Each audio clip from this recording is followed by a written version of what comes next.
Chapter 1 The Invisible Tycoon. In the 60th year of Republic of China, in the Tonafrinja, stood the mortuary of Uncle Nine, the saintly teacher of myriad worlds. Uncle Nine, having just finished his worship of key ancestors, said to one side, Gao Kupi our oldest brother, today, Master Rin of the town has invited Meadow enjoy some Farintia, iltiku all along, but we mustn't be late. One Kai whose hairstyle resembled a watermelon and looked odder than Uncle Nine himself happily went to call the eldest brother, Master Rizkolin Jautokup, he called out. Inside the adjacent bedroom, that 12-year-old Lin Yu lay sprawled like a bite character, staring you at the sailing and sighing, boring, so boring. Eldest brother Soyori already up, what's boring, when Kai asked curiously. Felonalina sofa masteria don't understand, Lin Yu, like a child, replied Ashidresadandros, saying no more.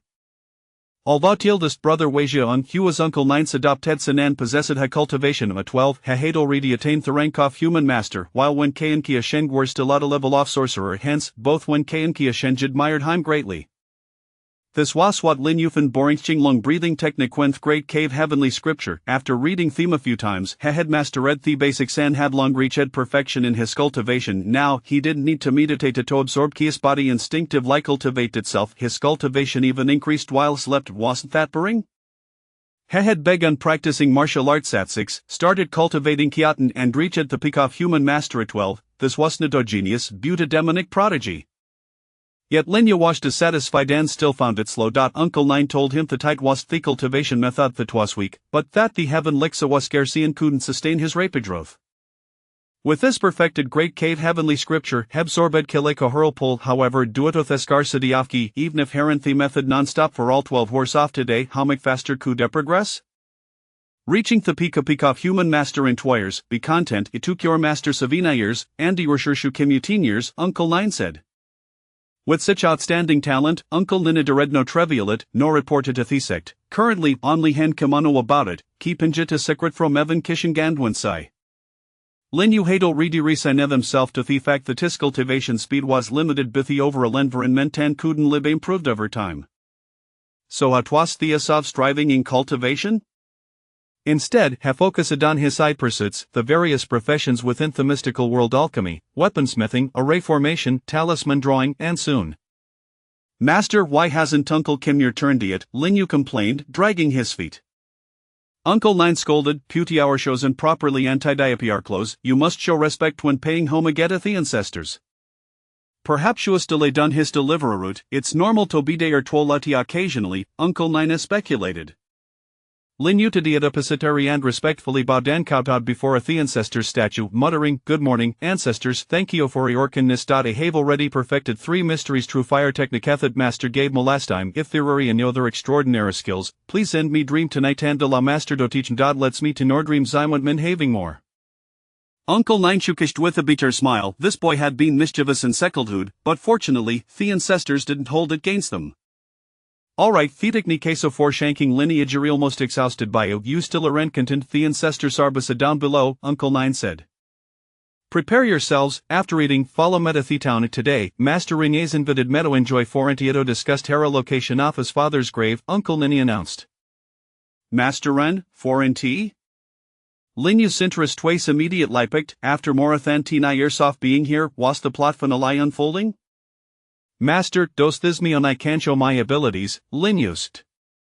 Uncle Nina gave him an Rapan said sternly, Haveo complete dio your apprenticeship, Haveo practice a dragon seeking geomancy, yo want to compete with for business before you've even cut through umbilical cord, how old higher well they year old for business? Lin Yu grumbled, Ivio reade perfecta geomancy, but have been stuck at home without even stepping out to door, where is the opportunity for practice? However, Uncle Nine did know that Lin Yu's intention to show his ability as wasn't in geomancy butin finally having feachens to subdue a demon and devil spirits. These years, Tohide Lin Yustalent, Uncle Nine Edelweiss treat him as a junior monk, taking him along to capture a ghost and broaden his horizons, besides preparing materials, he never let Lin do anything to avoid being discovered. Lin Yu was still too inexperienced and needed to at least reach the rank of Earthmaster to defend himself. In the spiritual world, Thema Streacherus were real ways not ghosts and demons but human hearts. What was most remarkable about Lin Yu wasn't this demonic talent but even ligeth the ability to synthesize anything. When Linyu was 6 years old, with Thutune magical power, he was just an ordinary Coldwokuda's 51-year-old peach branchesto creative 50-year-old peachwood sword beyond, astonishing Uncle Nine. What kind of mystical technique was these, it wasn't hard of. After extensive investigation and experimentation, Uncle Nine couldn't lie attribute it to the favor of heaven a heavenly gift. If this were known, Linyu would la stade and would immediate lib hunted down be the entire spiritual world. If possible, Uncle Nine even wanteth a boydo bekomi heavenly master before even sharing into the world. Nuni in this world could threaten this afedi of a heavenly master.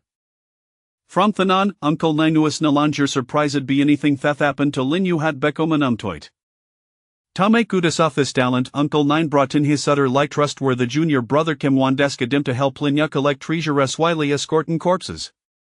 Linyu would then synthesize similis conspicuous talismans such as century-old peachwood swords, superior sanking bells, blue talismans, and soon Kim would take these into exchange for our spiritual materials.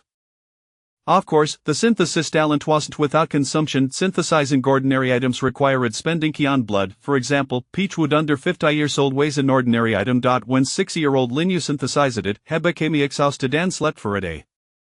Peachwood over 50 years old weighs a spiritual material, and synthesizing it required consuming magical power, which was an liposablit Herankov sorcerer.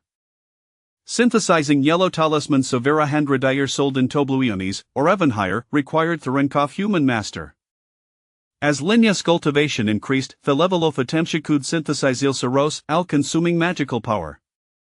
In 8 years, even the Funkel 90 and Theother Swervri Loki, they had become wealthy through Tismethod. They were invisible to Kunstnet and Layan Rinjautan Boodlesoint he entire spiritual world. Unfortunately, Uncle Nini and Kamastil couldn't shake off their Steinjabits. Besides being willing to pen money on Linyu, their ace Joshing, Wunkai, and Jail frugally. Mr. Lin, Mr. Wen, you're here, please come in. The wider at the coffee shop was very enthusiastic. Linyu of Edition Dan said today, Master Ren invited me master, the sisme master, Uncle Nine. Has Master Ren arrived? Mr. Run Fa, has already here on the second floor, I'll take you there, the waiter replied. Uncle Nina looked at the C9 surprised and asked, Ew, have you been here before? One Kai standing beside him eagerly said, Master, every to me my elder brother comes to the town to stroll, he brings men Kishingir, I'm tired of drinking thought coffee. Puff. This brought a Galson, knowing Geolicatostrol, you could have just bought some snack sand fruits, why come here? What's coffee? Uncle Nini asked. Master, coffee is forentia, when Kay said with a lunite that implied even you don't know this? Uncle Nine gave. Chapter 2 Comparing Wealth with Me? Runtingtinj exclaimed in surprise, I welden thabist, udrosamadisly, yetio frequent this place? Linyu responded, my junior wears simply teories a remainder of past hardships, not because of cannot afford coffee. Waiter, please bring me master a coffee with milk on sugar, and I'll have a glass of milk, and bring us neg tarts, please. Oh, and pack another dozen formato takeaway.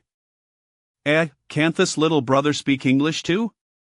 One Kai standing aside, added helpfully, my eldest brother speaks English better than overseas students, the co-founder himself admitted it. Really, how is that possible? Runtingting covered her with an astonishment. Master Jaya reprimanded, you, war theresi igtarts, eating gone taking themawaitu, that's squid-timpolite. Linya Shrugadan said, igtart seriati piastri, in bringing some me back for your founder to test, and the packadones, of course, I'll pay for myself. Mr. Ren quickly intervened, it's alright. If I ulikes them, let them eat more, waiter, putitalonmabil. Runtingting, however, became even more curious, what's the background of this aloof and arrogant little brother, hidifinite a little doesn't seem like he a country bumpkin. As the waiter served the coffee, Linya dutifully adjusted themilcan sugar for Master Jawanda elaborate on the originofage tarts, resembling a gourmet, which made Mr. Ren envy him greatly. Vault of this Childizion has remarkable insights and, crucially, is for filial. Turning to Lucas' own daughter, his eyed, well, Ilhan lethas meself. Master Jufult greatly honored, his mouth almost split in ginto agrin. Master Joe, have you chosen ade for the relocation of my father's grave? Mr. Rin inquired. Forsig matters, it's better to bestilt and to act fastily, Master Jurplied ithinquishold. Finding Tejolt's conversation dull, Runtingting Linseda Theoloflinuant with a twinkline hurry, suggested, Dad, why don't he and Master Ju continue chatting, iltic a little brother Rayu for a stroll? Oh, alright then, Mr. Wren replied with a bitter smile. Children love to play and frolic, what do you think, Master Joe? Mr. Wren asked. Master Joe nodded, alright. You remember to come back yearly. One kai, protect your senior brother. Don't worry, Master, in this town, nu ned resto bully mijini your brother, one kai assured. Lin you saw the cunning and ran ting ting sees and realize it that she was treating him like yakult. Indeed, once they left the calf, ran ting ting to plin you shandan enthusiastically and said, little brother, what delicious treats do I like, tell sister, and sister will buy you anything. Really? Lin you see twinkle dashed hot, why not take you advantage of this freebie, whole shoulder diropoff? Sister imnit greedy. But you don't need to buy so many inchels, do you have enough money, sister? Ran ting ting didn't suspect anything gone thought, what ekpence a betting scan a little kid buy? Don't worry, sister has money. Our Ren family is there is in the town, there is nothing we can buy, Ren ting ting gashered. Great, sister, follow Lin yuled Ren ting ting towards West Street. Ren ting ting was curious of what are these streets ready-made clothes, cosmetics, and daily necessities. The South Streets food. I don't often come at West Street, what can we buy her? Shortly in front of the funeral goods is to on West Street, Ren ting ting was speechless. We're coming to a coffin shop? Boss, how much of tea finest cinnabar do you have? Ilta keedle today to bundles of yellow paper, please. And do you have any 3 pureness bells in stock?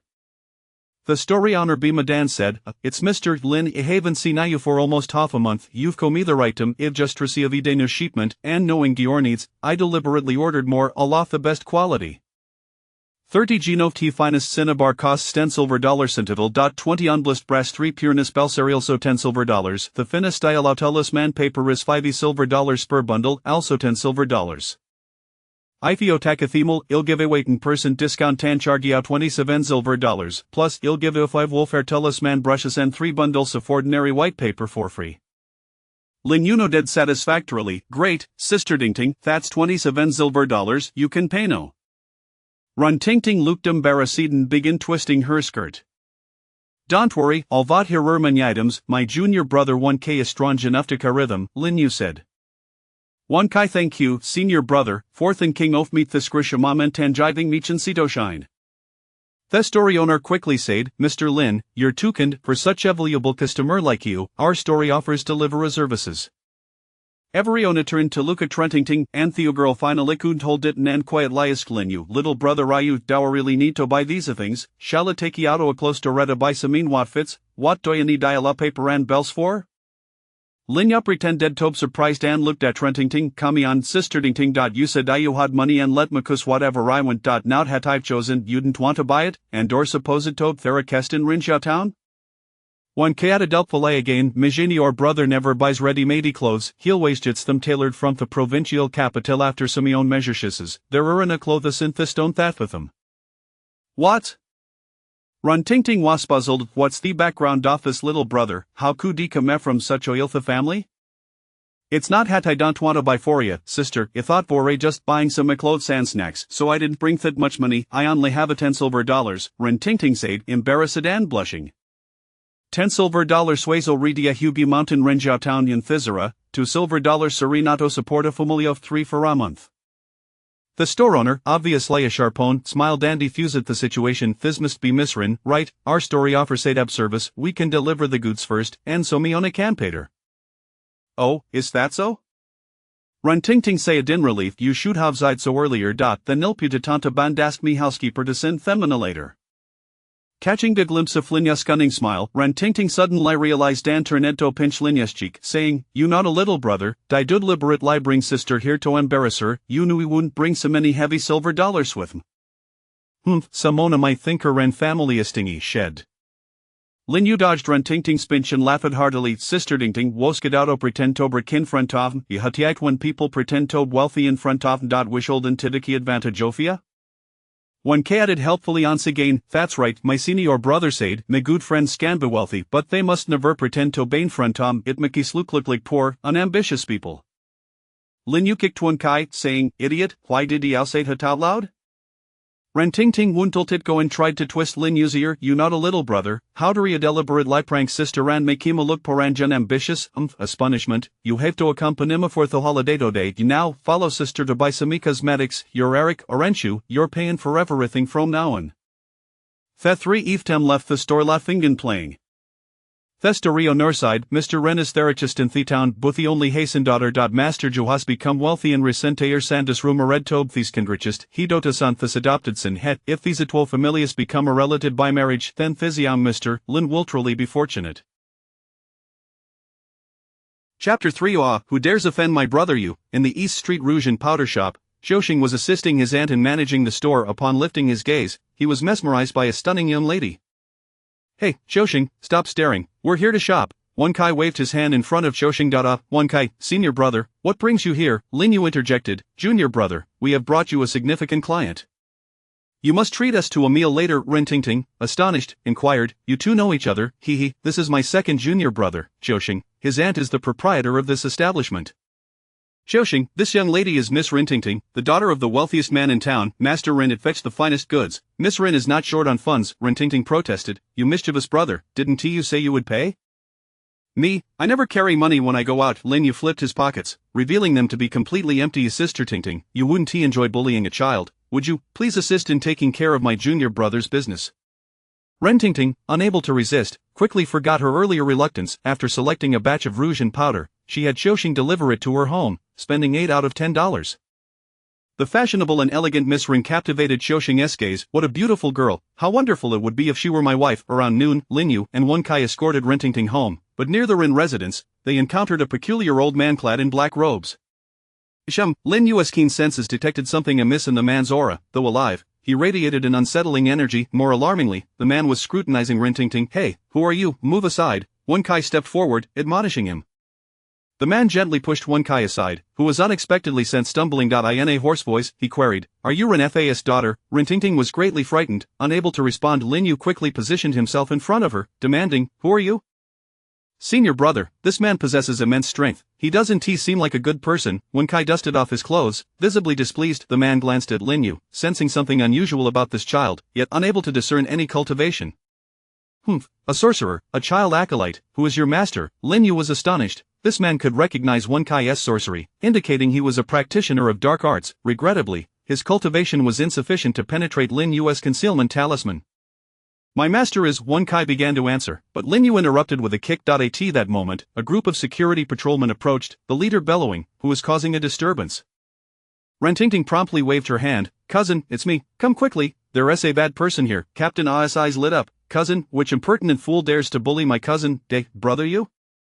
You here too. Seemed intimidated by Lin Yu, immediately bending at the waist upon seeing him. Wen Kai exclaimed, this guy just pushed me and tried to intimidate my senior brother. What, who dares offend my brother you? That is tantamount to crossing paths with me. Brothers, seize him. The black-robed man snorted coldly, unwilling to engage with the security team, and deftly maneuvered through the officers, vanishing into the throng of pedestrians. And where did he go, useless bunch? You can't even catch one person, scolded his subordinates in frustration. Lin Yu waved his hand. Enough, he is no ordinary person. Since you're here, please take care of Sister Tingting and escort her home. Wen Kai and I have matters to attend to. Understood, brother you all can be at ease, I will see to it. Hey, little brother, remember our agreement to dine at my house? Ren Tingting expressed her reluctance. At that moment, Wen Kai's pocket suddenly emitted smoke. He reached inside and pulled out his protective talisman, exclaiming, senior brother, my talisman has been destroyed. Indeed, I underestimated the malevolence of that individual. Lin Yu's gaze turned icy. He produced several new talismans from his robe and handed one to each person present. That man is a dark practitioner capable of killing invisibly. Ordinary folks cannot contend with him. Remain vigilant and avoid confrontation if possible. Keep your talismans close, they will ensure your safety. Wen Kai and I must depart quickly to inform our master. Everyone was taken aback, and sweat began to bead on A's forehead. Ren Tingting curiously asked, cousin, do you seem frightened of brother you? I chuckled awkwardly, not at all, brother you is my benefactor, he taught me how to fight and how to be a captain. The folks in town now think highly of me, all thanks to brother U's guidance. Captain, when we first encountered young Master Lin, we all got beaten up, one of the younger members interjected. Fool, must you speak so carelessly? That was because we had it coming. Once they departed, Wen Kai whispered, Senior brother, you are quite generous, you just gave away 7 blue protective talismans. Lin Yu chastised, Wen Kai, no matter how precious the protective talismans are, they cannot compare to a life. If they are meant to save lives and ward off evil, then they are on the righteous path. We can create more talismans, but we must not lose our conscience in saving lives. Otherwise, what is the purpose of our cultivation? To amass wealth? Yes, senior brother, I understand, Wen Kai replied, lowering his gaze submissively. Aren't we heading home? Not just yet, I sense trouble brewing. Let us purchase some glutinous rice as a precaution. After buying 100 pounds of glutinous rice and 10 large roosters in town, the two finally returned to the ancestral hall. They informed Uncle Gio of the dark practitioner incident, who sternly ordered that Lin Yu must not leave the house for the next few days. Ugh, how frustrating, not only can I not go out to exorcise demons, but now I can't even stroll around. How am I supposed to maintain my status as the wealthiest young master in Ren Town? It is all that cursed old man Ren's fault. Even in death, he does not rest peacefully. Grumbling, he utilized his magical energy to fuse the glutinous rice. Do you think ordinary glutinous rice can harm me? Let me show you my 100-fold fusing technique. 100 pounds fused into 1 pound is more than sufficient to be called spirit rice, and with the blood of the roosters, he wondered if 10 large roosters would be enough to subdue his adversary. Wait, that is still not enough. What if a dozen tea work? I need more tricks up my sleeve. Thus, Lin Yu emptied his belongings. 5 purple talismans, 100 blue talismans, and yellow talismans were easy to conjure. The talismans were categorized into 5 grades of gold, silver, purple, blue, and yellow. 10 yellow talismans could be fused into 1 blue talisman, and 10 blue talismans into 1 purple talisman, and so forth. If yellow talismans were limitless, wouldn't that mean I could fuse them into the highest grade, the gold talisman? Of course not. Fusing requires magical energy. With Lin Yu's current mastery at the pinnacle of the human level, fusing 1 purple talisman would deplete all his energy. Thus, he could only produce 1 purple talisman a day. The issue was that Uncle Gio forbade him from exhausting his powers for safety, fearing he might encounter an enemy when his energy was depleted. Vajra talismans, protective talismans, thunder talismans, and Samadhi true fire talismans. Wait, this isn't right. Uncle Gio is from the zombie world, and I lack purple corpse subduing talismans? No, that is far too unsafe. In a hurry, Lin Yu pulled out 10 blue corpse subduing talismans and began to fuse them. That evening, a series of bells echoed outside. Brother Yu, Wen Kai, hurry and open the door. Have you missed your master? The Four-Eyes Taoist arrived as promised. Wen Kai was sleeping like a log, and Lin Yu remained unresponsive, so Uncle Gio personally opened the door. Senior brother, great news. Luck is on our side. I finally managed to acquire a piece of spirit stone. Four-Eyes Taoist exclaimed. Now, Brother Yu's spirit gathering formation is complete. Huh? Where is Brother Yu? This rascal, how rude. He didn't even come out to greet me. Let us arrange for the client first. Perhaps Brother Yu is too tired today and is sleeping soundly. After settling the client, Four-Eyes Taoist couldn't resist. No, this is too joyous of an occasion. I must go wake that rascal. The two entered Lin Yu's room and were nearly struck with disbelief. What is this? This scoundrel has secretly used a purple talisman without my knowledge. He has exhausted himself into a deep slumber. Uncle Gio scolded while his eyes glimmered with concern. And junior brother, bring me the spirit stone. I'll set up the spirit gathering formation. You stand guard at the door. Four-Eyes Taoist sighed. Truly a laborious fate. I just returned, and before I can eat, I'm already put to work. Chapter 4. Awakening to a new journey. The following noon, Lin Yu awoke feeling refreshed, stretching lazily as he embraced yet another vibrant day. Ah, finally awake, are we? Came the weary voice of his master, Uncle Gio, from the bedside. Ah! Master, when did you arrive? You nearly scared me to death. Lin Yu exclaimed, startled, glancing down to ensure that his little self was still properly attired in his shorts. Uncle Gio snorted disdainfully, what are you looking at? When I found you, you were barely a foot long. I've seen everything from your childhood to now, you cheeky brat, growing bold enough to practice the purple talismans in secret? He brandished a prepared rattan stick. Ah! Master, please don't, I was just trying to wait, my cultivation level? Cultivation level? What cultivation level? Stop feigning ignorance. After you've received your punishment, go kneel before our ancestor. Master, I think I might have broken through. Broken through? Uncle Gio was momentarily taken aback. How is that possible? Weren't you just at the pinnacle of human master not long ago? Lin Yu concentrated his energy, condensing a sphere of thunder in his palm, causing Uncle Gio to pause in astonishment. Is it truly a breakthrough? This is Earth Master? Dropping the rattan stick, Uncle Gio turned and headed for the door. Hey, Master, aren't you going to punish me anymore? Shouldn't we kneel before the ancestor? Of course, get dressed and come thank the ancestor for their protection. Master, does this mean I can embark on my journey? Absolutely not. Why not? The rules of our sect state that one must be a human master to begin their journey. I am already an Earth Master. You are being unreasonable, Master. Humph, not only am I your master, but I am also your father. Until you turn 18, you are not allowed to leave home. After Uncle Joe's explanation, Lin Yu finally understood. It was the merit of his uncle Simu. The long-awaited spirit gathering array had finally arrived. Ma Shan possesses a legacy of formation techniques, including the spirit gathering array. However, in this era of waning spiritual energy, the end of the Dharma age, there is a scarcity of high-level spiritual materials, especially spirit stones, rendering many formations impossible to set up. Even the most basic level 2 spirit gathering array requires 8 spirit stones. Uncle Joe and Uncle Simu painstakingly gathered them over 2 years, barely managing to accumulate the required amount. Nevertheless, the effects were remarkable. Within the array, the concentration of spiritual energy doubled, and that very night, Lin Yu made his breakthrough. First level of Earth Master, TSK, at 12 years old? Uncle Joe, nearing 40, was only at the 7th level of Earth Master, while Uncle Simu, aged 35, was at the 4th level. Seeing Uncle Simu napping in the guest room, Lin Yu muttered appreciatively, "Master and Uncle worked tirelessly to protect me all night, and Uncle has been running around for me for so long. I must prepare more life-saving measures for them. Since a human master can synthesize purple talismans, what about my first level of Earth Master?" With Uncle Joe's permission, Lin Yu synthesized a purple spirit talisman, specifically a 5 thunder talisman. "Hey! Master, I wasn't drowsy this time, I was completely awake!" Lin Yu exclaimed, leaping with joy. "Quick, check how much energy you have left." Closing his eyes to introspect, Lin Yu exclaimed in delight, "Half.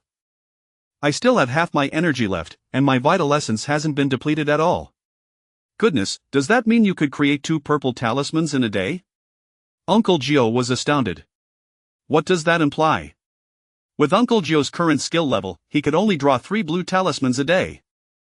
Any more and his energy would wane. As for purple talismans, despite possessing enough energy, his skill in talisman drawing was not at its peak, preventing him from creating them. In the spirit realm, infusing energy into a talisman results in a yellow talisman, which ordinary sorcerers can produce.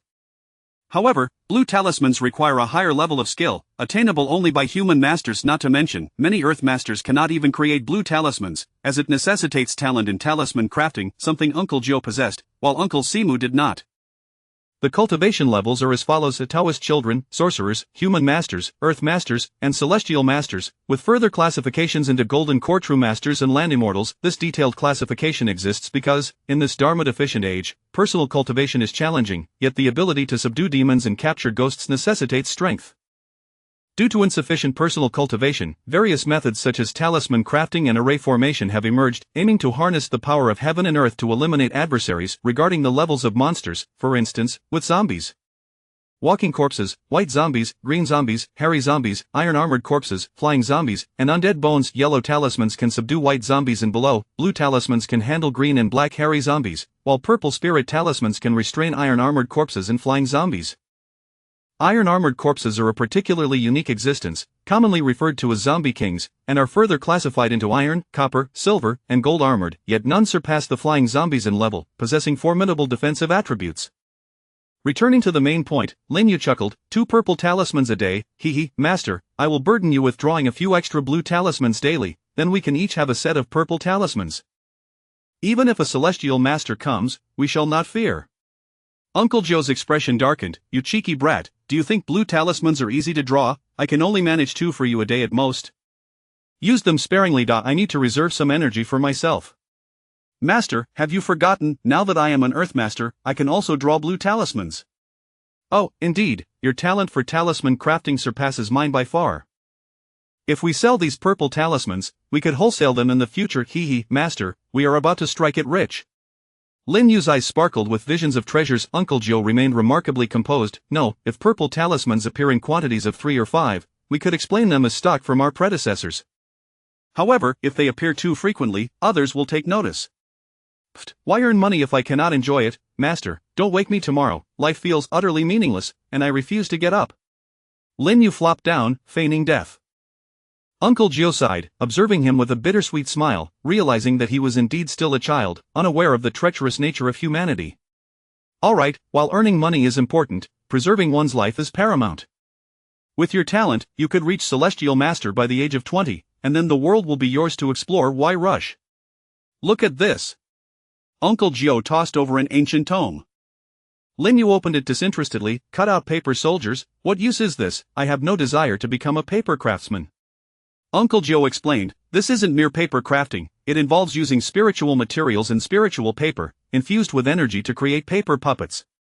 The higher the quality of the spiritual materials, the more powerful the puppets will be. Master this skill, and you can create formidable puppets, ensuring your safety in battle. They could even handle enemies without you needing to lift a finger.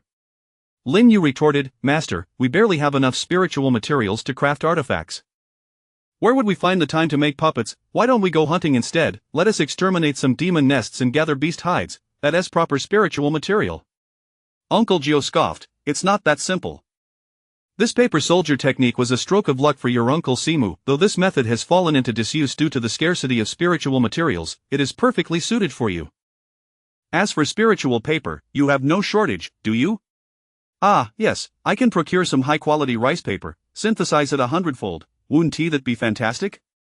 Lin Yu's eyes gleamed with ambition. What need have I for bicycles? Just wave my hand and unleash a horde of minions. Let us see who dares speak to me so boldly. Uncle Joe nodded with a smile before turning to leave. Lin Yu headed to the warehouse, where he had ordered 30 pounds of cinnabar and 2 bundles of high-quality yellow talisman paper, a perfect opportunity to experiment. As for how long it would take to master the paper soldier technique? I have a cheat. Items can be super synthesized. Cultivation techniques are even simpler. Reading a book 100 times reveals its meaning, and reciting it 10,000 times leads to perfection. Indeed, Lin Yu possessed a cheat for cultivating techniques. He needed only to read. 1 Reading for retention, 10 for foundational understanding, 100 for minor accomplishments, 1,000 for major achievements, and 10,000 for ultimate perfection. With this cheat, even the Grand Clear Cave scripture was perfected under his study of the introductory Mashan body refining fist, originally designed to enhance the body, widen meridians, and improve aptitude, had been mindlessly repeated 10,000 times over 4 years, rendering it utterly ineffective. Uncle Simu finally awoke in the evening, discovering 2 purple talismans on his bedside along with a note. Thank you for your hard work, Uncle. Here are 2 purple talismans for your protection. The note was accompanied by a simple drawing of Lin Yu, sticking out his tongue and making a silly face. This cheeky brat. At least you have a conscience. My affection for you was not in vain. Upon rising, he found Lin Yu meditating on his cultivation techniques. Uncle Simu chose not to disturb him, having dinner before continuing his deliveries. Chapter 5 of the Spirit Gathering Array. A myriad of repetitions, 10,000 times. It was certainly impossible to complete in a single day. Lin Yu was on the verge of retching from the monotony, having managed only 1,000 repetitions in one day. At this rate, achieving perfection in his cultivation would require at least 10 days, although 1,000 repetitions already indicated a significant mastery akin to the creation of paper soldiers. The preciousness of the spirit paper made Lin Yu reluctant to waste it. Hence, he refrained from crafting puppets until he reached full mastery. Confined within his room, Lin Yu was not idle. He procured 30 pounds of high-quality vermilion, traditionally utilized for talisman drawing. If vermilion were exposed to the sun for 100 days, it would transform into the sun-kissed Chiang sand. Despite being a low-grade, single-use magical item, it was highly favored by the practitioners in the spirit illusion realm. Drawing talismans with Chiang sand not only enhanced the success rate but also significantly increased their potency, making yellow talismans as powerful as blue ones. Unfortunately, Chiang sand was exceedingly rare, not due to the high price of vermilion, but because it was a rarity to encounter 100 consecutive sunny days, unless during a severe drought. There were specialized artifact smiths who tirelessly transported vermilion across various locales, meticulously calculating the weather. If rain was forecasted in a few days, they would hastily chase after clearer skies. Thus, the scarcity of Chiang sand became apparent. However, for Lin Yu, this was not an obstacle. He could synthesize a single grain of Chiang sand from 100 grains of vermilion, nearly comparable to a spirit stone. Now that he had broken through to the Earth Master level, he was capable of synthesizing even higher-grade materials. He was eager to experiment with upgrading Chiang sand further. After expending half of his magical energy, he transformed 30 pounds of vermilion into 3 taels of Chiang sand and then synthesized several crystal-clear, red-glowing pebbles the size of mung beans. What is this? Lin Yu picked one up for a closer inspection. This could no longer be called Chiang sand. Chiang pearl seemed a more fitting name, as it not only possessed the sunfire attributes that repel evil but also appeared to be imbued with a certain spirituality. Upon sensing it, he discovered it indeed contained spiritual energy. Could it be absorbed by a practitioner? Was this a fire attribute spirit stone? Could it be used as a spirit stone? Realizing he had stumbled upon something extraordinary, Lin Yu's heart raced with excitement. Calm down, spirit stones can be used to set up a spirit gathering array. I will test this. If I can successfully establish one and achieve a spirit gathering effect, it would prove this can indeed serve as a spirit stone. In terms of array formation, Lin Yu had already surpassed his master, Uncle Jiu. Although Uncle Jiu was adept at arranging formations, he lacked proficiency in artifact forging, possessing only basic ritual crafting skills. The more skilled artisan was Daoist Simu, yet even he had fallen behind Lin Yu, who had become quite the prodigy now. Lin Yu was not merely setting up a spirit gathering array. He aimed to forge a spirit gathering array disc. By embedding spirit stones within the disc, he could carry it with him, allowing him to be perpetually within a spirit gathering array at all times and places. The following morning, Lin Yu, sporting dark circles under his eyes, exuberantly rushed to Uncle Jiu's room. Moments later, the ancestral hall echoed with Uncle Jiu's exclamations. "Ah Yu, come, bow to our ancestor and share the joy." Lin Yu replied, "Is it necessary to celebrate at every turn? Our ancestor must be quite numb to it by now, master. You always mention joyous occasions but never reveal what they are. Is it truly wise to keep our ancestor in suspense? Might he hold a grudge from beyond the grave?" With the portable spirit gathering array, Lin Yu and Uncle Jiu dismantled the interior of the house, arranging the few precious spirit stones around the ancestral hall to enhance its overall spirit gathering. While it might not result in a doubling effect, it would certainly enrich the spiritual energy within the hall by 70 to 80%. If vermilion could transform into spirit stones after 1,000-fold synthesis, what about ordinary stones? Large blue pebbles. Lin Yu felt as though he had discovered a new continent, eagerly immersing himself in research. Even when Uncle Jiu called him to go out, he was reluctant to leave. Finally, the day arrived for the agreed relocation of the grave with Lord Ren. Uncle Jiu, the geomancer, once mentioned that this burial site is exceedingly rare. A prime spot, Lord Ren explained, with Wei following closely beside him. After observing, Uncle Jiu nodded and remarked, "Indeed, this site is known as the Dragonfly Touching Water Site, measuring 3 zhang and 4 feet in length, with only 4 feet usable. Its width is 1 zhang and 3 feet, with only 3 feet available. Therefore, the coffin cannot be buried flat, it must be interred upright." Lord Ren gave a thumbs up, exclaiming, "Impressive, Uncle Jiu." Xiao Shang Wen Kai stood nearby, while Ren Ting Ting held Lin Yu's hand, affectionately claiming to be pampering her little brother. Wen Kai then inquired, "Master, what does upright burial mean? Is it a French-style funeral?" Xiao Shang could not help but cover his eyes. Uncle Jiu shot him a glare and admonished, "Mind your tongue." Lin Yu explained, "Upright burial means interring the coffin vertically. Wen Kai, as a practitioner of Maoshan arts, you should know the basics of geomancy. Go home and transcribe the texts 10 times as punishment." "Ah, no, please, master brother." Wen Kai nearly cried. "Do you dislike it? Then you can memorize it instead." Perhaps transcribing is better," he conceded. Uncle Jiu felt quite pleased. Neither Xiao Shang nor Wen Kai was particularly fond of cultivation, which had always troubled him, but after entrusting them to his eldest disciple, they showed notable progress. The ancestors are buried upright, ensuring the descendants thrive. "Isn't that so, Lord Ren?" Lin Yu queried. Lord Ren praised, "You are indeed a worthy disciple of Uncle Jiu, just as the geomancer stated years ago." "But is it truly effective?" Lin Yu pressed. Lord Ren's expression soured as he sighed. "For the past 20 years, our family's business has steadily declined, and we know not the reason." Lin Yu gazed at the grave being excavated and remarked, "It appears this geomancer harbors a grudge against your family. Did your late grandfather have any disputes with him during his lifetime?" To be honest, this land originally belonged to that geomancer. Our forefather recognized it as a good site and purchased it." Lord Ren forced a smile. "But was it solely through persuasion? No coercion involved. Such a prime site that could bless 3 generations is not something just anyone can acquire, wealth notwithstanding," Lin Yu asserted gravely. Lord Ren's smile faltered, his discomfort palpable. Wei, confused, interjected, "Brother Yu, weren't we discussing a treasure site? Why would acquiring it forcefully render it ineffective?" Lin Yu glanced at Uncle Jiu, not wishing to overshadow his master. Uncle Jiu, satisfied, approached the partially excavated grave and explained, "This prime site should only have snowflakes covering its peak to be deemed dragonfly touching water. However, that geomancer, out of spite for your family, instructed you to cover it with concrete. If the coffin's head cannot touch the water, how can it be called dragonfly touching water? Covering it with concrete will not only fail to bring you fortune but will rather ruin your family's luck." At least he had the decency to suggest relocating the coffin after 20 years, sparing you a lifetime of misfortune. He may harm 1 generation but not 18. "Is it truly that dire?" The gathered crowd was left astounded. At this moment, Lin Yu spoke up. Those who cultivate often possess extraordinary abilities. When employed for righteous purposes, such powers can bless the populace. Misused, they can lead to unseen devastation. Despite their Ren family's wealth, they are ultimately ordinary people. How could they dare offend a practitioner? Such audacity is truly remarkable. Actions today will yield consequences tomorrow. Lord Ren should take heed and strive to perform good deeds henceforth. Lord Ren wiped the cold sweat from his brow, nodding fervently. Ren Ting Ting pinched Lin Yu's cheek, teasing, "Little brother, why do you speak so seriously? Even my father is chastised by you." Lin Yu shot her a glare. "I'm saving your lives." Don't be ungrateful. From now on, do not treat me as a mere child." Before long, the coffin was successfully unearthed.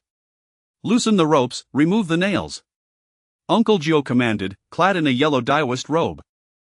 Just then, a dark cloud began to drift and slowly Lin Yu glanced up. It had been a clear, sunny day moments ago. This did not bode well. Chapter 6. Ren Weiyong, take heart. Today marks the moment when Rengong Weiyong emerges into the light once more.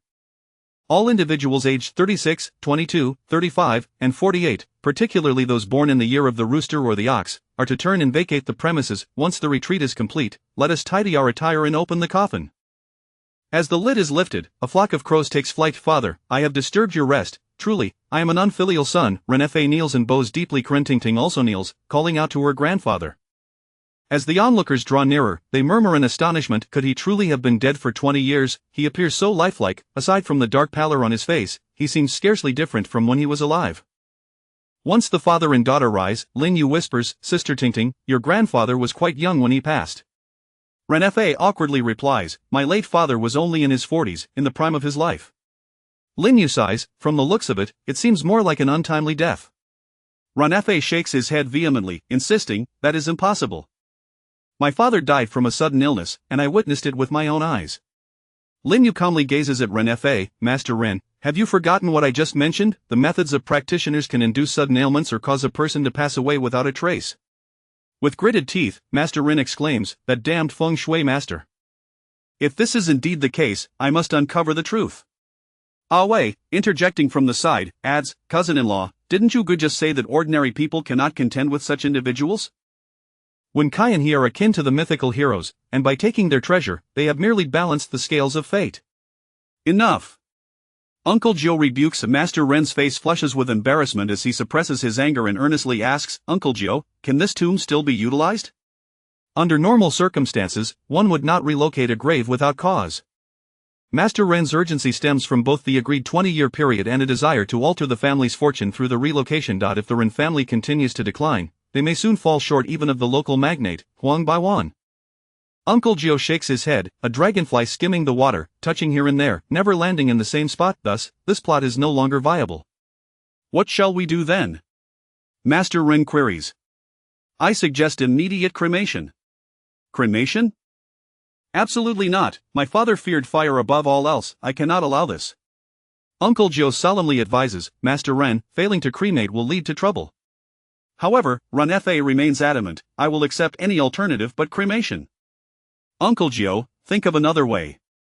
Relenting to the demands of the employer, Uncle Gio sighs, "Very well, we shall temporarily store him in our mortuary. Tomorrow I will find another burial site, so that the late Master Ren may rest in peace." Ah Wei directs the workers, "All right, close the coffin lid and transport it to the mortuary." Uncle Gio states, "Master Ren, you may take your leave for now." Ren Fa and his daughter board the sled to return home. Initially, Ren Ting had wished to take Lin Yu shopping, but given the day's events, it was clearly not a time for frivolity. Uncle Joe instructs Zhouxing and Wen Kai, "You two remain behind and light a plum blossom incense array. Inform me of the results." "Ah Yu, we are heading back. Remember, each grave must receive offerings." "Understood, Master." On the journey back, Uncle Joe questions Lin Yu, "Ah Yu, did you notice anything?" Lin Yu smirks, "Master, I have already graduated. I am not like those two simpletons." Unable to see this clearly, Ren Weiyong is on the verge of transformation. At this moment, incinerating him would be the most prudent course of action. Regrettably, Ren Fa remains oblivious to the impending danger, insistent on keeping him. Alas, the King of Hell cannot save those who court death. Once Ren Weiyong becomes a zombie, he will undoubtedly seek out his blood relatives first. Uncle Joe admonishes, "When you chastised Ren Fa earlier, you spoke so eloquently about encouraging good deeds. How is it that you yourself have forgotten?" Ren Fa is merely an ordinary man, with limited understanding. It is natural for him to harbor a few small schemes. Who does not wish for the protection of their ancestors' fortunes? Reducing him to ashes is quite different. Our purpose as practitioners is to safeguard peace in our realm, even if they do not comprehend our motives. Shall we not act? Lin Yu nods in admiration. Indeed, master, your lesson is well taken to heart. Ah, a large corpse delivered to the mortuary, capable of transformation at any moment. Are we not in grave danger? Uncle Joe chuckles. Who was it that claimed to have graduated? You, the future Lin Tianchi, would fear such a thing? Lin Yu sheepishly scratches his head. Upon your return, take Xiaoxing and Wenkai to handle the coffin. Consider it a test of your capabilities. If you manage it well, I shall permit you to visit Uncle Simu on a familial errand. That sounds reasonable. Ren Weiyong, I guarantee he will not escape my grasp. Before long, Xiaoxing and Wenkai rush back in a fluster. Master, something is amiss. Look at this incense. Uncle Joe's expression turns grave as he takes the incense, for the greatest fear in life is an abrupt end, while the most ominous sign for incense is the burning of two short and one long stick, an unmistakable sign of impending loss. Wenkai, is it possible that it pertains to Master Ren's household? Uncle Joe blares, could it be? Wenkai waves dismissively, not my concern, I shan't fret. Xiaoxing adds, could it be that Master Ren's daughter is also in peril? Wenkai panics, immediately dashing outside. Huh? Ting ting? Xiaoxing grabs him. Hold on, this is a fair competition. Lin Yu approaches, mockingly stating, you two are vying to be the gallant saviors, are you?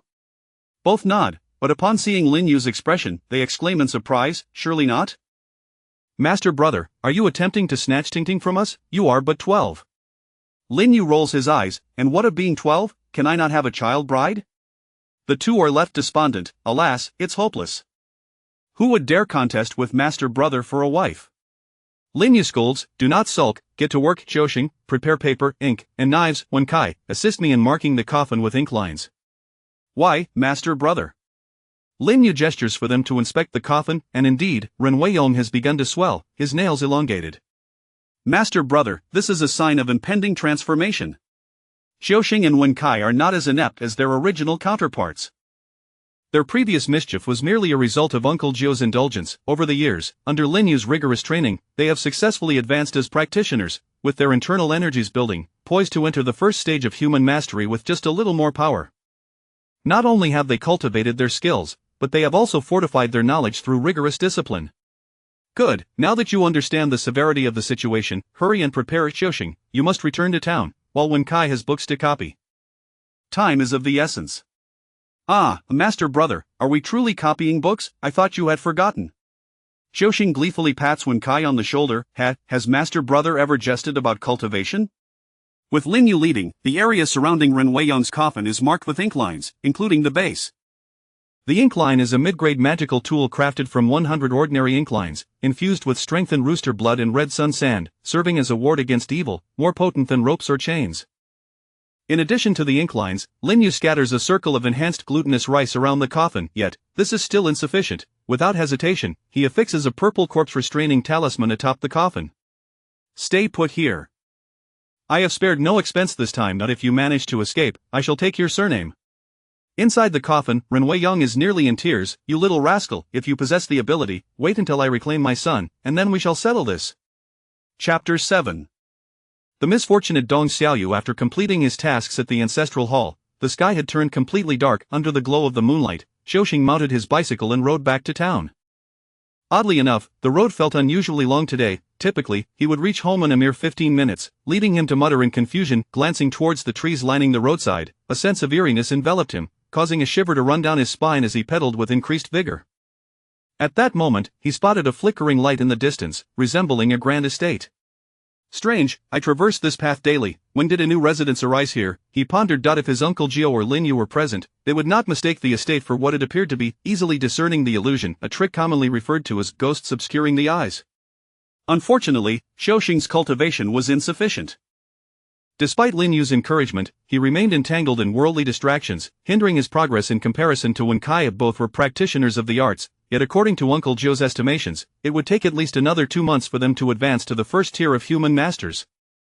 Lin Yu often teased them, referring to their unfortunate circumstances. Wenkai, though lacking in talent, possessed a relatively pure disposition, while Xiaoxing, despite his potential, lacked the requisite temperament for cultivation. One could only wonder who orchestrated this peculiar bond between them and Uncle Joe. It seemed a true travesty. Over the past 2 years, Lin Yu had devoted most of his time to mentoring Uncle Joe's disciples, and though it appeared somewhat absurd for a child to oversee 2 youths, the results were surprisingly effective, much to Uncle Joe's relief. Consequently, he took on a more hands-off approach, even allowing Lin Yu to discipline his 2 younger brothers without interference. Returning to the matter at hand, as Jiuxing approached the grand estate, he stumbled upon a young woman lying by the roadside, moaning in agony. He hurriedly dismounted and rushed to her aid, asking, "Miss, are you all right? Strange, why does your face seem familiar?" Turning her head, the young woman revealed her striking features, which struck Jiuxing as oddly recognizable, yet he could not recall where he had seen her before. "Young master," she replied, "I was returning from visiting relatives, and just as I was nearing home, I twisted my ankle. Would you be so kind as to assist me to my residence, which is just ahead?" Chapter 8. Ren Weiyong was on the verge of tears. Lin Yu, after all, was a novice. Was it truly wise to choose such an opponent for his first practice, a quintessential case of a naive newcomer? Surely, he could have sought a lesser foe to hone his skills. Thus, when faced with Ren's ambush fueled by pent-up fury, Lin Yu found himself somewhat flustered. Although he managed to dodge by rolling to the ground just in time, his collar was still grazed by the zombie's claws. Suddenly, a blinding flash of white light erupted, sending Ren Weiyong crashing against the wall. His breath noticeably weakened. Fortunately, the talisman for warding off evil spirits provided by this young master proved effective. "Oof, this old fellow is quite cunning, enjoying a good ambush, is he? You wish to capture me? Very well, I shall grant you the opportunity. Come, let me introduce you to my purple diamond talisman." With that, he produced a purple diamond talisman and slapped it against himself. A golden radiance enveloped him, as if he were clad in a suit of golden armor, with even a single hair glimmering with golden light. Come, try scratching me again, will you? I shan't even need the talisman." With the talisman tucked away and cast aside, Lin Yu boldly approached Ren Weiyong. Upon seeing the talisman discarded, Ren immediately sprang into action, lunging viciously at Lin Yu once more. Bam! It was as if he had collided with a diamond. Ren was once again sent flying, and to Lin Yu's astonishment, not only had his breath weakened, but he had also broken 4 fingers in the process.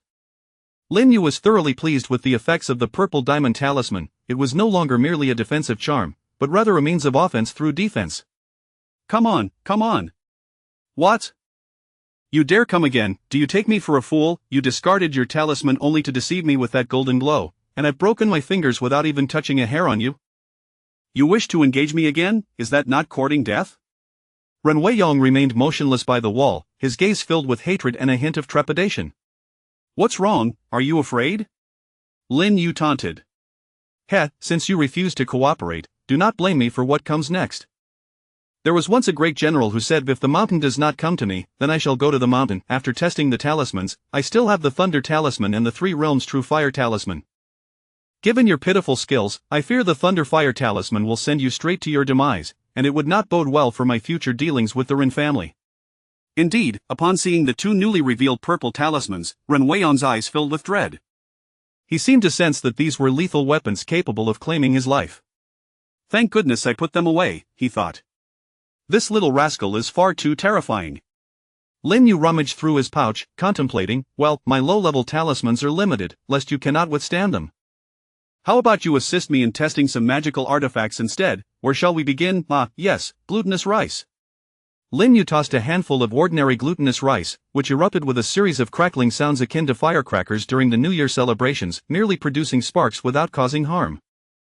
Aside from singeing the zombie's clothing, it served little purpose. TSK, ordinary glutinous rice is merely a stopgap at best, a bit lacking in value. However, it does make for decent fireworks during the new year. Now, let me try my specially crafted glutinous rice. This time, Lin Yu took care to pinch out a dozen or so grains. Pft. Oh, they did not explode. Did they actually penetrate? Indeed, Ren Weiyong writhed in agony as if poisoned, leaping frantically, but no matter how he struggled, he could not shake off the glutinous rice that had entered his body. Reluctantly, he had to rely on his own undead energy to forcefully dissipate it. Moments later, a black liquid oozed from the corner of Ren's mouth, clearly indicating internal injury. His breath weakened further, now only half of what it had been upon emerging from the coffin. Lin Yu stroked his chin, disdainfully remarking, and this is the effect of just a dozen grains. If I were to scatter a handful, wouldn't that be enough to finish you off? Strangely enough, It seems quite plausible. Despite its ordinary appearance, glutinous rice is exceedingly effective against zombie poison. In the film Uncle Zombie, the characters used glutinous rice and poison to infiltrate the zombies' insides when facing the Thunder Emperor's undead. The glutinous rice I synthesized is 100 times more concentrated than a single grain, thus its potency is far superior.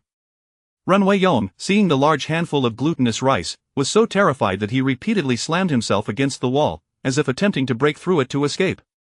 What's wrong? Afraid, seeking to flee. If you break the wall, I won't ask for compensation, but it is noon outside. Are you not afraid of the blazing sun? The zombie seemed to be on the verge of tears. Please, act like a human. Noticing that Ren had ceased his attempts to break the wall, Lin Yu put away the rice and revealed a smile reminiscent of an ant. Now that's more like it. On to the next test, vermilion sand. He tossed a few grains of vermilion sand, only to have them tumble uselessly to the ground, akin to throwing dirt at Ren Wei-yong, eliciting no reaction whatsoever. Lin Yu was taken aback, and the zombie stood frozen. Perhaps this little demon had run out of tricks. Roar! The zombie bellowed angrily at Lin Yu, its aura increasing. Oh, you dare to roar at me? Come now, give it another try. My diamond talisman can hold for half an hour. Do you believe I'll shatter your false teeth? Cough, cough. At that moment, the zombie resembled a cowardly dog, instinctively retreating to the corner.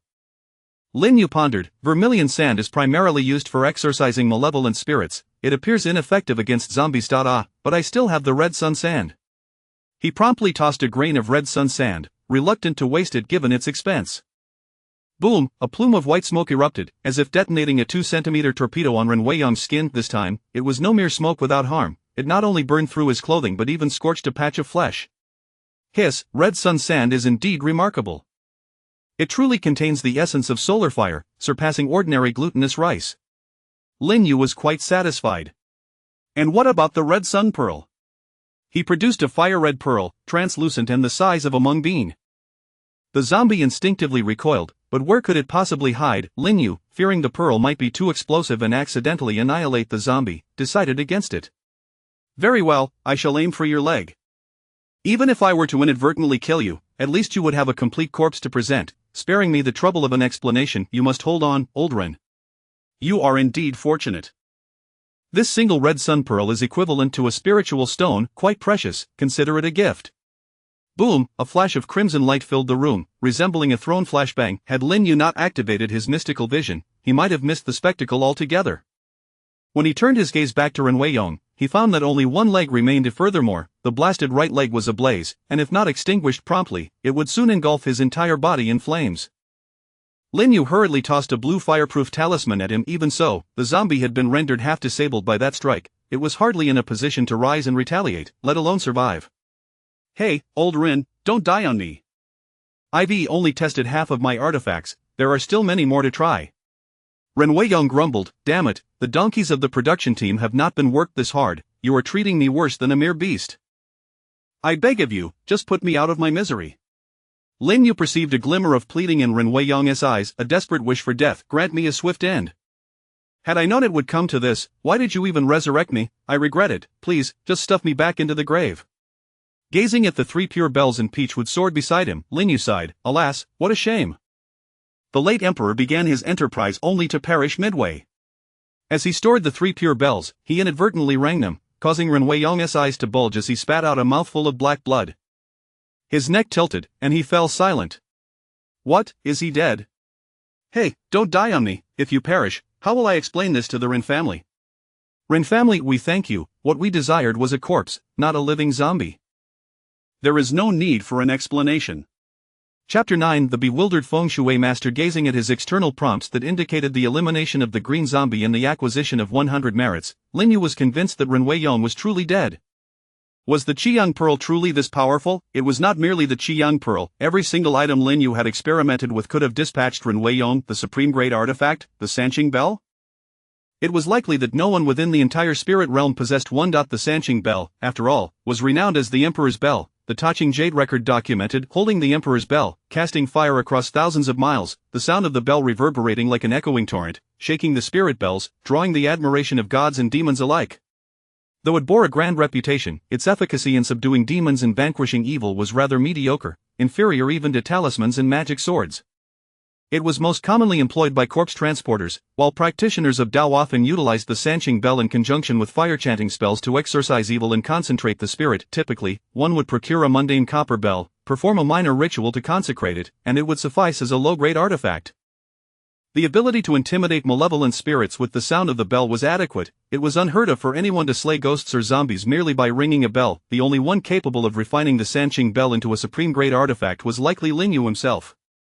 Yet, its effects were remarkably potent. Without the accompanying fire-chanting spell, merely ringing it a few times rendered Old Master Ren unable to endure it. In truth, it was not the Sanqing bell that had killed Ren Weiyong, but rather Lin Yu, this little demon, whose relentless methods had tormented a green-haired zombie to the brink of despair, yearning for death.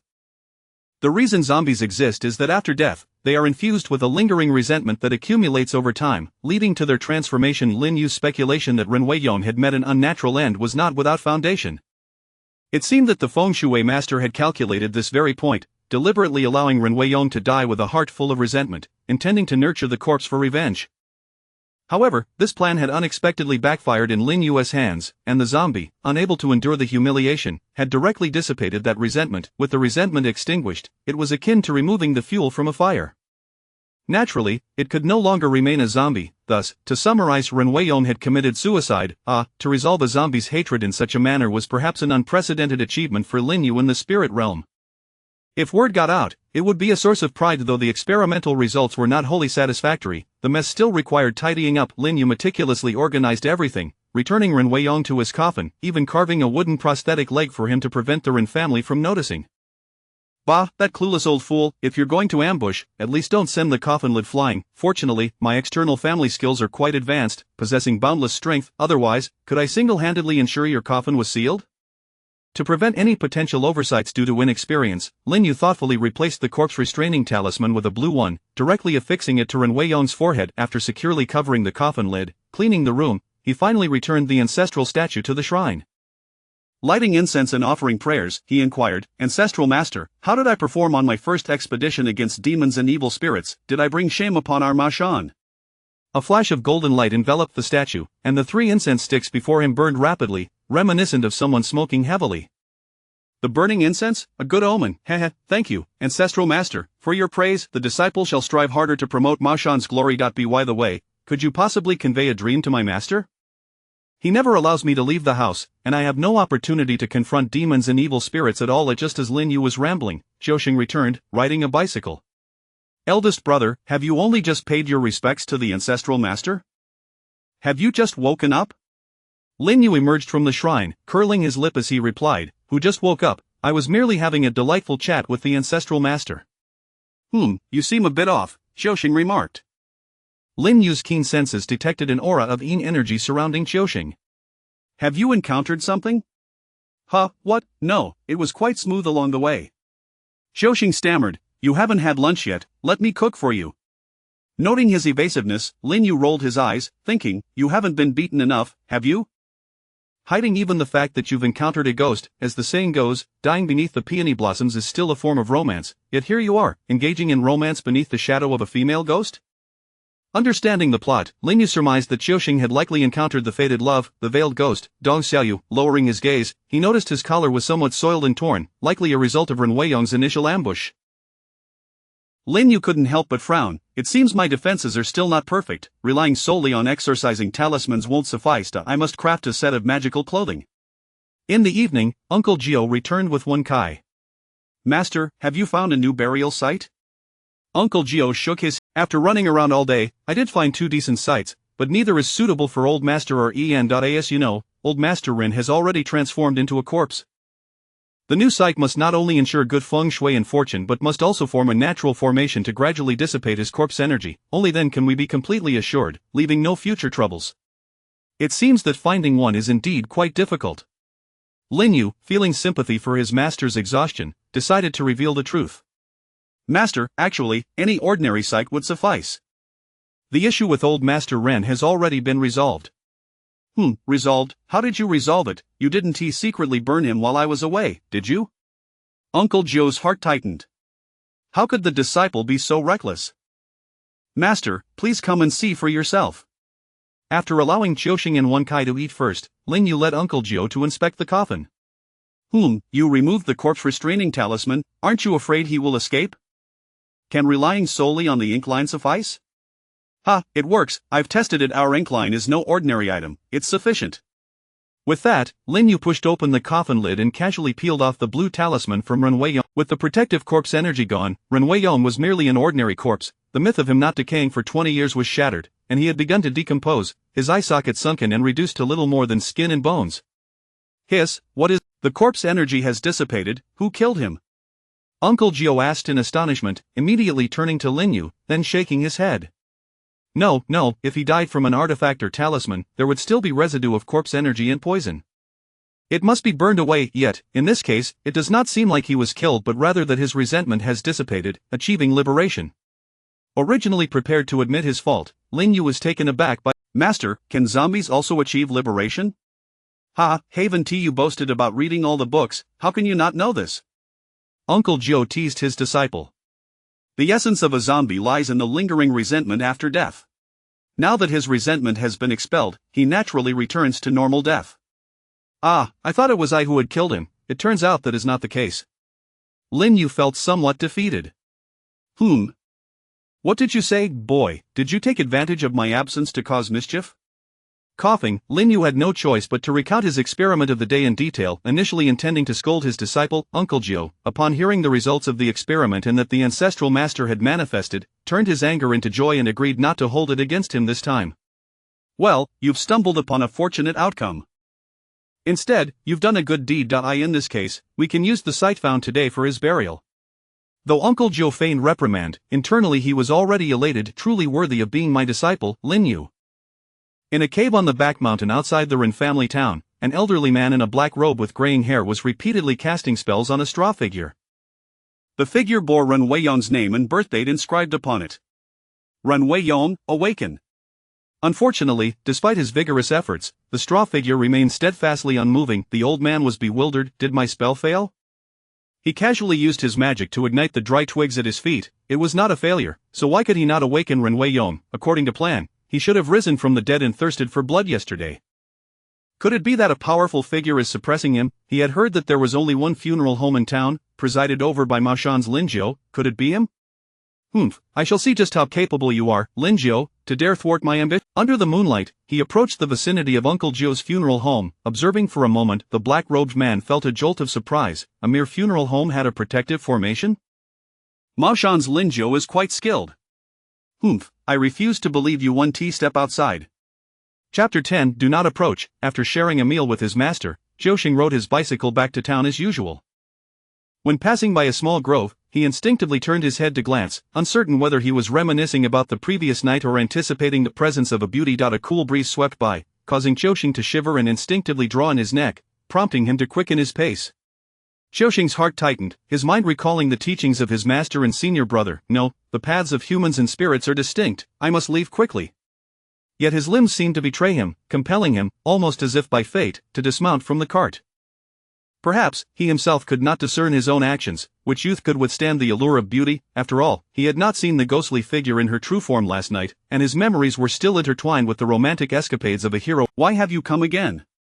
Upon hearing this, the ghost girl sensed a glimmer of hope and thus revealed herself. Her graceful figure and exquisite visage made Jiuxing swallow hard, feeling an uncomfortable dryness in his mouth. Young master, upon seeing you, a paragon of elegance, I was smitten at first sight. Dong Xiaoyu cooed softly. What are you saying? I am a practitioner of the Tao. Humans and spirits are worlds apart. Please do not speak carelessly. Dong Xiaoyu, with a hint of grievance, replied, I know I am unworthy of you. I do not seek to accompany you always. I only ask for a chance to serve you, even if only for a fleeting moment of warmth. I would die content. The beauty wept, her tears resembling delicate blossoms in the rain, a sight that stirred Jiuxing's heart, for he had never before. I, Yuning, am yet unmarried and have not known the heart of another. With a teasing pout, Jiuxing's defenses crumbled, and he weakly inquired, What do you desire? I shall host a banquet in your honor as a token of my gratitude. Oh, well, then just this once, do not come again in the future. Jiuxing thought to himself, it is merely a meal. It cannot be considered a breach of my vows. The ghost girl beamed with joy and waved her hand toward the grove, revealing a modest dwelling that appeared less grand than the previous nights. Young master, please remove your protective talisman. Otherwise, I cannot approach. Zhou nodded, almost as if possessed by some unseen force, and removed the talisman from his person, tossing it onto the cart. He soon followed Dong Xiaoyu into the dwelling. With a feast laid before him and the beauty by his side, Zhou quickly found himself intoxicated by the wine in her presence. Xiaoyu reclined in his embrace, whispering, "Young master, tonight, I am wholly yours." Zhou, feeling emboldened, lifted Xiaoyu and made his way toward the bed, exclaiming, "Fair Xiaoyu, allow me to show you my treasure." "You wicked young master." In a frenzy, Zhou began to disrobe. However, as he unfastened his trousers, a blue thunder talisman suddenly materialized. A deafening crack of thunder erupted near Dong Xiaoyu's ear, and 5 bolts of lightning struck her delicate face. Ah! The piercing he looked up, only to find that the quaint dwelling had vanished, replaced by a wild grove overrun with weeds. "Xiaoyu, are you all right?" he softly called to the ghostly figure lying on the ground. "Get away from me, you foul Taoist." "Xiaoyu, I did not know I still had a talisman. It must have been my senior brother or Wen Kai. Get lost, I came to keep you company, and you used a talisman against me." "Xiaoyu, I truly did not mean to. Look, I will discard the thunder talisman." Zhou, still dazed, tossed away the talisman and approached to help the ghostly maiden rise. "Your face?" Zhou was struck with fear upon seeing her. Dong Xiaoyu sneered, "Scared, are you? This is my true form. It is all your fault. My years of cultivation have been marred, and now, thanks to your thunder talisman, my face is beyond repair." "Ghost, do not come near!" Zhou cried, scrambling to evade her. He hastily attempted to mount the cart to flee. Dong Xiaoyu, initially not filled with much ire, felt her heart grow cold at this sight. "How delightful! Men are indeed untrustworthy. Just moments ago, you sweet-talked me with promises, and now you turn your back. You think I will shy away? I shall have you endure this." Fueled by resentment, Dong Xiaoyu swiftly transformed from a cunning spirit into a vengeful ghost, lunging at Zhou with the intent of exacting her revenge. "So you finally acknowledge that you are a Taoist. You are truly a disgrace." Upon seeing the thunder talisman, Dong Xiaoyu instinctively recoiled in fear, casting Zhou a resentful glance before fleeing. "I will not let you off easily. From now on, I, Dong Xiaoyu, shall haunt you forever." Zhou was terrified, hastily mounting the cart and fleeing toward the ancestral hall. Lin Yu seemed to have anticipated the events, waiting with a smile at the hall. Upon seeing Zhou return, pale and shaken, Lin Yu jested, "Oh, Zhou, did you flirt with a girl? Was it delightful?" "Ah, a senior brother, you already knew, so you let me keep the thunder talisman?" Zhou felt utterly embarrassed. Uncle Jiao emerged from the house, clearly aware of the situation from Zhou's expression. Lin Yu, with a mischievous grin, inquired, "To abandon your protective talisman for a ghostly dalliance, she must have been quite the beauty, no?" "Pfft, senior brother, please, do not mention her looks." Zhou nearly retched at the thought of it.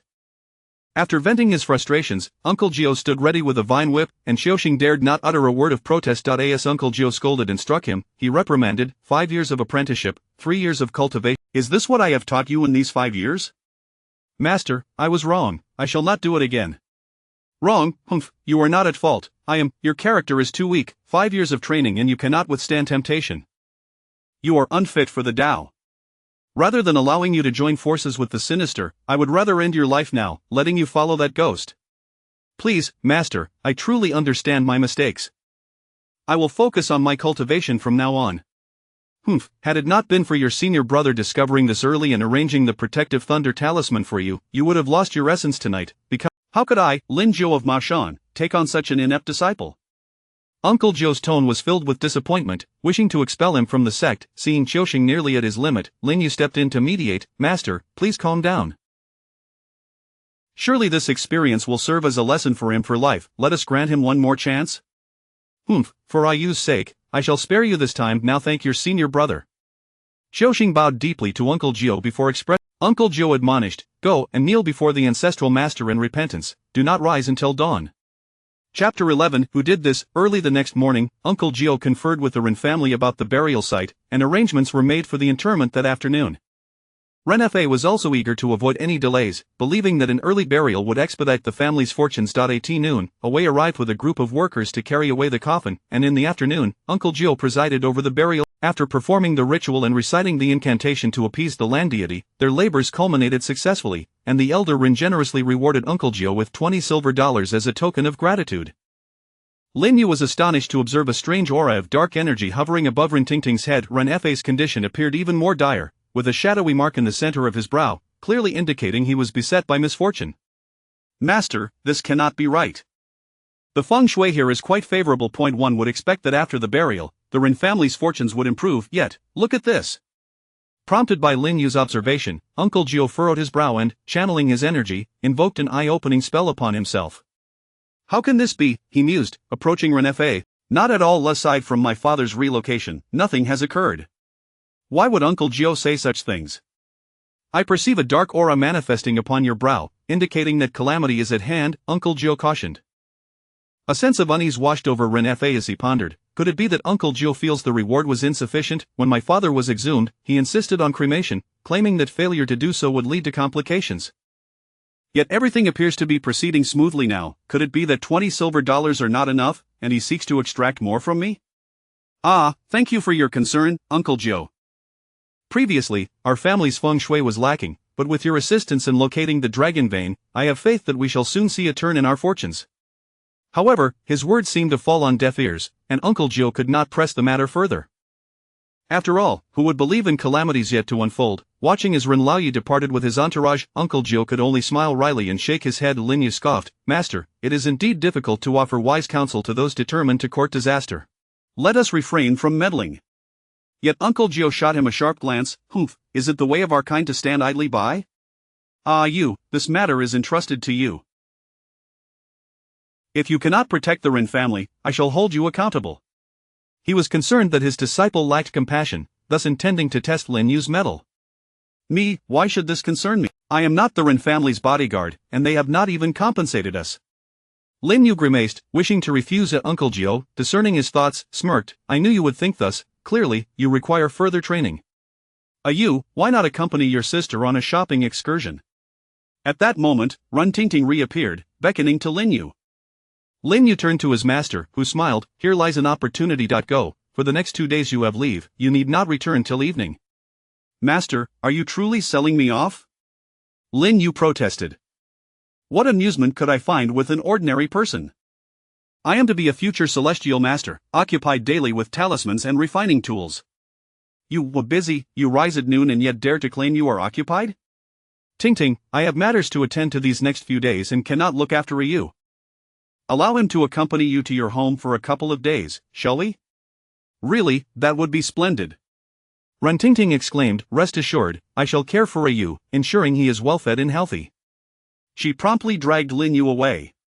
Hey, you, if anything arises, send a paper crane. Uncle Gio instructed. As evening fell, a black-cloaked feng shui master surveyed the new grave of Ren Weiyong from a distance, scoffing, such a simple burial site, they understand the shifting of fortunes yet fail to comprehend the art of warding off calamity. Humph, Lin Gio is nothing remarkable. It seemed he had yet to notice the anomaly surrounding Ren Weiyong. But why can I not awaken Ren Weiyong? He pondered. Tonight, I shall personally unearth him. The bloodline of the Ren family is most intriguing. That night, Lin Yu found himself forcibly drawn into Ren Tingting's private chamber. No way, Sister Tingting, is it proper for us to share a bed? Does Master Ren even approve? Ren Tingting laughed derisively. You little brat, do you even understand propriety? You're still so young, my father one mind. Lin Yu could not help but retort, you keep calling me small, yet wait for 3 years and see if I come, I shall await your arrival.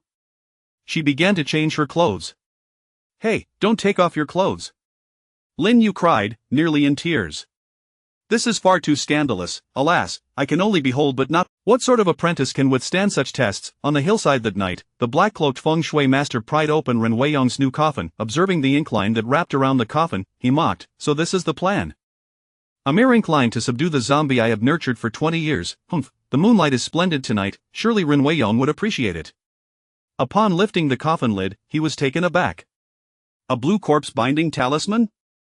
Lin Gio, you truly spare no expense. No wonder I could not awaken Ren Weiyong. However, upon removing the talisman, the anticipated visage of a fearsome zombie did not materialize. Instead, a decaying countenance was revealed. Who did this? No wonder I could not awaken him. Damn it, who killed Ren Weiyong? It must have been Lin Gio. You have ruined my 20 years of effort. Lin Gio, you shall pay. Consumed with rage, the feng shui master summoned his 5 personal zombies, initially plotting, "No, Lin Zhou's domain is fortified with formations, I am at a disadvantage, I must devise a way to lure him out." Gazing at the corpse of Ren Weiyong, an idea sparked in the feng shui master's mind. "Perfect, I shall first collect the interest owed by the Ren family." In the night at the mortuary, Uncle Jiao and Wen Kai had just settled down to rest. Suddenly, a paper crane swooped in, heralding a distress signal from the Maoshan flying crane technique. "Master, help, I am at the Ren family. This is bad, the Ren family is in trouble. Itsaus plea for help." What has transpired at the Ren family? Just moments before, Lin Yu, ensconced in Ren Tingting's embrace like a child, felt both vexed and bewildered. "Am I merely a plaything in your eyes?" Suddenly, a realization struck. No, something is amiss. Lin Yu's instincts flared, and he bolted upright, startling Ren Tingting. "What's wrong, little brother? Take this protective talisman and stay close to me." Ren Tingting, perplexed, inquired, "What has happened? I don't hear anything." "Sound, relying on sound for warnings, that would be far too late," Lin Yu scoffed. "I am not merely here to entertain."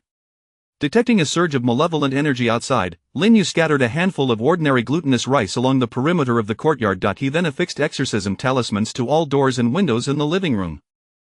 Next, he produced a paper crane and swiftly activated it. "Heaven and earth, the mystical school, the way of spiritual communication, fly forth, paper crane, I beseech you, master, come quickly."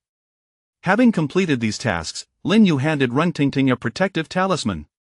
"Take this to your father and summon all the household staff to the living room. Do not venture off alone, there are evil men lurking outside." Chapter 12 of the encounter with the unyielding guardian. What transpired? What is happening? Commanding the steward to assemble the household, Ren Tingting stood at the staircase, clutching a protective talisman. Upon seeing her father descend, she hurriedly presented it to him. "Father, something dreadful has occurred." The crowd gathered in the living room, their gazes fixed towards the entrance where Lin Yu stood, only to be met with a terrifying sight. 5 grotesque creatures, with green faces and sharp fangs, had inexplicably leapt into the Ren family courtyard. Beneath their feet, sparks crackled and flickered, reminiscent of firecrackers during. At the forefront, a middle-aged man clad in black robes bore a sinister grin, observing Lin Yu, the steadfast guardian, with keen interest. "Child, are you also from the Ren family? We seem to have crossed paths before." Lin Yu regarded the man as if facing a formidable adversary, calmly inquiring, "Who are you to dare engage in such malevolent deeds?" "Haha, you possess quite the knowledge, do you not? You are aware of the art of corpse rearing. You, a mere child, lacking any cultivation, think these rice grains can thwart my quest for vengeance against the Ren family?"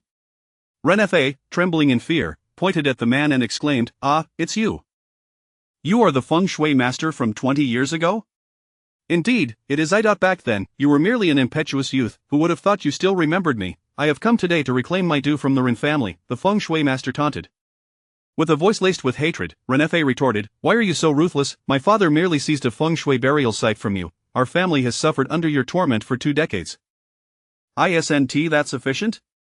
The feng shui master burst into laughter, mockingly stating, "Ah, so you are utterly ignorant fool, today you shall become an enlightened ghost. All of this was orchestrated by me. Do you truly believe that without my covert guidance, Ren Weiyong would understand the essence of the dragonfly skimming water site? Would he randomly attempt to seize a burial ground? What?" Ren Fa's eyes widened in disbelief. "Indeed, it was I who orchestrated the enticement of Ren Weiyong into action, and I secretly cursed him to death. Moreover, I transformed the dragonfly skimming water site into a corpse-rearing ground. Not only have I ruined your family's feng shui for 2 decades, but I have also turned Ren Weiyong into a formidable corpse born as a green zombie." "Ah?" Ren Fa was so agitated he nearly fainted. Ren Tingting, concerned, grasped Lin Yu's hand and asked, "You, is what he says true? Did my grandfather truly become a zombie?" Lin Yu shrugged. "He is not lying. My master discerned it on the day of the coffin relocation, thus suggesting immediate cremation, but you all disagreed. You must understand, if a zombie resurrects, the first they seek is their kin. Consuming the blood of their relatives only strengthens them. A green zombie that evolves further becomes a black-haired armored corpse, which is exceedingly fierce." Ren Tingting and Ren Fa trembled in fear. What shall we do now? Had Ren Fa known the grave danger posed by his father's transformation into a zombie, he would have certainly agreed to the cremation, disregarding any concerns about feng shui and fortune. The feng shui master fixed a malevolent gaze on Lin Yu and remarked, "Not bad, little brat, you possess considerable knowledge. Your master must be Lin Zhou, correct? He is of little skill, following him leads to no success." Why not come under my tutelage? I shall teach you the art of corpse refinement. Lin Yu let out a laugh, incredulous at the audacity of the man. Who do you think you are? You presume to judge my master. He is the esteemed Taoist Qingshan of Mashan, a sage of the myriad realms. You dare to belittle him? You must first surpass chapter 13. Who among us is the true monster? No worries, even if the talisman on the window is damaged, I still have plenty more. As he spoke, Lin Yu retrieved a substantial handful of blue talismans from his bosom, seemingly numbering in the hundreds. Come. You all take these and hide in the living room. Don't come out. Once the talisman on the window turns black, just replace it with a new one. The feng shui master nearly spat blood in disbelief, his eyes wide as he gazed at Lin Yu. Where on earth did you acquire so many blue talismans? A single yellow talisman for warding off evil is worth $1, while a blue talisman is valued at 10, and is rare to find. Lin Jiao, the guardian of the ancestral tomb, must have little money to spare, yet here he is, brandishing them in handfuls? Is this protective charm truly so valuable? The members of the Ren family were left in shock, especially old Master Ren, whose hands trembled in astonishment. Secretly, he mused, no wonder they say Jiu is the second richest in Rinjia town. It seems there is truth to that. If each of these talismans is worth $10, and tonight Ayu gives one to everyone, that is over $100. And with the bundle in Tingting's hands, over 100 talismans, worth over $1,000, and Ayu shows no sign of blinking? Ran Fa's gaze toward Lin Yu shifted, contemplating his daughter and then Lin Yu again. If only Ayu were a couple of years older. Meanwhile, Lin Yu chuckled, my master may not be wealthy, but old Master Ren is certainly affluent. The Ren family is the richest in town, these talismans are but a trifling matter. Coughing slightly, Ran Fa felt a flush of embarrassment. I may be the richest in Rinjia town, but I am not the richest in the entire southern province. My family's total assets amount to merely $10,000 to $20,000. Spending over $1,000 at once would be painful, not just a trifle. However, facing a formidable adversary, Ran Fa could only put on a brave front. Indeed, what is a few $1,000s? For the sake of dealing with you, vile spirit, I, Ran Fa, shall pay. Old Master Ren, what has given you such audacity? Why is your voice suddenly so loud? Lin Yu turned in surprise, sensing a hint of bravado in his demeanor. Watching Ran Fa and Lin Yu banter without a care, the malevolent feng shui master was seething with rage, momentarily thrown into confusion. Hey, are we still fighting, or shall we take a break and wait for my master? Humph, you little brat, don't get cocky. I have plenty of methods to deal with you, rabble. Don't think a few talismans will save you. With that, he brandished a rusty iron sword. Though the sword was covered in rust, it was indeed a genuine mid-grade magical weapon. I have trained for many years and am skilled in hand-to-hand combat. Can your talismans defend against my iron sword? Ah! Ran Fa trembled in fear. Can you not do this? Can we truly defeat him? Lin Yu rolled his eyes. What happened to your earlier bravado? Turning back to see the feng shui master's triumphant sneer, Lin Yu remained unfazed, quietly pulling a talisman from his treasure pouch. What? Another pile of blue talismans? The master scoffed, boy, talismans won't protect you for long. No worries, I have about 100. Lin Yu waved the handful of golden talismans in his hand. The feng shui master nearly spat blood in frustration. Are you still going to fight or not? Lin Yu asked again. Fight, with you wielding 100 turtle shells? Am I a fool? The feng shui master retreated into silence, unwilling to engage further. Yet, the thought of retreating without having avenged himself was unbearable. How could he return empty-handed after coming here for revenge? Humph, don't get too proud. Do you really think you can protect everyone all by yourself? The feng shui master commanded the 5 protective zombies to encircle Lin Yu. Hold him down. After issuing the command, he lunged toward the window of the Ren family's living room. Unfortunately, the window had already been barricaded by servants, and he was unable to force his way through. Do you think a single blue talisman can stop me? He scoffed, brandishing his iron sword, and began to slash violently. The blue talismans might repel spells, but against the feng shui master's brute force, they were utterly ineffective. Lin Yu began to panic, having thought he was securely in control and merely teasing this vile spirit. Unexpectedly, the master was now desperate, employing all manner of twisted tactics. Seeing the 5 zombies surrounding him, neither attacking nor retreating, Lin Yu smirked. You 5 worthless creatures think you can stop me? 4 green zombies and 1 half-armored black zombie. Indeed, this dark practitioner was no ordinary foe. He seemed to be a master of the earth. Without hesitation, Lin Yu pulled out more treasures from his person. In his left hand, he held red sun sand, and in his right, strengthened glutinous rice. Today, the damage experiments conducted by Ren Weiyong will save the lives of your descendants, Ren family. You can rest easy now. Ren Weiyong, your kindness is appreciated, thank you. A series of dull thuds and explosions resounded as the 5 zombies fell one by one, no longer able to focus on surrounding Lin Yu, all writhing and convulsing on the ground. Lin Yu clapped his hands together. Hey, stop smashing the window, your precious zombies are about to die. What?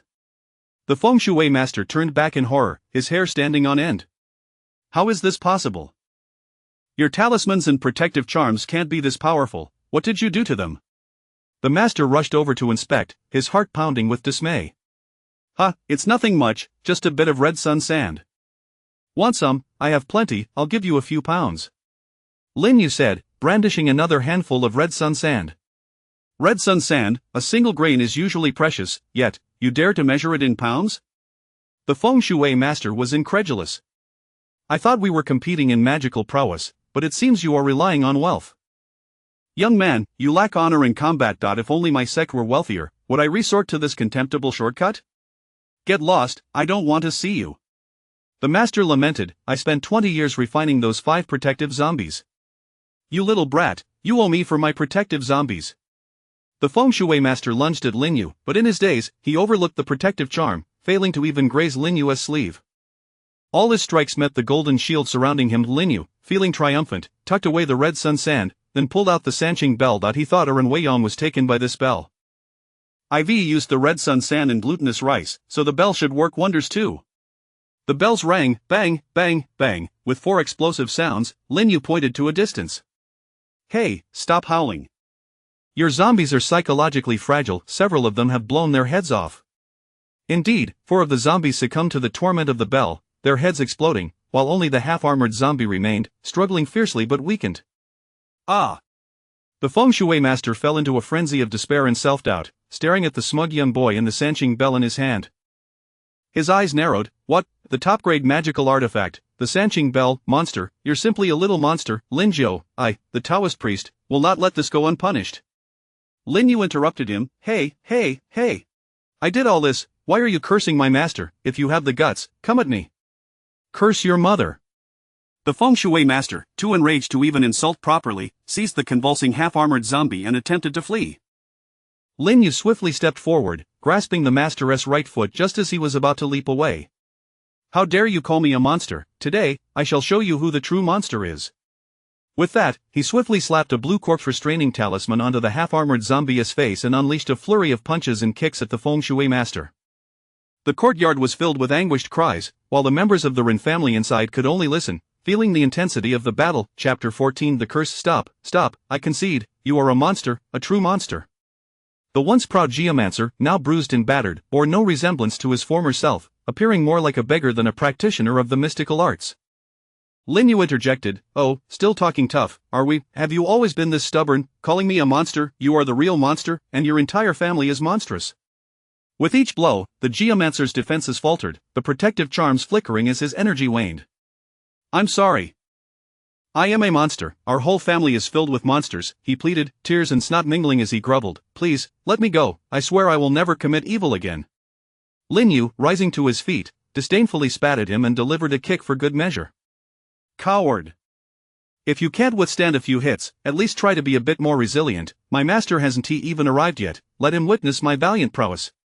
I'm here, and I can see your valor. Where's the prowess? Came the voice of Uncle Jiu from atop the wall. Lin Yu exclaimed with delight, Master, when did you arrive? I hope I haven't embarrassed you. He boasted, I've taken down a rogue sect and 5 zombies, expending only a few charms and artifacts, with no casualties on our side. Uncle Jiu nodded in satisfaction, internally acknowledging Lin Yu's success.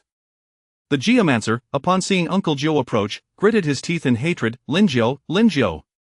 Uncle Jiu expected an outpouring of past grievances, but instead, the man spat, is the Mashan sect so impressive just because it has wealth? Why not manage your own disciple? Is this how one fights in the spirit realm, by resorting to such cowardly tactics? Evil must be eradicated, there is no need for decorum when dealing with wickedness. Uncle Jiu, though strict, was not inflexible, especially when it came to protecting his own. Lin Yu squatted down, threateningly asking, if you wish to avoid further punishment, confess your identity. The man, curled on the ground and trembling, stammered, I am from the Yin Corpse sect. What? Uncle Joe was taken aback. The Yin Corpse sect has resurfaced? Curiously, Lin Yu turned to his master and inquired, Master, what is the Yin Corpse sect? It doesn't sound like a righteous faction. Why do you seem so alarmed? Are they more formidable than us at Mashan? With a sigh, Uncle Joe began to explain the hidden truths of the spirit realm. In this world, the forces of good and evil are in a delicate balance. We must never underestimate the enemy simply because we consider ourselves righteous. The Yin Corpse sect was once a powerful faction that practiced necromancy. Although the art of corpse cultivation was looked down upon in the spirit realm, it was tolerable as long as they refrained from causing harm. However, 50 years ago, the sect conspired to massacre practitioners from other sects to acquire their remains for their dark practices, which incited the wrath of the spirit realm. As a result, the forces of good and evil united to eradicate the Yin Corpse sect. It is astonishing that, 50 years later, a successor has emerged. The geomancer suddenly mocked, Haha, Lin Jiu, as a disciple of Mashan, you are well versed in these secrets. Rest assured, as long as there are corpses in this world, the practice of corpse cultivation will persist. As long as there are those who cultivate corpses, the Yin Corpse sect will never perish, the forces of evil will rise again, and this time, we shall not repeat past mistakes. All sects that opposed us will pay dearly. Lin Yu, incensed, kicked him again. Stop your bluster, you're already a cripple, and yet you still have so much to say. The man did not rage nor plead for mercy. Instead, he grinned wickedly, Haha, little one, haven't you realized, your purple talisman's time is up. Ha! Lin Yu glanced down and was indeed surprised to see the purple talisman flickering before finally burning out. Look out! Uncle Joe exclaimed in alarm, but it was too late. The geomancer spat a mouthful of blood, transforming it into a blood arrow that shot straight for Lin Yu's brow. With the geomancer collapsing to the ground, lifeless, it was evident that he had sacrificed his life for a lethal strike. As the blood arrow neared Lin Yu, a new purple light flashed, forming a protective barrier around him, rendering him unharmed. The blood arrow encountered the purple light as snow meets the sun, disintegrating without a sound. Uncle Joe's expression hardened as he muttered in anger, Damn it, it's a curse. The geomancer, eyes wide in disbelief, succumbed to death without uttering another word, his expression frozen in shock. Lin Yu spat in disdain, Pa, did you think you could ambush me? You didn't expect that I had more than one purple talisman, did you? Nearby, Ren Fa, having narrowly escaped danger, murmured, Wait a minute, when I asked you earlier, you said you only had one. Uncle Joe kicked Lin Yu lightly, admonishing, Next time, don't be so careless. You nearly fell into his trap. Had you been cursed, not even returning to Mashan would guarantee a remedy. Lin Yu stuck out his tongue, his earlier bravado dampened by the close call. He scolded the geomancer in his mind for his treachery. The spirit realm is perilous. I have been too naive. I must exercise greater caution henceforth. What a pity he died so quickly, otherwise, we might have extracted secrets of the Yin Corpse sect from him. Lin Yu lamented. Uncle Joe shook his head, chuckling, if it were that easy, the Yin Corpse sect wouldn't be such a headache. As he spoke, he produced a blue soul binding talisman and threw it at the geomancer's corpse. Yet, as the talisman ignited, it had no effect. Lin Yu exclaimed in astonishment, Master, does this mean he has no soul? Is the Yin Corpse sect truly that formidable? Could he be a puppet? Uncle Joe replied, No, he condensed his essence and soul into that cursed blood arrow. This man was truly vicious, leaving no escape route for himself. He would rather face eternal damnation than allow you to live. Fortunately, you had the purple talisman for protection. A mere Earth Master's gamble of all his gathered curses could not be thwarted by a blue talisman. Lin Yu felt a cold sweat trickle down his forehead. Cough, Master, you are right. My cultivation is too shallowed. I should have spent my youth accompanying you. Uncle Joe couldn't help but laugh. Are you frightened now? Weren't you quite bold before? Rest assured, as visiting your fourth uncle's dojo is still permissible. Lin Yu examined the half-step armored corpse, and indeed, with the defeat of the evil practitioner, the armored corpse also fell, as the guardian spirit and its master shared their fates. Hearing the system notifications, merit gained to 1,500, 100, Lin Yu chuckled, finding the system's rewards akin to clearing a dungeon. Lord Ren approached with his family to express gratitude. Uncle Joe, thanks to you, our family would not have survived this night. We are eternally grateful. Ah, Lord Ren, there is no need for such formality. For practitioners, vanquishing demons and aiding the distressed is our duty, Uncle Joe replied humbly with a smile. Lin Yu directed his subordinates to clean up the aftermath. The corpses scattered about needed to be incinerated with lychee wood to prevent the spread of corpse poison. Lord Rin pulled Uncle Joe aside into the living room. Uncle Joe, there is a matter I wish to discuss with you. Chapter 15. The treasure of licking bags. What are you discussing? Uncle Joe was quite curious that he noticed Renfei's eyes darting back and forth, first glancing at his daughter, then at Lin Yu. Could it be that Master Rin has taken a liking to Yu and intends to marry his daughter off to him? Well, even though Yu is somewhat younger, Miss Rin is not too old either, nearly 4 years his senior, and she is quite charming herself. After all, age is just a number. Uncle Joe, earlier when the villains attacked, Yu provided each of us with a protective talisman, and its effects were surprisingly effective. As it stands, we have one left unused, which is in the hands of the young lady. I wish to discuss with you about purchasing all these talismans, may I? Uncle Joe nearly toppled from his chair. I have even decided on my grandson's name, and you come to me with this? Master Ren, 1 talisman per person is sufficient. Too many would serve no purpose. But this item can only unleash its greater potential in the hands of those who practice our craft. Sighing, Uncle Joe relented and Master Rin recognized the value of such items, and while he could not seize them by force, he managed to negotiate for an additional 5. Including the one each received tonight, the Rin family ended up acquiring a total of 20 talismans, with Master Rin parting with $300 silver. The extra 100 was a token of gratitude for Yu's life-saving assistance. Once matters were settled, Uncle Joe returned to the ancestral hall with his disciple. Lin Yu revealed the spoils he had gathered. Master, I have a rusty iron sword of mid-grade quality, a low-grade sanching bell, a manual on corpse refining, and a half-torn piece of beast hide. Additionally, there are several silver dollars, a dozen yellow talismans, and 2 blue talismans. And a broken iron plate, presumably an identity badge. Ah, is there a hidden compartment? Upon inspecting the manual on corpse refining, several different sheets of paper tumbled out. Nailhead 7 arrows? Master, is this the legendary secret technique? Have we stumbled upon it so easily? Uncle Joe took the papers in astonishment. Indeed, it is the Nailhead 7 arrows. This is not a fragment. After carefully perusing the contents, Uncle Joe warned, such secret arts are not without limitations. If the cursed individual is exceedingly wicked, the spellcaster may gain merits. Conversely, if the cursed is virtuous, the spellcaster will deplete their merits. Should the spellcaster lack sufficient merit for protection, it will backfire upon them. Lin Yu recalled the Rin family. Master, is it possible that Ren Weiyong was cursed to death? Indeed, it is plausible. You may study this curse technique, but exercise caution in its application. As for the corpse refining art, Uncle Joe hesitated. Although it belonged to the unorthodox path, having a few iron-armored corpses for protection could significantly enhance the safety of his disciple. Lin Yu shook his head in distaste. I have no desire to learn corpse refining. Having several ghastly, green-faced creatures around would make it difficult to eat. Moreover, if the refinement goes awry, what will I do if I fall victim to corpse poison? Once I master the art of paper soldiers, I will have no shortage of guardians. Uncle Joe chuckled. Paper soldiers cannot compare to refined corpses. The latter allows the protective zombies to advance and grow. However, the paper soldiers you create are limited by the quality of the materials and your mana consumption. Their combat prowess will remain static and will not evolve. The paper soldiers will never surpass your own capabilities. Lin Yu countered, but the same applies to corpse refining.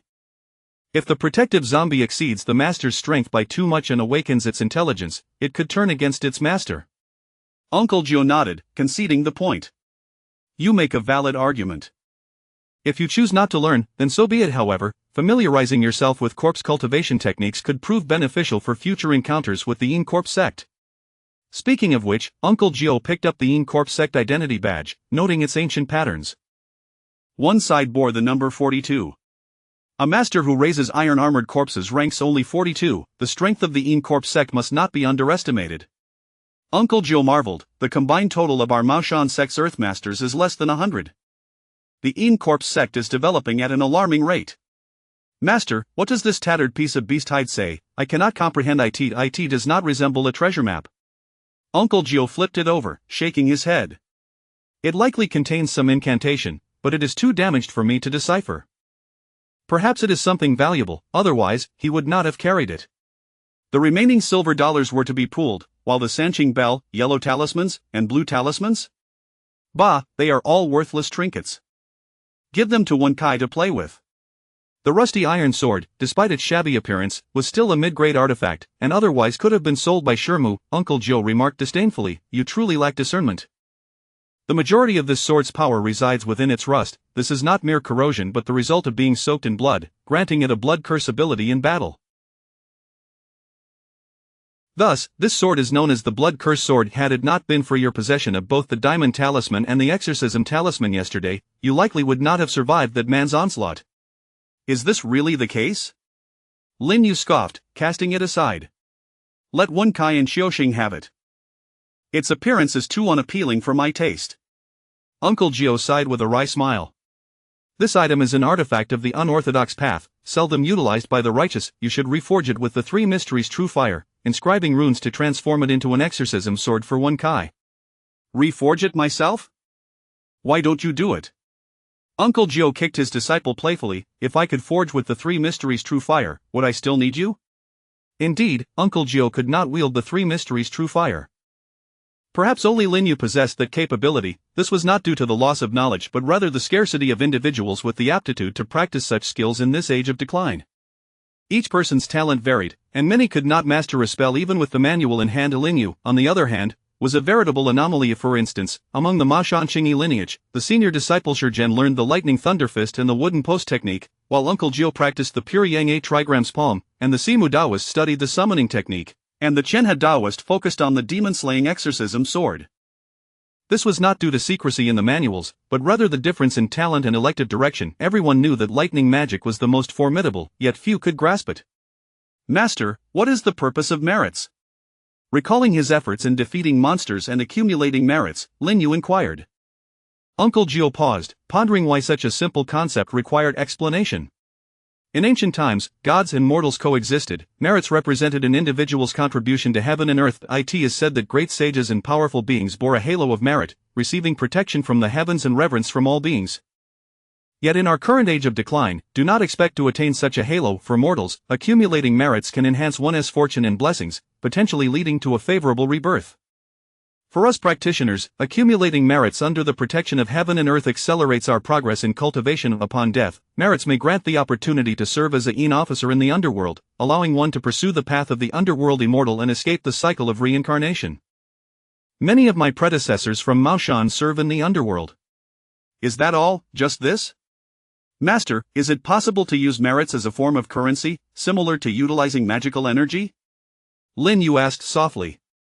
Uncle Gio replied curtly, what a fanciful thought. Merits are computed by heaven and earth, requiring the underworld's death ledger and merit record to verify, that is only applicable after one has entered the underworld. Individuals cannot even view their own merits, let alone draw upon them. However, there are exceptions when they might be useful. Ah, really, when would that be? Uncle Gio pointed at the two books Lin Yu held. The Nailhead 7 Arrows, for example. Lin Yu groaned in frustration, clutching the manual and the sword as he retreated to his quarters. Chapter 16 The Marvelous Uses of Merits. Asking the master is akin to asking in vain. It would be more beneficial for me to delve into the study of external aids myself. Alas, the external aid is mute and possesses no intelligence whatsoever. Slaying a malevolent cultivator grants me a merit of 1000, while a half-step iron-armored corpse yields 500, and 4 green zombies collectively provide 400, in addition to the 100 contributed by Ren Weiyong.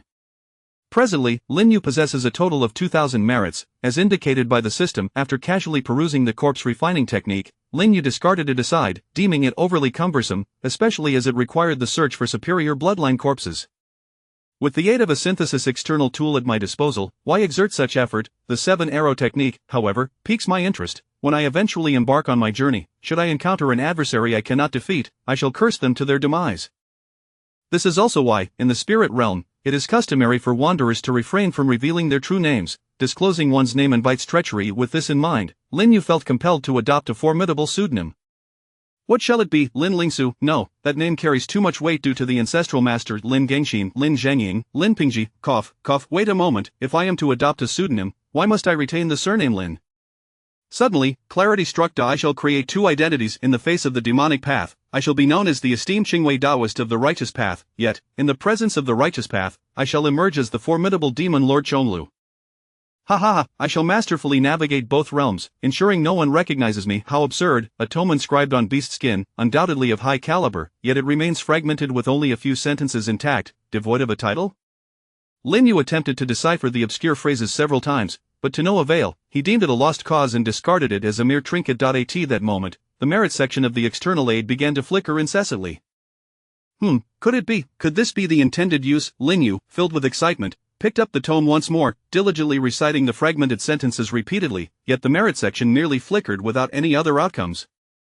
What could this imply? Is it possible that my merits are insufficient? Casting aside the beast skin, Lin Yu rummaged through his belongings and unearthed a small collection from Ma Shan, which contained hundreds of minor spells. Previously, he had only selected a handful of practical ones, such as the eye-opening spell, dust-dispersing spell, and the illuminating spell, you shall suffice. The flame spell was succinct, comprising only a few lines. Lin Yu copied the initial phrases, leaving the last 2 lines blank. Holding the paper, he silently envisioned invoking merits. Indeed, this time, the merit count did not flicker. Instead, it began to diminish, revealing the final 2 lines on the paper.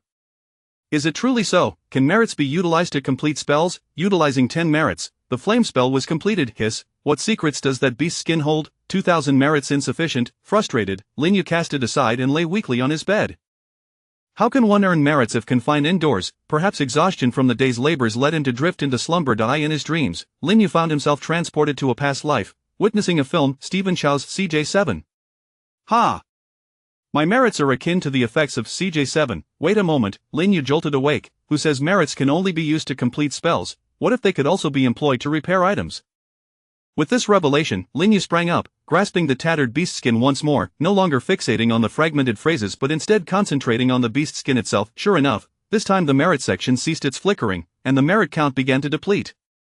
With merely 10 merits, the beast skin was restored to its original form. Quickly flipping it over, Lin Yu's jaw dropped. The art of Hudian? He leaped up in exhilaration. What a windfall! 10 merits exchanged for a divine technique. It felt like winning $1 billion with a $2 lottery ticket. The Hudian technique was completed in its entirety. 2,000 merits would not suffice, yet now only 10 were required. Ha ha ha. Indeed, I, Lin Yu, am a favored child of the heavenly Tao. Thank you, ancestral master. In the midst of his midnight euphoria, Lin Yu suddenly pondered, since merits can be utilized in such a manner, could I exploit a loophole? Thus, he gathered a stack of paper, sewing it into a book, and inscribed 72 transformations on the cover. Tearing out the subsequent pages, calling upon the system merits, he invoked a merit of 1, and the book was restored, still blank. Pfft, I spent a merit to create a stack of blank paper, so that's how it works. I had hoped to exploit a loophole and restore the legendary immortal Tao techniques, the Ma Shan ancestor. Dream on, my Ma Shan's Qingcheng lineage is indeed immortal Tao, yet in this waning era of spiritual energy, achieving the golden core is already a remarkable feat. What good would the 72 transformations or the 9 mysteries do you? Cough, the art of Hudian is already commendable, one mustn't be too greedy. Thus, that night, Lin Yu remained awake, reciting the art of Hudian. The next day, he did not merely rise. He did not even step outside, hanging a sign on the door, seclusion. Ninth Uncle sighed in exasperation and had Wen Kai bring him food. The Ren family sent someone to invite Ninth Uncle for assistance, stating that the old master had been exhumed. Upon arrival, Ninth Uncle discovered it to be true. It was likely the work of that malevolent feng shui master. Consequently, everyone had to select a new burial site for Ren Weiyong. Thankfully, when Ninth Uncle initially sought out burial spots, he had located 2, otherwise, they would have needed to transport Ren Weiyong back to the mortuary out of caution. Once everything was concluded, Ninth Uncle revisited the original Dragonfly Waterhole burial site. Upon meticulous examination, he discovered that the burial site had been arranged with a corpse-rearing formation. Alas, the Im Corpse sect harbored malicious intentions, employing covert methods and excelling in patience. Truly, it is a challenge to guard against them. Not only ordinary individuals, but even righteous cultivators may struggle to contend with them. As the Tao declines, the demonic path rises, chaos will surely ensue. The demonic path is on the brink of resurgence. Alas, countless innocent souls will suffer, and it remains uncertain how many more wrongful spirits will be added to the tally. After discarding the Young Fire Talisman and the Exorcism Talisman until the Dragonfly Waterhole was entirely dealt with. Nearby, the female ghost Dong Xiaoyu seethed with resentment. That brat injured me. These past few days, I have relied on this place's energy to heal, and you, instead, have cut off my lifeline. Cursed be you. Neither of you is a good for nothing. On the 3rd day, Lin Yu emerged from seclusion, presenting a high-quality magical ring to Ninth Uncle. Master, do not say that your disciple is unfilial.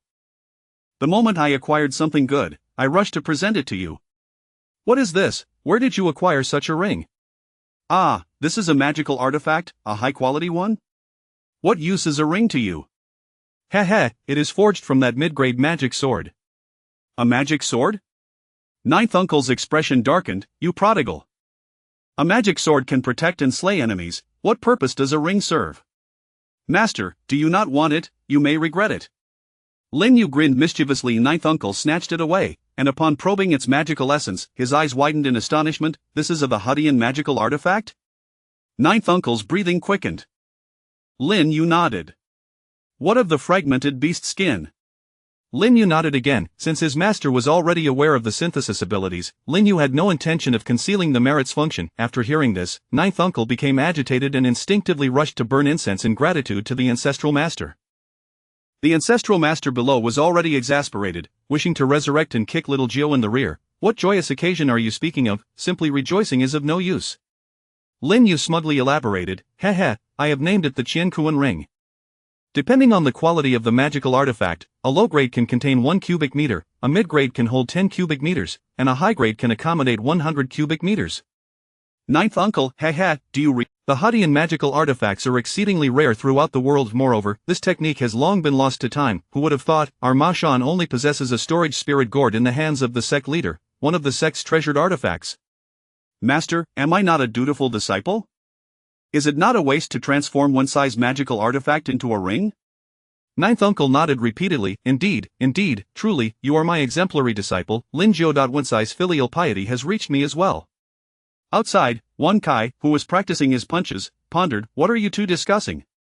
Since such an opportunity has arisen, we might allow your fourth uncle to attempt collecting some incomplete treasures, be they beast skin spells or magical artifacts. Lin Yu nodded repeatedly. Indeed, master, you are astute. How did I not think of this? I suspect that the individuals from the Corp sect may recognize this as Hadian. They likely wish to comprehend it through the fragmented text. Thus, traversing the path of corpse refinement would be greatly facilitated. Unfortunately, they lack the fortune. This matter is of great significance. You should destroy that beast skin to prevent any leaks that may bring calamity. Master, will you not learn it? Ninth uncle's face flushed with embarrassment. I fear I may not grasp it. Lin Yu exclaimed, that cannot be, it is quite simple. Rebellious disciple, are you engaging in Versailles with your master? Chapter 17. The return of the four-eyed one. Indeed, one must commend Uncle Jiao for his innate talent in the path of cultivation. The essence of the pot heaven divine technique lies in its runes. Inscribing the pot heaven runes upon objects can expand their internal space, thereby creating a world of their own. Uncle Jiao's aptitude for the art of talismans is truly remarkable, and he has indeed made strides in mastering this divine technique. However, his skills in artifact crafting leave much to be desired, as he can at most forge inferior-grade magical items. If he were to collaborate with the prodigy of artifact creation, Simu, they might complement each other's strengths. With the affairs in Rinjia town settling down, Lin Yu's life returned to a state of tranquility, yet, he was not idle. He diligently practiced the art of paper-cutting soldiers. Additionally, the matter of crafting magical garments had to be prioritized. Thus, he procured 100 bolts of exquisite silk from a clothing store. Upon returning home, he activated the thousand-fold synthesis, depleting his mana to ultimately condense a mere 10 feet of spiritual brocade. Through meticulous refinement, he successfully produced a high-grade Taoist robe in a moonwhite hue. The leftover scraps were fashioned into a pair of boots. Uncle Jiao gazed at the creation with envy, exclaiming, this rascal truly has a flair for the extravagant. If you venture out dressed like that, how will I, your master, ever wear my apricot yellow robe again? It seems I must don a long gown or a suit to maintain authority over this rebellious disciple. This robe is too conspicuous, he remarked. Fear not, master. I incorporated the Rui talisman, concealment talisman, evil repelling talisman, and diamond talisman during the crafting process. With my mana, I can alter its appearance. Behold, it can even transform into a suit. Ugh, go away, I shan't look. Uncle Jiao, feeling disheartened, turned to head into town, not to drown his sorrows in drink, but rather to splurge on purchasing 100 bolts of silk. The clothing store owner, caught in a dilemma, explained, Uncle Jiao, it's not that our humble establishment refuses to sell to you, it's simply that we have run out. All the silk has been purchased by your young master, Ayu. Then I shall reserve 100 bolts. That can be arranged, but you'll have to wait for the next batch. Young master Ayu has reserved 300 bolts, which will be delivered tomorrow. Oh, 300 bolts reserved? I suppose this lad has a conscience after all. Uncle Jiao, do you still want them? Yu's order is sufficient. I assumed he had not placed one. As Uncle Jiao departed, the clothing store owner pondered curiously about the purpose behind such a massive silk purchase. Could it be that the wealthy Uncle Jiao? Meanwhile, in the ancestral hall, Qiao Sheng approached Lin Yu, distressed. Senior brother, I've been plagued by a female ghost lately, could you lend me your assistance? Did we not manage to drive her away last time? How is she still haunting you? Lin Yu inquired, perplexed. Is it still that Dong Xiaoyu? Xiao Shang nodded. She no longer appears directly, instead, she merely taunts me with sounds on my way home. Then use your spiritual sight and eliminate her with the thunder talismans. Xiao Shang's expression reflected inner turmoil. Lin Yu, exasperated, kicked him lightly and reproached, why are you so spineless, are you perhaps infatuated with that half-decomposed ghost? Alright, I'll assist. Tonight, you shall wed the ghost. Senior brother, that is not my intention. Then what do you mean? Xiao Shang stammered, I merely wish for you to help me drive her away, so she no longer harasses me. Lin Yu outright refused, not happening. You want me to deal with a mere female specter, even an exorcist could handle that, why should it fall to me? Wen Kai, come in here. Senior brother, did you call for me? He was the most obedient to Lin Yu, thus Lin Yu often remembered him for any good fortune. How is your ghost binding spell coming along? Wen Sai's face flushed red, I am not yet proficient. I can only use a wine jar to capture some minor spirits. That will suffice. Tonight, you shall accompany Xiao Shang to capture his ghostly girlfriend. Xiao Shang nearly spat blood in disbelief. Wen Sai's face contorted in concern, senior brother, is that appropriate? One must not harm a friend's partner. When did Xiao Shang have a girlfriend? That would be the ghost, Dong Xiaoyu. Wen Kai could not contain his laughter, senior brother Xiao Shang, you can't be serious. Xiao Shang, embarrassed, kicked Wen Kai, senior brother, Xiaoyu is now a vengeful ghost. Wen Kai cannot deal with her. A vengeful ghost, has she advanced in her malice? Lin Yu's expression darkened. If that is the case, Xiao Shang, are you still unable to act? This presents a significant issue, the first rule of the Maoshan sect. The righteous and the wicked are at odds, fighting for a lifetime. No, she has become a vengeful ghost out of hatred for me, but I know not how her strength has increased. However, she has not killed anyone, there is no bloodlust upon her. Lin Yu scoffed, it is best that way. Tonight, Wen Kai and I will go investigate. If she has harmed anyone and transformed into a malevolent spirit, then there will be no mercy. Xiao Shang, anxious, interjected, senior brother, cease. Have you forgotten the rules of Maoshan? I will discern right from wrong myself, I do not wish to hear you plead for her. Lin Yu regarded Xiao Shang with disdain, he seemed to have forgotten the divide between the living and the dead, casting aside the rules of their sect. Did you not claim to have never slept with her? Truly, you are bewitched. You offered incense to Dong Xiaoyu once, and now she haunts you, wishing to harm you, yet, you cling to her memory. It is not as if you owe her from a past life. Why be such a fool? That evening, the 3 pure bells rang, and Simu Daoist arrived at the ancestral hall with a group of clients. Senior brother, where are you and Wen Kai? They went to assist Xiao Shang in capturing a ghost. They will return shortly. You have arrived at an opportune moment, my dear junior brother. You are in for some good fortune. Henceforth, the task of corpse herding will be less arduous. Senior brother, have you struck it rich? Simu Daoist inquired, astonished, while lamenting his past toil. That's not what I meant. Clearing his throat, he added, junior brother, maintain your composure. I have not struck it rich. You shall still need to herd corpses to maintain appearances. Ayu has a gift for you that will ease the burden of your work. Simu Daoist pouted, I knew it. I am destined to labor. It is not a puppet crafted from the paper-cutting soldier technique, is it? Did Ayu make me a paper effigy? Uncle Joe chuckled, no, it is something even more effortless. Behold this. He extended a ring toward Simu, yet Simu was unwilling to part with it, and the two brothers nearly clashed in front of their ancestral master. On the way to Rinjia town, Xiao Shang rode his bicycle as usual, while Lin Yu and Wen Kai, having applied concealment and silence talismans, followed discreetly at a distance. Miss Xiaoyu, I miss you dearly. What followed was a series of sultry sounds that sent shivers down one's spine. Xiao Shang was on the verge of tears. If you were to come every night intending to kill me, I could face it honorably as an exorcist, but this, as a mere virgin, how can I withstand such torment? Observing Xiao Shang tumble from his bicycle, who knows what nonsense he has heard? Employing their spiritual sight, the two soon discerned the situation. Let us confront her. Bold spectre, where do you think you're going? Lin Yu wanted nothing more than to kick him. Could you not shout once you're closer? You've scared the ghost away, will you chase after her? Chapter 18, The talent of literature reveals itself upon witnessing the scene. Dong Xiaoyu was well aware that it was a trap set by Xiaoxing. You foul Taoist, do you dare to bring others to scheme against me? Xiaoxing replied, I warned you long ago to stop your entanglement.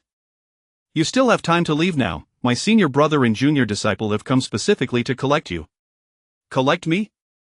Dong Xiaoyu glanced into the distance, unable to suppress a hearty laugh. What can a foolish sorcerer and a mere child do? Today, I shall ensure that you taste some hardship. With that, she cast aside Qiuxing and soared towards Wen Kai.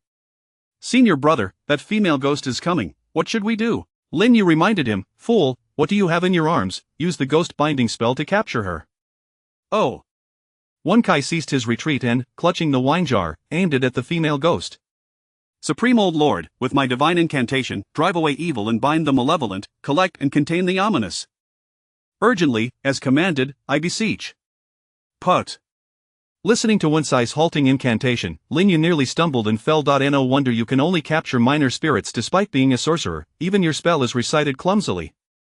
It is indeed a miracle that the Supreme Lord grants you efficacy. As Wen Sai's feeble magical energy surged, the wine jar transformed into a spiritual capturing artifact, genuinely exerting a pull on the ghostly Dong Xiaoyu. Yet, it was to no avail. Dong Xiaoyu merely shifted her attire and remained unperturbed by Wen Sai's ghost binding spell. Pfft, you foul Taoist, is this truly your senior brother? Spare us the embarrassment. Ah. Senior brother, is she not a vengeful ghost? I cannot capture her. Wen Kai was on the verge of tears, having gathered the courage for a moment of glory, only to find it ineffective. Lin Yu was utterly speechless. Of course, your incantation is a jumbled mess. It is a wonder it would work at all. Hand me the wine jar. Dong Xiaoyu, unable to discern Lin Yu's cultivation, was nonetheless surprised. What? You little brat are the senior brother? Ha, do not get too smug. My senior brother is far more formidable than us. Prepare for your demise. Wen Kai taunted as he passed the wine jar. Lin Yu wanted to cover his eyes. Alright, enough of the bravado.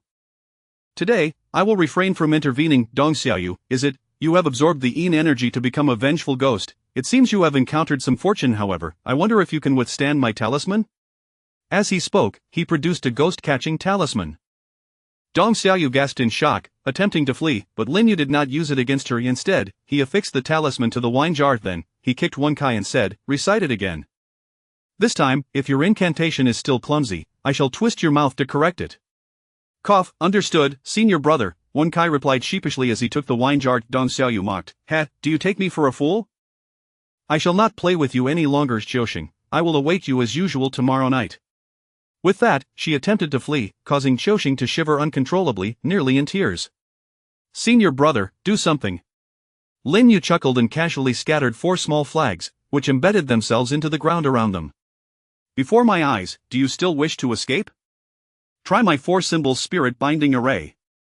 Indeed, as the 4 flags settled, a translucent barrier formed, repelling the ghost Dong Xiaoyu back. After several attempts yielded no success, she bellowed in frustration, foul Taoist, what do you intend to do? Lin Yu taunted, though these flags are merely of medium grade, they are sufficient to deal with a fledgling vengeful ghost like you. Wen Kai, take action. Today, she is your sparring partner. Supreme Old Lord, with my divine incantation, drive away evil and bind the malevolent, collect and contain the ominous. Urgently. Dong Xiaoyu's face paled in terror. Lin Yu, infuriated, kicked him again. What are you hurrying for? Focus, do not rush, keep your mind serene and recite slowly. With me here, she cannot harm you. The more anxious Wen Kai became, the more mistakes he made, reciting the incantation 4 or 5 times without fluency, and Lin Yu was on the verge of giving up. Dong Xiaoyu was equally exasperated. Damn it, foul Taoist, either stop reciting and let me go, or finish it in one go. Do not frighten the ghost. Qiuxing, can you truly bear to watch them bully me? Dong Xiaoyu pleaded, addressing Qiuxing outside the formation. Xiaoyu, I cannot bear it, Qiuxing replied. Lin Yu barked, Qiuxing, if you dare to plead for her, I will have my master expel you from the sect. Senior brother, silence, drive away evil, bind the malevolent, protect life and safeguard the body, wisdom and clarity, peace of mind. Lin Yu intoned the purifying heart incantation and pointed at Wen Kai. Wen Kai felt a refreshing coolness in his mind, and remarkably, his heart calmed this time. He recited the ghost binding spell fluently, and as the last word escaped his lips, the wine jar erupted with a terrifying suction force, drawing in Dong Xiaoyu with a scream. Qiuxing seemed to catch a glimpse of Xiaoyu's parting glance, his head bowed in shame. Senior brother, I did it, I truly did it. Wen Kai exclaimed with childlike glee, bouncing around Lin Yu. Qiuxing, thank your girlfriend for me. Put. Xiaoxing retorted, enough of that nonsense. It was merely the capture of a minor ghost. Remove the ghost-catching talisman from the wine jar, affix it to the jar's opening, and return it to the ancestral hall. Xiaoxing, if you truly have feelings for this female ghost, then offer incense daily to dispel her resentment. When the ghost festival arrives this year, send her to the underworld for reincarnation. Xiaoxing nodded, understood, thank you, senior brother. Wen Kai interjected, hey, what about me? I was the one who captured the ghost. Xiaoxing shot him a glance, ignoring him, and greeted Lin Yu before riding off in a cart back to town. Lin Yu gathered the flags and returned to the ancestral hall, only to find Jiushu and Simu both sporting panda eyes. Master, uncle, what happened to you? Did a formidable enemy attack? The two exchanged glances and nodded in unison. Yes, a ghost king appeared outside just now, and we engaged in combat, sustaining some minor injuries. A ghost king? Lin Yu exclaimed, astonished. Which foolhardy ghost king dares to wreak havoc at our temple? My personally arranged 8 trigrams thunder array should have deterred them. Has the formation failed? Cough, cough, it was outside the formation, we managed to drive it away, Jiushu quickly covered. By the way, did you successfully capture the ghost? Oh, all went smoothly. Wen Kai achieved merit. Lin Yu praised. Simu could not help but commend, well done, Wen Kai, you have made progress and can now capture ghosts on your own. Hee, better than Jia Lo, Wen Kai replied modestly. Cough, it was all thanks to my senior brother's assistance. Without the 4-symbol spirit binding array, that female ghost would have escaped long ago. I recited the ghost binding spell 6 times before succeeding. Is that how it was done, trapping the female ghost and then making you practice repeatedly? By the way, your uncle Simu is back. Bring out the ring you prepared. He has seen it and likes it very much, Jiushu reminded. A ring? Oh, right, the kind your master wears, Simu eagerly chimed in. You two cannot be serious. Not at all, the two answered in unison. Lin Yu retorted, it would be strange if you weren't, master, uncle, is it really necessary to go to such lengths for a ring? When have I ever divided things between us? I had already prepared Uncle Simu's share. With that, he produced the ring and handed it over. Simu's smile was ear to ear. Jiushu remarked with a hint of annoyance, what did I say? You had it ready all along, yet you insisted on competing with me. At your age, act with some decorum. Put. Lin Yu laughed heartily. What happened to the Ghost King? Chapter 19. The pursuit of Rintingting. The following morning, the tailor shop delivered the silks to the ancestral hall. Master Simu gazed at the 3 enormous carts of silk and could not help but exclaim, Master, are you planning to open a silk shop? Haha, this is purchased for making clothes, came the reply. For clothing? 3 carts of exquisite silk? Master Simu's spectacles nearly slipped from his nose. Surely, master, you don't intend to craft garments for decades all at once? Uncle Gio shot him a glance and whispered, this is for Ayu. Junior brother, you should stay a few more days, Ayu has a surprise in store for us. A surprise? Master Simu chuckled knowingly. I do relish surprises, indeed, I shall extend my stay for a couple more days. With this treasure, I shall no longer need to travel overnight.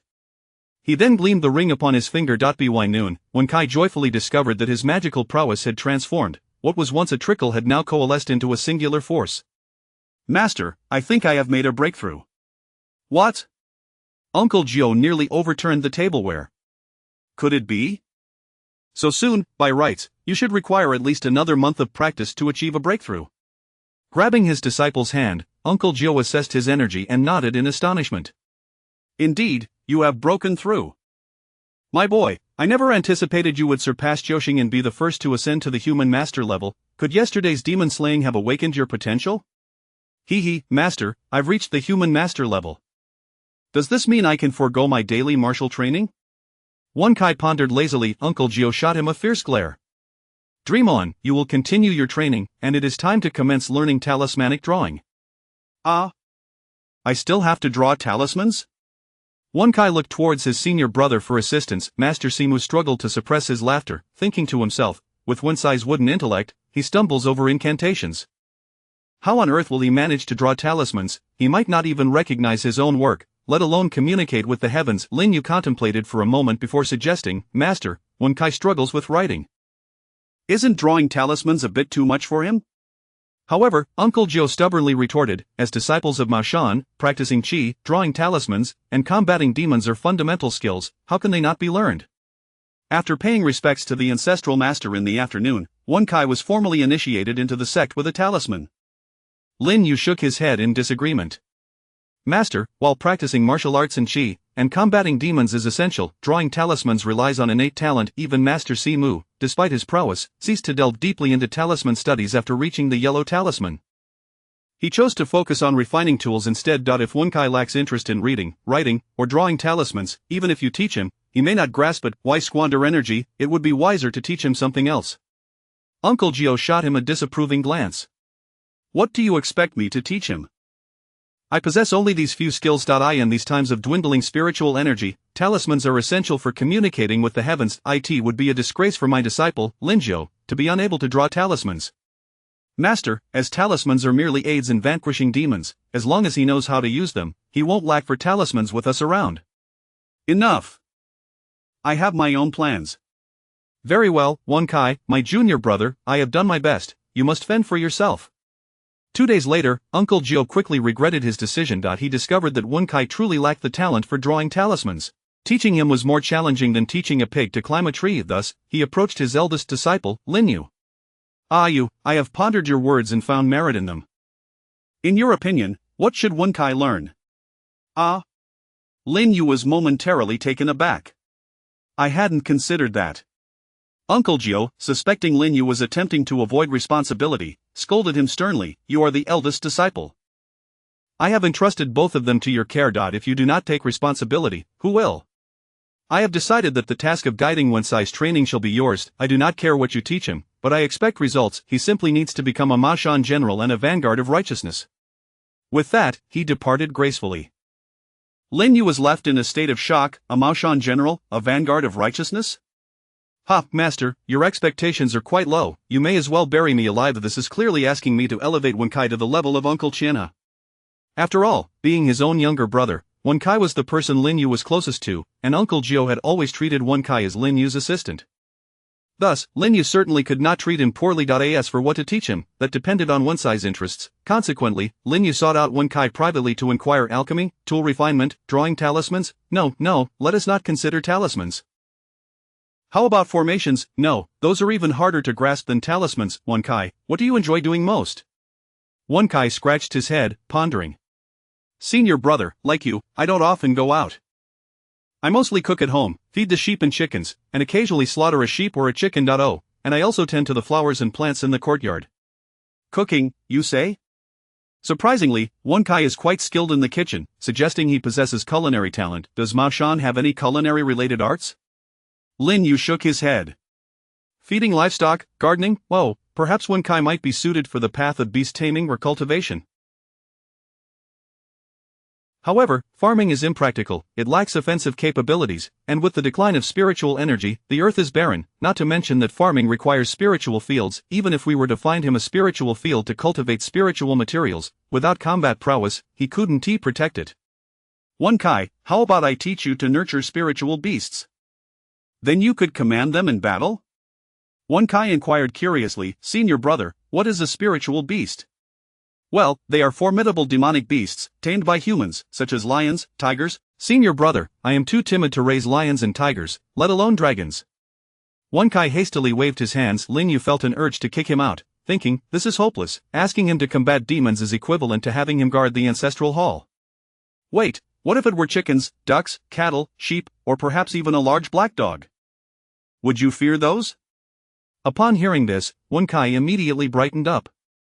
Those I am not afraid of. I am always the one who slaughters the chickens. I have also butchered 3 large black dogs. Finally, they were on the same wavelength given his abilities. Even if Wen Kai desired powerful spiritual beasts like lions or tigers, he would have no means to procure them. However, 100 roosters could easily be gathered. With a wave of his hand, he could command a spiritual beast. The legendary Shangxi Rage Rooster, known for battling the 6-winged centipede for a millennium, demonstrated that roosters possessed considerable combat strength. After sharing his thoughts with Uncle Jiu pondered for a long time before agreeing. He gritted his teeth and took out a large sum of money specifically to arrange for Wen Kai to purchase young roosters and black dogs. As for why not larger black dogs, well, it is the spiritual beasts raised from a young age that become the most loyal companions. In Rinjia town, Lin Yu accompanied Wenkai to seek assistance from Awei in purchasing roosters and black dogs. It would be impractical to buy from each household individually. Awei, the captain of the town's security team, was well informed. He agreed to help post a notice, ensuring that all the town's roosters could be gathered within 3 days. You, is that you shopping? Ren Tingting, who was out on a stroll, encountered Lin Yu and Wenkai. Ahem, Sister Tingting, what a coincidence. Lin Yu attempted to evade his clingy younger sibling. I've just finished shopping and am about to head back. Farewell, Sister Tingting. With that, he dragged Wenkai away in a hurry. Fuming, Ren Tingting stomped her feet. Humph, I knew you were avoiding me. Watching Lin Yu's retreating figure, she recalled the night he donned golden armor, heroically guarding the Rin family. A faint smile crept onto Ren Tingting's lips. It's been a few days, my dear brother seems to have matured a bit. Humph, think you can evade me? Dream on, I shall go find father. The next day, Ren Fa arranged a private meeting with Uncle Gio at the same CAF as before. Uncle Gio emerged with a beaming smile, and it was unclear what the two discussed. Chapter 20 of the Craft of Paper Soldiers. After over 10 days of arduous effort, Lin Yu finally perfected the art of crafting paper soldiers, allowing him to commence the creation of puppets. Both the introductory and perfected levels of this craft enable the production of puppets. However, the distinction lies in the superior performance of those made at the perfected level. It is akin to the art of weapon forging, where only a masterful forger can create high-grade magical instruments, while a novice can only manage inferior products.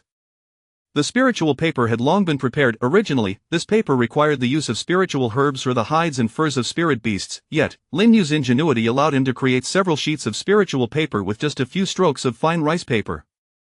What kind of puppet should he create? Various divine avatars. In this world, true deities exist, which would be tantamount to summoning a god. What if calling upon a deity were easy, but sending them back proved difficult? First, he needed to address the issue of transportation. A paper horse for the underworld? No, that would merely involve paper crafting, rendering his art of crafting paper soldiers redundant. A bicycle? A motorcycle, an airplane, of course, for transportation. Flying is undoubtedly the fastest method. Why bother with horseback riding? With a swift motion, Lin Yu cut out a figure resembling a crane and began to infuse it with spiritual energy using his paper soldier crafting technique. Before long, a magnificent puppet crane appeared in the room, designed for riding. With an impressive wingspan of 10 meters, however, the cost was immense. This single crane drained all of Lin Yu's magical power. In terms of capability, the crane possessed the realm of a 7th or 8th tier master, yet it bore no combat prowess, as all its energy was devoted to flight. It would be more aptly termed the flying mount. The resonant call of the crane attracted the attention of Uncle Gio and others, who hurried over upon hearing the sound. Did you create this? Exclaimed Daoist Simu, his eyes sparkling with excitement. A perfected technique in crafting paper soldiers. You truly are a prodigy. Master Uncle, do you like it? How about taking it for a test flight in the sky? No problem. When there's a good thing, the first person I think of is Master Uncle. I truly haven't spoiled you in vain. Daoist Simu leaped onto the crane, which soared into the sky and quickly vanished into the clouds. Uncle Gio approached with concern, asking, how are you? Master, I'm fine. It's just a bit taxing. Perhaps the crane's level was too high, which is why it drained my magical energy. It's no wonder you didn't fly yourself but let your Master Uncle test it instead. Lin Yu replied with a smile, Master, it's not that I'm unfilial. After all, Master Uncle is younger and more agile. Uncle Joe chided playfully, as if you needed to say that. Just ensure that Simu doesn't hear you. Senior brother, I want a mount like that too.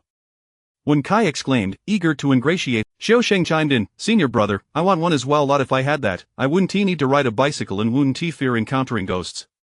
Uncle Joe's expression darkened as he thought, I haven't even spoken yet, and you two are already so eager? Lin Yu chuckled, once my magical energy recovers, I'll make one for you.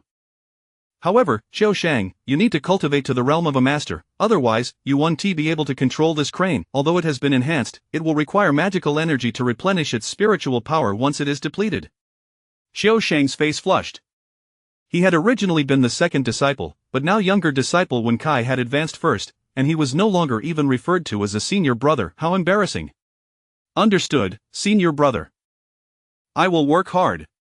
Lin Yu then pointed to a wooden box in the room, saying, Master, I have completed the new robes. You and Master Uncle Simu are wearing high-grade magical garments, just like the ones I have on.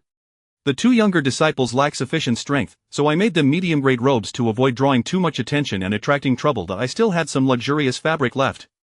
When Uncle Gio and the others opened the wooden box, they gasped in astonishment. Xiao Sheng picked up the new attire and said with admiration, "Senior brother, did you study tailoring? I feel your skills surpass even the best tailor in town." Wen Kai nodded vigorously, "Yes, yes. I've never worn such exquisite and well-fitted clothes." Lin Yu smiled, "I forged these directly using weapon crafting techniques. No tailor could compare, as they merely sew. You should try them on to see if they fit. By the way, I designed 3 styles for your robes, but they require the infusion of magical energy to. However, since these garments are magical artifacts, I inscribed runes within them, granting functions such as water and fire resistance, dust repellent, and temperature regulation." Uncle Gio chimed in, "Look how considerate your senior brother is. With such a robe, you can wear it throughout the seasons without needing to buy new clothes." The two younger disciples beamed with joy, repeatedly expressing their gratitude. "Ah, you've arranged everything so well at home. Are you preparing to leave?" Uncle Gio inquired, somewhat reluctant. Lin Yu nodded, "Yes, Master Uncle Simu still has deliveries to make, and he has been here for several days. I plan to accompany him tomorrow." Uncle Gio nodded, "That's fine. It is only a visit to relatives, remember, it's strictly a family visit, stay for a while, and return promptly. No wandering about." Lin Yu replied with a wry smile, "Understood, Master. I haven't officially become a disciple yet. The outside world is dangerous, and I'm quite timid." To comfort his disciple, Uncle Gio decided to share some good news. The day before yesterday, Lord Rin from town approached me with a proposal. He wishes to marry his daughter to you. I have already agreed. However, you are still young, so we've decided to wait until you turn 16 to marry. What? I wasn't informed of this. Such a significant matter, and you didn't consult me? Uncle Gio scoffed, "What is there to discuss? It's a matter decided by the parents, both families agreed upon it. The Ren family is the wealthiest in town. You've met his daughter, and she is indeed a suitable match for you." "Master, I'm only 12, you're sending me off like this? What if I grow up and like another girl?" Lin Yu exclaimed, exasperated. He appreciated the era's Uncle Gio but detested such feudal nonsense. Uncle Gio rolled his eyes, "Do you think I don't care for you? My disciple is someone of great promise. Ren Fa, even if he is the wealthiest in town, what does it matter? Our family will not lack for wealth in the future. His daughter marrying you is her climbing the social ladder. Therefore, I told Ren Fa that in the future, you can take multiple wives and expand your family. The Ren family must not interfere." Lin Yu replied, "You truly are like a father to me. But can the Ren family agree to this?" Uncle Gio said proudly, "Ren Fa is perceptive enough to see your limitless potential. He doesn't even dare contest the position of the primary wife and readily accepted." "What? Is that possible? Did Miss Ren agree as well?" Xiao Sheng interjected, "Senior brother, you're too good-natured. Who among wealthy families doesn't have multiple wives? Who would dare oppose their parents' wishes? If you can marry her, it's she who is climbing up."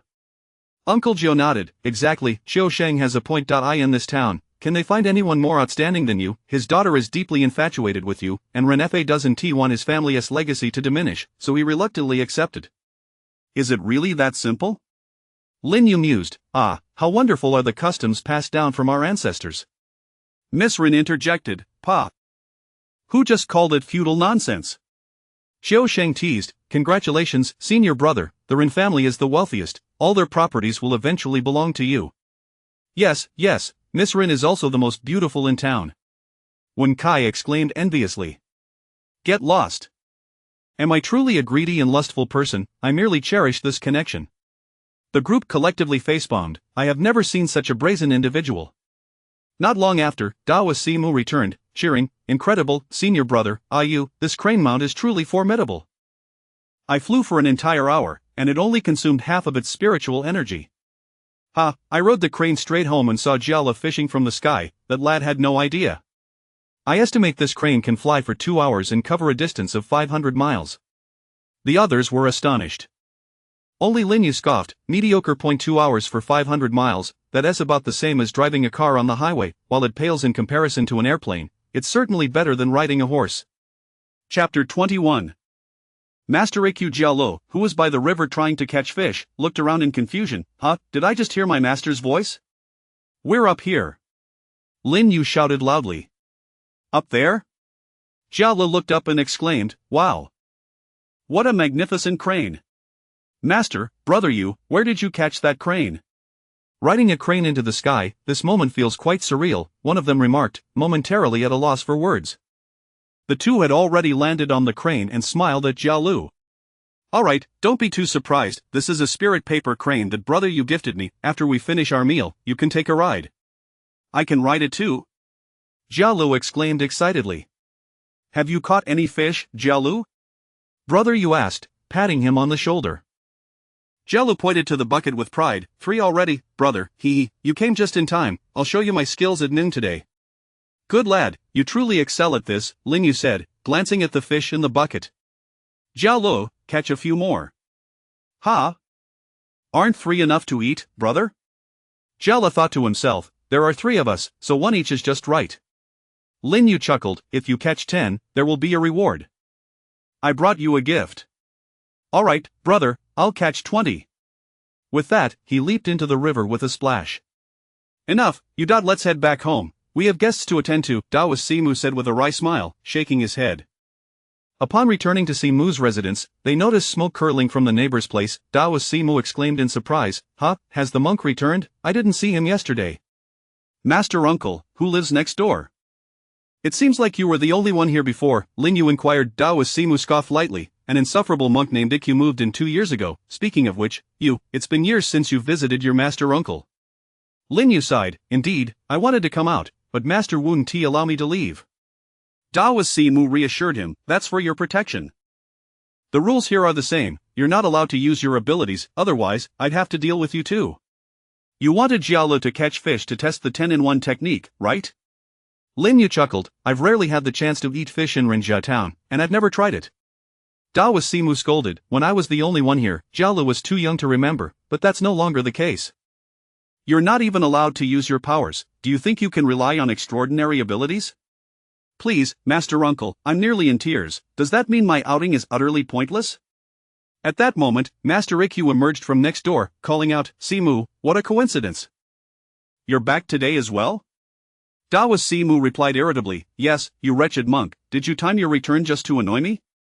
Master Ikyu, with a calm demeanor, approached with a gentle smile, This young brother has a refined appearance and a glint of wisdom in his eyes. Simu, is he your new disciple? He truly seems to be a promising candidate for cultivation. Daoist Simu proudly stated, indeed, you have a discerning eye. You is a genius among our Maoshan disciples. He is the direct disciple of my senior brother, Ime. Oh, so he is a distinguished student of Daoist Ime, monk, why do you keep staring at you? Do you wish to recruit him for your Buddhist teachings? Daoist Simu interjected, shielding you from Ikyu's scrutiny, go help Jia Lu catch fish. Lin Yu nodded at Master Ikyu and turned back to the riverbank. Though there was a playful banter between Master Ikyu and Daoist Simu, their camaraderie ran deep. In the original tale, Master Ikyu bravely allied with Daoist Simu to vanquish demons, showcasing his commendable prowess in character. Thus, Lin Yu harbored no ill feelings towards Ikyu. For the so-called conflict between Buddhism and Taoism, in this world, the primary struggle is that between good and evil. With demons and monsters lurking everywhere, there's scarcely time to quibble over religious doctrines. As long as one can vanquish demons and restore peace, that is the true path. Historically, Maoshan's ancestors have interacted with both Buddhist and Taoist practices, and some have even dabbled in Buddhist teachings, seeking a harmonious blend of the two, for there are indeed merits within Buddhism. Before long, Jia Lu and Lin Yu returned with a water bucket. Back so soon, how many fish did you catch? Daoist Simu inquired with curiosity. Jia Lu complained, I had caught 13, but when my brother came to help, he accidentally knocked over the bucket, and all the fish escaped. I barely managed to catch 3 more. Brother, I can handle the fishing myself next time. No need for help, he said, refraining from criticizing Lin Yu's well-intentioned assistance. Hurry and prepare the meal, after we eat, I'll show you the gift. Upon hearing the word gift, Jia Li's excitement surged as he rushed into the kitchen with the water bucket. Daoist Simu pointed at Lin Yu, chuckling, you rascal, I knew you wouldn't sit still. Wow, it smells so good. What is being cooked next door? Jing, who was preparing a meal for Master Ikyu, stepped out, captivated by the aroma. Master Ikyu's nose twitched. Disciple, do you smell that too? Let us go find out. Let us head over for a meal today, he declared. Join for a meal? Seeing Ikyu approaching with a girl, Daoist Simu remarked sarcastically, Monk, is this your daughter? This is my new disciple, Jing, please meet Daoist Simu. Daoist Simu, how are you? So, you are stewing fish, no wonder it smells so delightful, Jing Jing said candidly. Upon hearing this, Taoist Simu laughed heartily. So, you brought your disciple over to break your vow and feast, eh? Ha, I knew your intentions were not pure, you're just a gluttonous monk. Come, let us eat together, this meal is on me. Master Ikkyu, slightly embarrassed, recited a Buddhist chant, Umatba, my apologies, my apologies. Indeed, I have succumbed to greed. I shall return and repent to the Buddha. Jing Jing, since we aren't cooking today, you might as well stay here for a meal. Taoist Simu, would you mind if I ask you to take care of my disciple for a meal? Taoist Simu, naturally unwilling to fuss over trivial matters with a junior, replied, of course, as long as you stay to eat with us, you're welcome. Master Ikkyu gazed at the lavish fish feast on the table, his fingers fidgeting with the prayer beads, muttering a Buddhist chant before turning to return home. Taoist Simu laughed heartily, relishing a rare victory over the old monk, who usually bested him. Jialu eagerly pulled Jing Jing to sit down and enjoy the fish, introducing her to his culinary skills one by one. Lin Yu, watching Master Ikkyu's retreating figure, couldn't help but admire, what a virtuous monk he is. Jing Jing, as a young lady, how did you come to follow a monk? Do you wish to become a nun? Wouldn't it be better to join us in Mashan for cultivation? Mashan Taoists are permitted to marry, Taoist Simu remarked, eyeing Jialu and Jing Jing with a scheme in mind. Jing Jing shook her head. Taoist, I have not renounced the world. I am learning medicine from my master. After my parents passed away, I became an orphan. My master, who practices medicine to help others, took me in when he saw my plight, and I began to learn healing from him.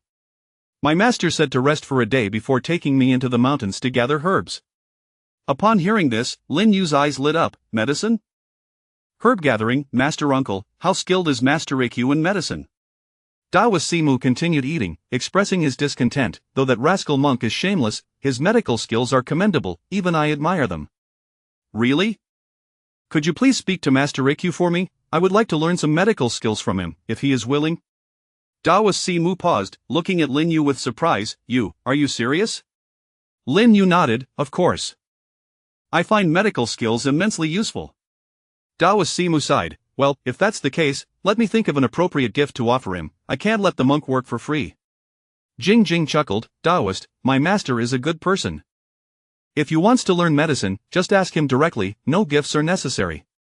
Taoist Simu laughed. You're just a child and don't understand. No gifts, I worry that the old monk might whisk you away. Chapter 22. The astonishing master. After the meal, Taoist Simu voluntarily offered to escort Jing Jing back home. However, Jiala insisted on taking Lin Yu to see the gift. The two brothers entered Jiala's bedroom. Jiala, I have prepared the gift, but there is a stipulation, Lin Yu stated. Ah? The gifts I intend to present you are all magical artifacts, which cannot be wielded without cultivation. Although you are a disciple of my master, in my eyes, you are just as much a junior brother as Jiuxing in Wen Tai. What they possess, you shall possess as well, so do not accuse me of favoritism. Oh, by the way, I forgot to mention that Wen Tai has already broken through to the first level of human master. Just before I arrived, he had just received the talisman. Upon hearing this, Jiala immediately breathed a sigh of relief. So that was the test, brother. I forgot to inform you that I too have reached the first level of human master. I intended to surprise our master, but I will tell you first. Really? Lin Yu exclaimed, scrutinizing him. Well done, young lad. I did not expect that despite your late entry, you have been the most diligent. Alright, this robe is yours, Lin Yu declared, waving his hand, and a set of mid-grade magical robes appeared on the bed. Wow, brother, what kind of magic is this? Is this a magic trick? Jiala gasped in awe. Lin Yu kicked him lightly and replied, what magic trick? When you reach the 9th level of human master, I will teach you. 9th level, does that not take many years? Hey, stop frowning. Go try on the robe and see if it fits. Mentioning the robe made Jiala's spirits lift. You are the best, brother, you are giving me new clothes. After following our master for over 3 years, my pants are worn out, and I have not seen new clothes. Channel your spiritual energy, and you will discover some functions of the robe.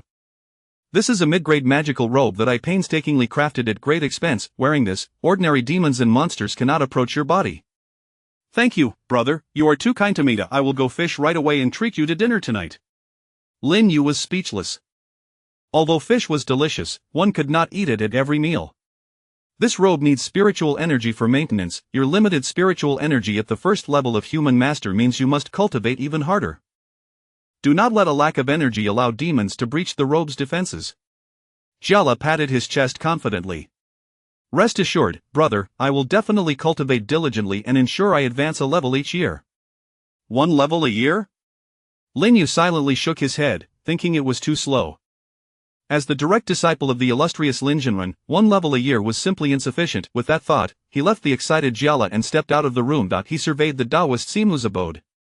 Nestled amidst picturesque mountains and lush waters, deep within a secluded valley, it was far superior to Rinjia town. However, the remote wilderness made life inconvenient. Moreover, the valley was not spacious enough. Accommodating 2 households was already its limit. Casting a glance at Master Isho's residence, Lin Yu was astonished to discover that this dwelling of both monk and Taoist was subtly aligned with the principles of yin and yang. No wonder the two were fated to be intertwined. It was indeed beneficial for cultivation. With this in mind, Lin Yu took a step forward, producing several spirit stones, and buried them strategically throughout the valley. Soon, he had established a spirit gathering array that encompassed both residences. Previously, spirit stones were rare, and Taoist Simu had painstakingly gathered them, unwilling to let even one be used by his disciple. He had given them all to Lin Yu, and now, with his cultivation having reached the Earth Master level, he could initiate a 1,000-fold synthesis, turning ordinary pebbles into spirit stones. A mere spirit gathering array was a small matter. Lin Yu naturally wanted to arrange one for his master. Why has the spiritual energy changed? Inside Isho's abode, he and Taoist Simu were bickering when Master Isho uttered a surprised exclamation, and both stepped outside simultaneously. Seeing Lin Yu, who had just withdrawn his energy, Taoist Simu immediately understood what was happening. Monk, it is my nephew's kind heart that has arranged this spirit gathering array. You have struck it rich this time. Had I known, I would not have needed to bring any gifts. Your mere few medical techniques cannot compare to a spirit gathering array. Master Isho exclaimed, I did not expect that a Yu, despite his youth, would be a master of array techniques. Simu, indeed, it seems this old monk has taken advantage. Beside them, Jingjing quickly retrieved a blue spiritual talisman. Taoist, please take this talisman back. Taoist Simu waved his hand. This is a gift for the younger generation to protect themselves. Keep it. Simu, am not a stingy person. Since a Yu has given you such a treasure as the spirit gathering array, do I need to worry about a talisman? With that, he departed in displeasure. Master Isho spoke up, do not worry, Simu, this old monk will compensate a Yu. Just refrain from hiding any medical techniques from me, and I will be grateful, Taoist Simu replied without looking back. Jingjing curiously asked, Master, what is a spirit gathering array? Is it very precious? Precious, it is indeed rare, Master Isho explained. In this age of dwindling spiritual energy, even residing in this valley, we are merely borrowing the essence of the flora and fauna. Most cultivators seek longevity through the cultivation of spiritual energy, but with its scarcity, progress in cultivation is naturally slow. Thus, everyone desires to find places abundant in spiritual energy. However, such places are limited and insufficient for all. Hence, masters of array techniques have devised spirit gathering arrays, which can draw in spiritual energy over a radius of 10, 100, or even 1,000 miles, amplifying the concentration of spiritual energy within the array multiple times. Consequently, cultivating within a spirit gathering array greatly accelerates the rate of progress. Jingjing gasped, so powerful, Master, can you do this? Master Isho shook his head. I cannot. The mastery of various arts relies on innate talent. I lack the talent for array techniques. My talents lie in medicine and a basic understanding of alchemy. Talent for array techniques is exceedingly rare. And thus, the spirit gathering array becomes even more precious. Not only does it require talent in arrays, but it also necessitates rare spirit stones as the foundation. Spirit stones? What are spirit stones? They are gemstones that contain the spiritual essence of heaven and earth, capable of aiding in the cultivation of spiritual energy.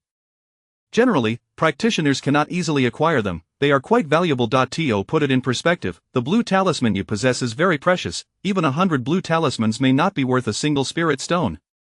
So many. Just now, Taoist Simu mentioned that one blue talisman is worth $10.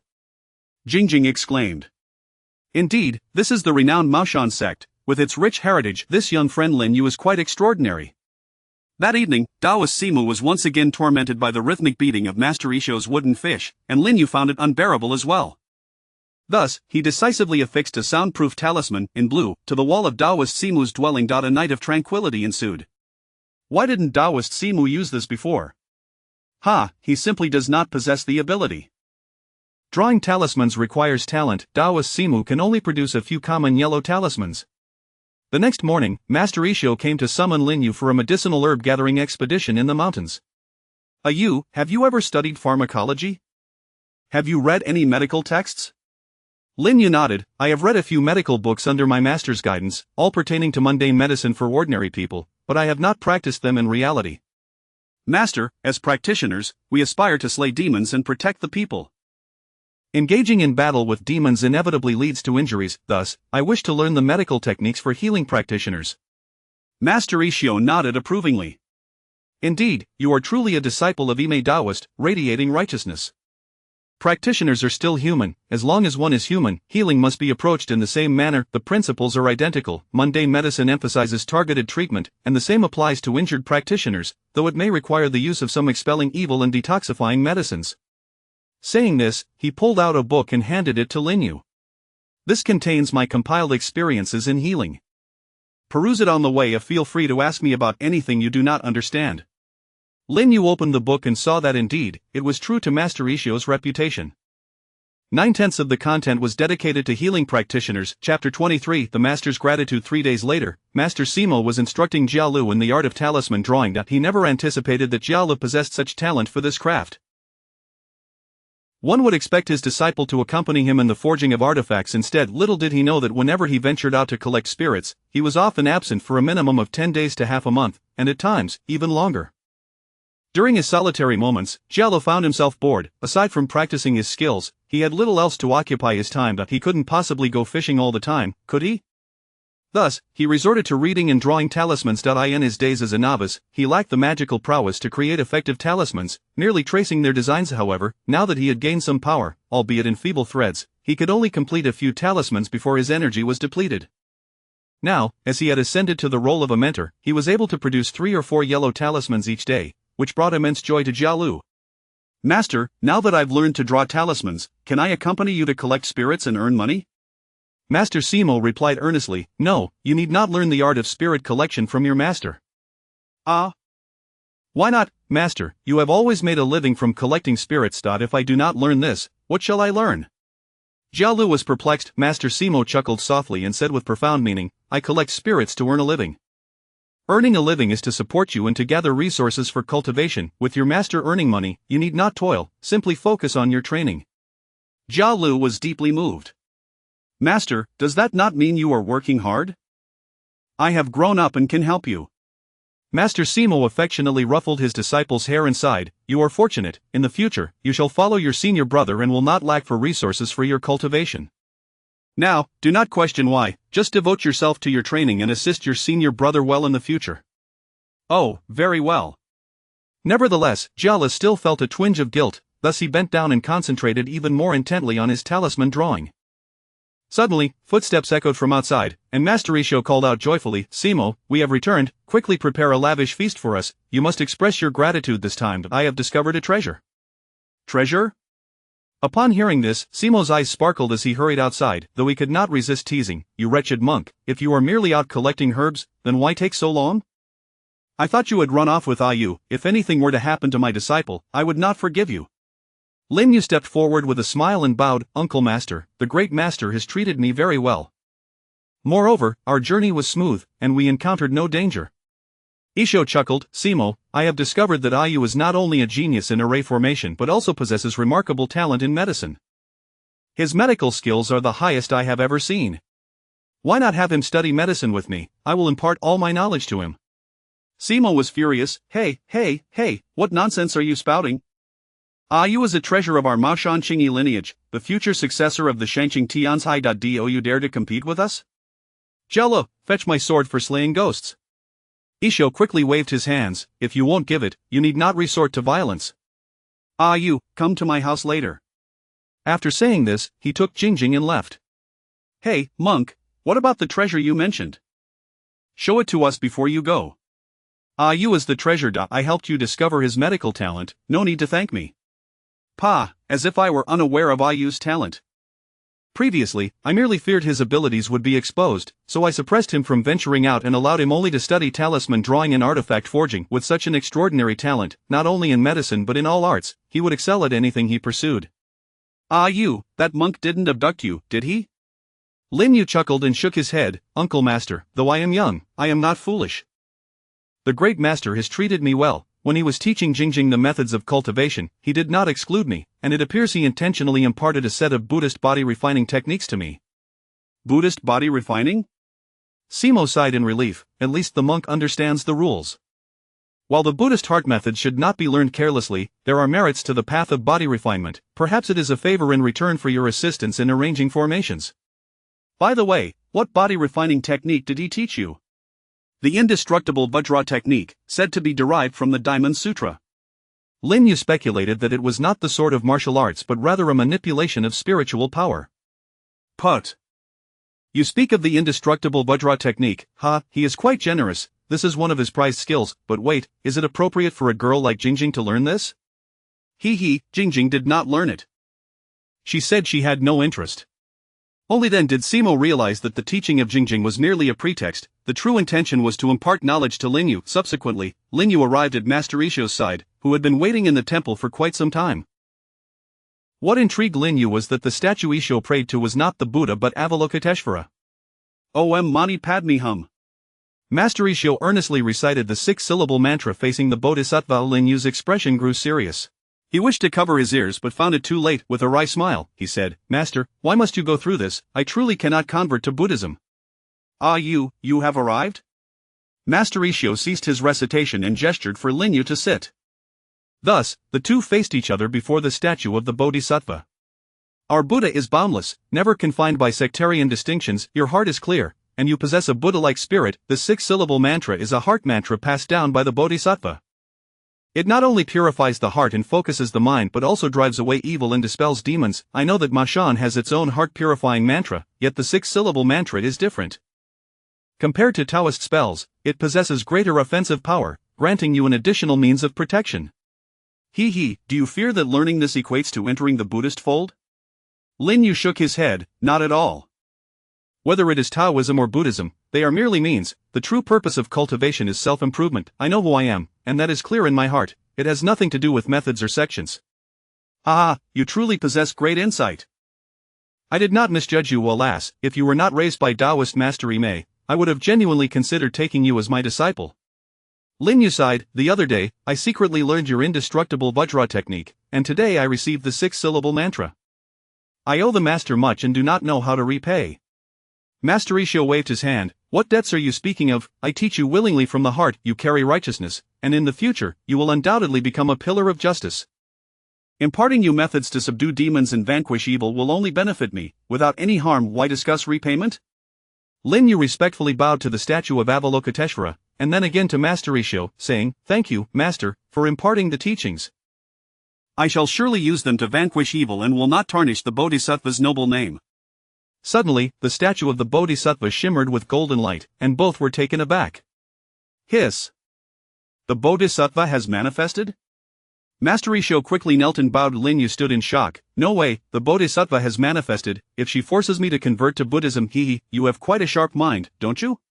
Looking down at Master Isho, he noticed that he remained oblivious. Could it be that Avalokiteshvara was speaking to him? Should he kneel and bow? Yet, he was a disciple of the Taoist sect, venerating the Supreme Lord and the Three Purities. Do not be overly concerned with empty formalities.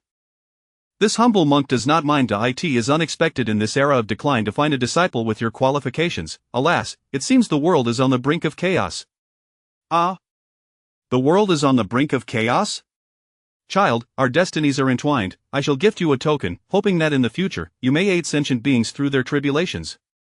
A beam of red light shot from the statue of Avalokiteshvara into Lin. She has indeed acted. Our destinies are entwined. This is clearly the common phrase of the Buddhist fold. Grandmaster, it is not that I lack resolve, but the Bodhisattva is simply too powerful. Lin Yu lamented internally, though Avalokiteshvara's voice did not return. Master Isho rose after offering 3 bows, perplexed. Ayu, what happened? Why are you standing there motionless? The Bodhisattva is here. I dare not move. This proves that I did not misteach the 6-syllable mantra. Do not worry. This is a great opportunity now that the Bodhisattva has departed. See for yourself the statue. Lin Yu turned to look, and indeed, the statue no longer radiated light. Thank the Grandmaster for his blessings. I am grateful to the Bodhisattva. Well then, Master, if there is nothing else, I shall take my leave. Today has been rather eventful, and I find myself quite fatigued. Master Isho held him back. Wait a moment, I have something to give you. Chapter 24. The wealth-bringing boy and Master Iq. Is there more? Lin Yu was bewildered. Are you planning to empty your entire fortune for me? He watched as the master rummaged through a wooden box in his meditation room and pulled out a thin book. You are a prodigy in the healing arts, excelling in various disciplines, with alchemy, talismans, and formations being your strongest suits. Among them, the path of alchemy is the most precious. Do you know why? The path of alchemy? Lin Yu gazed at the book in astonishment. Could it be a legacy of alchemy? Indeed, Master Iq nodded. Good elixirs can elevate one's cultivation. In this world of waning spiritual energy, even cultivators can scarcely afford to sustain themselves, let alone procure the spiritual herbs necessary for refining elixirs. Thus, the art of alchemy has gradually declined. With the rise of talismans, alchemy has faded from the public eye. Master, if that is the case, what utility does this hold for me? Even if I master alchemy, it would be akin to a skilled cook lacking ingredients, Lin Yu fretted, concerned that Master Iq had discerned his hidden advantages. Master Iq chuckled. Your ability to effortlessly arrange a spirit-gathering array indicates that you possess substantial cultivation resources. It is not impossible for you to acquire rare spiritual herbs. This book is a fragment of an alchemical text I stumbled upon, albeit heavily damaged. It primarily covers basic elixirs like the Vitality Elixir and the Qi-nourishing Elixir, which are sufficient in these waning times. The Vitality Elixir improves one's constitution, while the Qi-nourishing Elixir replenishes spiritual energy, useful for both cultivation and recovery in battle. It is applicable to all below the Heavenly Master level. Why only below the Heavenly Master level? Lin Yu inquired. Master Iq patiently explained, even a Heavenly Master has a more abundant reservoir of magical power, granting them greater prowess in combat and allowing them to harness the forces of heaven and earth to a greater extent. However, even the most abundant magical power has its limits. As for those above the Heavenly Master level, how do the legendary Golden Elixir Masters engage in battle? The old monk dares not speculate. Oh, Lin Yu said, taking the fragment and flipping to the last page, where he indeed found signs of fire damage. It was likely that a great fire had consumed most of the text, leaving only the foundational methods of alchemy intact. Thank you, Master. Should I have the opportunity to refine elixirs in the future? Master Iq waved his hand to interrupt. Cultivation resources are exceedingly precious. Investing them in you would not be a waste. Now, let us go. Jiala has prepared dinner, and I can already smell the aroma. Indeed, from the adjoining room came Jiali's voice. Senior brother Jingjing, Master, come to eat. Very well. Lin Yu glanced at the master, feeling a tinge of shame for his selflessness. This alchemical art seemed tailor-made for him. He had previously inquired with his master, but his master possessed no alchemical legacy. He had contemplated returning to the Maoshan sect for guidance, but the timing was not right, and he feared exposure, so he had set it aside. Little did he expect that a glimmer of hope would appear through Master Iq. As he walked, Lin Yu pondered how to repay the master. Perhaps he could gift him a universe ring? No, that was far too precious, belonging solely to the sect leader of Maoshan, and revealing it would be improper. His current strength was too meager. He would wait until later to offer it. Then, perhaps he could craft a few magical artifacts for him. Yes, that would do nicely. Lin Yu recalled the original text, where Master Iq and Dawa Simu had joined forces against royal zombies, and their Buddha beads and fishing nets had been destroyed, indicating that their magical artifacts were not of high grade. He was proficient in artifact forging and could create 1 or 2 high-grade artifacts as gifts. That means Uncle Qianhao will arrive soon. Hopefully, he delays a few days so that I can prepare more thoroughly. After dinner, Lin Yu returned to his room to rest. Having followed the master into the mountains to gather herbs for several days, it was indeed his first journey away from home, and he felt quite fatigued. Lying on his bed, Lin Yu recalled the manifestation of Guanyin Bodhisattva. The Bodhisattva had mentioned a gift for him. What could it be? Closing his eyes to observe his consciousness, was that a book? As Lin Yu reached out to touch the book, it transformed into a cascade of starlight, quickly morphing into memories. Oh! It turns out to be a cultivation technique, the 3 lights divine technique. Impressive. Just the name alone suggests that a technique worthy of the divine is anything but simple. Lin Yu remembered the last divine technique he had encountered, the heavenly pot technique. He lacked the 2,000 merit points to complete it. My, Guanyin Bodhisattva is exceedingly generous. Converting this into merit would surely lead to immense fortune. After perusing the 3 lights divine technique, Lin Yu was once again rendered speechless. The sunlight technique cultivates qi by condensing the true fire of the sun. It is used for artifact forging and exorcism, making one invincible. The starlight technique strengthens the body by refining the star body. It wards off evil and fortifies the flesh against all malign influences. The moonlight technique refines the soul, enhancing the white moon spirit. It nurtures the soul and solidifies the spirit. Did you think that this tripartite cultivation technique was all there was to it? No, the most powerful aspect of the three lights divine technique lies not in the individual methods but in the unification of the three lights, allowing one to gather the three lights divine water. Indeed, it is the legendary three lights divine water, derived from the condensation of the sun, moon, and stars.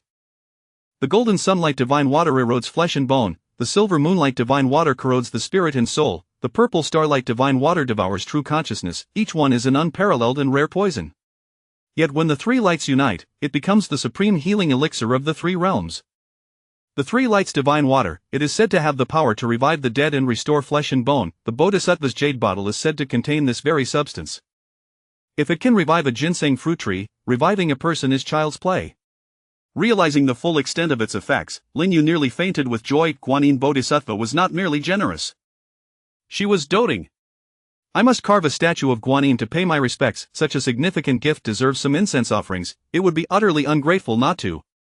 In this time of waning spiritual energy, while the heavens and earth may be devoid of vitality, the sun, moon, and stars still shine bright.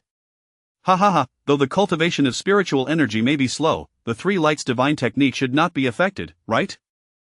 With this level of technique, even without condensing the divine water, simply cultivating the sunlight technique can rival the supreme Tao's great cave scripture. Moreover, the sunlight technique can also condense the true fire of the sun. In future battles, I could unleash the true fire of the sun with a mere wave of my hand. Who could possibly stand in my way? If Uncle Gio were here, he might not share Lin Yu's optimism.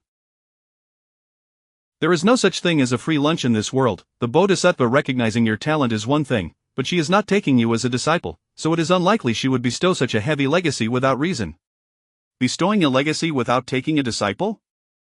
There must be something amiss. Have you forgotten what the Bodhisattva said? The world is on the brink of chaos, and she hopes you can help sentient beings through their tribulations. Great heroes and prodigies have always emerged in times of crisis.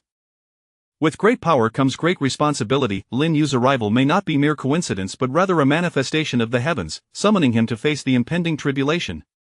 What materials are most abundant at Taoists? Naturally, bamboo. The mountains are filled with vast bamboo groves, and both Simu's and Ikkyu's abodes are constructed of bamboo. Thus, Lin Yu decided to use bamboo as the material to craft a few magical artifacts as a token of gratitude for Master Ikkyu.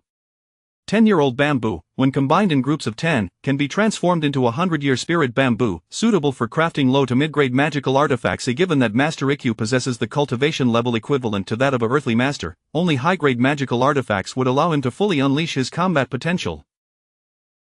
Therefore, Lin Yu selected 110-year-old bamboos to forge a single 1,000-year spirit bamboo, undoubtedly a top-notch spiritual material. Chapter 25 of the Divine Artifacts Concealment. Master, come quickly, the bamboo grove halfway up the mountain is glowing. Young Jiaolu, who was fishing, dashed out from the river, barefoot and shouting excitedly. Master Yi Xiao and Taoist Simu hurriedly emerged to investigate. Could it be a treasure has appeared? Master Yi Xiao exclaimed, glancing towards the direction of the bamboo grove. Taoist Simu furrowed his brow. I've resided here for nearly a decade. This valley has long been explored. What treasure could possibly emerge now? As they rushed towards the source of the luminous phenomenon, they encountered Lin Yu, who stood dumbfounded with a medicinal hoe in hand. Ah Yu, what has transpired? Master Yi Xiao inquired with concern. Lin Yu pointed at the ancient spiritual bamboo. I intended to ascend the mountain to find an old bamboo for you, Master, to craft 2 magical artifacts. I thought I would be fortunate to find a century-old or even a few decades-old bamboo. But ancient spiritual bamboo, how can this be? Master Yi Xiao was astonished, turning to Taoist Simu. In this age of decline, how can such a 1,000-year spiritual material still exist? Taoist Simu, well aware of the situation, shot Lin Yu a fierce glare. I'll settle this with you later. Shameless monk. My Ayu is favored by heaven. The spiritual bamboo did not emerge until he arrived. It signifies that he is its rightful master. You must not covet it. Taoist Simu displayed a protective demeanor over Lin Yu. Master Yi Xiao, unperturbed, smiled and explained, naturally, treasures are meant for the virtuous. Since this spiritual bamboo was discovered by Ayu, it rightfully belongs to him. Humph, that's more like it. Taoist Simu nodded. Ayu, since this monk understands the rules, we too must show our propriety. When you craft the artifacts, if there are any leftover materials, you can fashion 2 prayer beads for him as a gift. Ahem, no need, Master Isho insisted modestly, though his face betrayed his delight. Lin Yu smiled, understood, Uncle Master. Master, I have a question to ask, he continued. I searched the bamboo grove thoroughly and found no sign of such an excellent spiritual material. This bamboo appears to be merely a 10-year-old specimen. I stumbled upon its anomaly purely by chance. What could be the reason? Daoist Simu scoffed inwardly, pondering how Lin Yu had the audacity to feign ignorance. Thus, he replied, Monk, you understand spiritual plants better than anyone. You should explain. Master Isho began, but it's quite simple. The divine artifacts conceal themselves. Such spiritual beings can almost nurture their own consciousness. If they were to evolve further, they could transform into extraordinary entities. Lacking means of self-preservation, they must disguise themselves as ordinary bamboo to protect themselves. Were it not for your affinity, it might have only revealed itself during a tribulation. Indeed, Lin Yu sighed, to cultivate for a millennium is no small feat, and yet today it meets its end at my hands, a shame indeed. Truly a pity. Master Isho chuckled, what a compassionate heart this child possesses, he shows such pity for a mere plant. Daoist Simu commented, treasures emerge in response to tribulations, you are its human tribulation. If it cannot transcend, it must start anew. Every entity has its destiny, why should we be troubled? Heaven grants but does not take, to seize it brings misfortune. If you use it to forge artifacts, subduing demons and spirits in the future, that is merit as well as its own fortune. Come, let us gather it and return home. After bidding farewell to Master Isho and his disciples, they returned to Daoist Simu's abode. Daoist Simu immediately darkened his expression. Jia, close the door. You, kneel. Master, what has happened? Jia Lu asked in surprise. Little one, you wouldn't understand. Go back inside. Okay. Jia Lu glanced at Lin Yu. Senior brother, be careful. Lin Yu forced a smile. Uncle Master, I realize my mistake. Daoist Simu scoffed, Hoof. You think you understand? I warned you on your very first day. What was your assurance? Do you think that without your master here, I cannot discipline you? With that, Daoist Simu picked up the ruler placed before their ancestral master. He pulled aside Lin Yu's protective robe, revealing his firm, white back, and mercilessly struck several times. Lin Yu dared not evade, recognizing his uncle master's genuine anger, and he too felt a sense of trepidation for his own safety. Uncle Master, I truly acted out of goodwill. Daoist Simu retorted, silence. Humph, what goodwill? Is any human favor more important than your safety? Your master and I are still here, can't we repay your debts? Is it merely to gift him a few artifacts? Do I lack artifacts? At worst, I could send him a purple talisman, would that not suffice? Do you need to show off? Growing more irate, Daoist Simu struck again. Lin Yu gritted his teeth, waiting until Daoist Simu grew tired before he finally spoke in defense. Uncle Master, Master Isho passed on the 6-character true word mantra to me. Just this? Daoist Simu scoffed. I possess the 9-character true word and 8 great incantations of Taoism. Can any of them not rival the 6-character true word? Lin Yu produced the alchemical text. And this? Daoist Simu accepted it, an alchemical inheritance, for this? After pondering for a moment, Daoist Simu still felt it was a stretch. Humph. This is the last time, do not let it happen again. Lin Yu opened his mouth, hesitating, but refrained from mentioning the transmission of Guanyin teachings. It was too esoteric, he felt he should at least wait until he had mastered it. Do not rise. Kneel until dinner. Alright, he sighed, considering what artifacts to create. The large bamboo's base could be carved into a statue of Guanyin. The connecting sections were almost entirely solid and would dash like .no. The 1,000-year spiritual bamboo should be referred to as jade-like, suitable for crafting a string of prayer beads. 2 sections could be cut to make wooden fish, and the entire bamboo could be distilled to create a staff, reminiscent of the legendary Buddhist artifact, the 6 pure bamboos. Perhaps it could be replicated. A complete set of Buddhist artifacts was almost ready, just missing a protective robe. Alas, if I send the robe, it would expose the origin of the spiritual material. Moreover, gifting 4 high-quality artifacts at once would surely provoke my Uncle Master's ire.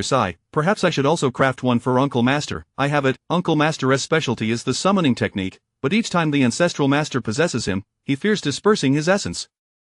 His feet are a weakness. Uncle Master, do not say your nephew is unfilial. I shall gift you a pair of spiritual bamboo insoles, quite fine indeed, a high-quality artifact. The leaves of the 1,000-year spiritual bamboo should not go to waste. I shall gather them to make bamboo leaf tea truly rare and precious. Upon reflection, the bamboo was a treasure from top to bottom. Enthralled by the joy of refining treasures, Lin Yu became utterly absorbed. Originally, Lin Yu could have synthesized the artifact quietly, but to play a part for Master Yi Xiu, he had no choice but to stage the emergence of a treasure. Although he had indeed deceived Master Yi Xiu, it had also attracted a host of troubles. The radiant light of the spiritual materialist's emergence was visible not only to Taoist Simu and the others but also to nearby mountain spirits, visible from several miles away, and some could even scent its presence.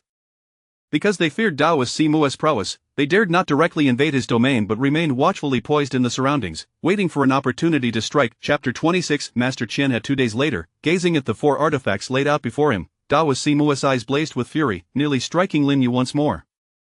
Master Yixiwi was taken aback. Was it not agreed that he would receive merely 2 prayer beads? How could he face taking so many? The Taoist Simu, in an irritable tone, said, "Enough of this charade, stop pretending to be a dead monk and put them away." "How could I possibly do that? The Millennium Spirit materials are a boon for you. Just take a look at these items, they are all authentic Buddhist artifacts. If you do not utilize them, then who will? If you don't want to keep the wooden fish, then let it be. This artifact is universally applicable in both Buddhism and Taoism." With a dismissive wave, Taoist Simu replied, "We can do without this wooden fish. With these artifacts, make sure to vanquish demons and monsters effectively, so as to honor my disciple's good intentions." Master Yixiwi clasped his hands together. But, of course, it is my duty." Top-grade artifacts, Simu scoffed. "Is it even worth mentioning? To forge a mid-tier artifact from Millennium Spirit bamboo, we cannot afford such a loss of face. What about a US cultivation?" Master Yixiwi looked towards Lin Yu in astonishment. Taoist Simu shot him a glare. "Have you never encountered a true genius's monk? Keep your thoughts to yourself and guard your tongue. Bah, I should never have agreed to let you learn medicine from you. You are clearly harboring ulterior motives to lure him away." "Rest assured, Simu, I understand the gravity of the matter. Having received this favor today, should I come across suitable cultivation resources in the world, I will keep an eye out for you," Master Yixiwi promised. Taoist Simu rolled his eyes. "At least you possess a conscience. Jialu, show our guest out." "What?" Master Yixiwi was perplexed. How could the conversation turn so sour? Yet, knowing Simu's eccentric disposition, he could only depart with his disciple. Taoist Simu closed the door, and Lin Yu sensed trouble brewing. He hurriedly produced 2 items. "Ahem, Master Uncle, these are gifts I prepared for you." What is this?" "These are top-grade spirit bamboo insoles, not only remarkably resilient but also beneficial for nurturing acupoints and treating foot ailments." "Pfft, you wasteful brat, what a splendid spirit material, yet you chose to make insoles." Taoist Simu drew the ruler from before the ancestral master once more. "Ahem, it is because I thought of the risks you face every time you employ the summoning technique, which could lead to bodily harm. These insoles can prevent foot injuries. With the top-grade spirit wind shoes you gifted me, I have no fear of foot injuries. If you truly wish to prevent injuries, why not craft me a pair of iron insoles?" "Master Uncle, there is more. This is spirit bamboo tea. I have given you all of it, not a single leaf has been spared," Lin Yu quickly pleaded. Seeing Taoist Simu cease wielding the ruler, Lin Yu eagerly elaborated, "The leaves of spirit bamboo, when brewed into tea, not only calm the mind but are also rich in the spirit energy of plants, enhancing the speed of cultivation." I suppose you have some conscience after all." Taoist Simu set down the ruler. "It would have sufficed to make prayer beads or a wooden fish from a fine spirit bamboo, and I would have said nothing. But why not fashion a magic sword from that bamboo?" Lin Yu whispered. "Master Uncle, we are not lacking in top-grade magic swords. While spirit materials may appear scarce to outsiders, we..." Taoist Simu interrupted. "Enough. Am I lamenting the loss of a mere bamboo stick? I am concerned that such actions may expose you. Surely that cannot be the case. Besides, Master Yixiwi is a good man. One must always be wary of others. To survive in the spirit realm, never reveal all your cards." Indeed, after the initial excitement, Master Yixiwi reflected, "Alas, I thought I had sufficiently acknowledged a US talent, yet it seems I underestimated him. To be capable of forging top-grade artifacts at such a young age, his talent in crafting has already surpassed that of Simu, and his cultivation, the level of a human master, is insufficient for forging top-grade artifacts. His apparent level of a 5th-tier human master is likely a FAAD, probably achieved through the use of a breath-concealing talisman. His true cultivation must have already entered the realm of a Earth Master. But a 12-year-old Earth Master is remarkable. No wonder Ma Shan is investing heavily in his development." Thinking of this, Master Yixiwi bowed before the new Guanyin statue, praying, "Bodhisattva, you truly have an eye for talent.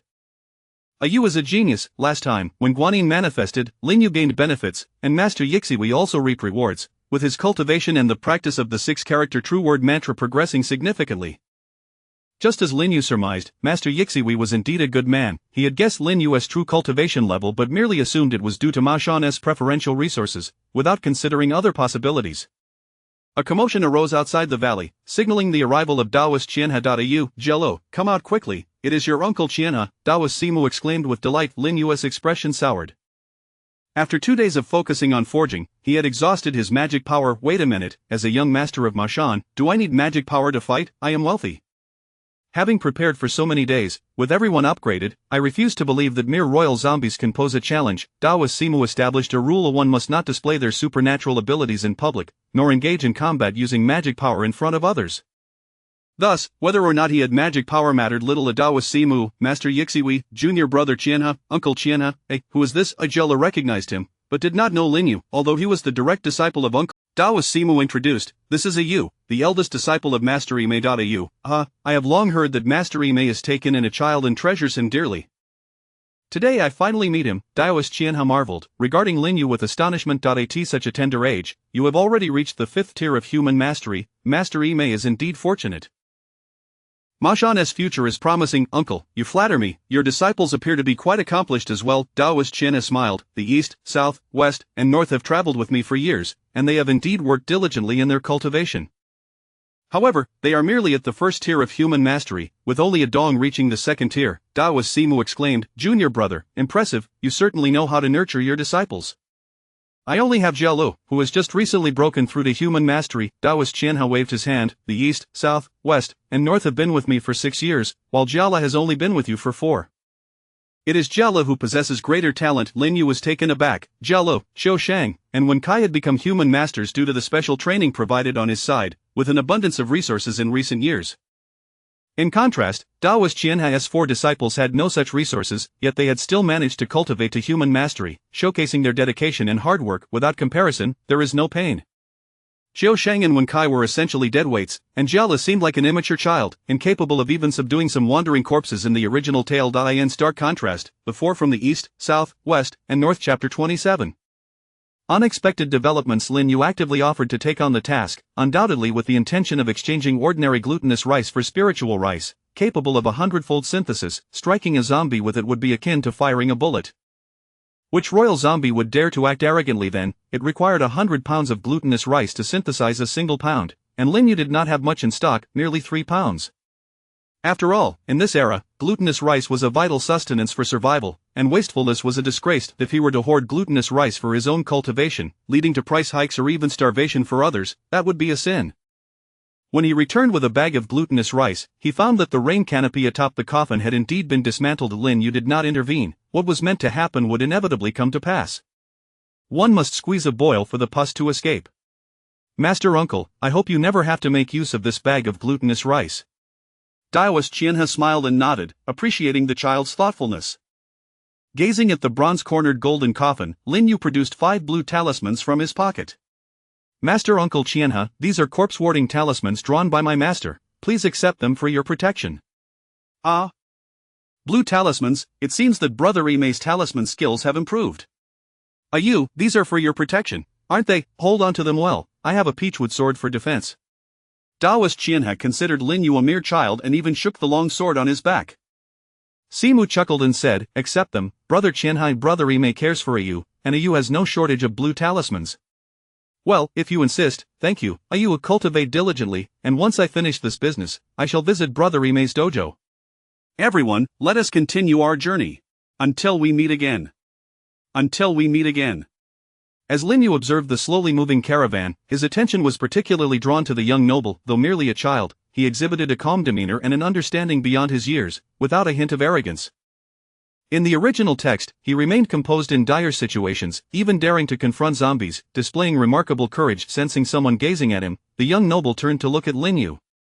Perhaps due to Lin Yu being the youngest present, appearing like a big child, the young noble felt an innate fondness and even offered a polite smile. After a moment of contemplation, Lin Yu tossed something towards the young noble. The young noble caught it and discovered it was a bamboo bracelet adorned with mysterious patterns, quite exquisite in appearance. Lin Yu gestured towards his own wrist, and the young noble smiled, indeed putting it on. A refreshing sensation spread throughout him, prompting him to call his subordinates over. The dark-skinned official turned back and presented a money pouch, stating, "My young noble says he really likes the gift." This 100 taels of silver is a token of gratitude. Wow, 100 taels. Jialu was already drooling, while Jing Jing stared in awe. Lin Yu accepted the silver and handed it to Simu, then waved goodbye towards the distance.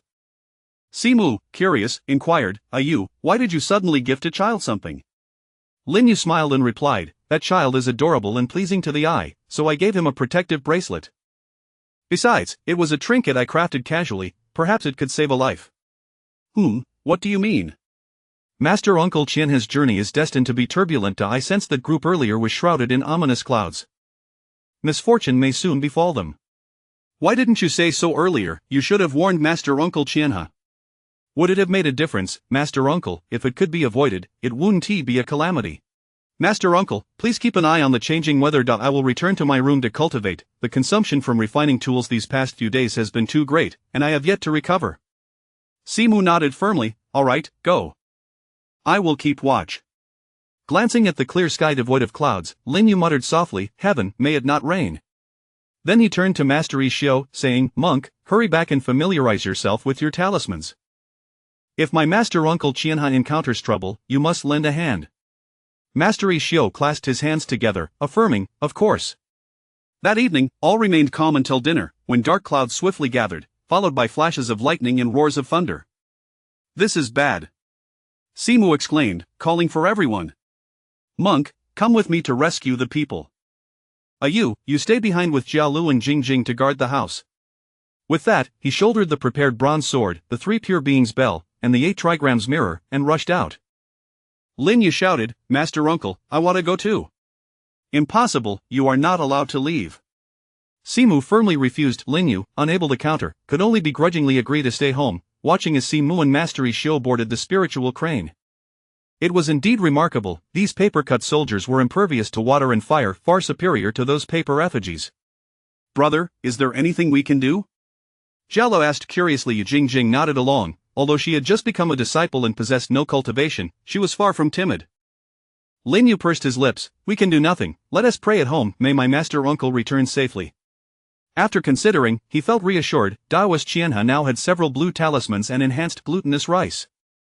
Even if the zombies were unafraid of thunder and lightning, could they withstand the power of glutinous rice? Moreover, Simu and Xiao were riding the spiritual crane, traveling swiftly.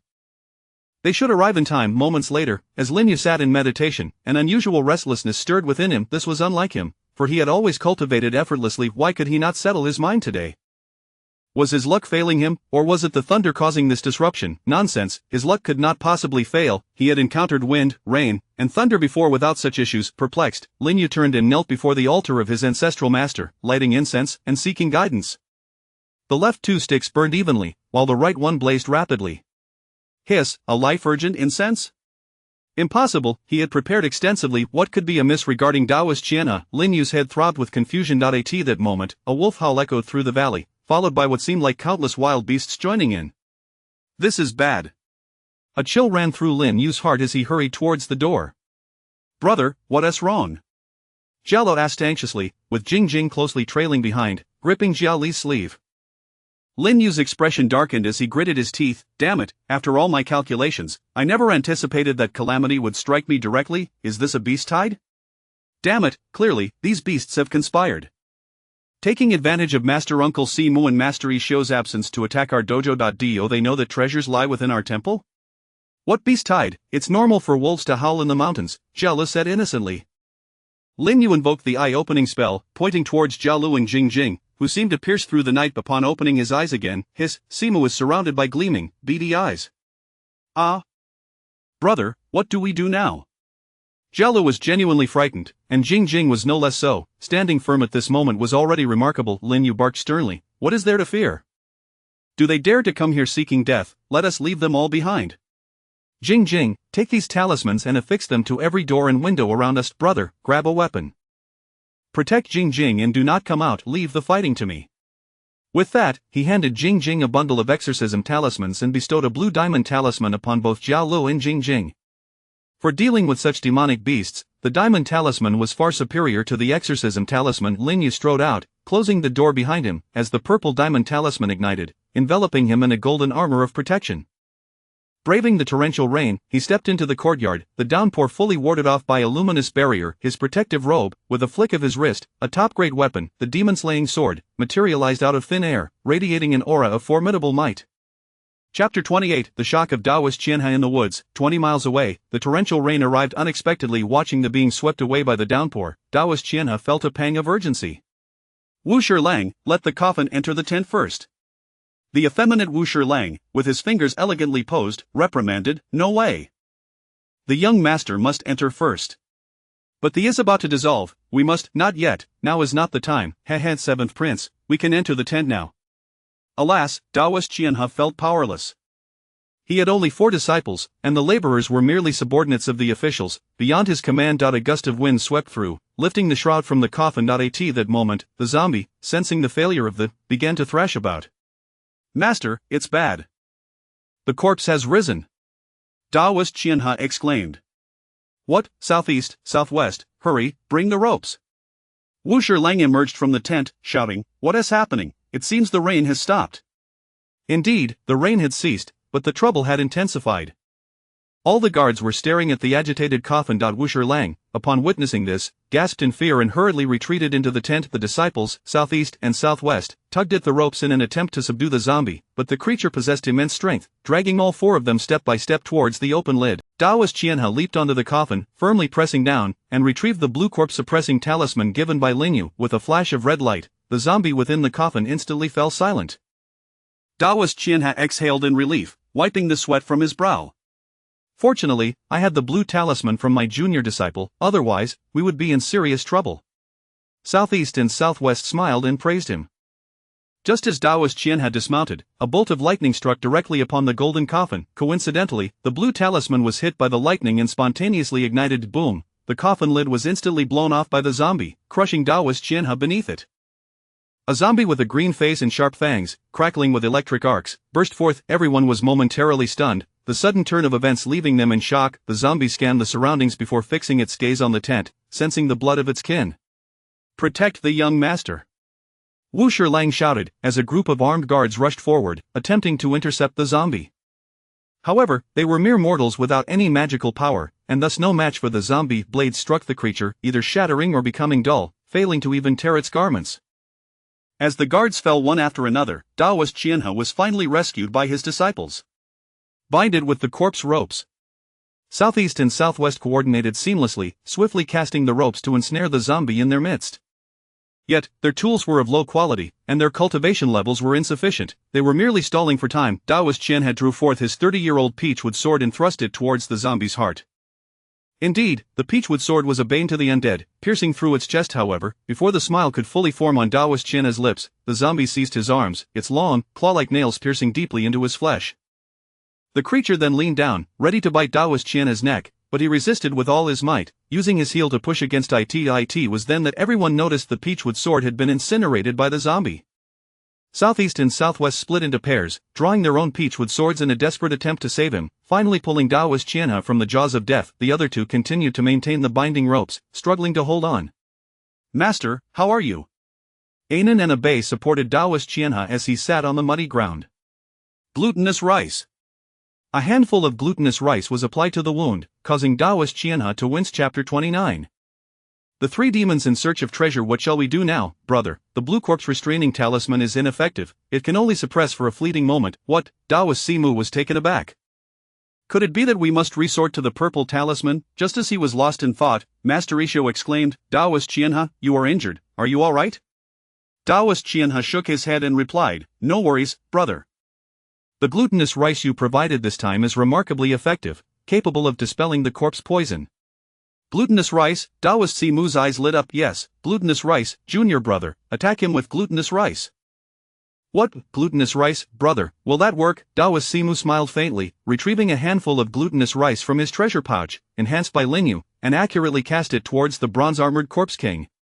Bang, bang, bang, a series of explosive sounds ensued, and the effect was surprisingly effective. Taoist Qianhe and Master Isho were stunned. Even the 5 thunder talismans had failed to inflict harm, yet mere glutinous rice could damage the zombie? Had I known this, I wouldn't have bothered with the peachwood sword, my arm bore the brunt of it. With this thought, he also pulled out the glutinous rice he possessed. However, Daoist Simu furrowed his brow, as he discerned something amiss. The damage from the glutinous rice was insufficient, lacking the anticipated potency. Yet he recalled Lin Yu once mentioning that this glutinous rice could penetrate the body of a half-step iron-armored corpse like a bullet. Why was it different now? He realized that the bronze-armored corpse king was far too formidable. Possessing a defense stronger than that of an iron-armored corpse, it was commendable that the glutinous rice could produce a talisman effect. Penetrating its defenses was still a distant goal. Observing Daoist Qianha hurling glutinous rice and forcing the zombie to evade, Master Isho, envious, remarked, "Simu, do you have any more glutinous rice? Share some with me."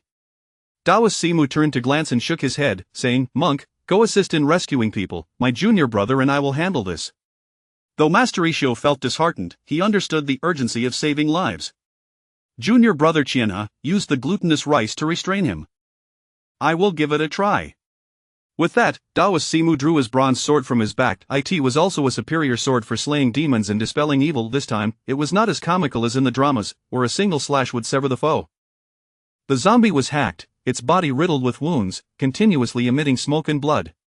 "Haha, turns out you are not truly invulnerable. Junior brother, it seems only a superior magical artifact can inflict damage on him. You go fetch the monkey Shio." "Ah, does Master Isho have a superior magical artifact?" Looking at the pile of corpses, Master Isho lamented, "Alas, we have arrived too late, so many innocent lives have been lost. Daoist Qianha, I have stabilized the injuries in the southeast and northwest. I trouble you to handle these corpses. If we delay further, they may undergo a corpse transformation." After saying this, Master Isho picked up his bamboo staff and rushed forward, reciting the 6-character mantra. A golden Buddhist light formed a swastika that struck the zombie, sending it tumbling to the ground. Daoist Qianha watched in admiration, as expected of Master Isho, such formidable strength. Daoist Simu spoke solemnly, "Monk, this is a bronze-armored corpse king that fears not the thunder. While our attacks can." Chapter 30, a lack of martial virtue. Calmly observing the approaching pack of wolves, Lin Yu had no intention of employing his swordsmanship. Instead, he disdainfully addressed the leader of the 3 demons, saying, "I have heard that demonic beasts fear thunder the most. I wonder if there is any truth to that?" The yellow weasel chuckled, "Indeed, but do you possess the ability to conjure thunder, with your mere human master-level prowess in thunder magic?" Lin Yu mockingly shook his head and, amidst the astonished gazes of the onlookers, plunged his sword into the ground, freeing his hands. He closed his eyes and awaited the onslaught of the little demons from all sides. Just as he was engulfed by the swarm, a bolt of lightning descended from the heavens, followed by a cacophony of thunderclaps resonating throughout the courtyard. Inside, Jialu and Jingjing witnessed an unforgettable spectacle as Lin Yu, surrounded by countless demonic beasts, was engulfed in a sea of thunder, transforming the entire courtyard into a tempestuous ocean of lightning, rendering even the cries of agony inaudible. "Heavenly prison, I am merely bullying you. Do you not sense it? Hey, Wolfhead, do you feel it?" With a splutter, the Wolf King indeed coughed up blood, for the majority of his subordinates had just perished, 9 out of 10 in one fell swoop. "I feel like your mother should die, you brat. Wolf King will devour you." The enraged Wolf King's eyes turned crimson as he lunged forward. Lin Yu remained unmoved, thinking to himself, "Do you believe my purple diamond talisman is merely for show? You won't even scratch me." Indeed, the Wolf King's claws struck Lin Yu's golden armor as if they were merely scratching an itch, failing to breach his defenses. With a swift motion, Lin Yu drew the demon-slaying sword at his feet and, with a casual flick, sent the Wolf King flying, leaving a deep gash from his chest to his chin. "Hiss!" Jialu exclaimed in excitement, "Senior brother, such swordsmanship!" "Ugh, if you can't praise properly, then don't bother," Lin Yu retorted. "What swordsmanship do I possess?" "Jialu, did you see that clearly? Did you learn it?" Lin Yu called out loudly. Jialu nodded earnestly, "Yes, I saw it clearly. A swift upward strike is a guaranteed kill. I learned it." "Pfft, a guaranteed kill? That Wolf King is still bouncing around." Lin Yu scolded with a dark expression, "I meant for you. Did you find the heavenly prison of 10,000 thunders impressive? Learn from it. When you have talismans, don't take risks in close combat. Look at me, I obliterated a large group with one strike. That's what I want you to learn." Jialu scratched his head awkwardly. I remember, senior brother. I will practice drawing talismans diligently, and in the future, I will learn your heavenly prison of 10,000 thunders." "How infuriating. This is too much. No, this is too much for a demon." The Wolf King, undeterred by his injuries, roared in fury, "Despicable brat, relying on your tortoise shell to launch a sneak attack? Yellow Lu, Hu Lao Lao, my clan has suffered the loss of 9/10 of its warriors. It is time for you to take action." "Oh, have you lost your nerve?" Lin Yu taunted mercilessly. Jialo, aside from your fish stewing, how is your grilling? There are hundreds of wolf demon corpses on the ground. It would be a shame to waste the meat if we don't barbecue it. Ah, senior brother, can we eat wolf demon meat? Isn't a 2 rank? Rank, ha, fox meat is rank. Wolf meat is similar to dog meat, but a rare delicacy. Ah, this infuriates me. You seek death. The Wolf King merely blustered, not advancing. The nearby fox demon frowned. Brat, since your mouth is so foul, let me teach you how to speak. Yellow Lu, our fox clan is roughly equal in number to your yellow clan. This brat is peculiar, let us strike together. If we delay further, the four-eyed one will return, and it will be troublesome. The yellow weasel gritted its teeth. Very well, let us attack together. The three of us will strike simultaneously to break through this brat's defenses. Let our warriors take the opportunity to launch a sneak attack. The Wolf King rejoiced. Excellent, I will take the lead. Jialu expressed concern. Senior brother, be careful. Lin Yu smiled calmly. The 3 major demons are merely equivalent to 3 earth-level cultivators. My purple talisman offers protection equivalent to that of a heaven-level practitioner. What can you do against that? Earlier, when surrounded by the pack of wolves, he had tested the power of his thunder magic, which indeed proved to be a bane to demonic creatures. Now, with the yellow weasel and the fox combined numbering less than 100, using thunder talismans would be overly tedious. It was better to test his swordsmanship on them. This was a rare opportunity for trial. With that thought in mind, Lin Yu brandished the demon-slaying sword and charged forward, employing the magical swordsmanship passed down by his master of the demon-slaying sword technique. Watching his senior brother rampage through the fray, Jia Li's heart surged with excitement, and he too felt the urge to join his senior brother in battle. Unfortunately, the door was locked, preventing his exit. Jing Jing interjected, there are too many demonic beasts, the 2 of us can only handle 3 or 4 at most. We cannot assist him. If something were to happen to us, senior brother, you would have to divide his attention to rescue us. Yes, Jing Jing, you are right. Since my senior brother has asked me to study well, I shall focus on observing the battle. As Lin Yu, encased in protective golden light, wielded his sword to reap the lives of the demonic beasts, the yellow weasel grew anxious, its eyes darting. Wait, he possesses the purple talisman, the purple diamond talisman. We cannot break through his defenses, we must use our ultimate moves. What, the purple diamond talisman? What kind of monster is this brat? How can he possess a purple diamond talisman? But the 3 demons were already in too deep with the four-eyed one, having prepared for relocation upon their exit, so they could not turn back now. Thus, they exchanged glances and simultaneously invoked their ultimate skills. Wolf King's Howl at the Moon, Yellowskin's Great Art, Fox's 3 Tails. Huh, what is this? For some reason, Lin Yu was astonished to see the 3 demons attacking at once, a warning ringing in his mind. Hiss. Crack, crack, crack. The protective diamond talisman shield shattered. How could this be? Instead of being enraged, Lin Yu laughed, looking at the slightly weakened 3 demons and mockingly said, well, to have forced me to this extent, you 3 can certainly take pride in yourselves. Out of ultimate moves, are you, humph, then perish. With that, he flipped his left hand, revealing 10 blue 5 thunder talismans. The 3 demons, however, remained unfazed and renewed their assault. Brat, without your protective golden light, you have no chance to use your talismans. As if 3 Earth-level practitioners were simultaneously launching a sneak attack, Lin Yu indeed found it difficult to evade, causing great distress to Jialu inside the house. But just as the 3 demons' attack struck Lin Yu, his robe emitted a soft white glow, gently deflecting all the strikes. The 3 demons were left dumbfounded. What is this, a high-grade protective robe? How is this possible? Are you the illegitimate son of the four-eyed one? How can you possess such a thing? No, even the four-eyed one wouldn't have it. You can't be the son of the Maoshan sect leader, can you? Lin Yu said nothing, calmly retrieving another purple diamond talisman. The golden protective armor reappeared, leaving the 3 demons speechless. Pfft, brat, you lack martial virtue. Where did you acquire so many purple talismans? Had I known you were so affluent, we wouldn't have come to steal anything. This is untenable. This brat is too sinister, retreat. The cunning yellow weasel decisively commanded, and the fox demon followed suit without hesitation. Only the Wolf King remained reluctant. Damn it, I, the old wolf, have led my entire clan out, losing 9/10 of my warriors, and have seized nothing. Am I to flee in disgrace? Is this not pure betrayal? When we return, you 2 will surely conspire to take my territory. The yellow weasel replied, Pfft, stealing territory, are you a pig-brained fool? We have become enemies with the four-eyed one. We must all scatter to find new territories. Where would we steal yours? Just then, a cry for help echoed not far away, sounding somewhat effeminate. Help, little Taoist, help, zombies are chasing us. Roar, indeed, a piercing howl followed.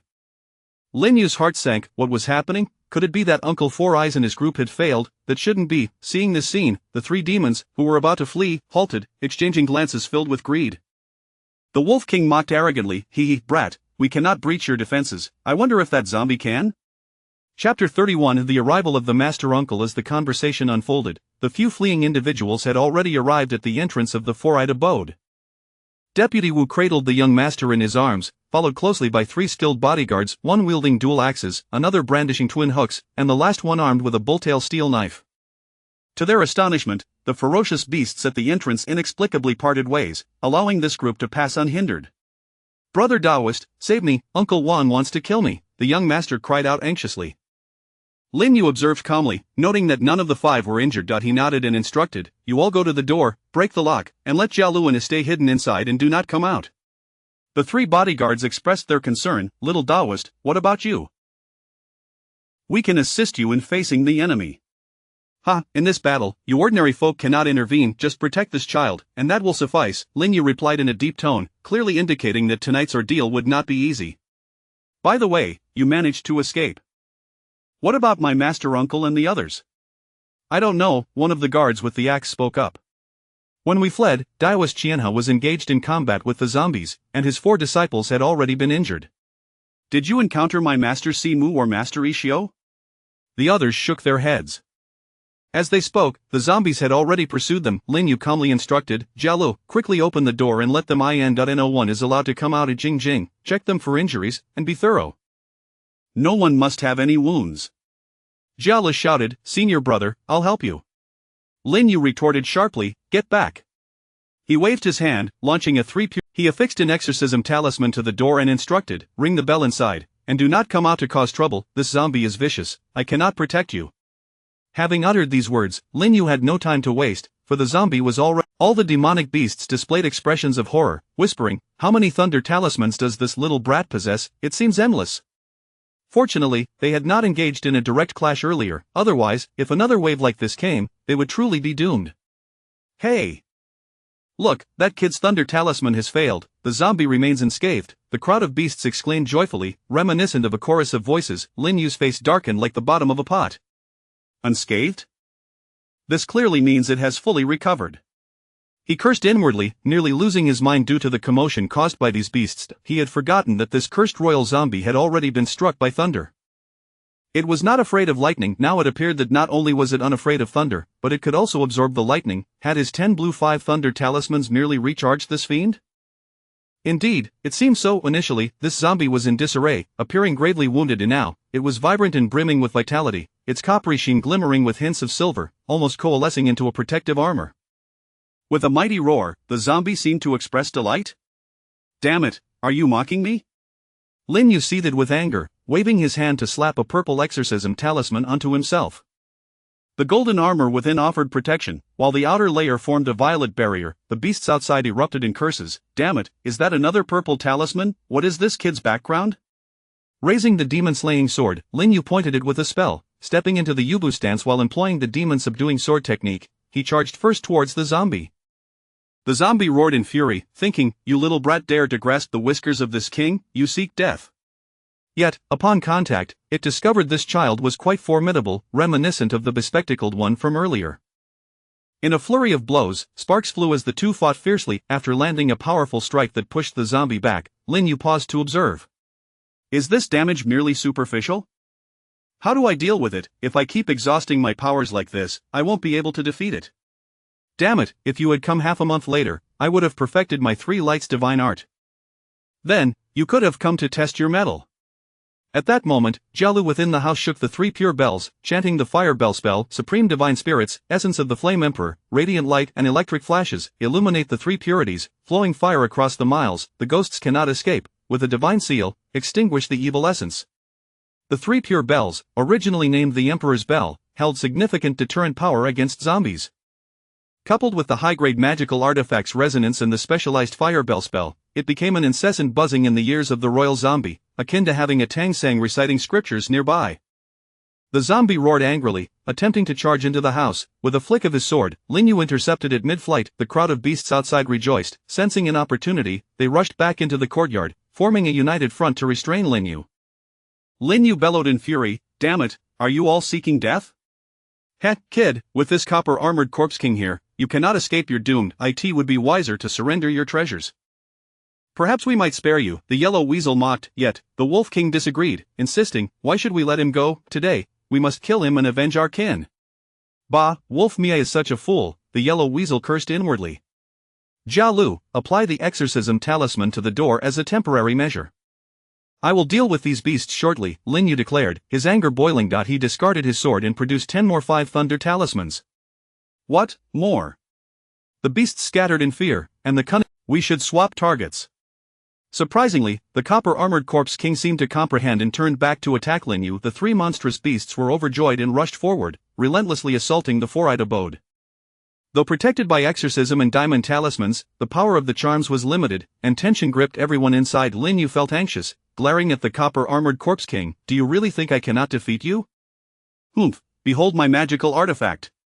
He retrieved a handful of red sun sand with his left hand and hurled it at the zombie. The impact was effective. The zombie staggered, unable to maintain its footing. This was far more effective than 100 slashes from his sword. Seeing the red sun sand yield results, Lin Yu tossed aside the demon-slaying sword and summoned 2 handfuls of red sun sand. "Today, allow me to demonstrate what it means to wield wealth in battle. Witness my hand grenades." "Do you call yourself a royal zombie? Do you claim to be the copper-armored corpse king? Why so arrogant? Why not stand your ground?" The scene left everyone dumbfounded. Even the beasts battering the door froze in disbelief. Was that red sun sand? When did it become a weapon wielded in such quantities? The onlookers were astonished. Although the young Taoist's demon-slaying feats were impressive, they sensed that his taunts inflicted even greater damage on the zombie. The royal zombie's gaze toward Lin Yu shifted, as if it wished to retort. Had it been able to speak, it would have undoubtedly issued a challenge. "Don't throw things. Let's see who can endure a direct confrontation." With a furious roar, the zombie's wrath was not directed at Lin Yu but rather at the 3 beasts trying to breach the door. Remarkably, everyone present understood this was a call for a change of opponents. The 3 great demons felt a surge of blood rising in their throats. "If we engage, we won't fare any better. He can toss thunder talismans at us." As the battle reached a stalemate, a celestial crane descended from the heavens. Taoist Simu had finally returned. "Do not panic, my disciples, the master uncle has arrived. Demonic fiends, where do you think you're running?" Upon landing, he discovered that the four-eyed abode was besieged not only by zombies but also by a throng of demonic beasts. "Damn it, what are you little demons doing in my abode?" Lin Yu quipped. "Now they have allied with this copper-armored corpse king. Master uncle, you hold the zombie at bay while I deal with those 3 great demons." "Me?" Simu shook his head. "Allow me to handle the demons. My demon-slaying sword techniques surpass yours." "What demon-slaying sword techniques? I practice the demon-subduing sword technique, not the demon-slaying one." Hence, he sought to tackle the 3 soft targets instead. However, once he entered the fray, he realized that against the combined might of the 3 great demons, he could barely hold his ground. A quarter of an hour later, Simu awkwardly stated, "Disciple, why not you bear the burden for a bit longer while I fetch our ancestor?" Lin Yu sighed deeply, resigned to the predicament. "Damn it, this copper-armored corpse king is incredibly resilient. I've hurled 2 pounds of red sun sand at it, and it still withstands my attacks." "What, 2 pounds of red sun sand, you prodigal child, do you know how much that costs?" Ignoring the financial loss, Simu seized the moment while Lin Yu held the door, rushing into the house to stand before the ancestral altar. "Ancestor, save us." Chapter 32. Can they escape? A muscular figure with 4 eyes, noticeably bulked up, appeared at the door. Although unarmed, his presence exuded an aura so formidable it was almost terrifying. The zombies halted, and the 3 demons trembled in fear, exchanging glances before. Seizing the opportunity, Lin quietly maneuvered to the entrance of the four-eyed master's domain, and while the group of demons was distracted, he waved his hand to scatter the 4-corner formation flags.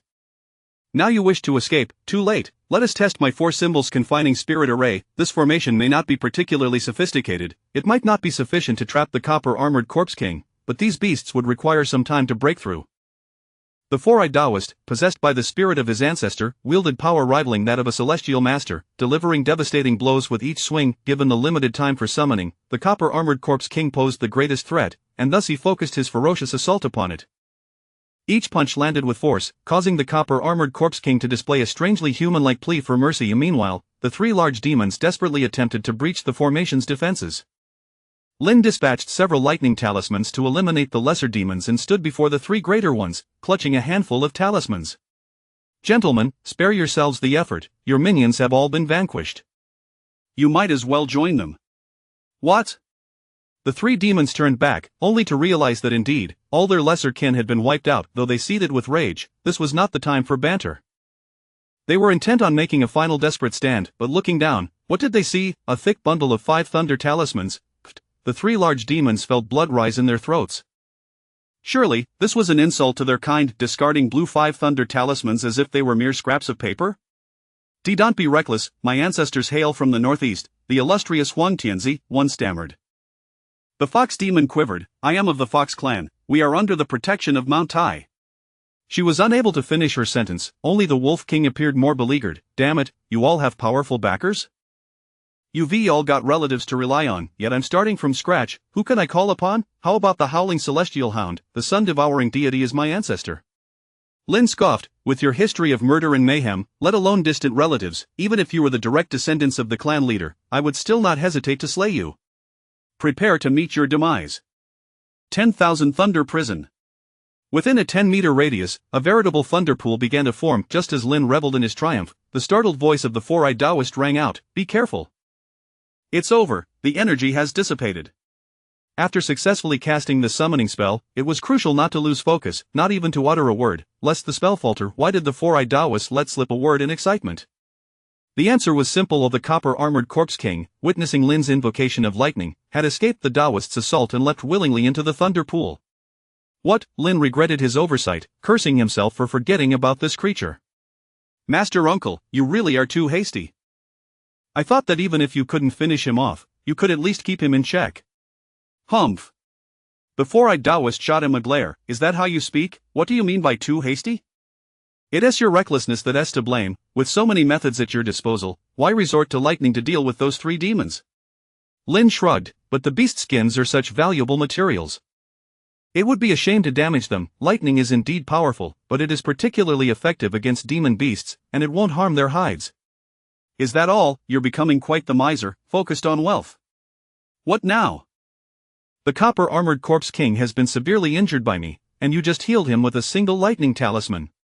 Lin gazed at the zombie, now basking in the thunder pool, and boldly declared, so what? Together, as uncle and nephew, is there any fiend in this world we cannot vanquish? Let us strike again. Master Uncle, this time you take the defensive, I shall take the offensive.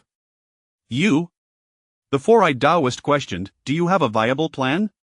Lin recalled the original text. The zombie could be defeated from within.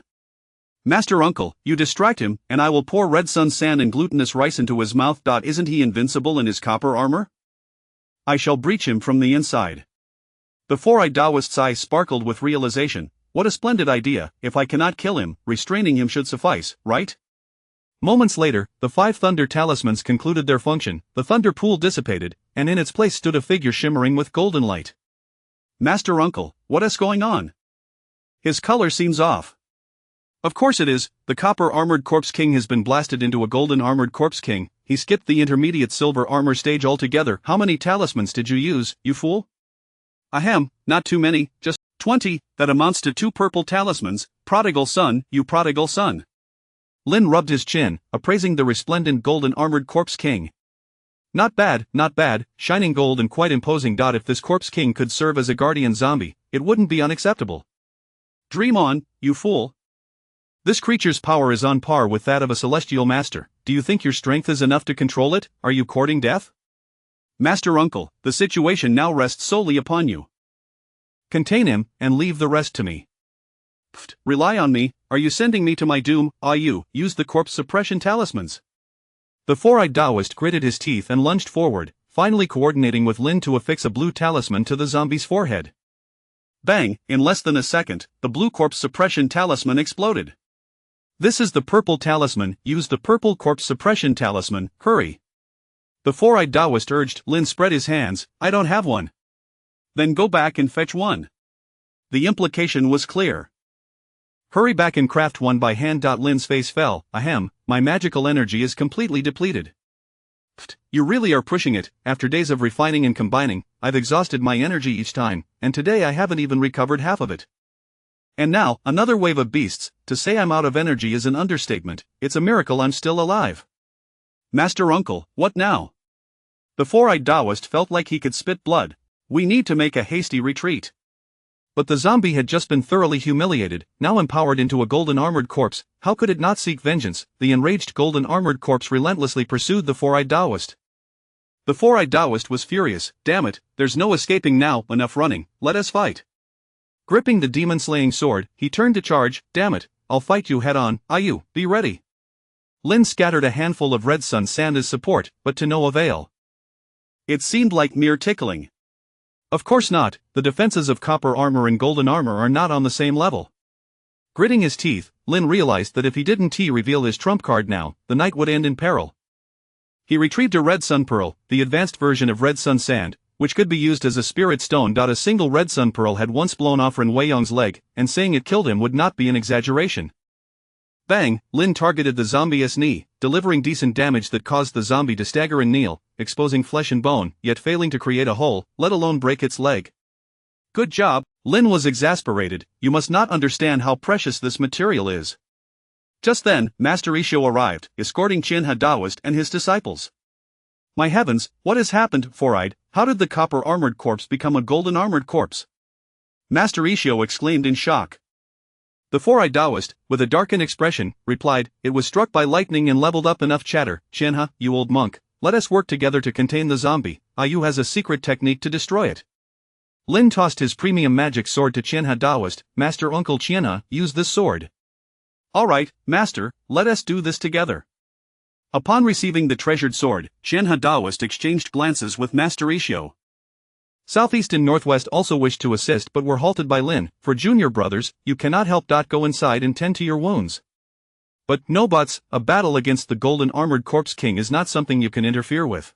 Prepare a bowl of glutinous rice water and lotus seed porridge for each of them. Understood, senior brother, don't worry.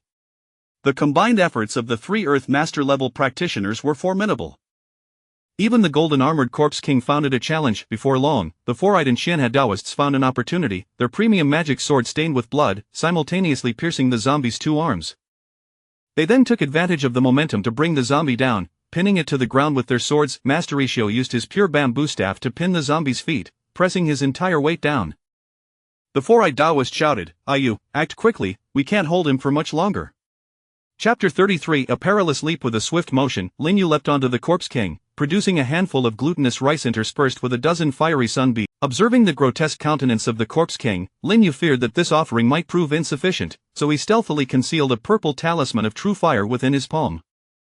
Taking advantage of the lingering presence of the purple diamond talisman, he pressed all his items into the zombie's mouth. Bang, bang, bang. A series of violent explosions erupted from the zombie's maw, sending the four individuals restraining it flying in all directions. Ayu, do you think this tactic will suffice? What if the glutinous rice and fiery sun beads fail to penetrate the zombie's interior? Simu inquired anxiously. Lin Yu furrowed his brow, his expression equally grave. If this plan faltered, he would be out of options. Sighing, he reflected on his previous confidence and his invulnerability, realizing that even he could reach a dead end. It appeared that when confronted with truly formidable demons, his current methods fell woefully short.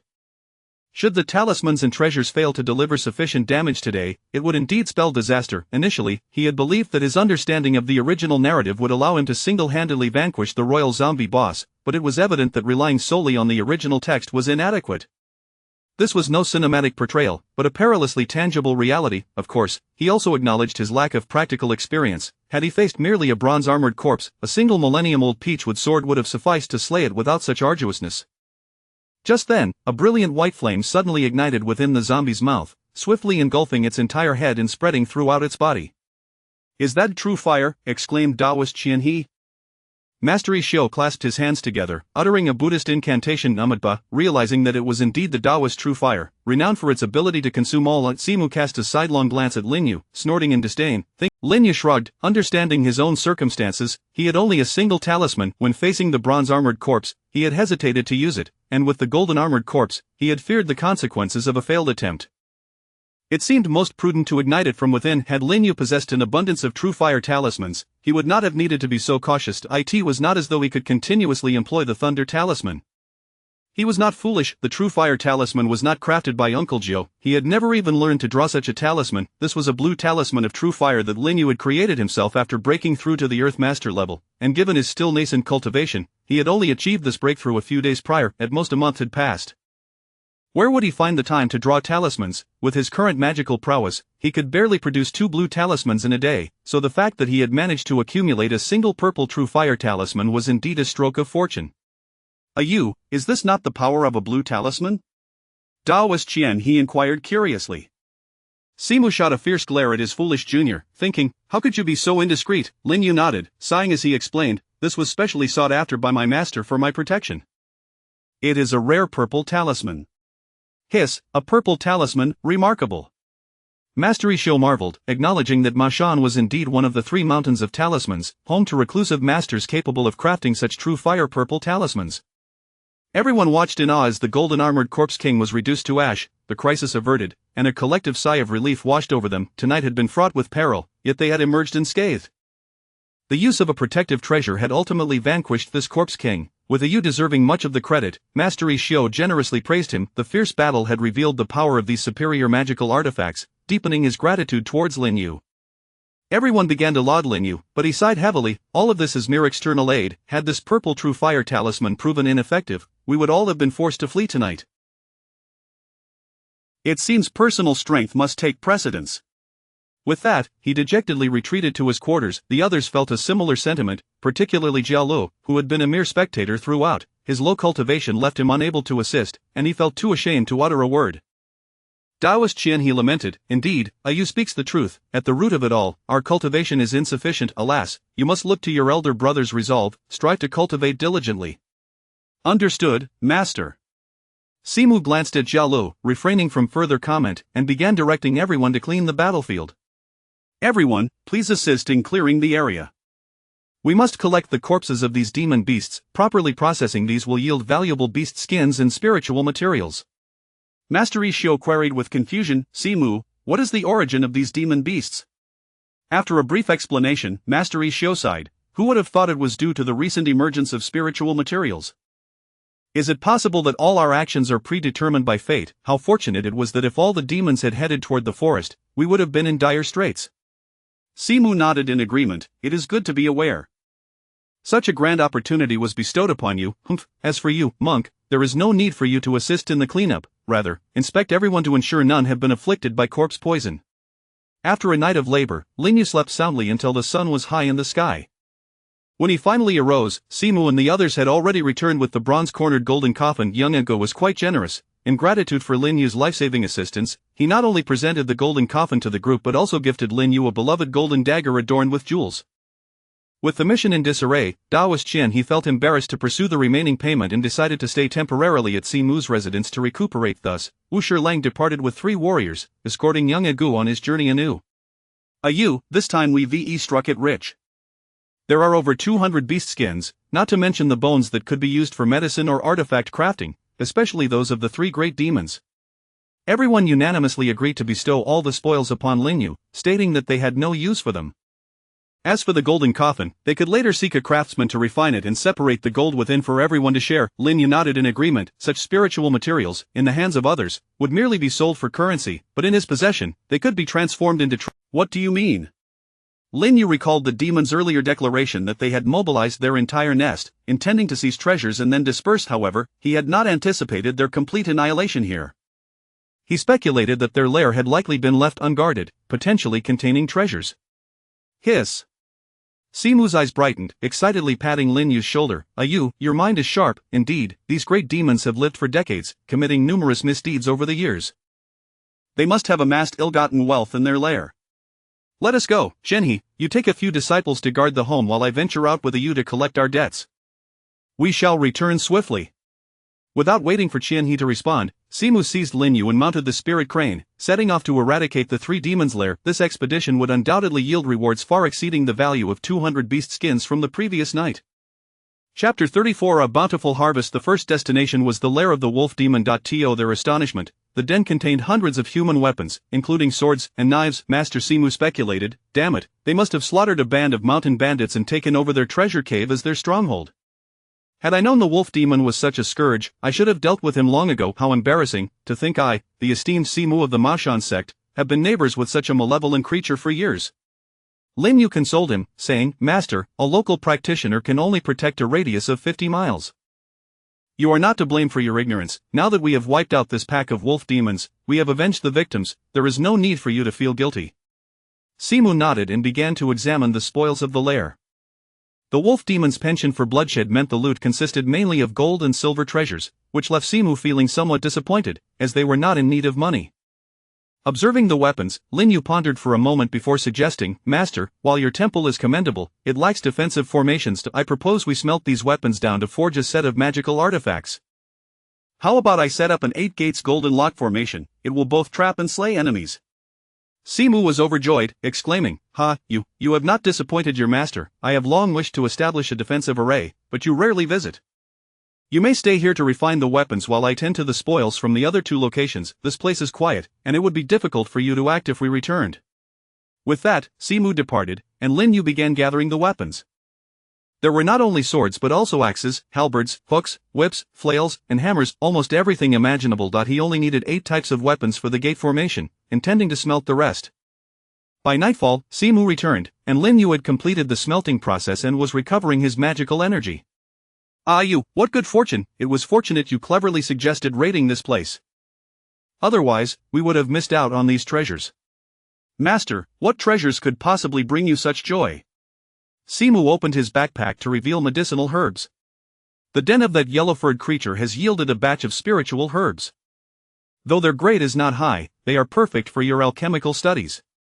Lin Yu's eyes brightened. This was a stroke of luck. He had initially planned to spend a fortune acquiring herbs upon returning to Rinjia town, but now he could save that money. Oh, and the rest this. Simu continued, in the fox den, many skeletal remains of cultivators were found, likely victims of the fox's enchantments. Upon inspection, aside from some broken low-grade magical artifacts, this was the most valuable. Simu produced a tattered leather tome, its age showing in its wear. A tome, the 5 elements escape technique? Lin Yu's eyes sparkled. Master, the 5 elements escape technique is an extraordinary skill. Once mastered, fleeing from formidable foes will not be a problem. Ha, do not rejoice too soon, only the wood escape can be cultivated. The rest are incomplete. Simu doused his enthusiasm with cold water. Incomplete, I fear nothing. Lin Yu declared, reaching for the tome and silently reciting a restoration incantation. Merit 10. In an instant, the once tattered beast hide tome was restored to pristine condition, as if it were brand new. Simu took it in astonishment, exclaiming, Good heavens, even the text is restored. Is this truly the 5 elements escape technique? Your abilities are astonishing. Lin Yu smiled. Restoring items is different, it consumes merit. Merit? Ah, you, be cautious in its usage. Merit is invaluable to us and is not easily obtained. Do not waste it on trivial matters, Simu advised earnestly. I understand, Master. Lin Yu refrained from mentioning that he had earned 5,000 merit points by exterminating royal zombies and over 15,000 points from slaying 200 beasts. This was after deducting a portion. In one night of demon slaying, his merit had surged to 22,000, and the 10 points spent on restoring the tome felt like mere drops in a bucket. Hey, Master, let us see who can cultivate first. Lin Yu teased, pointing at the 5 elements escape technique. Simu scolded playfully, who would compete with a prodigy like you? That would be foolish. At dawn, after meditating through the night, Simu opened his eyes but found Lin Yu missing. When did this boy leave? I didn't even notice. Just then, Lin Yu's head popped up from the ground, excitedly shouting, Master, wake up, I found something amazing. I have mastered the 5 elements escape technique, and I might reach perfection in just a few days. Pfft, stay away from me, I don't know you. Master, I just tested my skills and discovered a vein underground and iron ore. Simu inquired curiously, iron ore? What use is that to us? We are Mashan practitioners, not miners. Lin Yu chuckled, tossing out a fist-sized rock. With a loud bang, dust billowed as if a stone roller had struck the ground, the rock embedding itself over a foot deep. Master, with your vast knowledge, come see what this is. It resembles iron ore but also seems like stone. I couldn't identify it and found it unusually heavy. Simu grasped the rock with both hands, adjusted his glasses, and began to test it with various After a moment, he excitedly seized Lin Yu's arms, exclaiming, "Ha, you are lucky, this is likely the legendary 1000 gene stone, while a regular blue stone weighs 1 gene, the same size of 1000 gene stone weighs 1000 genes, making it an exceptional material for refining." Lin Yu laughed heartily, "I knew it was a treasure." "Master, wait a moment, there are many more below, I will retrieve them all." "What, wait, what did you say, there are more below?" "Yes, this is merely the smallest piece. Is this still a stone? Its value rivals that of gold." Simu sighed, "Gold, in the mundane world, there is plenty to be had, but 1000 gene stone cannot be bought. If even a tiny amount is added during the refining process, it can be used as a gravity talisman. If used to forge suppression-type artifacts, its power will be doubled." "Ah, indeed, so, I could use these stones to forge a great seal, perhaps recreating the legendary Fantian seal?" The royal zombie from the day before was immensely powerful, nearly overwhelming Lin Yu despite his full efforts. If he possessed a treasure like the Fantian seal, would it not be more lethal than the magical sword? With this thought, Lin Yu immediately burrowed underground, using his Qianquan ring to collect all 20 or so pieces of 1000 gene stone. Upon returning to the cave and releasing them, Simu nearly fainted from shock. "Master, I plan to smelt all these large 1000 gene stones together to create a great seal for suppression. The smaller ones I will keep for refining materials, what do you think?" Simu looked at Lin Yu in astonishment, as if to say, "Are you joking?" Though it seemed extravagant, if it could truly be refined, this magical artifact would be extraordinary. Could it defeat the royal zombie from the other day? Simu pondered aloud, "It's hard to say. Even top-tier magical artifacts may not slay the golden armored corpse king, as it is renowned for its formidable defenses, unless you can refine it into a magical treasure. The power of a magical treasure far exceeds that of an artifact, surpassing even the golden armored corpse king." Lin Yu grinned slyly, "Hey, master, did you forget I possess more than just refining skills?" "Oh? Indeed, if I can craft 10 top-tier magical artifacts, and you combine them all," Simu confidently declared, "I believe there is promise." Lin Yu smiled slightly, "My magical energy is limited, I will need your assistance." Simu patted his chest, assuringly saying, "Rest assured, together, there is no material we cannot smelt. I will return to prepare the materials and inform the others to alleviate their concerns." Chapter 35. The demon-suppressing seal. When Simu returned, he astonishingly brought along the golden coffin. "Youngster, relying solely on the production of artifacts from 1000 gene stone is inadequate in appearance and easily discernible by others. I suggest you incorporate the essence of the 5 metals. Not only will it enhance the artifact's potency, but it will also endow it with the potential for growth." Growth potential? Lin Yu had never considered this before. The Taoist Simu elucidated, "In the future, you may find it challenging to come across 1000 gene stone, yet the world is never devoid of the 5 metals. Use 1000 gene stone as the core material, and the 5 metals as auxiliary materials. As long as you allow the artifact to continuously absorb the essence of the 5 metals, it will foster its growth and advancement. This is what distinguishes artifacts from magical treasures.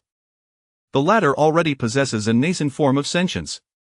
Is it truly possible? Lin Yu was enlivened by the notion that in the realm of crafting, Simu's wealth of experience was undeniable, and Lin Yu felt a deep respect.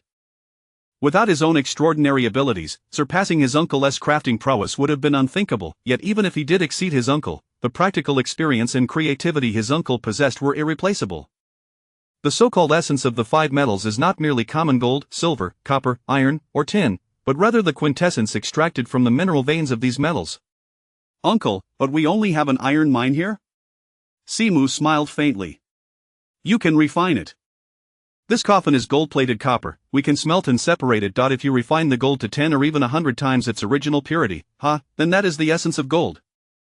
As for silver, there are 2 boxes of silver ingots from the treasures we found in the cave, that should suffice. If not, we can refine some silver dollars as well. I brought tin from home. Fortunately, I had a use for it in crafting, otherwise, it would have been quite difficult to procure." Is it truly this feasible? Lin Yu's eyes sparkled with excitement. "Uncle, you are nothing short of a genius," Lin Yu remarked, gazing at the box of silver and another of silver dollars, jesting, "Uncle, this is a significant amount of silver and silver dollars. Are you really willing to sacrifice it for crafting?" Simu's lips twitched. "No more idle chatter. Is there anything here that is not more precious than gold and silver? Humph, I only spare money when it comes to you, young man. If it were someone else, don't even think about it." Moved, Lin Yu felt a warmth in his eyes. Simu waved his hand. Enough, let's get to work. With so many materials, we must be busy for at least 10 days. 10 days? How will you explain this to the family? Won't they worry? Simu replied, of course, I told them I would be crafting artifacts, and you would be assisting me. We cannot allow another incident like the spirit bamboo affair to occur. That one spirit bamboo attracted a beast tide. If something were to happen to you that night, how would I explain it to your master? Lin Yu chuckled. Explain what? Uncle cares for me just as much as my master does. I noticed that night when the golden armored corpse king appeared, you were willing to sacrifice yourself to ensure my escape. Go, I, the esteemed Taoist Simu of Maoshan, need to escape from a mere golden armored corpse king? Now, let us get to work. 10 days swiftly passed, and the residents of Simu's abode were already growing anxious, particularly Taoist Qianhe, whose injuries had healed with the assistance of Master Isho. In recent days, the most discussed topic among them was Lin Yu. Taoist Qianhe lamented Lin Yu's cleverness and bravery, while Master Isho recounted Lin Yu's generosity towards him, originally intending to return the magical sword to Lin Yu. Taoist Qianhe, after witnessing the 3 superior-grade artifacts possessed by Master Isho, decided against it. If my nephew is so generous to outsiders, then this superior-grade sword must have been a gift from Ayu that night, rather than a mere loan. 10 days had passed. What were they concocting that required such a lengthy absence? Taoist Qianhe was quite worried, yet Jia remained calm, as he always believed in his senior brother's extraordinary capabilities. Master Isho inquired, Taoist Qianhe, what did Simu say when he left? Oh, he mentioned he was preparing to collaborate with Ayu to craft several formidable artifacts and subsequently set up a powerful defensive formation for Simu's abode, ensuring we would no longer fear enemy incursions. Master Isho suddenly enlightened, then we need not worry. With their combined crafting skills, they will surely create artifacts of at least superior grade, if not exquisite grade. The more powerful the artifact, the more time it consumes, we simply need to wait patiently. Within the crafting cave, Lin Yu gazed upon the 10 meticulously arranged demon-suppressing seals, all of exquisite quality. He rubbed his hands together, feeling a surge of excitement. Uncle, after 10 days of toil, my magical energy has fully recovered, and the moment of excitement is upon us. Wait a moment. Simu interjected, drawing out his superior-grade sword and commencing to slash at the cave entrance. Hey, Uncle, what are you doing? Stop cutting, the cave will collapse. Precisely, I want it to collapse. With a thunderous crash, the entrance was obliterated by Simu's sword, plunging the cave into utter darkness, devoid of any light. Now we can begin. Uncle, is this truly necessary for secrecy? Youngster, learn from past mistakes. The emergence of a treasure is extraordinary. What if its brilliance leaks out and attracts calamity once more? Uncle, I'm starting. Begin then. I shall protect you. Moments later, however, there was utter silence. Simu urged, start already. Still, there was no response, not even an echo. Ayu, have you truly begun? After calling out several times with no reply, Simu waved his hand, casting a fire ignition spell to light a torch in the cave. Upon closer inspection, he was astounded to find Lin Yu unconscious, clutching a large seal. Hiss, what is this? Did he exhaust his magical energy and faint? Simu hurriedly approached Lin Yu, assessing his condition. He found no damage to his meridians, he had merely depleted his vitality and fainted from exhaustion. This little rascal, sigh, I wonder if this talent of his is a blessing or a curse. A genius emerging out of nowhere will inevitably draw attention. With my limited capabilities alongside my senior brother, let us conceal this for as long as we can. Muttering to himself, Simu picked up the large seal they had crafted.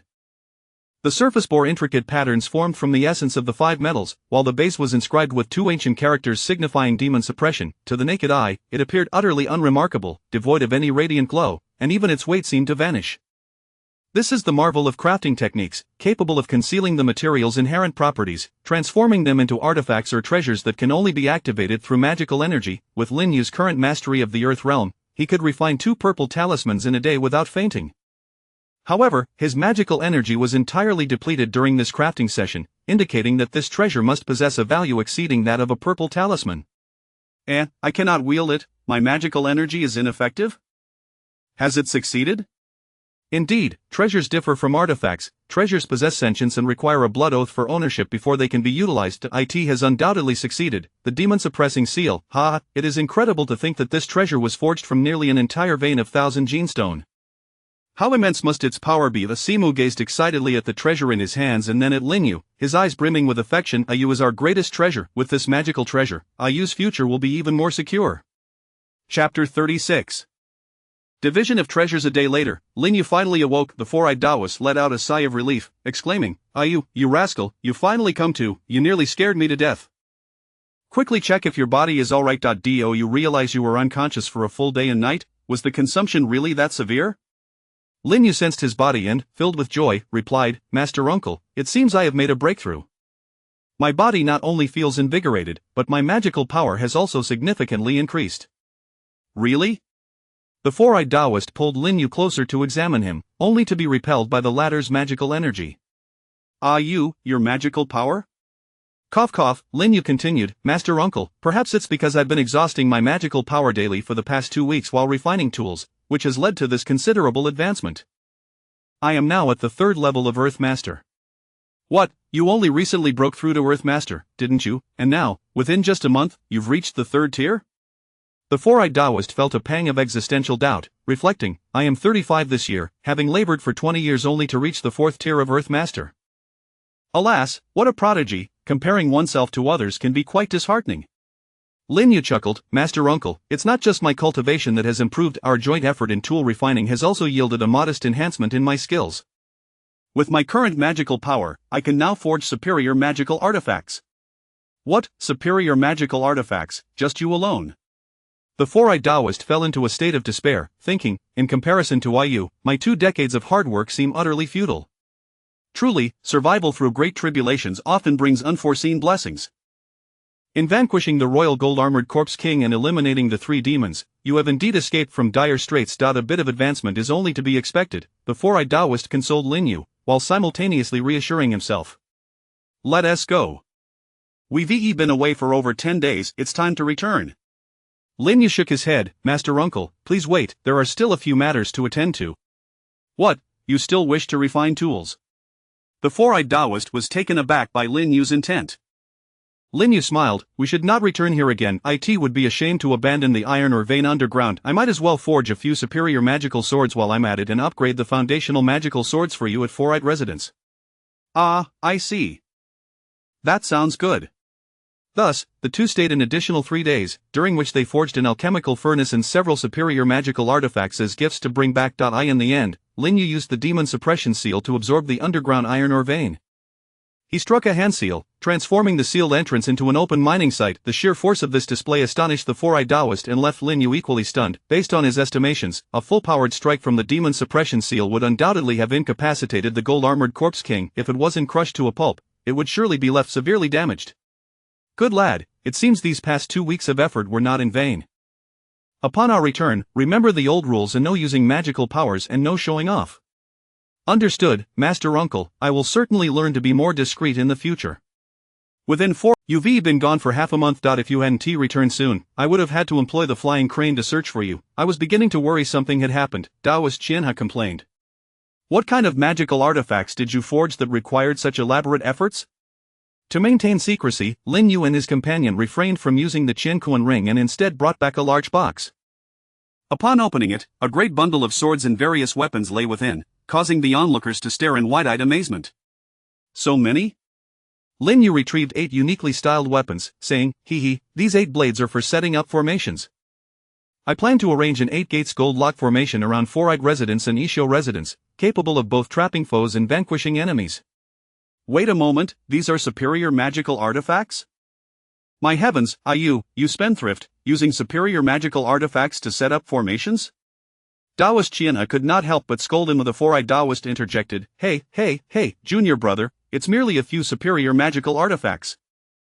No need to be so alarmed, these are all crafted by us."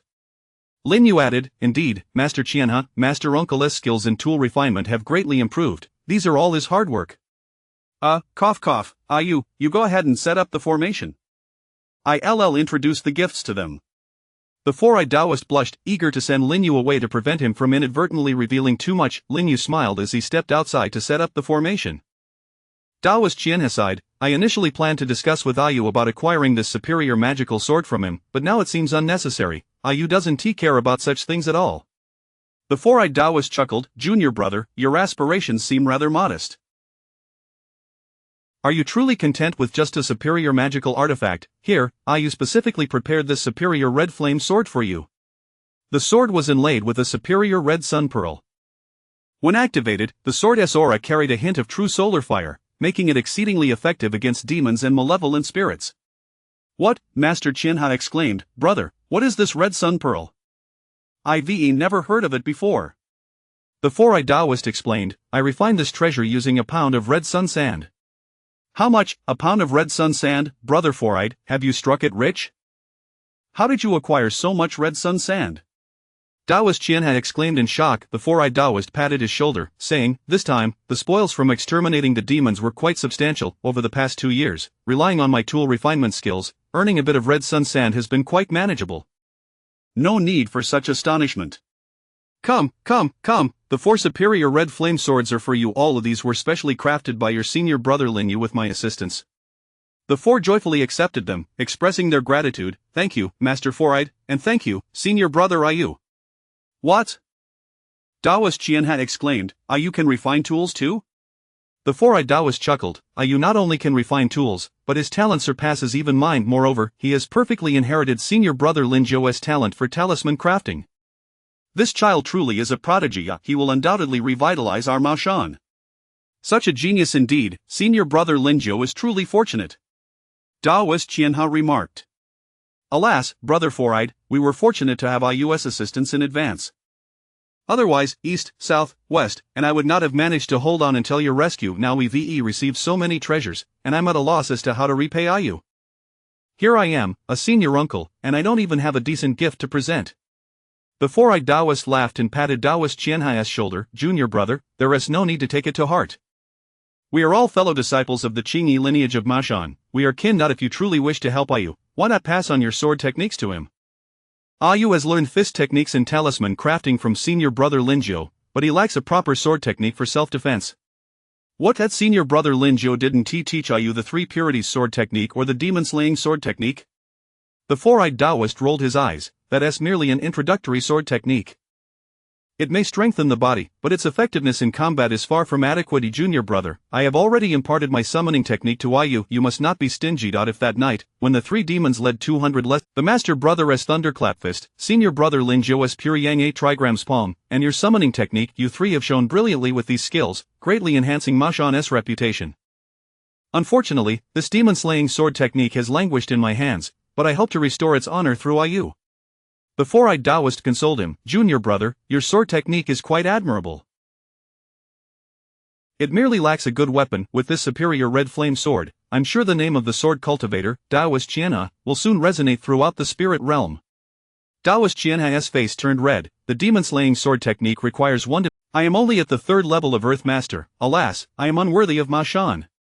The four-eyed Taoist inquired, "Junior brother, now that you've lost your position in the court, what are your plans moving forward?" Taoist Qianhai pondered. "Having traveled far and wide these years, I feel weary. I wish to take east, south, west, and north and find a town to establish a charitable establishment, much like senior brother Lin Zhou did, and focus on teaching disciples and cultivating." The four-eyed Taoist's eyes lit up. "If that's the case, I have a splendid idea. Please, brother, enlighten me." Chapter 37. The Maoshan Iron Triangle Plan. Simu smiled and said, "When it comes to establishing a charity hall and a temple, Brother Ime is the most experienced. You should stay here for a couple of days, and when I escort Ayu back home, we can visit Brother Ime's temple together and ask for his assistance in planning a few matters. In my opinion, it would be wise for you to choose a nearby town to settle down. This way, the 3 of us, Brother Ime, you, and I, will not only have the opportunity to meet frequently, but we can also look out for one another in times of need." How delightful that would be. The Taoist Master Qianhai's eyes lit up. "Indeed, Brother Simu, your words hold great merit. Let us proceed as you suggest." Simu then produced a golden alms bowl and handed it to the nearby Master Isho, saying, "This is a gift I specially crafted for you, my old friend. Do not say I neglect my dear friends. It is a top-tier magical artifact. I am truly grateful for your assistance the other day." Master Isho uttered a Buddhist chant. "Amatba, how could I accept such a generous gift? Please take it. By the way, Jingjing and Jiala also have gifts for you." Simu added. 3 days later, Lin Yu crafted a few paper cranes as spiritual steeds, gifting them to Qianhai and Master Isho, while also providing a low-tier paper crane to Dongnan, Shibei, and Jiala. He left Jiala in charge of the house, with Master Isho overseeing matters, along with a defensive formation to gather spiritual energy. Simu's residence had transformed into a small haven of cultivation. Simu, accompanied by Lin Yu and the Qianhe disciples, rode the spiritual cranes back to Rinjie town after a prolonged separation. Uncle Jiu greatly missed Lin Yu, however, due to the presence of Qianhe and others. He refrained from inquiring in detail about Lin Yu's experiences. He used the excuse that the Rin family had been seeking him for quite some time and that now Lin Yu was back, he should pay a visit to the Rin family. Thinking of his betrothed child bride, Lin Yu could only smile wryly and shake his head. Since he could not escape, he decided to embrace the situation. Thus, Lin Yu rode a carriage to the Rin family. Ren Tingting was overjoyed and clung to Lin Yu wherever he went. Sister Tingting, I wish to discuss some business matters with Uncle. If you keep holding my hand like this, how can I have a conversation? Ran Fa looked at his daughter and son-in-law, his smile unwavering. After a month apart, it seemed that Yu had grown taller.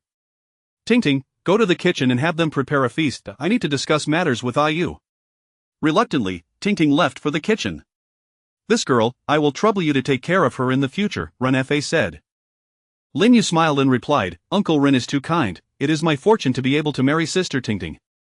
Still calling me uncle, you and Tingting are already betrothed. You may come to marry her at any time, Ran Fa chuckled.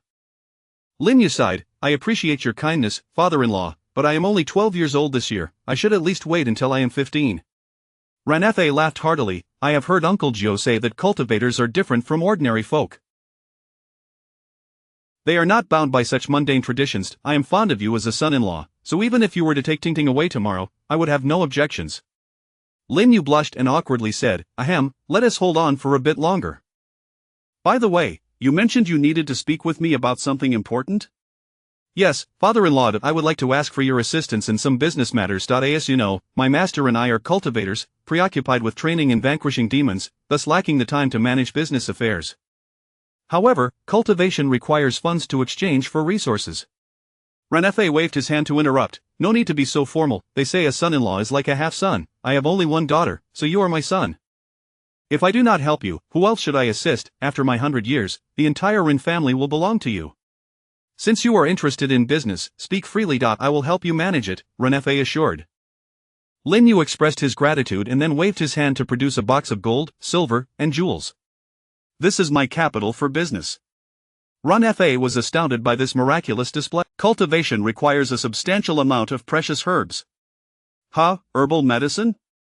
Ran Fa chuckled, the Rin family has been operating the herbal medicine business in town. Just provide me with a list of what you need, and I will send someone to procure. The quantity I require is vast, relying solely on the Rin family's business cannot sustain it. Therefore, we must establish a business to ensure a continuous profit, otherwise, I cannot meet my herbal consumption needs for cultivation. Are you suggesting that I expand the business? Move into the provincial city? Ran Fa expressed uncertainty, admitting that he was merely a town's wealthy man and that wealth alone could not dominate an industry. Lin Yu smiled, not at all. I possess the skill of alchemy, which allows me to refine herbs into powerful elixirs. If you send someone to procure the herbs, I can convert them into elixirs, and you can open a pharmacy to sell them, thereby achieving quick profits. Elixirs? Do you mean you can concoct immortal elixirs? Ran Fa asked, astonished. Lin Yu smiled as he produced a small porcelain vial. These are not immortal elixirs, but for ordinary people, they can enhance vitality, cure ailments, and prolong life. One might even call them miraculous pills. Here, I present this vial to you, father-in-law, you may try it. Ran Fa had no doubt that his son-in-law would harm himself with poison. Thinking of his well-being first, he was pleased to accept it without hesitation and consumed one on the spot. Father-in-law, you should have mentioned that sooner. I can already feel something coming out. Someone, heat water for a bath and change of clothes. Ran Fa missed lunch, leaving Lin Yu and Ren Tingting to dine together. When Ran Fa emerged later, his entire demeanor had transformed, he appeared more vigorous and even had fewer wrinkles on his face. Dad, why do I feel like you've become younger? Tingting exclaimed. Lin Yu laughed, not just younger, you look at least 5 years younger. Ran Fa laughed heartily as he grabbed Lin Yu's arm. What a remarkable skill, this is no ordinary strengthening pill. It is akin to a rebirth elixir. Such a miraculous elixir, why bother with a pharmacy? I will approach familiar business owners, like Huang Baiwan and Tan Baiwan, they will surely fight over it. Lin Yu shook his head, this pill works best the first time. Afterward, it is only effective for curing ailments. Therefore, it is still wise to open shops in various locations. Even if we do not sell medicine, we need the manpower to procure herbs. Ran Fa patted his chest in assurance, rest assured, I will personally oversee this matter, ensuring your grand plans proceed without a hitch. By the way, father-in-law, there is one more small matter. I wish to acquire the barren mountain behind the charity hall to cultivate some herbs, but I am unfamiliar with the town office, so I must ask for your assistance in this. Ron F.A. responded. The hill behind the charity hall, oh, why bother with the town office, that is our family's land, long abandoned. If you want it, feel free to use it. What, the mountain belongs to the Rin family? Ren F.A. proudly declared, in Rinjia town, half of the farmland in barren mountains belong to the Rin family. Otherwise, how could we be the wealthiest? Why else would this place be called Rinjia town, if it were not for our family's misfortune for 20 years, leading to the sale of a substantial amount of our estate? The entire Rinjia town would be our territory. What do we care for the likes of Huang Baiwan? Lin Yu remarked, having a wealthy father-in-law certainly makes things easier. Uncle Jiu, upon hearing Simo and Xianhe's plans for the charity hall, laughed heartily. Could it be that the heavens are favoring us? 80 miles away in Jiuquan town, they have reported unusual occurrences, and their town office has sent someone to invite me to eliminate demons, lamenting that Rinjia town has a charity hall for protection, while Jiuquan town lacks skilled practitioners. I suggest we take this opportunity to establish connections there at Qianhe. Why not set up a temple in Jiuquan town? Daoist Qianhe expressed his delight. Is that so? That would be splendid. I leave it entirely in your capable hands. Chapter 38. Is home the safest place? It was not until nightfall that Uncle Jiu finally had the opportunity to spend some private time with his disciple. Ayu, Simon has informed me about your endeavors in vanquishing demons, and I must say, you have performed admirably. I am quite pleased, however. It remains perilous, so from now on, you are to stay at home and refrain from venturing outside. What, master, is this a compliment or a punishment? Lin Yu asked with a pained expression. Uncle Jiu shot him a stern glance. I do this for your own good. There will be ample opportunities to combat demons in the future. Until you turn 18, your safety is of utmost importance. Lin Yu was well aware of his master's temperament and knew he could not win an argument, so he ceased to contest. He took out a tome crafted from beast hide, a manual he had painstakingly transcribed himself. Master, there is something I have kept secret from Simon and would like your guidance on. Uncle Joe took the manual, flipped through it briefly, and was astonished, hastily tucking it into his robes while glancing around warily, fearful of being discovered. In a hushed voice, he inquired, "Where did you acquire this?" Seeing his master's astonishment, Lin Yu felt a sense of satisfaction. Rest assured, master, absolute confidentiality is guaranteed. Its origins are entirely legitimate. Lin Yu recounted his experience with the Bodhisattva Guanyin, who imparted the three lights divine technique to him. Uncle Joe's heart raced with excitement. What a fortunate boy, this is divine providence indeed. You have been genuinely favored by a celestial being. He returned the tome to Lin Yu and cautioned, memorize this thoroughly and then incinerate it.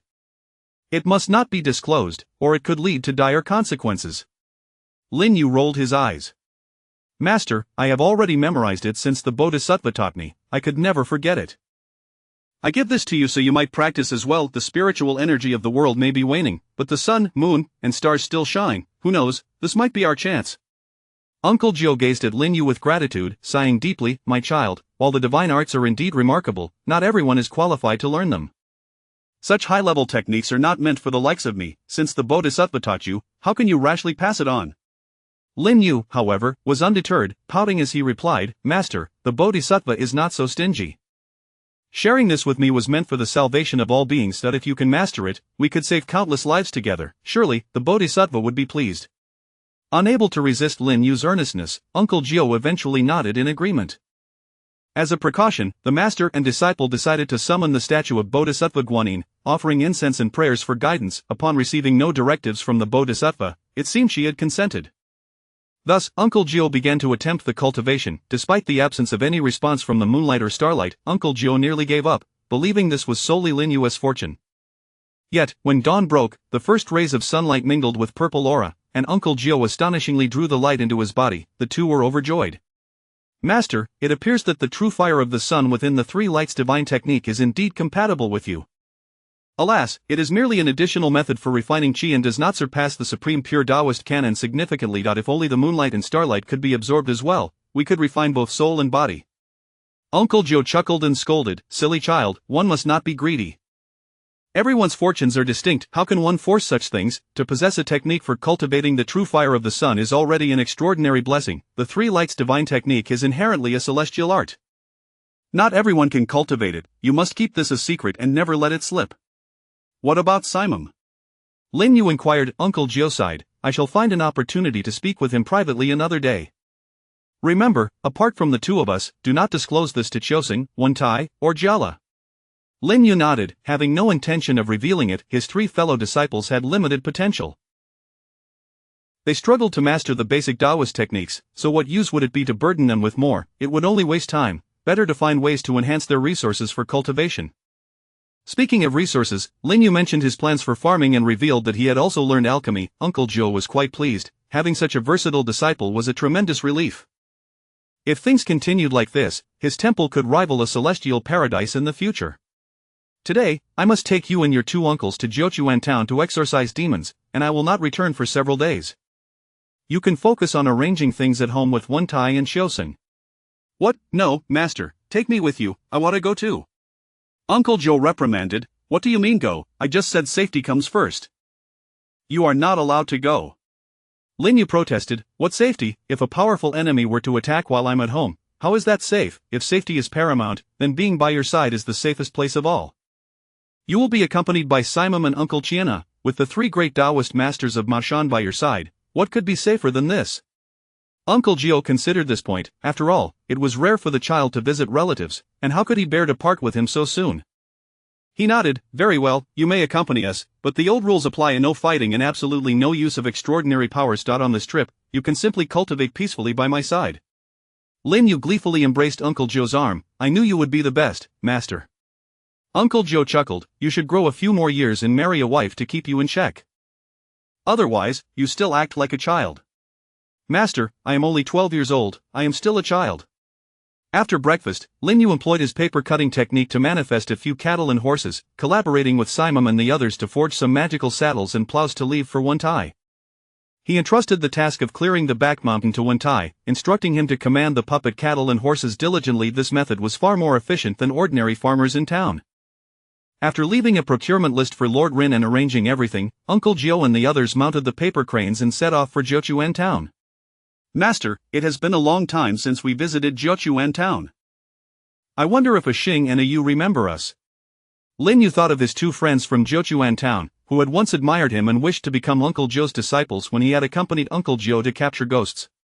Of course, this time they are the ones who recommended me to the town office, Uncle Jiu replied with a smile. Simon asked, Brother, what exactly has happened in Jiuquan town? Apparently, a distillery is haunted, and they have asked me to exorcise the spirits, Uncle Jiu explained. As they conversed, the group arrived in Jiuquan town. Years had passed, and Lin Yu had nearly forgotten the details of the plot. He only recalled that there were churches and western zombies, but the specifics eluded him. Regardless, he was merely along for the experience this time. In Jiuquan town, a Xing and a Yu stood anxiously at the town's entrance, waiting for Uncle Jiu, but he did not appear. Just then, a paper crane let out a call, and the two looked up. A Yu exclaimed, Wow, brother, what a magnificent paper crane. A Xing, a Yu, it's been years, look how much you've grown. As they landed, Uncle Jiu approached with a smile. Master, are these paper cranes yours? My goodness, when did you learn to ride paper cranes into the sky? Yes, master, can you take me for a spin in the sky? A Xing and a Yu transformed into curious children. Lin Yu stepped forward to block Uncle Jiu. Hey, do you two still remember me? Upon closer inspection, a Yu joyfully exclaimed, Is that you, a Yu? Oh my goodness, you've grown so much. In the presence of his master, a Yu was strictly forbidden from taking action, and thus he could only pretend to be an innocent novice. Chapter 39 The Xing and a Yu Master, this is Mr. Zhao, the owner of the distillery. He is the employer for this ghost hunting mission. A Xing introduced a middle-aged man with a buzz cut as he led him into the inn. Mr. Zhao, with an air of arrogance, scoffed, So you are the so-called Agio that a Xing spoke of? Do you truly possess any skills, or are you merely a charlatan? A Xing quickly interjected, How could that be, Mr. Zhao? My master is incredibly capable. It was he who resolved the issues in Mutun. Zhao dismissed him with a wave of his hand. Very well, I hope you are indeed useful. If you can genuinely assist me in resolving the troubles at the distillery, I shall reward you with 10 silver dollars. Should you fail, however, there will be no payment. Unfazed, Jiushu scrutinized the man and snorted disdainfully, Your aura is tainted, and your fate is grim. You shan't see another 2 days. You are beyond salvation. With that, he departed with Si Mu and Qian He. Master. Xing exclaimed, growing anxious. Yu halted him, saying, "Such a morally corrupt individual deserves whatever misfortune befalls him." With that, he hurriedly followed Jiu Shu and the others. Fuming, Mr. Zhao stomped his feet in anger. "Bah, a mere charlatan dares to curse me? Xing, is this the person you have brought?" "Mr. Zhao, I knew you were all talk and no action. Perhaps I should just sell the distillery to young Master Yi." With that, Mr.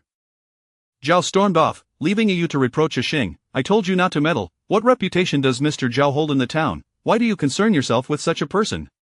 Xing lamented, "I merely wished to earn a bit of money." Xing gazed in awe at Annie's fashionable attire, nearly drooling. Meanwhile, Mr. Zhao and young Master Yi, who were discussing business upstairs, peered out the window. Young Master Yi, clad in a stylish suit, was the son of the town mayor and known for his greed and lasciviousness. Ignoring Mr. Zhao, he dashed toward Annie, charming her with a few phrases in a foreign tongue, making her beam with delight. They even arranged to dine together that evening. Xing contemplated approaching Annie, only to realize she no longer recognized her childhood companion. Disheartened, he returned to find Yu teasing him mercilessly. Jiu Shu and his companions arrived at the town office, expressing their desire to purchase land to establish a charitable temple. However, the officials informed them that while land was available, all decisions rested with Mayor Yi, and no one dared to process their paperwork. Coincidentally, young Master Yi arrived at the town office with a group of foreign missionaries to secure the reopening of. With the mayor's son assisting them, the missionaries swiftly obtained the necessary permits, leaving Jiu Shu and the others seething with envy, pondering why they, as Taoist priests, fared worse than foreign devils.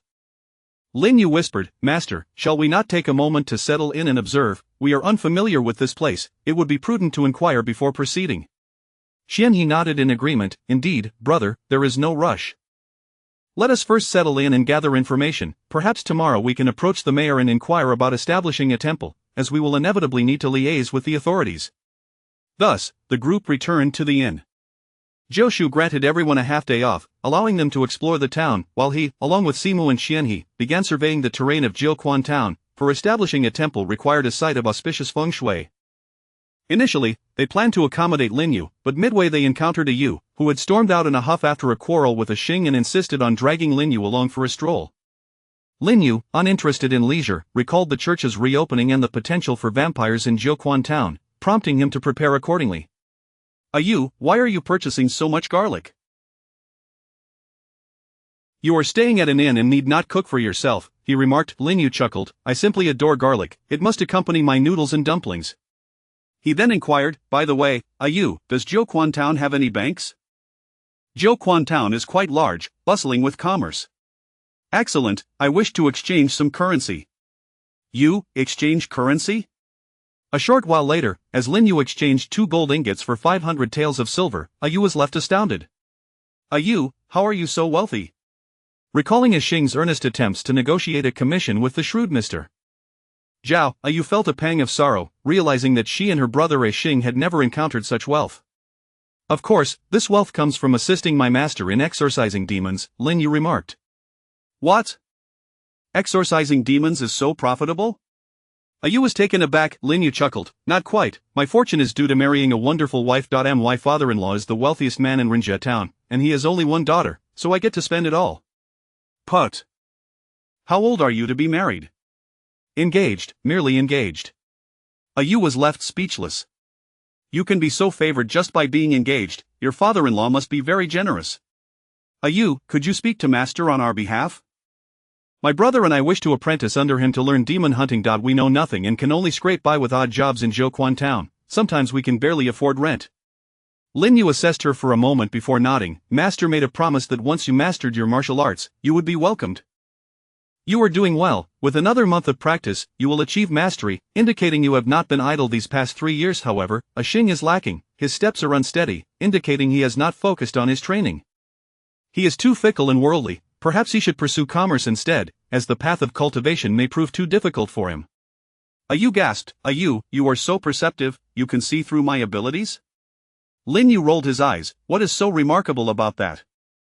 I am the eldest disciple of master. If I lack such insight, how could I ever become your elder brother?" "Really, you are so young, yet you expect me to call you elder brother?"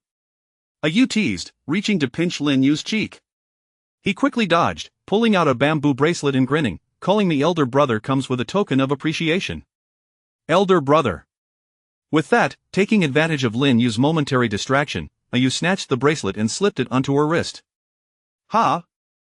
Why does it feel so cool?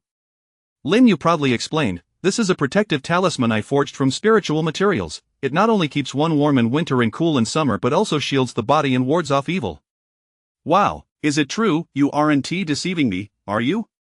How could I built my fortune on this very item. If it were fake, my temple would have been destroyed long ago. Lin Yu defended himself, clearly vexed. Ayu smirked, well then, thank you, Ayu. Lin Yu was infuriated, hey, you were supposed to call me elder brother. After accompanying Lin Yu on his shopping excursion, Ayu returned home. Xing was sulking over his lack of earnings when he spotted the bracelet on Ayu's wrist. Hearing it could ward off evil spirits, Xing's eyes twinkled with a cunning idea. He resolved to contact Mr. Zhao and personally assist in exorcising the ghosts from the distillery. Initially skeptical, Mr. Zhao ultimately agreed to give Xing a chance, as he promised no payment would be required unless the issue was resolved, presenting no risk to him. Ayu, upon hearing Xing's plan, shook her head disapprovingly. How can you deceive him? By doing so, you inadvertently label Master as a charlatan. Yet Xing countered, if we succeed, not only will we profit, but we will also prove Master. Even if we fail, your bracelet will protect us from harm. He left unspoken the thought that, even if danger arose, Master was in Jiuquan town and would surely intervene.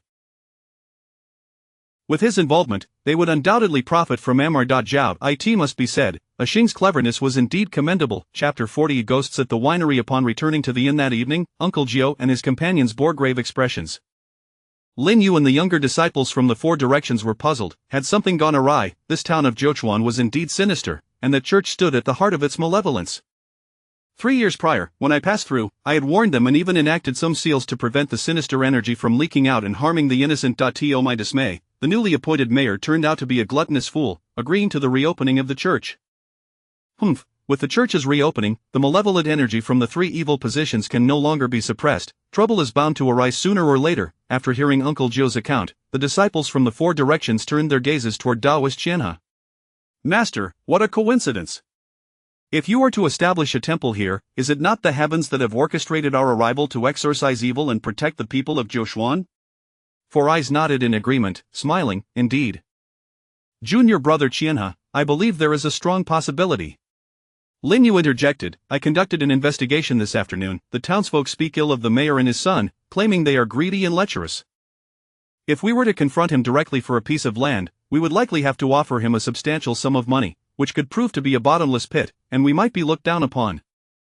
It would be wiser to remain patient for a few days. If, as Master suggested, the three evil positions exhibit unusual activity, then surely trouble will ensue, and Uncle will have a legitimate. That is somewhat against our principles. Four eyes and Qianhe fell silent, hesitant to contradict him. Lin Yu, however, offered counsel, Master, what is destined to come cannot be avoided. We are not deities. Even if we are aware of the issues surrounding the three evil positions, you have already advised against reopening the church to no avail. We have done what we can. It is merely a matter of doing our part and leaving the rest to fate. The populace, in their ignorance, will compel us to act only once the crisis unfolds. Uncle Jiu recognized the truth in his disciples' words and sighed, very well, let it be so. That night, the winery was set up as a ritual site, with Xing and Ayu clad in Taoist robes, each wielding a peachwood sword. Within the winery was a spirit hall, dedicated to the late wife of Boss Zhao, as today marked the 7th day since her passing. Ayu, skilled in martial arts, took the lead in summoning the vengeful spirit to possess Xing, initiating negotiations to resolve the grievance. Initially, the two believed they were merely deceiving Boss Zhao, but to their astonishment, the deceased was indeed wronged, transforming into a vengeful spirit clad in red, who materialized before them. Ayu closed her eyes, feigning solemnity as she interrogated, who are you, and what grievance do you bear? Just as Xing was about to fabricate a story, the coffin lid flew open, and a ghostly figure in red drifted forth, proclaiming, I am Li Xiaohong. At the tender age of 12, I was violated by Zhao Wuda. When my parents confronted him, he brutally murdered them. He forced me to sign a contract of servitude, coercing me into becoming his wife. At 15, he orchestrated another assault, then slandered me, claiming I had illicit relations with others, ultimately drowning me in a pig cage. Ayu trembled in shock, muttering, I didn't expect you to be so adept at weaving tales. Little did she know that Xing had already cowered to the side. Sensing an unsettling chill, Ayu opened her eyes and turned, nearly fainting from fright. A ghost. The specter, Li Xiaohong, grinned malevolently, how about that, have I made myself clear? Ayu stuttered, stay away. Grievances belong to their rightful owners, this has nothing to do with me. Li Xiaohong, uninterested in quarreling with a mere girl, surged toward Boss Xiao, declaring, "In life, you tormented me, now that I am dead, you still refuse to let me rest? You seek to scatter my soul, do you?" Boss Xiao, paralyzed with fear, attempted to flee, but his legs felt weak, causing him to collapse to the ground. He could only watch in horror as the ghost descended upon him, draining his life force. The revenge might have ended there, but the spirit then turned her gaze towards a Xing and a Yu. "Do not rush to leave. We have no part in this, we are merely here for the money." A Xing quivered in protest. However, at that moment, a flash of white light emanated from a Yu's wrist, as her bracelet automatically shielded her, deflecting the ghost's magical assault. Conversely, a Xing was not so fortunate, being hurled back and landing in a daze. A Yu rushed to assist a Xing, but the spirit was not about to let them go so easily. Yet she underestimated the power of a Yu's protective bracelet, and as she lunged forward, she was repelled. A Yu hurriedly pulled a Xing towards the exit. The injured ghost recognized that a Xing lacked a protective talisman, and thus abandoned a Yu, directly possessing a Xing and dragging her corporeal form back to the coffin. A Yu panicked, struggling to open the coffin lid. Glancing at the shimmering bracelet on her wrist, she dashed out, "I will fetch Master, he will surely save a Xing." The streets were desolate. The inn had long since closed for the night. Unexpectedly, a Yu's commotion roused someone. After hearing a Yu's account, Uncle Gio, disregarding his anger, inquired about the location and dispatched a paper crane to fly forth, fearing that if he Lin Yu intercepted a Yu, assuring her, "Do not worry, dealing with a mere female ghost is child's play for Master, he will return shortly." Upon arriving at the winery and surveying the battlefield, Uncle Gio spotted the coffin from which the spirit had drawn life. With a swift motion, he unsheathed his sword, its edge gleaming red. The blade sliced through the air, shattering the coffin into splinters, revealing a Xing and the ghostly figure within. As Uncle Gio approached to rescue a Xing, he was unexpectedly kicked away. Rising again, he discovered that a Xing had been possessed by the ghost. Could it be that she sought to borrow her body for resurrection? What a wicked being, not only seeking revenge, but also daring to harm the innocent. "Today, I shall not spare you." Uncle Gio produced a spirit talisman and leaped into battle with the ghost. For Uncle Gio, dealing with an underdeveloped vengeful spirit was child's play. In just a few exchanges, he expelled the ghost from a Xing's body, striking her with the sword and scattering her soul to the winds. Observing a Xing, pale and drained of life energy, Uncle Gio shook his head with a sigh. "Such a disappointment. Thankfully, I did not take you as a disciple. You are even inferior to Qiuxing in talent. P.S. Qiuxing, I was not much better off. I nearly became a wraith knight myself, carrying a Xing back to the inn." They finally found some peace that night. However, the following day, officials from the town arrived, claiming that a Xing and a Yu were suspects in the murder of Boss Xiao and intended to take them in for questioning. No matter how a Xing explained, she could not clarify the matter of the ghost seeking vengeance, and thus the two were apprehended. Uncle Gio rubbed his forehead in exasperation, pondering how to rescue them. Summoning spirits would not suffice. He had already driven the ghost's essence away the previous night. "Master, have you forgotten? Although the ghost's essence has been scattered, the soul of the victim, Boss Xiao, still lingers. We can summon his soul to testify," reminded Taoist Qianhat. Uncle Gio's eyes brightened with realization. However, when they arrived at the town hall to explain the situation, the officials dismissed their claims, stating, "Who knows if you are merely attempting to stage a deception to fool us?" Lin Yu and Four Eyes exchanged glances, sensing that something was amiss. Clearly, someone was scheming against them from the shadows. Yet, we had only just arrived in Jiuchuan. We held no grudges and no enemies. Who could possibly want to frame us? Four Eyes discreetly approached a constable, slipping him a couple of coins, which led to the revelation that the mayor's son had orchestrated this scheme. "This young master you sought to acquire Zhao's winery for some nefarious dealings." He had already negotiated a price with Boss Xiao, but with the unfortunate death of the latter, the winery would need to undergo formal procedures and some expenditure before being transferred to him. Yet young Master Yu was unwilling to part with a single coin. Hearing rumors that the death of Boss Zhao might be linked to a Xing and her brother, he had set his sights on them. Lin Yu scoffed, "What a despicable act, the son of a mere mayor, and yet he is so greedy.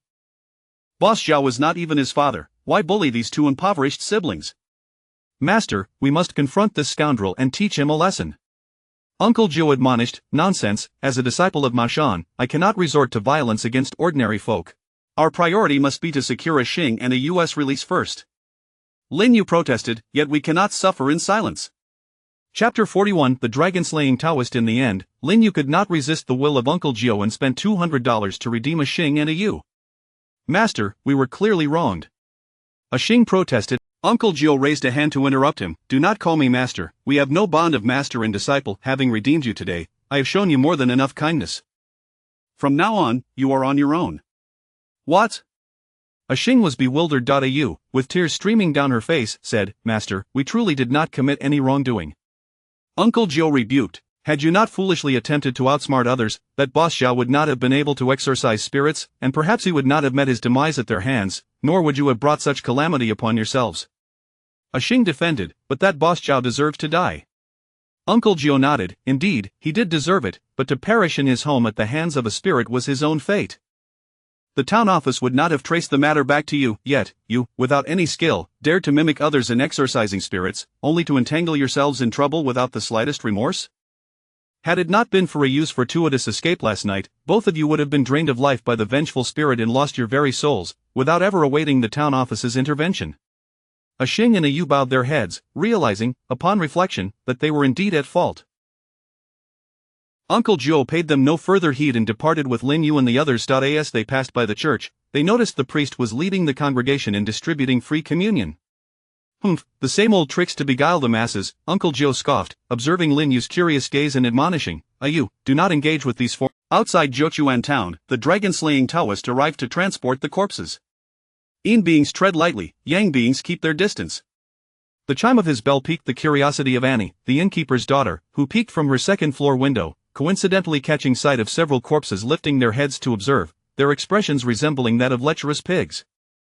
Annie found it peculiar. She had heard tales of corpse transporters in her youth, yet these individuals appeared remarkably alive. The dragon-slaying Taoist halted the corpses outside the back wall of the church and, under the cover of night, made his way to the mayor's residence.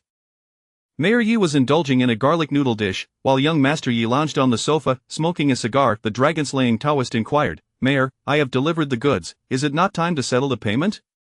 Mayor Yi, with a mouthful of garlic, attempted to haggle for a discount, insisting on an 8% reduction. Young Master Yi, unable to bear the sight, interjected, pulling the dragon-slaying Taoist aside. "There is more to our dealings than just this one. I have successfully acquired the town's distillery. Henceforth, we shall conduct our business there, free from prying eyes, and can prosper in secrecy." Little did he know, the corpses behind the church had begun to play cards around a fire, a scene that a fuming Xing stumbled upon. He and a Yu rushed to inform Uncle Jiu, hoping to win back his forgiveness.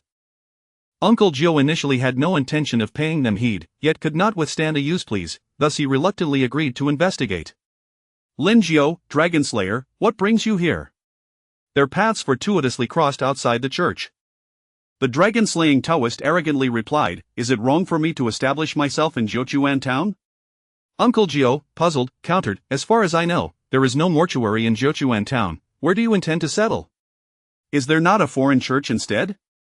"Lin Jiu, you are meddling too much," the dragon-slaying Taoist mockingly retorted. Uncle Jiu coldly scoffed, "We are of the same sect, it would be wise not to engage in any nefarious deeds before me." The dragon-slaying Taoist disdainfully replied, "Do you think your past deeds were virtuous? Bah, mind your own business." With that, he strode toward the church's rear courtyard. Uncle Jiu turned to a Xing, "Is that the corpse transporter you spoke of?" A Xing nodded, "Yes, but those are not corpses. They are all living people in disguise." Uncle Jiu sighed, "This dragon-slayer hails from Mashan, yet has strayed from the righteous path, likely employing some trickery to swindle money. I do not wish to make an enemy of him. Let us return." At that moment, within the church, the priest was performing an exorcism for the slain missionary. "Save the soul, flee from Satan, save the soul, flee from Satan." Alas, their proficiency lay solely in preaching, not in exorcism. Only the priest possessed any true power. Reciting incantations from a Bible, the slain missionary began to undergo a transformation, and the exorcism proved ineffective, plunging the church into chaos. Uncle Jiu sensed something amiss and quickly kicked open the church's doors. "Father, what has transpired?" The priest exclaimed, "Devil Jiu! It is a devil." A Yu furrowed her brow. Why does this foreign priest resort to insults? With no time to inquire further, Uncle Jiu drew forth the corpse-binding talismans and leaped forward, intent on subduing the transformed missionary. "What? The corpse-binding talismans are ineffective," the priest cautioned. "The devil requires the Bible's crucifix for subjugation." Uncle Jiu frowned inwardly. What is this Bible crucifix? As a disciple of Mashan, how could I lack exorcism techniques? He retrieved a money sword and invoked the opening spell, "Spirit-slaying sword, heed my command." Whoosh! The money sword pierced the transformed missionary, pinning him against the wall. The creature struggled for a moment before falling silent. Perhaps it was due to his recent transformation, or the sword's resemblance to a crucifix that rendered it effective. In any case, the exorcism was successful. The corpse needed to be incinerated immediately to prevent any lingering malevolent residue. Thank you, Jodo. I must confess, as a servant of the Lord, I am ashamed that I could not subdue the devil. As he prepared to leave, the priest offered Joe a personal crucifix. Uncle Joe declined, thinking to himself, "Do you dare call this a magical artifact? If it were truly effective, I would not have needed to intervene."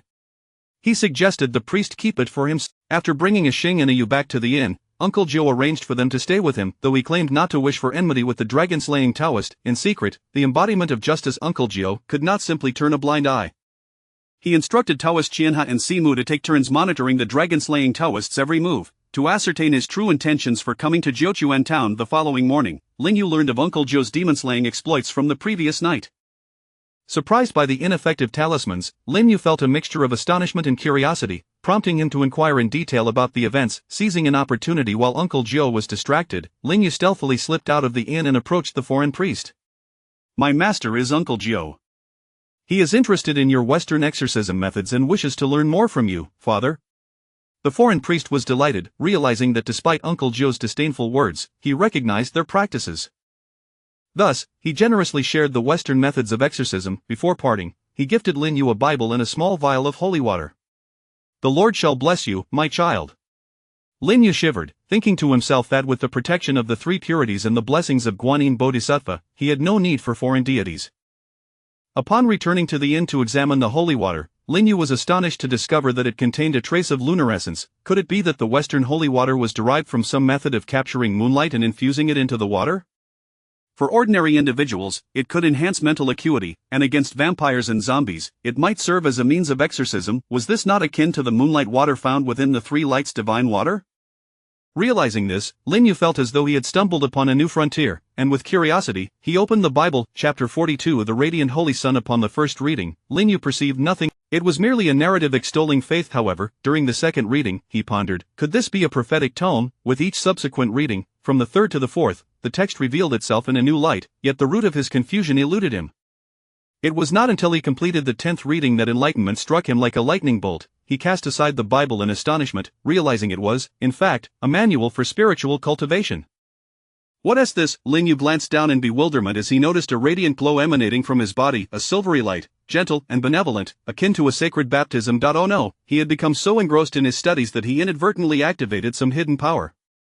Hastily, he dispersed the aura surrounding him and shifted to the cultivation of the great void scripture, causing the white light to fade away. In a moment of reverence, he retrieved the effigy of the Grand Master of the Three Pure Ones, offering incense and bowing deeply. A disciple is merely curious in his research.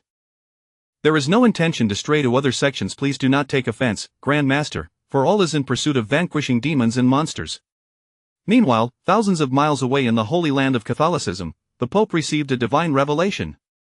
The radiant holy sun had arrived. In the distant east, instantly, the entire holy site was thrown into a fervor. The Pope decreed that the radiant holy sun must be brought back to the holy site to spread the light of universal love across the world. Unbeknownst to Lin Yu, he had unwittingly stirred trouble, yet he felt an inexplicable joy. Had he truly unraveled the mysteries of the Bible, it was as if the scripture was a simplified version of the moonlight divine art, allowing for the absorption of lunar essence, albeit in a rather rudimentary. Could it be that the Western magical artifacts were enchanted with the essence of moonlight? With this thought in mind, Lin Yu produced a recently forged pure silver cross sword and, employing the techniques from the Bible, infused the artifact with lunar essence. To his delight, it worked. Indeed, this was the harmonious fusion of authentic practices. The cross sword he had initially crafted may have merely resembled a true artifact but was fundamentally driven by the Taoist arts of Mao Shan.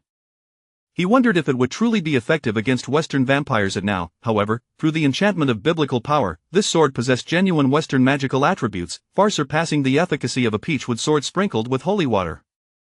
If such rudimentary methods could yield Western artifacts, once he perfected the Three Lights divine art passed down from the Bodhisattva and subsequently infused it with the genuine moonlight divine art, what might the results be? The mere thought was enough to leave Lin Yu salivating in anticipation. Shaking his head to dispel such thoughts, he reminded himself that time was of the essence and resumed his cultivation of the Three Lights divine art, aware that evening, Jiushu, Simu, and Qian he convened at the inn to summarize the day's findings. Among them, Qian he was the most incensed, cursing, "That despicable dragon slayer has been seized. The mayor's son has taken over Boss Zhao's distillery, not for the purpose of brewing but to use it as a facade for some illicit dealings." Qian he concurred, "That seems likely. What shall we do now, brother?" After a moment's contemplation, Jiu Shu replied, as the mayor and his son are ordinary people, we cannot employ Taoist arts against them. We should present the evidence to the town office and see if they dare to take action. Fuming, Simu interjected, how could they possibly intervene? We should simply apprehend the mayor and Dragon Slayer together and expose their disgraceful smuggling activities. Jiu Shu spoke gravely, we shall give the town office one more chance tomorrow. If no one dares to act, we will proceed as Simu suggests.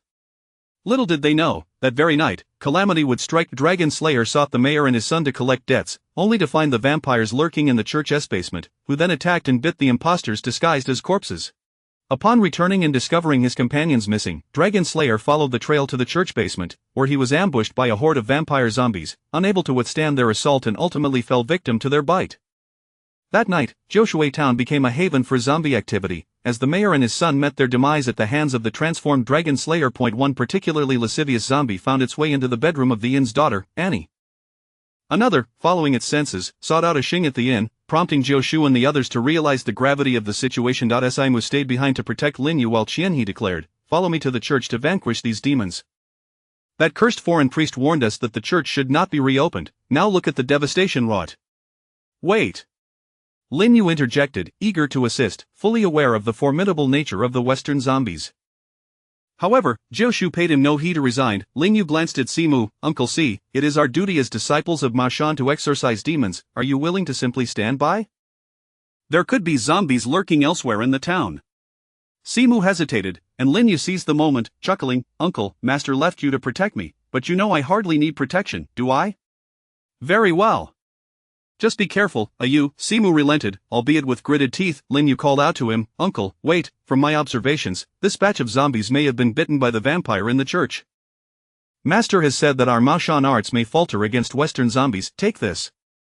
He handed Simu a silver cross sword, I acquired it from the foreign priest. Half convinced, Simu took the sword, recognizing it as Lin Yu's freshly crafted artifact. You should refrain from dabbling in such nonsense. Lin Yu shrugged, awkwardly replying, I'm merely being prepared. What if it proves useful? Alright, just be cautious.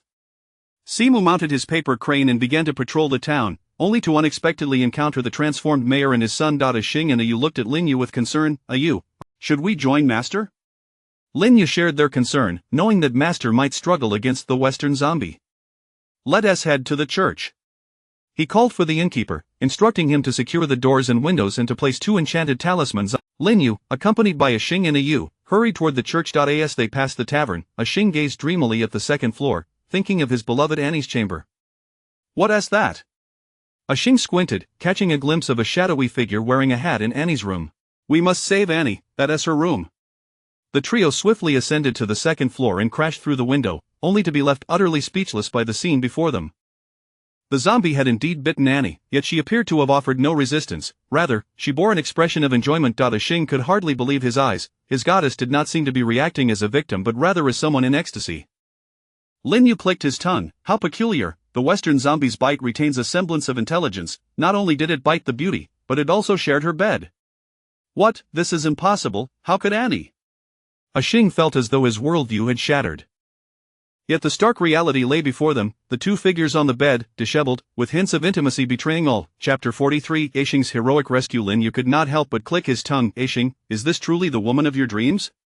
Xing's heart shattered, yet he restrained his fury and retorted, Annie must have been victimized.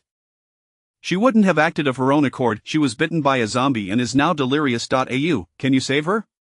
Save her? Lin Yu stroked his chin, shaking his head. If it were a local zombie, a person bitten, as long as they have not succumbed to the corpse poison, there is still a chance for salvation. But with Annie's situation, beside them, Aue interjected impatiently, you two, stop deliberating, are we to simply stand by and watch them engage in such lewdness? Coughing, Lin Yu's face flushed with embarrassment as he shot Xing a glare, inwardly cursing the scoundrel. And this is your dream woman? You can't even interrupt your idle chatter, do you truly care for her? Aue, please summon the innkeeper, his daughter has been harmed, and he ought to be informed. Aue exited the room. Lin Yu brandished his crucifix sword, and the moment it gleamed, the zombie sensed an acute discomfort, leaping from the bed and scrambling toward the corner in an attempt to evade. Lin Yu chuckled, how ironic, dying beneath the peony, yet still a gentleman. We broke in through the window and did not disturb you, yet a single sword makes you falter, it appears my skills are quite commendable. Might I take charge of him? I wish to avenge Annie. Aishing declared with fury, pointing at the zombie. Lin Yu handed the sword to Aishing while he bent down to examine Annie's condition. Let us try some glutinous rice first, shall we? Ha, the detoxifying rice proves ineffective. How peculiar. You say she has perished, yet she retains her sanity and can still speak. But if it were a local zombie that had killed her, she would be reduced to mere corpse language. But if this woman is not dead and merely afflicted by corpse poison, why then is the rice ineffective? Suddenly, Lin Yu recalled the holy water. Given that the corpse poison was brought by a Western vampire, it stands to reason that Eastern exorcism tools would be ineffective. Western artifacts should be utilized instead. Lin Yu retrieved the bottle of holy water given by the priest, rumored to have been sourced from a sacred Western site, and thus quite precious. Having delved into the Western system, Lin Yu scoffed, deeming it trivial. This substance merely diluted the essence of moonlight 1,000-fold. What merit does it hold? He dripped the holy water onto Annie's wound, and a sizzling sound of corrosion ensued, eliciting a pain scream from Annie. Lin Yu probed his magical energy into Annie's body, grimacing as he realized, so this is the case. The holy water can eradicate the invading corpse poison, but the poison exists through parasitic blood. Fortunately, Annie's blood has not fully transformed into poison, otherwise, she would be utterly beyond salvation. However, herein lies the dilemma. The holy water possesses a destructive nature, and eliminating the toxic blood would plunge the patient into severe blood loss. Only the blood in her heart remains human, the rest is poison. Administering the holy water could purge all the toxic blood, yet she would succumb to excessive bleeding, as the paltry amount in her heart is insufficient to sustain her entire body. Meanwhile, Aishing wielded the crucifix sword and had vanquished the zombie, driven by vengeance as he skewered it until it— Aishing, Annie's father has also transformed. Wei cried, fleeing towards them, the innkeeper trailing behind. Lin Yu chuckled wryly. Aishing, is there hope for her? Lin Yu shot him a disdainful glance. His sister was being pursued by a zombie, and yet he worried more for his compromised lover? Are you a— Lin Yu pondered for a moment, gazing at Annie. He sighed. Consider yourself fortunate to have encountered me. I shall expend my efforts to save you. Is this a blessing or a curse? Your father is no more, leaving you all alone and desolate in this town. From his storage ring, he produced a strengthening elixir, channeling its potency into Annie's heart, then poured the small vial of holy water into her mouth.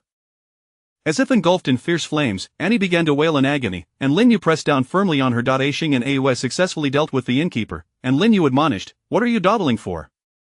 Quickly, lend a hand in holding her down. Aishing, here is your chance for a heroic rescue. This woman has quite the strength. She is more difficult to pin down than a New Year pig." Aue nearly burst into laughter. Lin Yu, resting to the side, teased, "Aishing, I see that look in your eyes. Could it be that you are genuinely smitten? After all, she was just violated by a zombie. Yet if you managed to save her, would you still hold it against her?" Aishing was evidently at war. To say he wouldn't mind would be a blatant falsehood. He had witnessed that scene firsthand, and it would likely haunt him for an eternity. Yet, Annie was renowned as a beauty in Jiuquan town. His feelings were genuine. She wasn't willing, she was bitten by a zombie, making her a victim. Aishing sought a rationalization he could accept. Lin Yu stroked his chin, nodding in agreement. You make a valid point. Given the disparity between you, in ordinary circumstances, a woman of such pedigree would scarcely glance in your direction, but now, the tides have changed. You saved her life, and with her father gone, she is left alone in Jiuquan town. When she awakens, if she is willing— Aishing cast a grateful glance at Lin Yu. However, his sister Aue harbored discontent, thinking, surely my brother won't marry a woman who has lost her virtue? Yet, observing Aishing's entranced gaze, Aue ultimately refrained from voicing her concerns, inwardly lamenting her brother's lack of ambition, entrapped by desire. After a quarter of an hour, Annie finally endured the excruciating ordeal of the fiery torment and regained her human breath. Lin Yu used his magic to examine her once more, confirming that the corpse poison had indeed been entirely eradicated. Aishing, remain here to care for the patient. Keep that sword for your protection, as this night is fraught with danger. At the church, the Western priest had unfortunately been bitten, yet fortunately, he had consumed holy water, allowing him to retain some Western magical control over himself. When Jiu Shu and the others arrived, the priest was struggling against a vampire, clutching a crucifix, while all the surrounding missionaries had perished, leaving him to bear the burden alone. Jiu Shu, I am sorry. We inadvertently released the devil, the Western priest lamented. As he neared death at the hands of the undead, Jiu Shu bellowed, drawing his sword to confront the vampire. Qianhe, to the north, south, east, and west, you all must exterminate the other zombies in the church. Indeed, many zombies lingered with— Please, kill me, the Western priest cried out in a frenzy. Unable to contain himself, Jiu Shu kicked the vampire away and affixed a talisman to the priest's neck wound. Fortunately, the blue exorcism talisman proved effective, temporarily restraining the onset of the corpse poison. But why was the talisman ineffective against Western zombies? Jiao Shu pondered, but the zombies offered him no respite for contemplation as they charged once more. How can this be? The peachwood sword is ineffective against you. Jiao Shu questioned his own existence. This is a 1,000-year-old peachwood sword, comparable to a supreme artifact. The priest emerged from the basement, hoisting a massive wooden crucifix. Jiao Shu, use this. Impatient, Jiao Shu retorted, save your breath. If your artifacts were effective, you wouldn't need to wait for my assistance. It was this very crucifix that subdued the devil before. Is that so? Chapter 44 of The Grand Display of Power by Taoist Qianhe. Ninth uncle, with a mixture of skepticism and curiosity, reluctantly agreed to let Father Yang have a go. Initially, the vampire seemed genuinely terrified of the cross, but to their astonishment, it transformed into an Eastern zombie. Once in this new form, it leapt forward, arms outstretched, completely disregarding the cross. Ninth uncle and Father Yang were left dumbfounded. What on earth was this creature, and how did it come into being? Neither of them understood, for while Ninth uncle was perplexed, Father Yang was merely a missionary. At that moment, the voice of Taoist Qianhe echoed from elsewhere in the church. Brother, use the true fire of the sun. These zombies fear the true fire of the sun. True fire of the sun? How does Taoist Qianhe know I cultivate the true fire of the sun? Ninth uncle mused, distressed by the realization that he had yet to master such power. Father Yang turned to ask, Ninth uncle, what is the true fire of the sun? At that juncture, Taoist Qianhe, having dealt with other minor foes, rushed into the grand cathedral, boldly proclaiming, watch as I wield the sword techniques for slaying demons. The exquisite artifact, the Scarlet Flame Sword, was wielded by Taoist Qianhe with remarkable finesse, each blade of energy infused with flickering golden flames. Upon striking the vampire, its body ignited in agony, eliciting a wretched scream. Ninth uncle watched enviously. Brother, what a splendid sword technique, where did you acquire such an exquisite artifact? While engaged in combat, Taoist Qianhe replied, this was crafted collaboratively by brothers Simo and Au, who embedded a sun pearl within it, allowing it to unleash the true fire of the sun. What, don't you have one? What on earth? Simo and Au forged an exquisite artifact. Ninth uncle was flabbergasted. How delightful, those two scoundrels gifted it without including me. Taoist Qianhe declared, there is no need for assistance, I can handle this alone. You four should pair up and survey the town, ensuring no enemies escape. Understood. Ninth uncle gazed in astonishment. Mine is the exquisite Scarlet Flame Sword. Their swords are of superior quality, the Scarlet Sun Sword, embedded with Scarlet Sun Sand, which only emits a spark of the true fire of the sun. Ninth uncle felt a surge of frustration. Just a few more strikes and I shall eliminate this foreign fiend. Don't speak, I'm feeling a bit overwhelmed. Ninth uncle interjected. Before he could continue, Lin Yu anxiously said, Uncle, wait. Don't kill him just yet. Taoist Qianhe, puzzled, paused. How can we spare a creature of evil? Lin Yu chuckled. I don't intend to spare its life, we must study. At the very least, we should ascertain what weaknesses it possesses. With that, he produced a clove of garlic and approached the vampire approximately 10 meters away. The vampire began to dodge, seemingly repulsed by the scent of garlic. Ninth uncle and Taoist Qianhe exclaimed in disbelief, this creature is afraid of garlic. Au, how do you know this? Au gestured, the priest mentioned it during the day. Wait, priest, perhaps this is the Lord's punishment for us. We owe you a great debt, otherwise, our sins would be far more grievous. Ninth uncle, I can feel my body slipping out of control. You must kill me, I do not wish to become a demon. Initially indifferent towards Father Yang, Taoist Qianhe now felt a sense of camaraderie, realizing that even Western practitioners possess a spirit of self-sacrifice. Ninth uncle solemnly inquired, Father, is there truly no means of healing? Father Yang shook his head. It would require a cardinal to purify the devil's poison, but all the cardinals are in the West. Lin Yu chuckled, there is no need for such complexity. I have a way to cure you, Father, don't be hasty to end your life, let me deal with this vampire first. He turned toward the vampire, cornered against the wall, brandishing a silver cross sword. Let us see how my fusion. It lunged at Taoist Qianhe, who retaliated with a strike of red flame sword energy, sending it back. Trapped and unable to flee, the vampire's eyes reflected abject terror and hatred as the cross sword approached. It promptly morphed into the form of an Eastern zombie. Lin Yu observed with curiosity, interesting, how did this creature come to be? Not only can it shift forms, but it also retains its consciousness. Father Yang shook his head, this being has been sealed beneath the church by the cross for 20 years. We know not how it originated. Ninth uncle cautioned, Au, it has transformed into a zombie, use a peachwood sword. Lin Yu grinned, Master, this sword is not merely a Western cross. I uniquely crafted it by merging the characteristics of both Eastern and Western methodologies, inherently possessing the Indeed, the precious sword inflicted excruciating burns upon the zombie's body, causing it to wail in agony. Suddenly, a figure burst through the window, launching a surprise attack on Lin Yu. Ninth Uncle reacted swiftly, intercepting, Dragon Slayer, is that you? With a roar, Dragon Slayer revealed his fangs, now transformed into a corpse. Ninth Uncle exclaimed in astonishment, I never expected you to be bitten as well. Humph, your wicked deeds have led you to this fate, it is merely retribution. Despite retaining a sliver of consciousness, Dragon Slayer glared at Ninth Uncle with hatred. Without further ado, the two engaged in combat. However, Ninth Uncle's peach-wood sword proved ineffective. Daoist Qian shouted, Brother, allow me to assist you. Outside the church, Daoist Simu rode Chapter 45 of Fame and Glory. Upon hearing the deafening explosion, Uncle Zhou's heart filled with concern for Lin Yu's safety, prompting him to hastily withdraw from the battlefield. Simu, too, was gripped by urgency, unleashing a fierce attack to exchange injury for victory. Directing a piercing strike towards the Dragon Slayer, Shen Daoist swiftly supported Simu, exclaiming, Brother Simu, what are you doing? Go protect Ayu, I am fine. Indeed, he was unharmed, shielded by a high-grade magical robe, while a mere cadaverous Dragon Slayer lacked the ability to cast spells and could not inflict harm upon Simu. The trio approached Lin Yu, discovering that he too donned a protective robe, now radiating with a luminous white glow. Uncle Zhou admonished, What foolishness is this? Were you not instructed to remain safely at the inn? We cannot afford to be complacent. Thankfully, Ayu alerted us. Had I not ventured out to investigate, this town of Jiuquan might have transformed into another Tung town. Uncle Zhou nodded in agreement. Indeed, the thought of dozens of zombies flooding into the town overnight to wreak havoc upon the unsuspecting populace is truly terrifying. Qian Daoist rose, declaring, In that case, I shall mount my crane and patrol. We must not leave any potential dangers unchecked. With that, he strapped on his crimson flame sword and strode purposefully out of the church. Uncle Zhou said to Simu, You may leave this matter to me. You should also take your leave. As Simu stood up and passed by the corpse of the Dragon Slayer, he kept a keen eye. This individual hailed from the Ma Shan lineage, notorious for his nefarious deeds yet still unvanquished. He might possess some hidden treasures. He discovered a book tucked within the Dragon Slayer's embrace, a handwritten manuscript. Upon glancing at the cover, Simu chuckled, tossing it to Lin Yu. Ha! I knew there would be a reward. Ayu, you are in luck.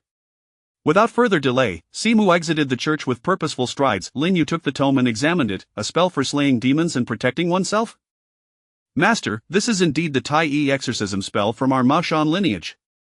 Uncle Zhou nodded with a smile. Indeed, this Dragon Slayer has thrived in the spirit realm for many years, relying entirely on the ability to Does the Dragon Slayer have an esteemed origin? Uncle Zhou shook his head. No, he is merely a descendant of the lower Ma Shan corpse reviving sect, unworthy of such profound wisdom. However, his father was a direct disciple of Ma Shan, hence this handwritten inheritance.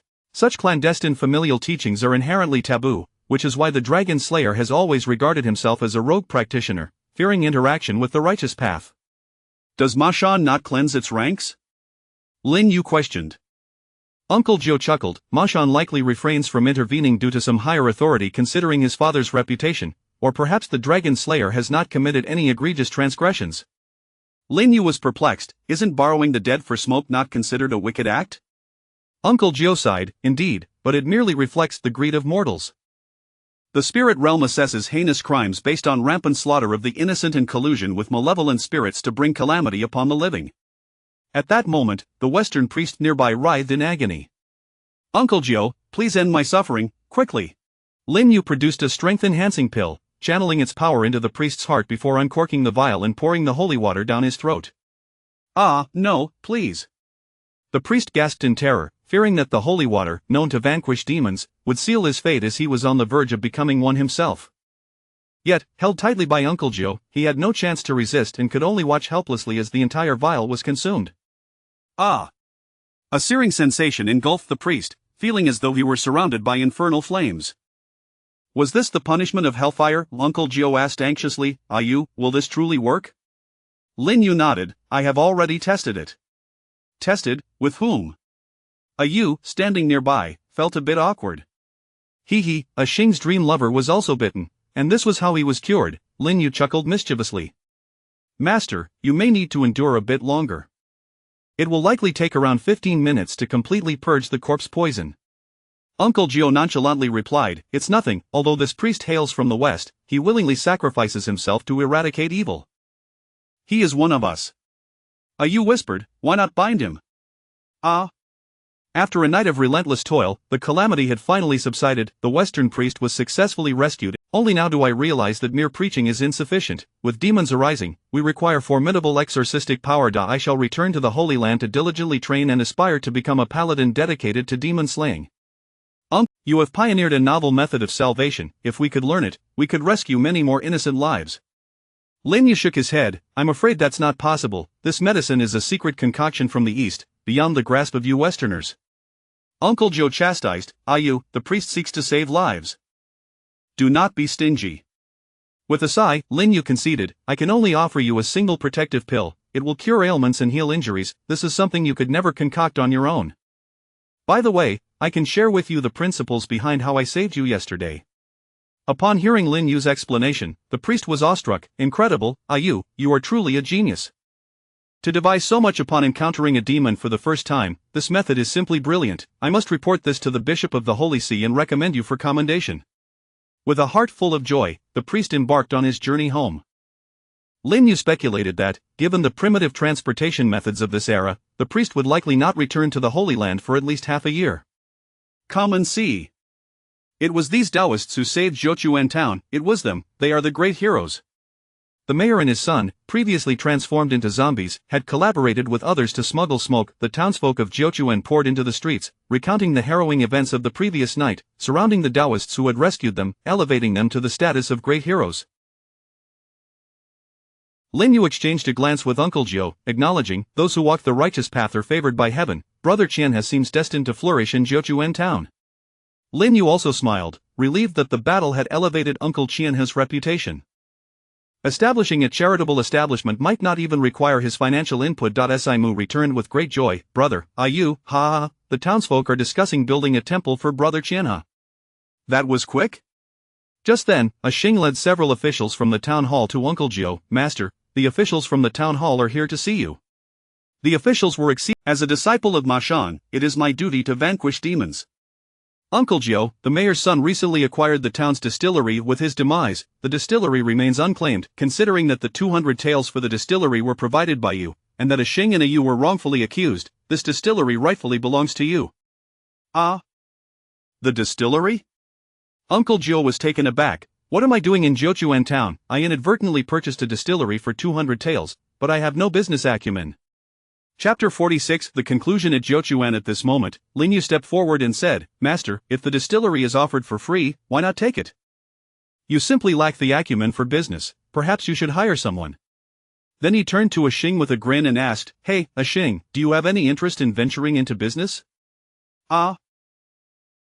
Me? A Xing felt as though he had been struck by a large cake. I promised Annie that I would manage the tavern with her.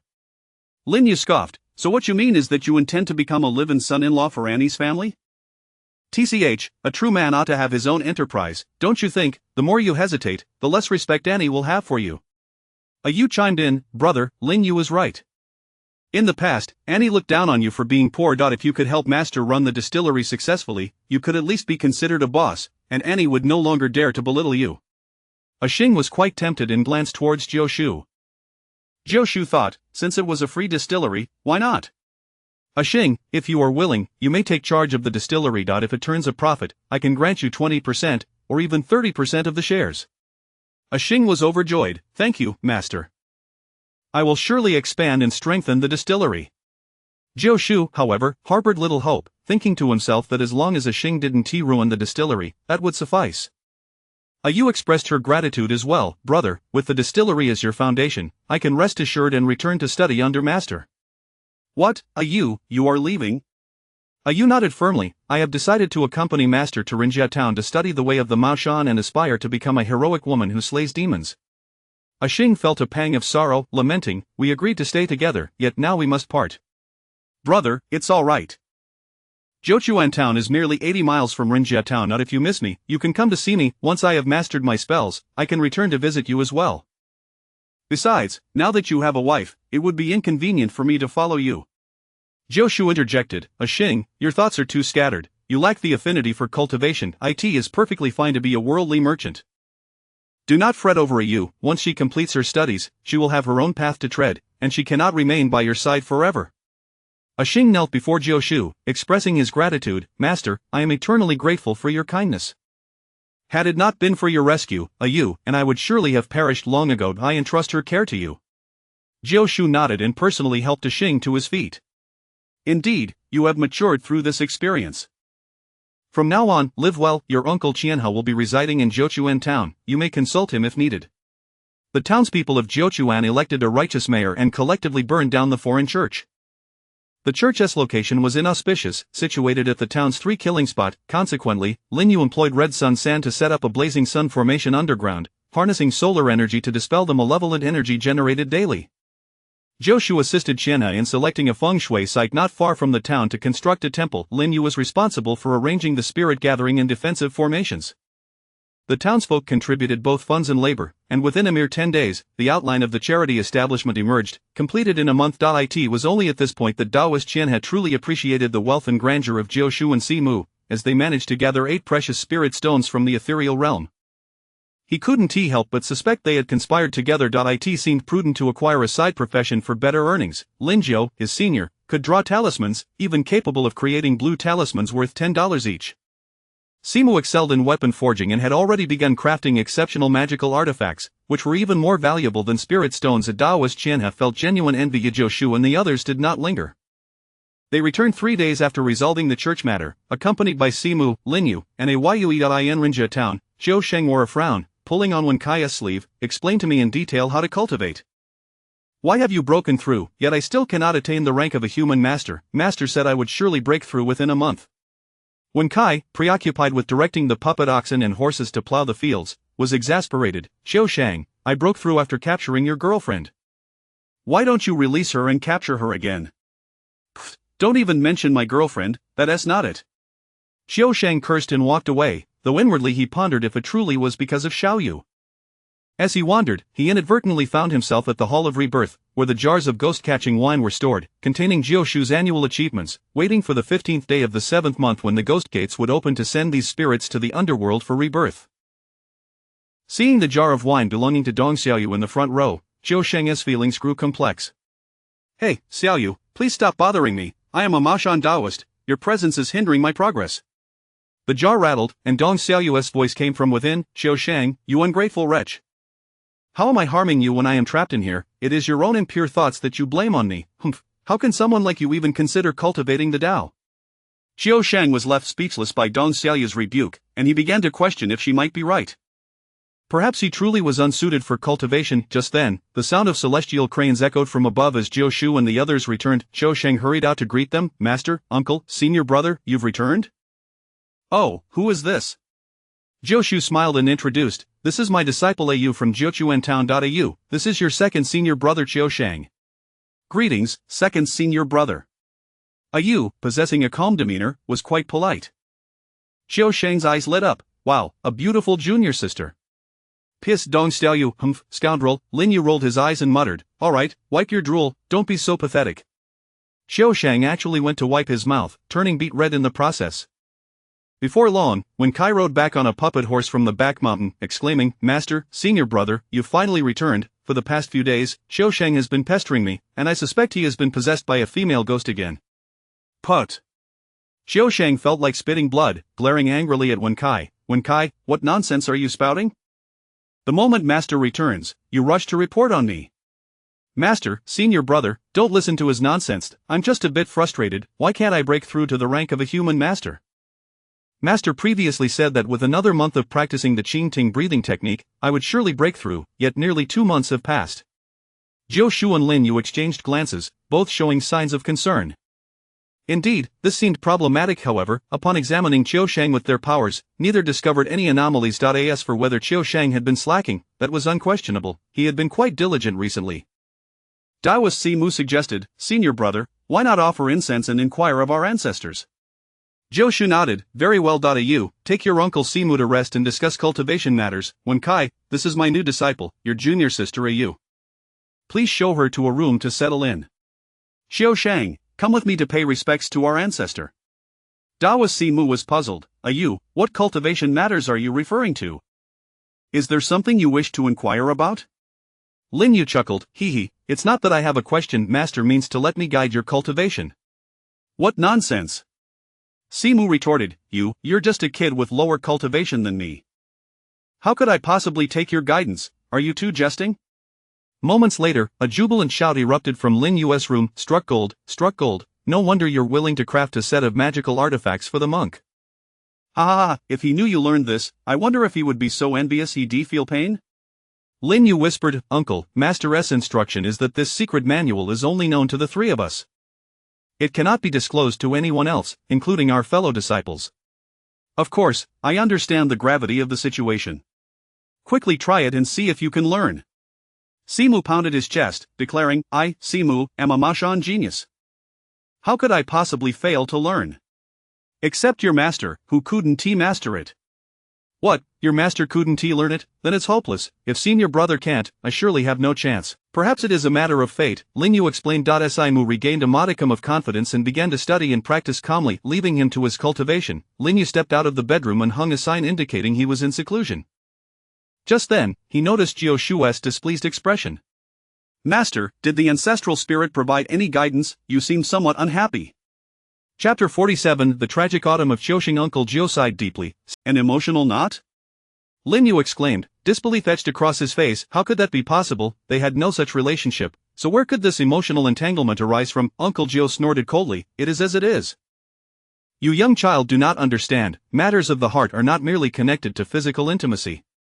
Lin Yu murmured softly, Master, you seem to be a virgin as well, do you truly comprehend? What are you mumbling about? Uncle Jiao delivered a sharp rap to Lin Yu's head. Lin Yu asked, what should we do about Qiuxing now? With a sense of melancholy, Uncle Jiao replied, the ancestral master said that Qiuxing must either abandon his cultivation and become an ordinary man or find a way to untangle his emotional knot. Lin Yu retorted, easier said than done. Dong Xiaoyu is a ghost, they could never be together, how can he possibly untie this knot? Master, could it be that Qiuxing's emotional knot is not rooted in love? If we send Dong Xiaoyu away during the ghost festival, perhaps he will be freed? Uncle Jiao sighed deeply, I can only hope. If that does not work, he will have no choice but to give up on his path of cultivation. In truth, Uncle Jiao understood that once someone truly resides in one's heart, it becomes exceedingly difficult to extricate them, especially during the tender beginnings of love. Why Qiuxing fell head over heels for a female ghost remains a mystery, yet it stands as an undeniable fact. Perhaps it indeed corroborates the saying that love arises from unknown origins and deepens with fervor. After settling in a Yu, Wen Kai sought out Lin Yu. Big brother, we have completed half of the land reclamation on the back mountain. Lord Ren has said we can begin sowing now, but the question is, what shall we plant? Lin Yu smiled and praised him, I saw from above on my return. You did well, Wen Kai. I plan to cultivate grains, tobacco, and fruit trees on the sunny side of the back mountain, while the shaded side will host tea trees and some shade-loving medicinal herbs. Wen Kai exclaimed in astonishment, so much? But, big brother, I only know how to plant grains, I am unfamiliar with the others. Moreover, with such a large mountain, the puppet oxen and horses can only plow the land but cannot sow or transplant seedlings. I cannot manage it all by myself. Lin Yu laughed heartily, do not worry, I will post a notice in town to recruit some temporary laborers. When the time comes, you will merely need to oversee the operations. I won't make you toil in the fields. Wen Kai sighed in relief, grateful for his brother's foresight. Then I shall continue with the reclamation. By the way, big brother, could you check on the chicks and the little black dog? They haven't grown at all in over a month. Grow, it's only been a month, how much can they grow? Lin Yu chuckled as he accompanied Wen Kai to the breeding area. However, upon inspection, he was taken aback. They had not grown at all. How could this happen? He picked up each chick and the little black dog for examination. They were healthy, so why had they not grown? Hey, tell me, why aren't you growing? The chicks chirped and the dog barked in response. Lin Yu slapped his forehead and set the two down. Wait for me a moment. He closed his eyes and searched his mind for knowledge on beast taming techniques. There it is. The language of beasts, he quickly read through it 10 times to grasp the basics. Hey, tell me, why aren't you growing? He inquired again. This time, the sounds of the chicks and dog transformed into complaints and curses in Lin Yu's ears. The chick complained, I'm always hungry and have to catch my own bugs to eat. In such a small space, how can there be enough bugs? The dog whined, I want meat, I'm starving.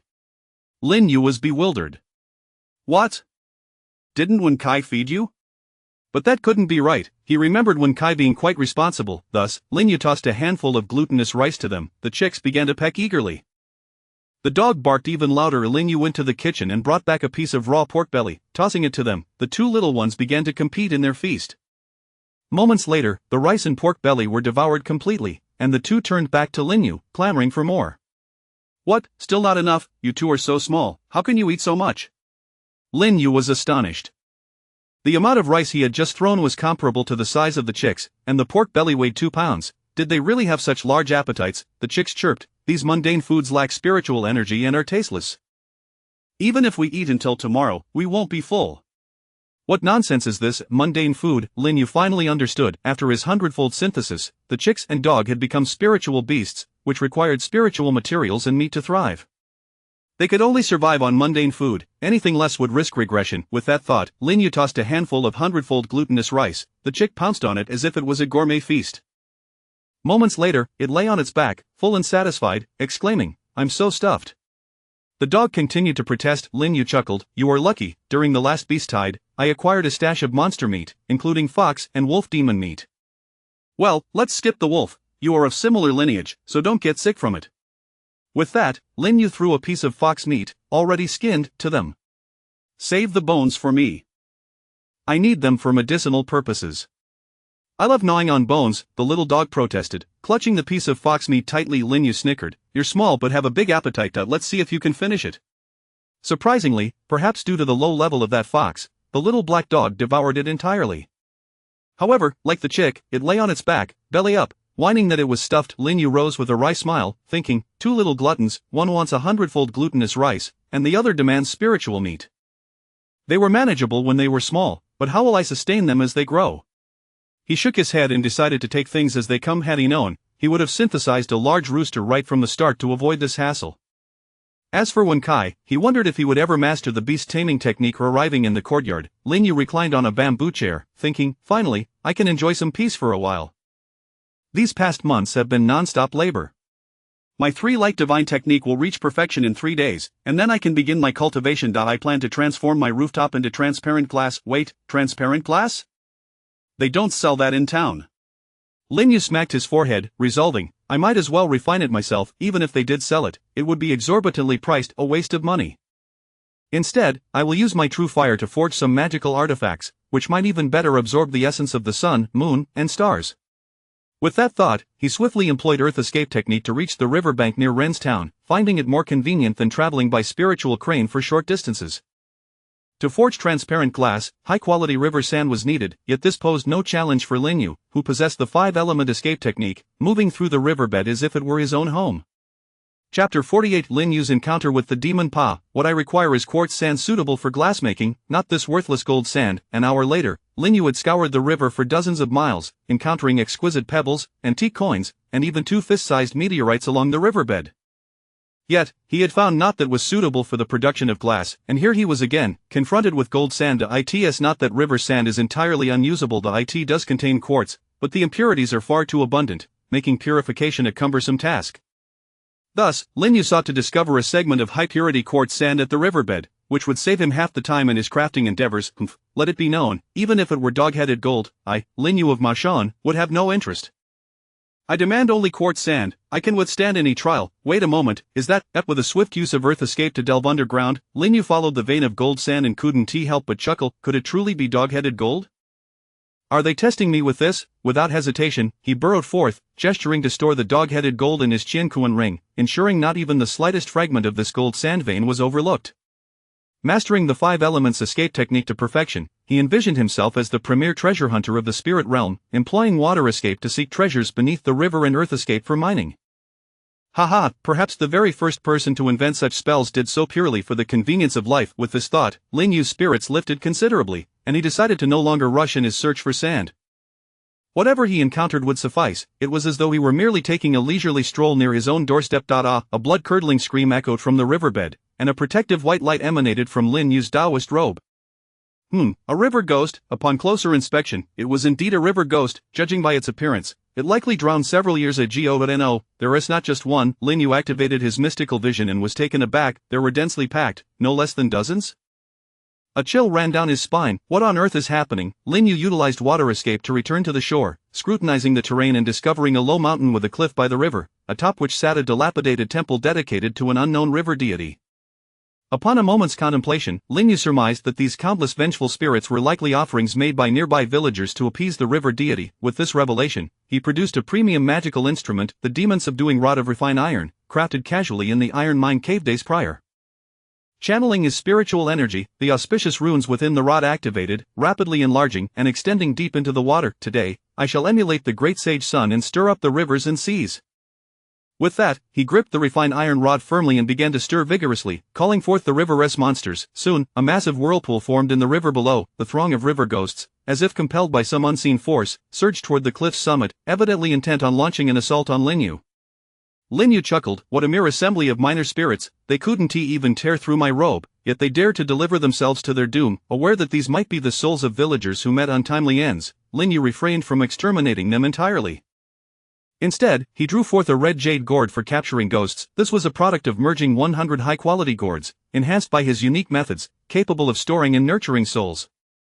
As dozens of water ghosts ascended, before they could even launch an attack, they were all unceremoniously sucked into the gourd. Viewed from below the water's surface, it appeared almost comical, as if the ghosts were eagerly diving into the gourd of their own accord. Bull thief, how dare you disturb my sacred waters? A creature with a human head and a fish body leaped from the riverbed, brandishing a trident as it lunged at Lin Yu. Its upper body resembled the statue atop the cliff's temple, suggesting it was the deity itself. Lin Yu's grin widened. So it was merely a formidable fish demon. Watch as I wield my demon-subduing rod. The refined iron rod did not revert to its original form. Instead, leveraging its length, Lin Yu swung it directly at the fish demon. Bang! The fish demon met the strike with its trident, remarkably failing to shatter. Instead, it utilized the recoil to propel itself toward the cliff, aiming to stab Lin Yu. Lin Yu awkwardly let go of the long rod, thinking to himself, does this fellow truly believe that I haven't studied staff techniques? Humph, you dare to descend upon me after merely 2 days of studying the Tao, afraid to even hold your weapon. Are you seeking to kneel and surrender? The fish demon taunted, closing within 5 meters of Lin Yu. In response, Lin Yu remained unfazed, revealing 3 blue thunder talismans in his right hand. Command, crackle crackle crackle, a cascade of sparks accompanied by lightning struck the trident, while 2 strikes hit the fish demon's forehead. Lin Yu smirked. With talismans in hand, why would I need to engage in a direct confrontation? I am no mere wealthy fool. How do you like my thunder talismans? Do they not evoke the grandeur of thunderous storms? The fish demon, already stunned by the electrical onslaught, could hardly utter a word. The 3 thunder talismans struck its face, and not even a great demon could withstand such an assault. It was as if the creature had been rendered incapacitated. With its body plummeting rapidly toward the water's surface, Lin Yu tossed out a rope, a low-grade imitation of the binding immortal rope, crafted from 1,000 strands of grass rope. You are the first to be bound, are you pleased? This exquisite magical instrument, forged from 1,000 coils of grass rope, lacked the capacity for infinite extension due to its imitation nature. However, in all other respects, it was unparalleled for binding, capturing, and subduing demons. Having previously faced an onslaught of 200 demon beasts, Lin Yu had learned from experience and significantly enhanced his equipment. Should he encounter the golden armored Corpse King again, with this exquisite binding immortal rope, he could ensnare the Corpse King for a time without needing the combined might of 3 masters. Now, tell me your origins. Why do you impersonate the river deity and harm innocents? Who has impersonated the river deity? I am the river deity. Lin Yu delivered a sharp slap. You, a being radiating demonic energy, and you dare to claim to be a river deity? If you do not behave, I shall roast you for dinner. The fish demon seethed. I ensure favorable weather for several nearby villages. What is wrong with taking a few lives each year? I don't discriminate between the young and old. The villagers willingly offer themselves as sacrifices, and we each benefit from the arrangement. What business is it of yours? Foul Taoist, Chapter 49. Shall we gamble? After listening to the fish monster's explanation, Lin Yu scoffed at him. Have you finished reveling in your own self-importance? Do you truly believe yourself to be magnificent? At this very moment, do you think you are not a monster, but rather the guardian deity of this land? The fish monster, as if he had found a kindred spirit, nodded emphatically. Indeed, I am the guardian deity. Slap. Another crisp and resounding slap echoed, as Lin Yu taunted, are you awake now? You foul Taoist, have the courage to strike elsewhere. Oh, you wish for me to strike elsewhere? Very well, let us change locations. Why not gather these villagers and ask them whether I am a monster or a deity? The ones who take the hardest blows utter the most cowardly words. Such a divine protector, indeed. Lin Yu chuckled. You are quite clever. You have deceived all the nearby villagers, you wish for them to come and protect you, do you not? The fish monster huffed. What do you mean by deceiving? They are fully aware that I am a monster, yet they still bow and worship me yearly, reverently calling me the river god. Are they not the ones mocking me? When it comes to treachery and hypocrisy, none can surpass humanity. I have provided them with prosperity. This is a mutual benefit, not deception. Lin Yu nodded, realizing that over the years of receiving offerings from humans, he had grasped a semblance of human nature and learned to argue. Very well, if I were to rely on my cultivation to kill you, I presume you would not accept it. Since today is uneventful, let us engage in a debate. Since you admit to mutual benefit, you acknowledge that you and these villagers are not indebted to each other, correct? The fish monster pondered for a long time, only managing to stammer, unable to respond. He thought to claim that the common folk owed him, but the sacrificial time had yet to arrive this year. Was it possible that he owed them? Nonsense, how could a deity like him owe them anything? Finally, he stiffened his neck and declared, I have saved so many of them, they are the ones who owe me. Curious, Lin Yu inquired, if they owe you so much, why do you not collect your debts? You oof. I am not greedy, I merely ask for one person each year. Lin Yu chuckled, so, you possess a rather good heart, this fish monster. How about this, shall we gamble? Gamble on what? Let us wager whether you ought to be killed. The fish monster contemplated for a long while, realizing he was at the mercy of another, seemingly left with no choice. Gritting his teeth, he replied, fine, how do we gamble? Lin Yu produced the ghost-capturing gourd. You do not owe the living villagers, for they are beneficiaries of your mercy, allowing them to survive. But what about those you have devoured? They were not all willing participants. The fish monster retorted angrily, you speak nonsense, I require one willing sacrifice from them each year, they are all voluntary. If they were not entirely willing, I would not enslave them as water ghosts. Do you think I am unaware that disturbing the balance of yin and yang is a grave sin? Lin Yu shook the gourd in his hand. Will you gamble? If even one of the souls within is not voluntary, then you are a fish monster, not a river god. Exorcising demons is the duty of a disciple of Mao Shan.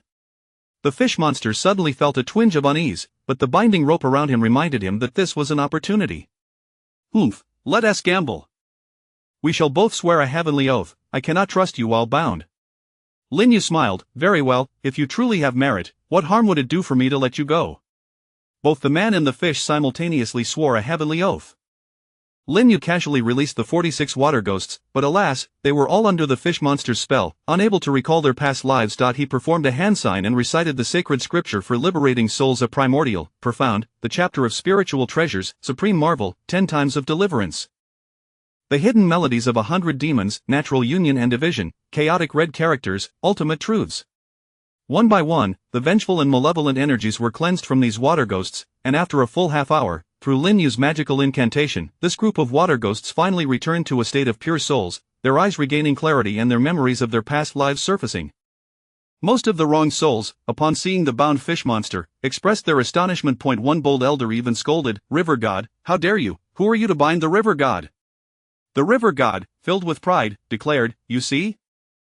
If it were not voluntary, would they continue to uphold me even in death? Lin Yu smiled and pointed at 3 younger souls, but these 3 have yet to speak. Hey, did you 3 willingly offer yourselves to him? The 3 remained silent. The fish monster laughed even more arrogantly. Boy, do you see, its silence is consent. You have lost, release me now, let us part ways, I shall not hold it against you. At that moment, a girl of about 13 stepped forward. I did not. This year, we drew the life and death lot, and my family unfortunately drew the short straw. I thought it was still the year I just died, but there are no elders in my family, my father passed away, and my mother is the sole provider for my brother and me. If my mother dies, my brother and I will starve, but my mother cannot bear to send us to our deaths, so she tried to take us away. We were captured and brought back. The village chief bound my mother and brother, forcing me to admit I was a willing sacrifice, but I truly do not wish to die. I am only 13, I can help my mother care for my brother and can work to earn money. Lin Yu turned to the fish monster with a smile, only to find him silent. And you too? One was a middle-aged man and the other a youth. The middle-aged man indignantly exclaimed, who wishes to die if they can live? My son is only 3 years old, I have yet to see him grow up, why must I be the one to draw the life and death lot? There are plenty of elders in the village. The youth bitterly added, I do not wish to die, I am betrothed to the village chief's daughter, Ahua, but they say I am a toad wishing to eat swan meat. To prevent me from marrying a Hua, the village chief deliberately set it up for me to draw the life and death lot. I know they are scheming against me. It is not just me who knows, many in the village are aware, yet they all watch me with indifference, with those gloating eyes, those eyes that wish for me to take my place in death. I will never forget, I hate them, I hate all of them, including this ugly fish god. Bah, an ugly fish monster, he is no true river god. The village knows he is a fish monster, yet they still burn incense and bow to him, calling him river god. All these villagers deserve to die, not a single good person among them. Enough! The fish monster, enraged and humiliated, shouted at the youth. He could bear no more. The voluntary sacrifices he took pride in were nothing but a farce orchestrated by humanity. The fish monster's eyes glimmered with a defeated smile. "Heh, little Taoist, you have won, but remember, I did not lose to you. I did nothing wrong, I merely underestimated the hypocrisy and cunning of your kind." Lin Yu sighed, gathering the 40-some vengeful souls back into the gourd, making no arguments and not stopping their emotional outbursts. He simply contained them, perhaps allowing them to continue cursing the injustice of the world within the gourd. "Indeed, you have not lost, this gamble has no victor." After a moment of silence, Lin Yu spoke solemnly, "Heaven operates under constant principles. How can one recklessly intervene simply because one possesses some magical power? Clouds assist in rainfall and regulate the seasons. It is not something you alone can accomplish. We human cultivators can also pray for rain and dispel disasters. Yet, we seldom intervene actively, for natural disasters are the heavens' reckoning of humanity's karma. Those who appear to have perished in various calamities have, in reality, met their own karmic retribution. It is all part of the cleansing of karmic cycles. To forcibly interfere with another's karma and disrupt the natural order not only yields no merit but incurs blame." The fish monster spat disdainfully. "Pa!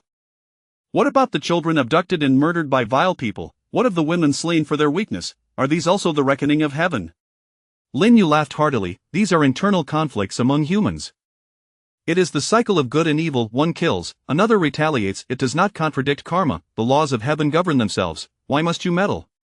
The fish monster grumbled. "Humph, I am in your grasp. Whatever you say must be right." Though outwardly defiant, his eyes could not help but frequently glance towards the villages below, filled with complex and struggling emotions. Lin Yu teasingly asked, "Do you hate them? Those humans who toy with you, do you wish to take revenge and kill them?" Chapter 50 Effortlessly achieved. The fish monster shook his head with a calm demeanor, his eyes devoid of struggle and hatred. "Forget it, let them fend for themselves."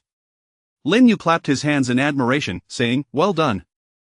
Though you are a fish demon, I must admit, you have earned my respect at this moment. Your ability to let go of everything truly embodies the wisdom of an enlightened being." With a cold snort, the fish monster replied, "From now on, without my assistance, they shall no longer enjoy favorable weather. Each year's calamities will allow them to slowly grasp the essence of despair."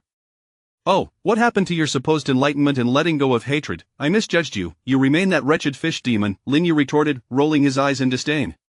"Do you think by masquerading as a river god and imposing rules on the nearby villagers, you can toy with these humans at will and escape the retribution of the heavenly laws?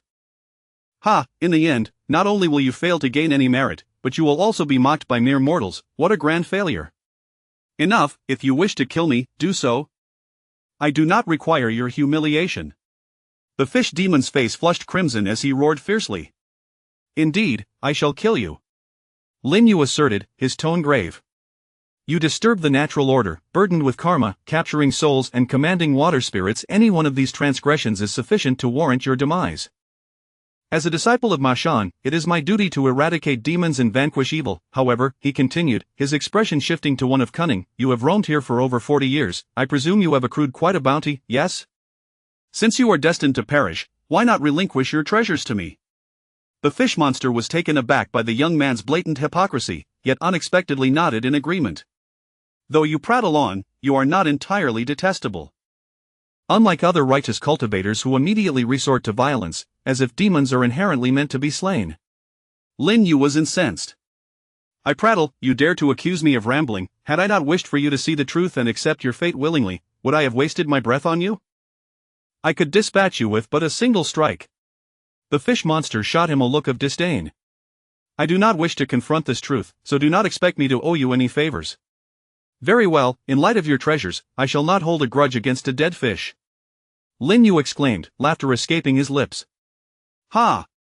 To think I would stumble upon such fortune without effort. I have searched high and low for quartz sand, only to discover that this fish monster has constructed a rudimentary crystal cave beneath the water? Is this a natural trait of aquatic beings? Why are you staring at my doorframe with that silly grin? Do you not see the gold, silver, and luminous pearls within my abode? The fish monster queried, perplexed. Lin Yu scoffed, what do you know, gold and silver are treasures only the mundane value. I am in dire need of crystal for my crafting, henceforth, I declare that your entire residence, from door to dwelling, belongs to me. The fish monster shrugged, just below the cliff where we stood lies a small crystal vein, about several dozen meters long. What? Truly? Lin Yu exclaimed, his eyes nearly popping from excitement. The fish monster, with a look of distaste, opted not to enter his home, stretching his neck to say, fine, my home is here. It is all yours, hurry and kill me, for I no longer wish to witness these wretched humans. Well, your willingness is rather disconcerting, Lin Yu remarked, and now that you have bestowed upon me such a grand gift, I feel somewhat reluctant to strike. The fish monster mocked, you would spare me? Slaying demons and vanquishing evil is considered a merit. How hypocritical humans are. Lin Yu rolled his eyes and drew forth a statue of the Bodhisattva Guanyin. Do not claim I lack generosity.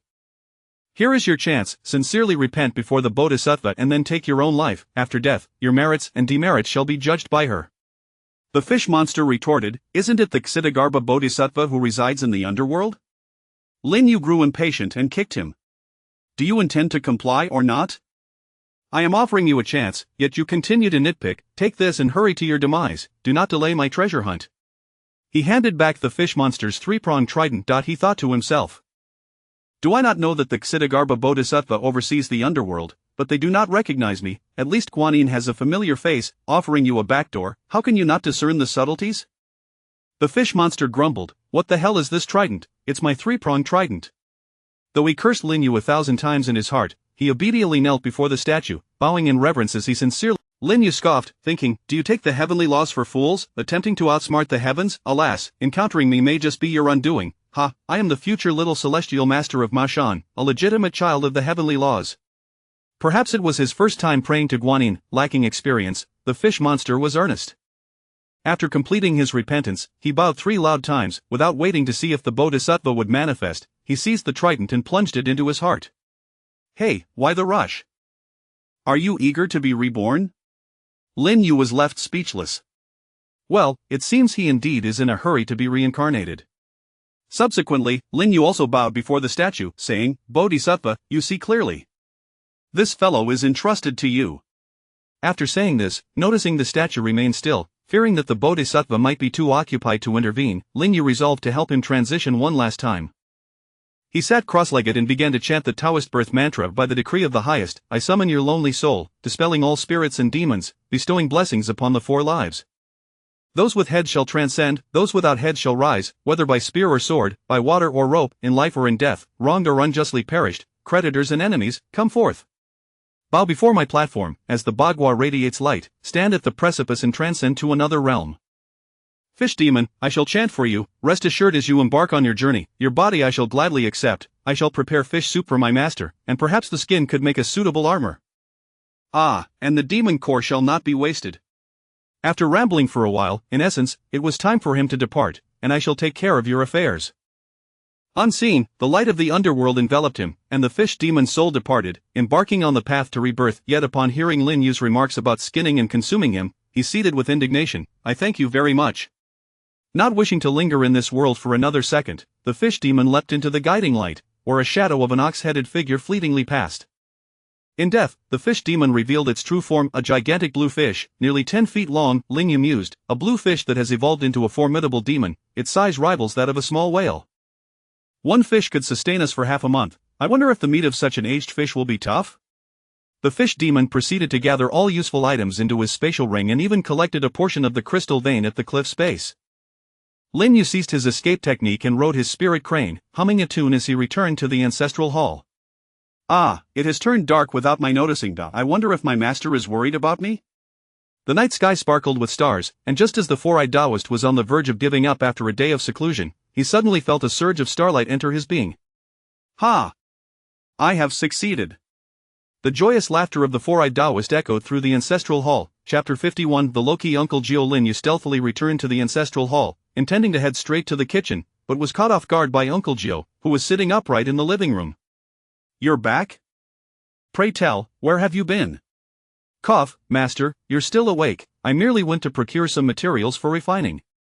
Uncle Joe remained silent, gazing intently at Lin Yu, feeling increasingly uneasy. I didn't expect to encounter a fish demon, so I thought to bring back some ingredients for you. Uncle Joe raised an eyebrow and rose to inspect the courtyard.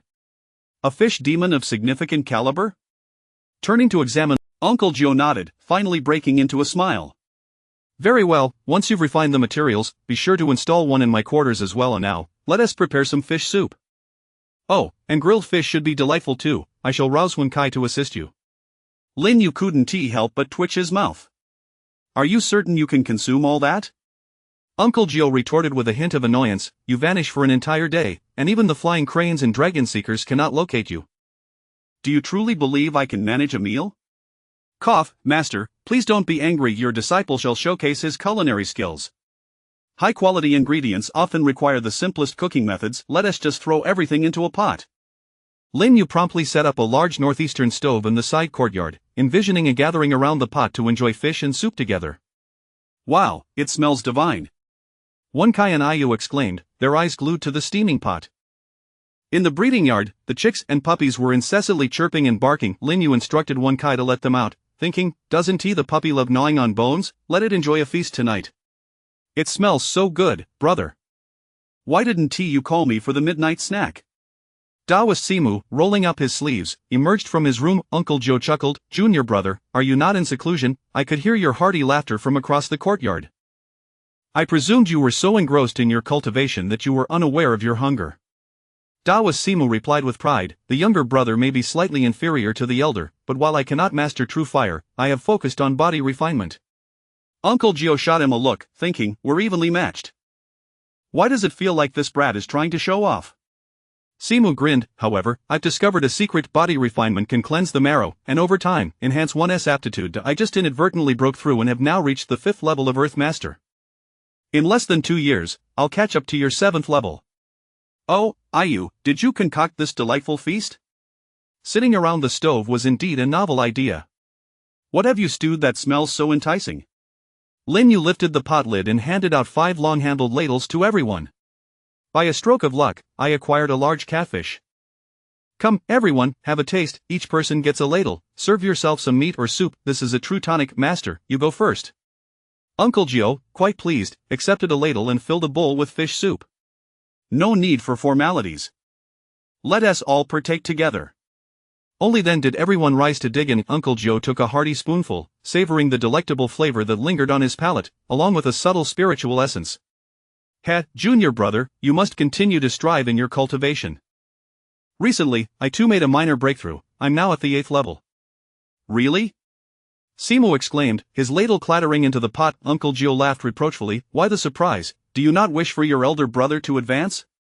Simu waved his hands. Of course not. Brother, according to our sect's rules, one must advance to Celestial Master before the age of 40 to have a chance at returning to the sect and inheriting the position of Lineage Master. You are 37 this year, it seems you have a chance. The position of leader in our Maoshan sect has been vacant for many years. Uncle Joe waved his hand. Maintain a low profile. It is imperative to learn humility. Our lineage still has our senior brother, Shurjian. I've heard he has already reached the 9th level of Earth Master. At 39, he stands a good chance of inheriting the position and restoring the prestige of our lineage. Simu scoffed lightly, him? I concede his talent, but every level of the Celestial Master is a significant hurdle. To breakthrough in just a year. Cough, brother, I'm not referring to you. Your integrity makes such progress seem trivial. Uncle Joe rolled his eyes. Simu, although we are not particularly close to senior brother Shurjian, we are still of the same lineage, all under one master. As long as we can restore the prestige of our sect, it matters not who leads. I've been stuck at the 7th level for 2 years. If it weren't for the spirit gathering array set up at the Ancestral Hall, I wouldn't have broken through so quickly. Advancing a level each year is no easy feat. It's not as simple as eating and drinking. The spiritual energy in the world is becoming increasingly scarce. Simu pouted, why fear the dwindling spiritual energy? Now we have, junior brother, focus on your meal. Uncle Joe interrupted him, his mind racing. He wondered if his son true fire cultivation method might accelerate his training. After all, it presented an opportunity. With that thought, he glanced at his promising disciple, Lin Yu, realizing that all these blessings were brought forth by him. Ayu, why are you daydreaming? What is keeping you from eating? Ah. Master, uncle. Lin Yu snapped back to reality. I just had a brilliant idea, perhaps we truly can combine eating and drinking with cultivation. Simu shot him a sidelong glance. What nonsense are you spouting? You're referring to the demon meat in the pot, aren't you? We can't indulge in that every day. Besides, after eating, we still need to return and refine our cultivation. The novice Ayu timidly inquired, Uncle, is this demon meat? What does refining mean? Uncle Jiu smiled and explained, the flesh and blood of a demon that has undergone years of cultivation contains the essence of spiritual energy, consuming it strengthens the body. For cultivators, it can be refined to absorb the spiritual energy. The technique I taught you this afternoon, the Shangqing breathing technique, is the foundational practice of our Maoshan sect. After your meal, you can try using the technique to cultivate. Ayu awkwardly replied, Master, I haven't sensed any spiritual energy yet. Oh? I see. No matter, consuming meat will bolster your strength. Lin Yu tossed a handful of glutinous rice to the chicks glanced at the rice, then at the fish bits wasted by the puppy, decisively opting for the meat. Woof woof. The puppy tried to guard its food, but the chick pecked its nose. In an instant, chaos ensued. Wait, chickens eat meat too, alright, everyone gets a share, no stealing. Lin Yu kicked each one and waved his hand to collect the wasted rice from the ground. Uncle Jiu observed the rice, exchanged a glance with Simu, then turned to Lin Yu with a serious expression. Ayu, you're not suggesting that we make glutinous rice our staple, are you? I must inform you that's unacceptable. One Kai, confused, chimed in with his mouth full of fish, Master, why can't we eat glutinous rice? It's quite delicious. Uncle Gio shot him a glare. When adults speak, children should not interrupt. Afterward, he turned back to Lin Yu, intently asking, Ayu, do you understand my meaning? Unable to contain his laughter, Lin Yu replied, Master, where are your thoughts wandering? Surely, I am aware of this taboo. Rest assured, I have no intention of competing with the common folk for food. At most, I'll buy some for the sake of subduing demons. Uncle Joe grunted, now that's more like it. It wasn't about the money. He simply did not wish to compete with mortals for their sustenance. Cultivation was meant to accumulate merit, not to plunder the common people for power. Such actions would tarnish one's virtue. Lin Yu continued, originally, I thought, since we cannot seize grain, what about other crops? So, I asked Lord Rin for assistance in planting tobacco and tea leaves on the back mountain. Tobacco? Tea leaves? Are you suggesting? Both Uncle Gio and Simu's eyes brightened simultaneously. Chapter 52, as simple as eating and drinking. Lin Yu set down his bowl and chopsticks, turning towards the warehouse. Shortly after, he emerged with a bundle of tobacco leaves and a box of tea. Uncle Joe enjoyed smoking dry tobacco and often purchased several bundles of fine leaves in town to store away. Master, please try this tobacco leaf and see if it is 100 times better than those you used to have. Uncle Joe eagerly extended his hand to receive it, pulling out his pipe from his waist. Lin Yu, being thoughtful, cast a fire-igniting spell to assist in lighting it. Simu, smiling, praised, good lad, your control over the fire-igniting spell is exquisite, it can serve as a match. Truly extraordinary. Come, fetch me a pipe as well, I wish to partake in some fine tobacco too. Lin Yu handed over the box of tea, saying, Uncle, since you do not smoke, it would be best not to mimic it. Why not try some tea instead? Simu glanced at the box and exclaimed, why is there so little? Lin Yu chuckled wryly, it's 100 times superior tea, and this box contains only a few leaves, which is quite remarkable. The implication being that this box contained just a few leaves synthesized from 100 times the amount. When Kai, ever dutiful, set down his bowl and rushed to pour the tea. In terms of filial piety, he had never faltered. Uncle Joe and Simu, one exhaling clouds of smoke, the other sipping tea in a tranquil manner, marveled in unison, good lad, this is indeed useful. From now on, smoking and drinking tea will allow us to absorb spiritual energy. Are not tobacco leaves and tea leaves treasures of heaven and earth? Simu, astonished, added, not only is it useful, but this tea also has the benefits of refreshing the mind and calming the spirit. When Kai, in the future, when you practice your fist techniques and meditate, start with a cup of good tea. When Kai scratched his head, replying, Uncle, I don't like drinking tea. Simu slapped his palm down, exasperatedly saying, just listen, your uncle is doing this for your own good. Drinking tea before cultivation will make you smarter. When Kai nodded, albeit with skepticism. Uncle Gio glanced at the remaining tobacco leaves in his hand, pondering, how much is this? Lin Yu replied, the 2 bundles of tobacco leaves you have in the warehouse were enough to yield this little. Uncle Gio felt a pang in his heart, that truly burns a hole in the pocket. 100 times synthesis, and this single leaf is barely enough for an hour's smoke. Lin Yu comforted him, Master, do not fret, once the back mountain yields its harvest, we need not worry about these. Besides, I have acquired quite a bit of wealth from the fish demon. It should suffice to buy some good tobacco and tea. Simu nodded in satisfaction. Then it is a labor of love for you. Lin Yu grinned. Master, uncle, do you think this is the end? What, there is more, Lin Yu proudly declared. Initially, I hadn't thought of these, but it dawned on me while preparing the bamboo leaf tea with Simu. Today, I realized that we have been thinking too small in the past. Otherwise, Master would have long been a celestial master. The two men were skeptical, questioning how this related to their mindset. Lin Yu pointed at the well in the courtyard, stating, "What food is the most abundant in the world? It is neither grain nor tobacco or tea, but water. What if we had a spiritual spring?" What? Uncle Gio and Simu stood frozen in disbelief. After a while, Simu, regaining his composure, placed his teacup on the stove, exclaiming, "We three combined are merely a pair and a half fools. We have wasted 2 years of cultivation." Lin Yu chuckled. "Actually, it hasn't been that long. My human master level can't accomplish much." Simu nodded. "Tomorrow I shall fetch Jala over. Brother, we wish to stay at your place for a while. Is that agreeable?" Uncle Gio laughed heartily. "Junior brother, I would be delighted to have you and Jala by my side. Tomorrow, I will head to town to hire workers and expand this place, creating several more courtyards." When Kai, already stuffed, listened in confusion, setting down his bowl and curiously asking, "Brother, what is a spiritual spring?" Uncle Gio wished to cover his eyes, wondering if this was truly his disciple. After years together, how could he not know such basic knowledge? "You heard wrong. We are speaking of a hot spring." Lin Yu shot him a glance, thinking that tomorrow, he would have him copy the foundational knowledge of spiritual phenomena 10 times. Ayu had remained quietly eating, unable to comprehend the conversation but realizing that her senior brother had a way to assist everyone in their cultivation. The group continued their communal meal until the stroke of midnight. Finally dispersing, Lin Yu returned to his room, finally having time to tally up his gains. The gold, silver, and jewels would be partially handed over to Master tomorrow for the daily expenses of the temple. The focus remained on crafting the crystal skylight. "Let me see if the fish demon has any treasures after these decades." He gathered 40 water ghosts. Surely, they were not merely for serving tea. Oh, there really is. Lin Yu discovered a pearl among the fish demon's collection, a superior magical artifact, a water avoidance pearl. It can repel water within a 2-meter radius. It must have been prepared by a cultivator to eliminate demons, only to be killed in return. This item is of no use to me. I shall gift it to Wenkai as a toy tomorrow. Lin Yu truly cared for Wenkai. He never resented his lack of intelligence or the trouble he caused. Instead, he always thought of him first in good fortune, validating Wenkai's hard work over the years. A middle-grade magic sword. It's incomplete, alongside several useless magical artifacts. Ugh, all rubbish. Is it possible that this fish demon had a penchant for gaudy treasures? Only this harpoon seemed to hold some interest. Oh, it possesses the ability to part water, a water-parting harpoon. Lin Yu, pleasantly surprised, examined it closely and indeed discovered water-parting runes within the harpoon.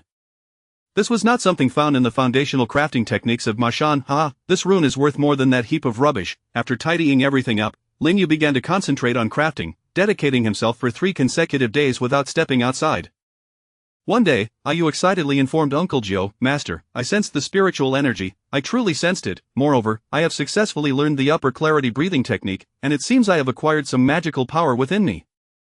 "Really?" Uncle Gio, astonished, helped check her progress, unable to suppress his nodding and praise. "Excellent, excellent. Ayu, your aptitude is remarkable. You've entered the threshold in just 3 days. Previously, I had you practice your fist techniques to build a foundation, which was akin to the disciple level. Now, learning the breathing technique, you have successfully stored a thread of magical power in your dantian, that is the level of a sorcerer. In the future, practice your fist techniques in the morning, study and draw symbols in the afternoon, and breathe in the evening. Once your magical power accumulates to 100 threads and solidifies into a single force, you shall reach the first level of human master. Only upon reaching this level can one officially be accepted into Mashan." Ayu, brimming with joy, inquired, "Master, does my speed count as genius?" Uncle Gio nodded, smiling. "Of course, an ordinary person cannot enter the threshold in a month. Joshing and Jala have good aptitudes, yet they took half a month to enter. You achieving it in 3 days is undoubtedly genius. Am I faster than brother Lin Yu? Ahem, do not compare yourself to him. He is not human." "What, brother Lin Yu is not human? Is he a monster?" "Haha, no, of course he is human, but his talent for cultivation is monstrous." Uncle Gio silently lamented, and not even a monster could compare to Lin Yu. By his own explanation, what do they call that? A cheat. He had no idea what a cheat was. Days later, Rentington came to the mortuary to find Lin Yu. "Uncle Gio, is Ayu here? I have something to discuss with him." When Kai was busy clearing land for farming, and Ayu rushed to open the door. "Wow, what a beautiful sister, master. Who is she?" Uncle Gio, approaching with a smile, introduced, "This is Tingting, your senior brother's fiancée." "Tingting, this is my newly accepted disciple. Yue.so, it's Sister Tingting. I've heard so much about you from my senior brother. Oh, what did Ayu say about me?" "Of course, he said you were beautiful." Ah, you, not foolish, recalled her senior brother's words. Her father is the richest man in town. Sister Tingting, please come in, I'll take you to find my senior brother. He has been lounging by the pond in the backyard, sunbathing. Oh, this rascal is at home, lounging in the sun. Instead of coming to play with me, he even lied, saying he was busy cultivating. Humph, let me see how I deal with him. Ah, you remarked, oh no, senior brother, I didn't mean to betray you. Watching Rin Tingting stomp her feet and rush towards the backyard, Ayu stuck out her tongue and dashed out the door towards the back mountain to hide with Wen Kai. I know nothing, Wen Kai exclaimed. Thank you, little junior sister, I have to help you farm while taking the blame. Chapter 53 The Three Lights Divine Water. Ah, my three lights divine water. Lin Yu gazed skyward, his heart wailing in lament. It felt as if he had missed out on $1 billion. Just a couple of days ago, he had finally perfected the three lights divine technique, allowing his body to operate autonomously, continuously absorbing the powers of the sun, moon, and stars. The Supreme Clarity Grade Cave Scripture's three lights divine technique elevated Lin Yu's cultivation speed to unprecedented heights, transforming him into an invisible black hole, perpetually drawing in the spiritual energy of the heavens and the essence of the sun and moon. With a terrifying cultivation pace, Lin Yu estimated that while others might take a year or two to advance a single level, he required merely a month. Indeed, not long ago, he had just attained the third level of Earth Master at the Four Eyes residence, and now, so why was Lin Yu still in such a state of despair? It was because, upon mastering the three lights divine technique, he realized that condensing the three lights divine water was an arduous process that necessitated a century. A century, Lin Yu couldn't help but chuckle and weep simultaneously. Within that time, he could have become an immortal, yet, the harsh reality remained. The three lights divine water was a primordial celestial treasure, formed over countless years during the birth of the universe. 100 years, in the context of the end of Dharma era, was already considered brief. Wait, I have a cheat. Could it be that using a cheat is viable? Lin Yu smacked his forehead, chiding himself for his foolishness. Rising to his feet, he held his hands aloft and began to condense the power of the three lights using the secret methods of the three lights divine technique. Though it was daytime, the starlight and moonlight were not entirely absent. They were merely obscured by the sun, invisible to the naked eye. For instance, during many dawns and dusks, one could witness the harmonious brilliance of the sun and moon. If the morning star or Venus were nearby, it would signify auspiciousness, as the simultaneous presence of the three lights in the sky was a good omen. In many regions, the custom of holding weddings at dusk has endured. Why dusk, you ask? It is because dusk represents an auspicious time when the sun and moon converge, embodying the union of yin and yang. Returning to the matter at hand, Lin Yu swiftly manifested a tricolored luminous sphere in his palm, which spun incessantly, gaining speed until, after half an hour, it transformed into a translucent orb the size of a fist, akin to a bubble blown by a child. This was the essence of the sun, moon, and stars. If he could compress this substance into a single drop, it would become the three lights divine water. A century, requiring the daily condensation of such a light orb, and then countless bubbles would need to combine to ultimately form a single drop of divine water? Alas, 100 years might not seem significant in the timeless primordial world, but here it was another matter. Let me try the cheat, Lin Yu silently chanted, 100-fold synthesis. As he felt his internal power swiftly depleting, he witnessed countless beams of light gathering rapidly toward his palm. The bubble he held shrank quickly, condensing until it became a thick-walled bubble the size of a yellow bean. Could it be? This cheat synthesis seemed to consume Lin Yu's power like a furnace refining weapons, hastening the condensation of the tricolored radiance from above. In this brief moment, the synthesized three lights equaled the toil of Lin Yu over 100 days. He thought to himself, if 100-fold synthesis is effective, what about 1,000-fold synthesis? Wait, my power is running low, I must replenish it first. Without moving his hands, Lin Yu recited the incantation, heaven and earth are boundless, I borrow the law of the universe. He witnessed the spiritual energy of heaven and earth converge rapidly, a gentle breeze of spiritual energy swirling in the courtyard. Lin Yu took a deep breath and swallowed it all, instantly replenishing his power. This was the secret transmission of Ma Shan, the Taiji incantation to repel evil and protect the body. In moments of power depletion, one could borrow strength from. Regrettably, the downside was that it could only be invoked once a day, and the borrowed power could not be used for cultivation. Lin Yu chuckled. He never used borrowed power for cultivation, but rather utilized it on the spot. Just like now, silently, he thought, let us try for 10-fold. Combined with the earlier 100-fold, that amounted to 1,000-fold synthesis, his internal power was drawn away like a whale siphoning water, and a tiny, glistening droplet appeared, no larger than a sesame seed. Although under the blazing sun, this tiny seed seemed to contend with the great sun, faintly shimmering with flowing starlight. It's done. While it was not quite a full drop, it was indeed effective. Based on this size, it could be called a small pearl of divine water. Dozens of pearls would need to coalesce to form a single drop. With a daily 1,000-fold synthesis spell, in 1 month I could condense a drop. Reducing a century to merely a month, haha, from now on, the spirit realm should call me the wall-standing real man. Oh no, my power is entirely depleted, why is my head spinning? Ah you, how wonderful, are you deliberately avoiding me? Coincidentally, Ren Tingting had arrived, seeing Lin Yu standing by the pond, lost in thought and ignoring her. Ren Tingting angrily approached and pinched Lin Yu's ear. Little did she know, Lin Yu was on the verge of unconsciousness due to his power exhaustion, having no strength to turn and respond. Hey, ah you, what is wrong with you? Don't fall over. Just as Ren Tingting pinched Lin Yu's ear, he suddenly collapsed forward, startling her so much that she stumbled and rushed to support him. However, Lin Yu was as heavy as a person who had drunk too much, dragging her down into the pond together.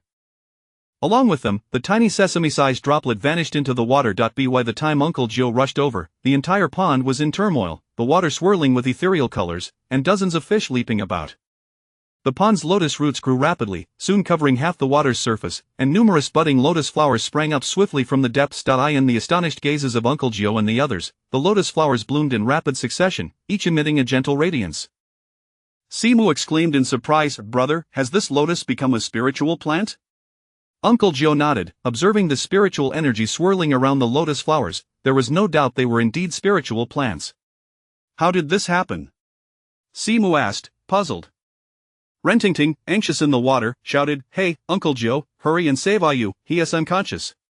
Goodness, this girl can't swim, the backyard pond is only knee-deep, she could simply stand up, yet she still choked on a few mouthfuls of water. Just as Uncle Joe was about to leap in to rescue them, Simu stopped him, saying, "Brother, let me handle this, I excel at water escape." Simu jumped directly into the pond, effortlessly pulling Lin Yu and Ren Tingting out. Upon seeing Ren Tingting soaked to the skin, Uncle Joe retrieved a paper crane from his pocket, quickly casting a spell and reciting, "Ayu, come back quickly, there is something at home." The flying crane carried his message. "Brother, Ayu, humph, do I even need to say?" "This rebellious disciple is certainly up to no good again," Uncle Joe replied irritably. "Junior brother, take them back to the bedroom, you watch over them personally, leave Tingting to me, Ayu will be back shortly." Noticing her drenched state, Ren Tingting felt somewhat embarrassed. "Uncle Joe, is Ayu ill?" "How could he be standing by the water and fainting? If I hadn't arrived in time, it would have been too dangerous." Uncle Joe chuckled, "Don't worry, he simply overexerted himself while practicing and is merely fatigued. Tingting, you should head to a US room and find some clothes to change into, don't catch a cold." Ren Tingting waved her hand, "It's fine, Uncle Joe, it's summer. I actually feel warm all over, the water in your pond is quite sweet, I choked on a few mouthfuls, but surprisingly, it tastes quite good." "Tasty?" Uncle Joe was taken aback, rushing to the pond's edge to scoop a handful and taste it. Cough, cough. "Tingting, since you like this pond so much, why not take a dip here like a hot spring, it's good for your health." Uncle Joe held a favorable view of this future daughter-in-law, especially after witnessing her bravery in rescuing Lin Yu despite nearly choking on water. Is that really okay? Ren Tingting felt a bit shy. Why was the topic suddenly about soaking in hot springs? Uncle Joe laughed, "You're not an outsider, this place is also your home, so no need to be polite. When Ayu returns, I will have her accompany you, rest assured, no one will disturb you. I'll go check on Ayu." In the past, when Lin Yu fell into a deep slumber, Uncle Joe and Simu would never interfere, allowing him to rest peacefully for a day. But this time was different. Lin Yu had refined a powerful body-replenishing pill that could restore his strength and vitality, hence, Simu hurriedly took out a vial and fed one to Lin Yu. When Uncle Joe arrived, Lin Yu was just waking up.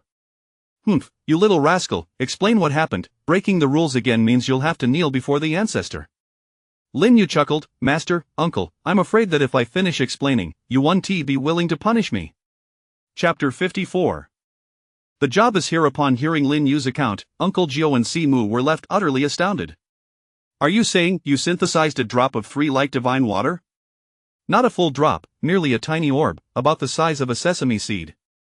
I believe that if I continue this practice daily, I could accumulate a drop in a month's time. However, I have yet to sample it, so I cannot ascertain its authenticity. Perhaps its efficacy pales in comparison to the genuine 100-year divine water." Hiss. The two exchanged incredulous glances. "That is a legendary artifact.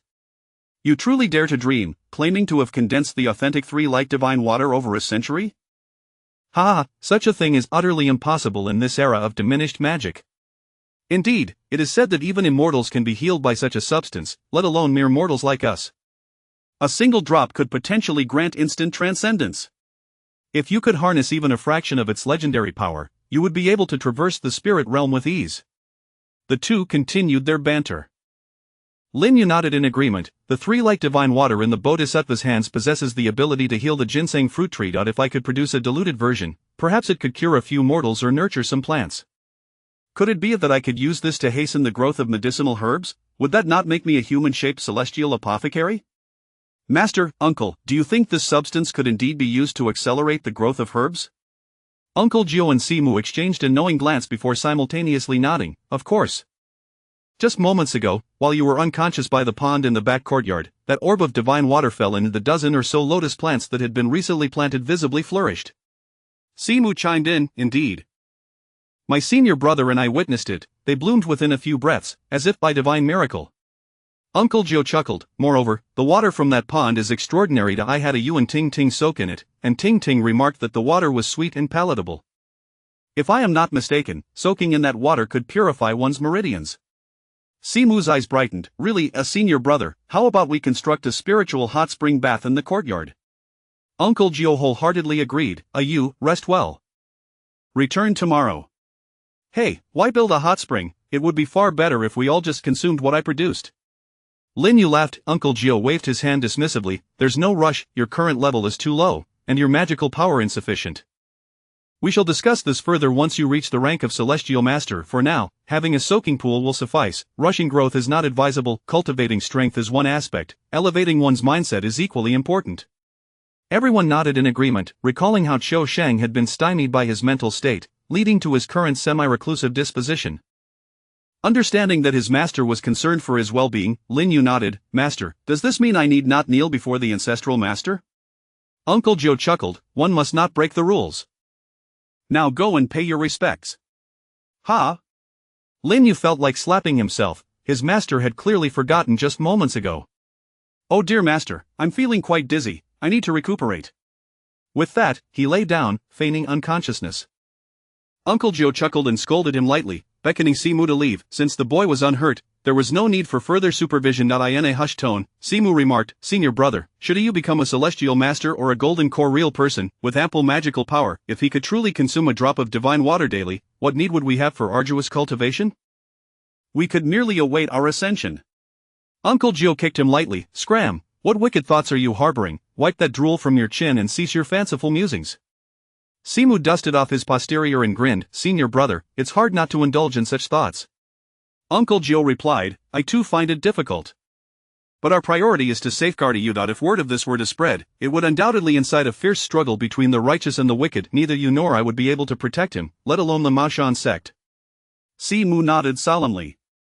He went to the back mountain to summon Jiaolu and Wenkai, initiating the construction of the hot spring water pool that day. During lunch, the group gathered, and everyone noticed that a Yu and Ren Ting Ting had changed. Uncle Jiu chuckled, attributing it to the effects of the soaking pool. Wenkai and Jiaolu eagerly rushed to take a dip, neglecting their meals. Ting Ting, do you wish to learn cultivation? Uncle Jiu asked warmly. Ren Ting Ting gasped in delight. Uncle Jiu, can I really cultivate? Isn't it said that one must start from a young age? Uncle Jiu nodded with a smile. Your aptitude is commendable.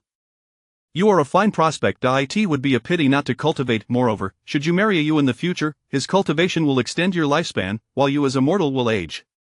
Upon hearing the mention of aging, Ren Ting Ting immediately stood up, declaring, Uncle Jiu, I want to learn. I do not want to grow old. Laughter erupted around the table. Uncle Jiu gestured to Lin Yu. You shall teach her personally. Lin Yu, taken aback, asked, Master, should I not perform a formal apprenticeship? Ha! When Ting Ting achieves mastery and receives her talisman, she can simply report to the ancestral master. After all, she will be my daughter-in-law. Whether or not she bows an apprenticeship, she will still call me master. Uncle Jiu chuckled. Lin Yu encouraged, Sister Ting Ting, you must address him as master from now on.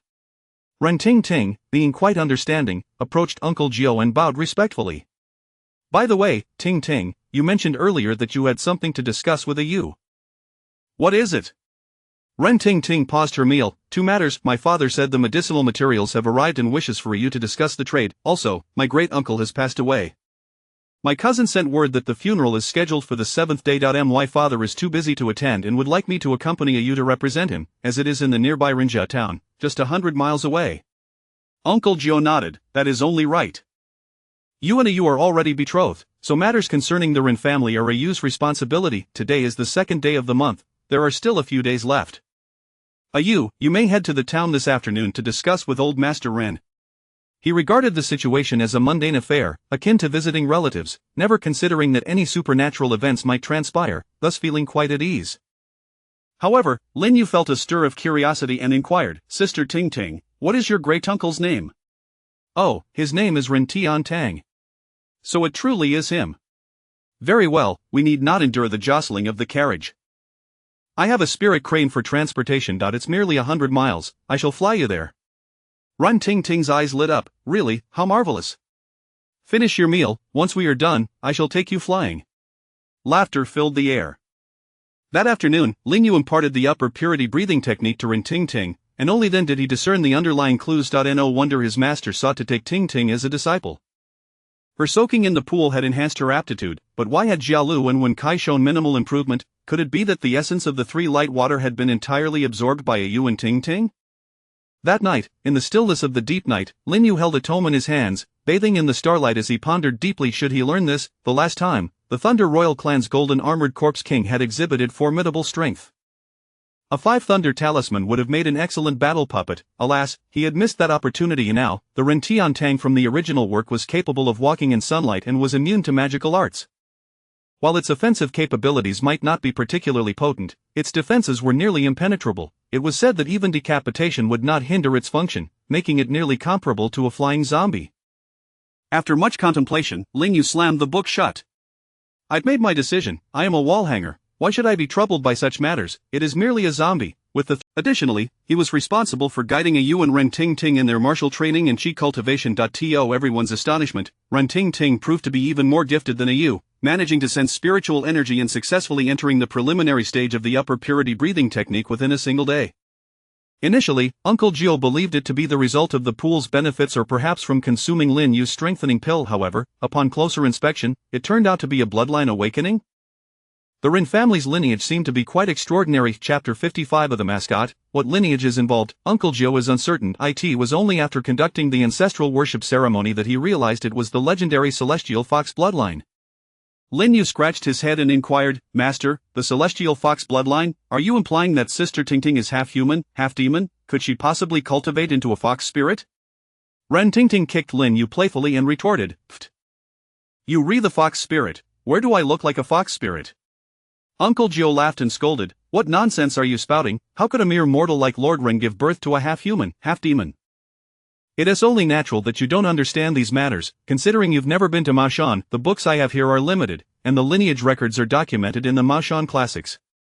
In ancient times, when various clans vied for supremacy, many tribes opted for intermarriage and alliances, leading to the fusion of bloodlines. Humanity has collaborated with other races, most notably the Dragon and Qilin clans. The Dragon clan, as you know, is our totem. Descendants of humans with Qilin blood possess a natural aura of the auspicious Qilin beast in their blood, enabling them to ward off evil and exorcise demons. Lin Yu couldn't help but recall the Zhang family from the movie Tomb Robbers in his past life. Weren't they of the Qilin bloodline? So, how formidable is this celestial fox bloodline? Everyone was curious. Uncle Gio nodded with a smile. Even the most mediocre bloodline possesses its own peculiarities, otherwise, how could it have been passed down since ancient times? While the celestial fox bloodline may not be as renowned as the Qilin bloodline, it is by no means inferior. The hallmark of the celestial fox bloodline is its affinity with moonlight, allowing it to absorb lunar radiance to cleanse the soul and enhance one's intellect. Thus, ancient texts record that the celestial fox symbolizes wisdom and auspiciousness. Ren Ting Ting appeared somewhat disappointed. It doesn't sound particularly special. Master, does a powerful soul accelerate cultivation? Uncle Gio shook his head. No, don't underestimate it. A powerful soul signifies robust mental strength, enabling one to learn swiftly. Whether it's drawing talismans, refining elixirs, or crafting tools, none will pose a challenge to you. Ayu exclaimed, wow, does that mean Brother Ayu also possess the celestial fox bloodline? He seems to excel at everything. Lin Yu scoffed, sorry, I don't. Uncle Gio chuckled, those with bloodline inheritances are exceedingly rare, so there is no need for envy. The vast expanse of time from ancient to present has rendered such talents extremely scarce. The effects may not be overt, but they are better than none.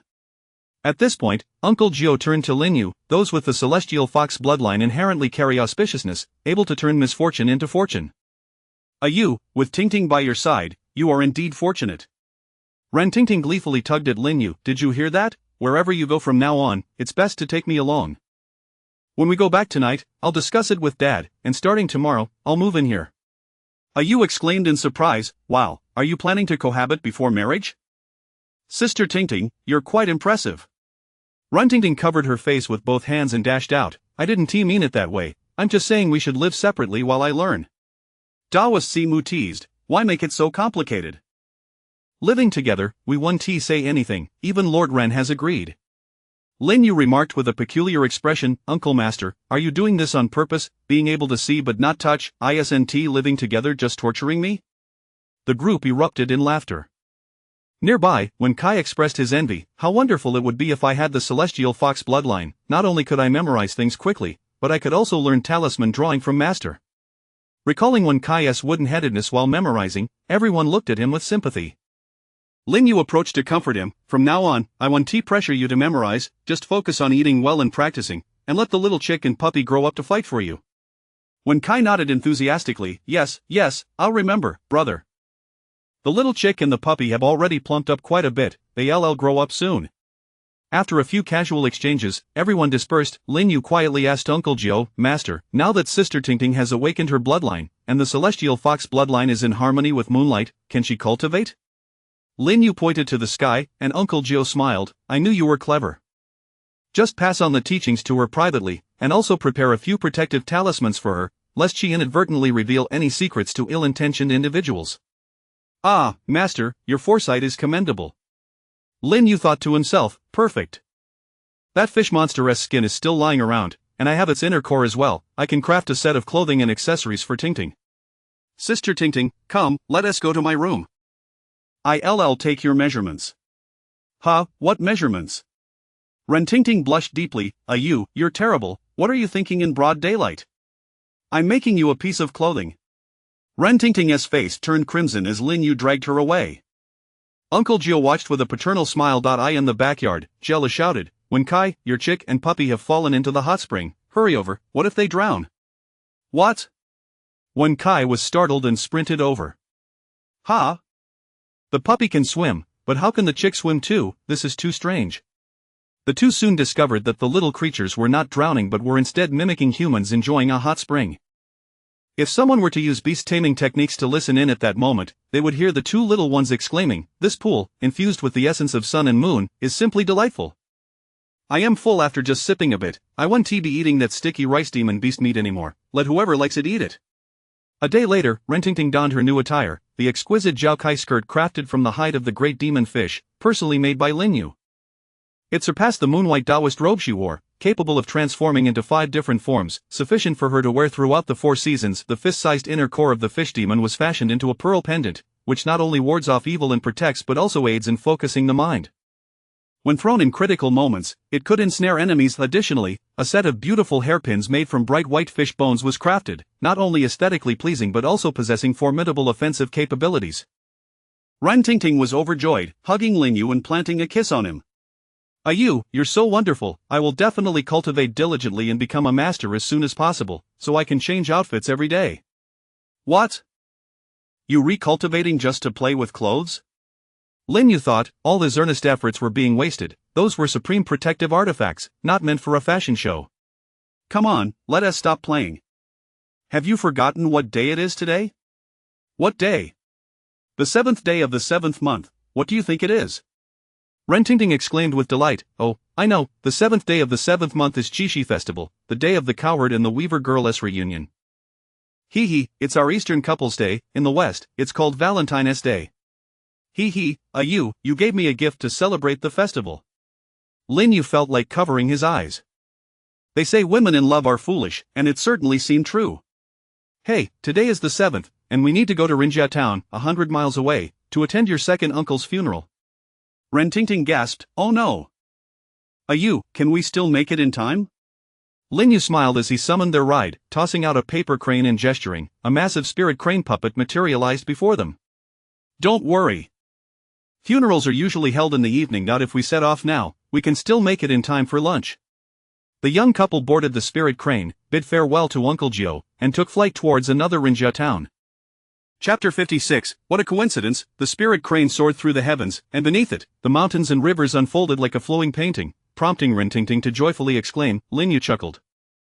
Indeed, it is a common sensation for everyone on their maiden flight. The spirit crane was adorned with protective runes, alleviating any worries about Rintinting's potential fall. Thus, Lin Yu turned his attention elsewhere, retrieving a magical compass from his sleeve. He invoked an incantation. The heavens hold 3 wonders, the earth possesses 6 forms, the spirits are peculiar, thus the corpses lie concealed amidst yellow sands and red earth, debris and tombstones, revealing themselves like needles in the hay. He pointed decisively, and the compass needle began to spin vigorously. Closing his eyes in meditation, Lin Yu concentrated all his spirit upon the compass, achieving a state of unity between mind and instrument. Demonic energy, ghostly aura, vengeful spirit, malevolent force, none of these resonated. Corpse energy. Lin Yu continued to shake his head, it was too faint, not of demons or monsters. As the spirit crane glided, Lin Yu utilized the compass to sense his surroundings. Finally, as they neared Rinjia town, the compass needle trembled violently, seemingly detecting a significant surge of malevolent energy. Indeed, it was in that direction. Corpse energy soared into the sky, mingled with unfamiliar sinister forces. Lin Yu opened his eyes in excitement. You, how are you feeling? Are you exhausted from casting spells? Rintinting had ceased gazing at the scenery, quietly watching over Lin Yu.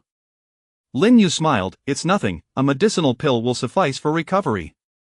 He produced a strength-restoring pill and swallowed it, then he commanded the paper crane to descend. We haven't reached Rinjia town yet. I sense nearby zombies causing havoc. You should take the spirit crane to your uncle's house in the town while I pursue the demons and monsters. Rintinting clung to Lin Yu's arm, declaring, No way, you want to leave me behind again. I must protect you, my master said that with me by your side, you will avert misfortune. Lin Yu chuckled, you protecting me, what will we do if that delays our mission? No worries, if need be, I'll simply apologize to my uncle and bow a few times to my great uncle. After all, he is no longer with us, whether we arrive in time or not, he cannot be resurrected. Lin Yu felt a twinge of warmth at Rintinting's concern for him. Oh well, I suppose I shall bring you along. But if you discover my intent to capture your great uncle, I wonder how you will react? He chuckled, just don't be frightened later. Here, take this charm for protection. Rintinting pouted, don't underestimate me. I've seen zombies before. Lin Yu smiled awkwardly, realizing she had a point. There was some regret last time when he didn't allow her to witness their grandfather becoming a zombie. This time, he would have Ren Wei Yong's younger brother assist in making up for it. He threw out a paper horse puppet, and as Rintinting mounted, Lin Yu retrieved the compass and spurred the horse onward in the direction indicated. Upon arrival, Lin Yu was stunned to find yet another church. Were these foreigners constructing churches not for preaching, but rather to harbor corpses and cause harm? Disembarking, he drew his silver sword and forcefully kicked open the dilapidated church door. Inside, cobweb-covered, tattered furniture lay, clearly abandoned for many years.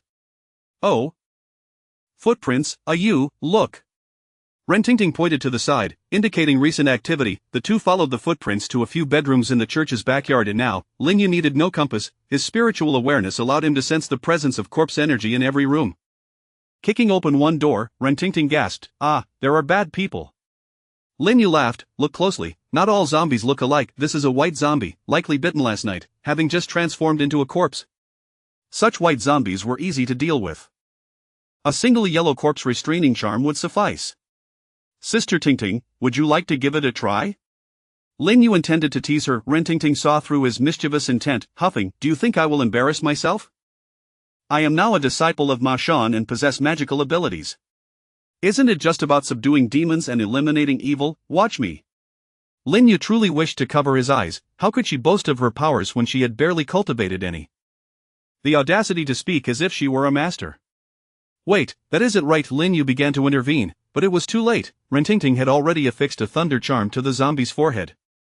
A flash of lightning struck, crackling loudly. The blue 5 thunder charm unleashed 5 bolts from head to toe, and the zombie disintegrated into ash in an instant. Rintinting clapped her hands, what's wrong? Of course, using a thunder charm to eliminate zombies is the way to go. Do you think I would use a diamond charm? Humph, I am not that foolish. See, it was a trivial matter.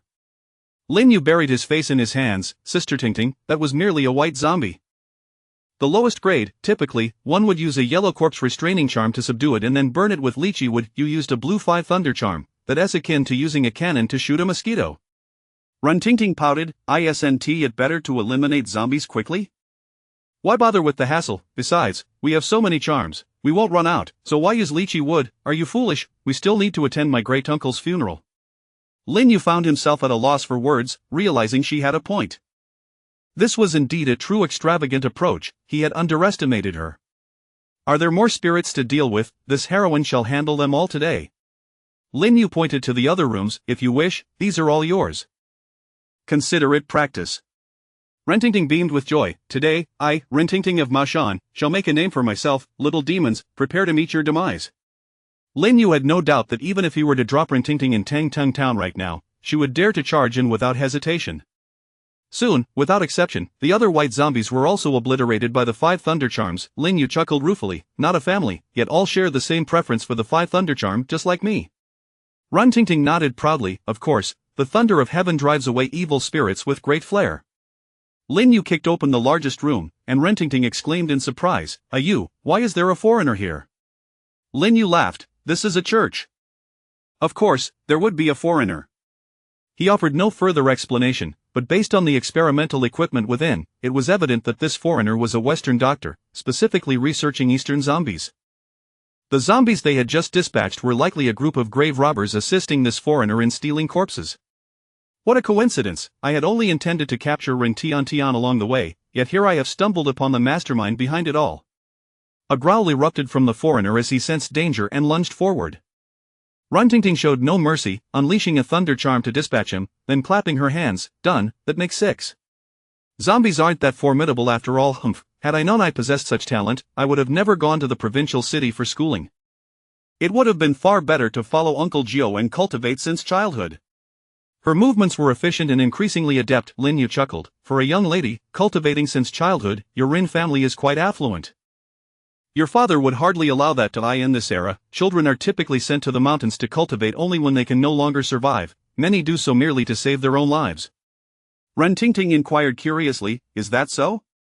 What about you, you? Me, I was picked up and adopted by my master when I was young. I suppose my parents abandoned me because they couldn't afford to raise me. You, what are you looking for? Nothing much, just curious about where these zombies come from. They cannot simply appear out of nowhere. The ones you've slain are all recent transformations, yet the one responsible for the bites is nowhere to be found. Soon, Lin Yu discovered the foreigner's research journal. As he carefully perused its contents, realization dawned upon him that this foreigner was, in fact, an acquaintance. Chapter 57. A Finding Nintendo. Rentingting inquired with curiosity, What, do you know this foreign zombie? Lin Yu chuckled and replied, I do not know him. Previously, in Zhochuan town, a western vampire emerged from the local church, said to have been sealed underground for 20 years. I found it peculiar, as foreigners are typically missionaries who come to the east. Where could a vampire have come from? It was only upon reading this booklet that I learned it was the doing of that foreign doctor. 20 years ago, he was the one who created the vampire in Zhochuan town, which was subsequently slain by the missionaries using their sacred artifacts. Hence, this foreigner, feeling indignant, returned to Europe to conduct various explorations and research. The booklet chronicles his studies on Egyptian mummies, western vampires, werewolves, and an array of other monsters. Runtingting exclaimed in astonishment, so, he is quite a formidable western practitioner, isn't he? Otherwise, how could he have survived while encountering so many monsters? Lin Yu shook his head, stating, he is not a practitioner, he merely possesses exceptional luck. The monsters he researched are of the lowest tier, such as the white zombies you just defeated, whose offensive capabilities are rather limited. Rentingting, her face flushed, retorted, are you implying that I, the heroine, lack prowess? Humph, that's more like it. Lin Yu then tucked away the diary and waved his hand over the pile of experimental apparatus, which all vanished into a Qiankuan ring. Let us proceed. We must locate that biting zombie. Runtingting grasped Lin Yu's hand and eagerly asked, you, when will I be able to store things with a mere wave of my hand, just like you? Lin Yu displayed the ring upon his finger, explaining, this is a Qiankuan ring, a highly valuable storage treasure. Once you cultivate to the level of a master, I shall gift you 1.4 now, your magical prowess is insufficient to utilize it. Is that true? She inquired, her eyes wide with anticipation.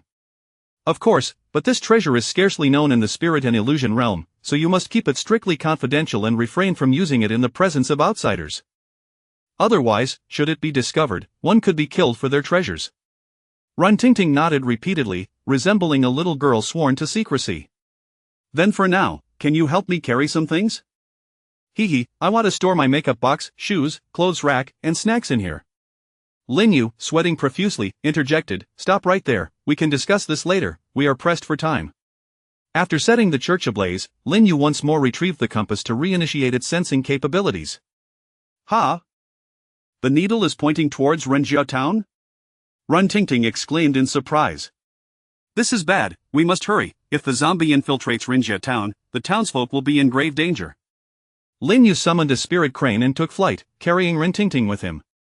They soared at a low altitude, following the compass's guidance until they discovered the solitary zombie approximately 10 miles from Renjia town. Runtingting curiously remarked, Ayu, this zombie is quite strange. Did you not say that zombies cannot be exposed to sunlight? How is it that he can jump about in broad daylight? Surely, it cannot be a human masquerading as one? Lin Yu scrutinized the creature, his expression grave as he stated, no, he is indeed a genuine zombie. That foreigner conducted experiments on him, resulting in a mutation that allows him to withstand sunlight. Runtingting scoffed, withstand sunlight, I refuse to believe he is unafraid of thunder. Is he the biting zombie you mentioned? You said those white zombies were weaklings, surely this one is not? Lin Yu instinctively nodded as Runtingting produced 2 thunder talismans, charging forward. Wait, that's dangerous. Lin Yu cautioned, but it was too late. Nintendo, who had been bouncing through the nearby woods, was suddenly ambushed from behind. Curiously, he turned around and spotted the 2 blue talismans lying on the ground. What is this? He exclaimed, picking them up and chewing on them. Runtingting was left dumbfounded, exclaiming, he actually ate the thunder talismans. Ayu, what is happening? Why haven't the talismans been triggered? Lin Yu replied, I do not know either. Roar! In that moment, Nintendo realized that the little girl before him was a foe and lunged forward. Lin Yu swiftly yanked Runtingting behind him and kicked Nintendo away. You, a novice who has only studied for 3 days, are you seeking death? While dealing with the white zombies is manageable, I have no confidence in confronting this one. Runtingting looked down, speaking softly, he didn't know. Not knowing is no excuse. In the future, when I am around, you must not make a move, Lin Yu reprimanded Runtingting, with tears welling in her eyes, protested, if I can't fight, then why scold me? Lin Yu rolled his eyes, lamenting, letting a grown man hide behind a woman? What will people think of me? Runtingting, suddenly brightening, exclaimed, I got it, my future husband, how is it that in just 2 months, you've grown so much taller, you're already as tall as I am? Lin Yu turned, grinning, so, do you wish for me to grow even faster? Runtingting's face turned as red as a ripe apple as she retorted, you rogue. Be careful. Before she could finish her warning, Lin Yu had already sensed Nintendo's stealthy advance. Daring to interrupt my sweet moment with my wife, you are asking for trouble. Ting, stay back and protect yourself. Watch as I subdue him. Runtingting scoffed, who's getting cozy with you, you scoundrel? Though she retorted, she obediently hid behind a large tree. Lin Yu conjured a ball of thunder and hurled it at Nintendo, but it barely grazed his clothing. No way. Is he truly immune to magic?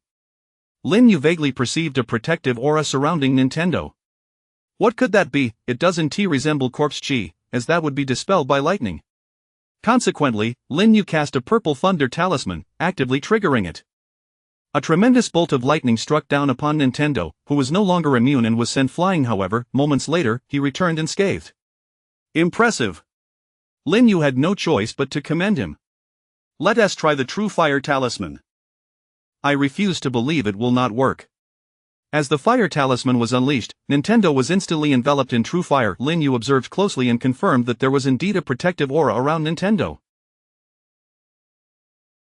However, it was not without consequence. Both true fire and lightning would deplete that protective layer. Nintendo, sensing the challenge posed by Lin Yu, attempted to flee as the flames proved unquenchable.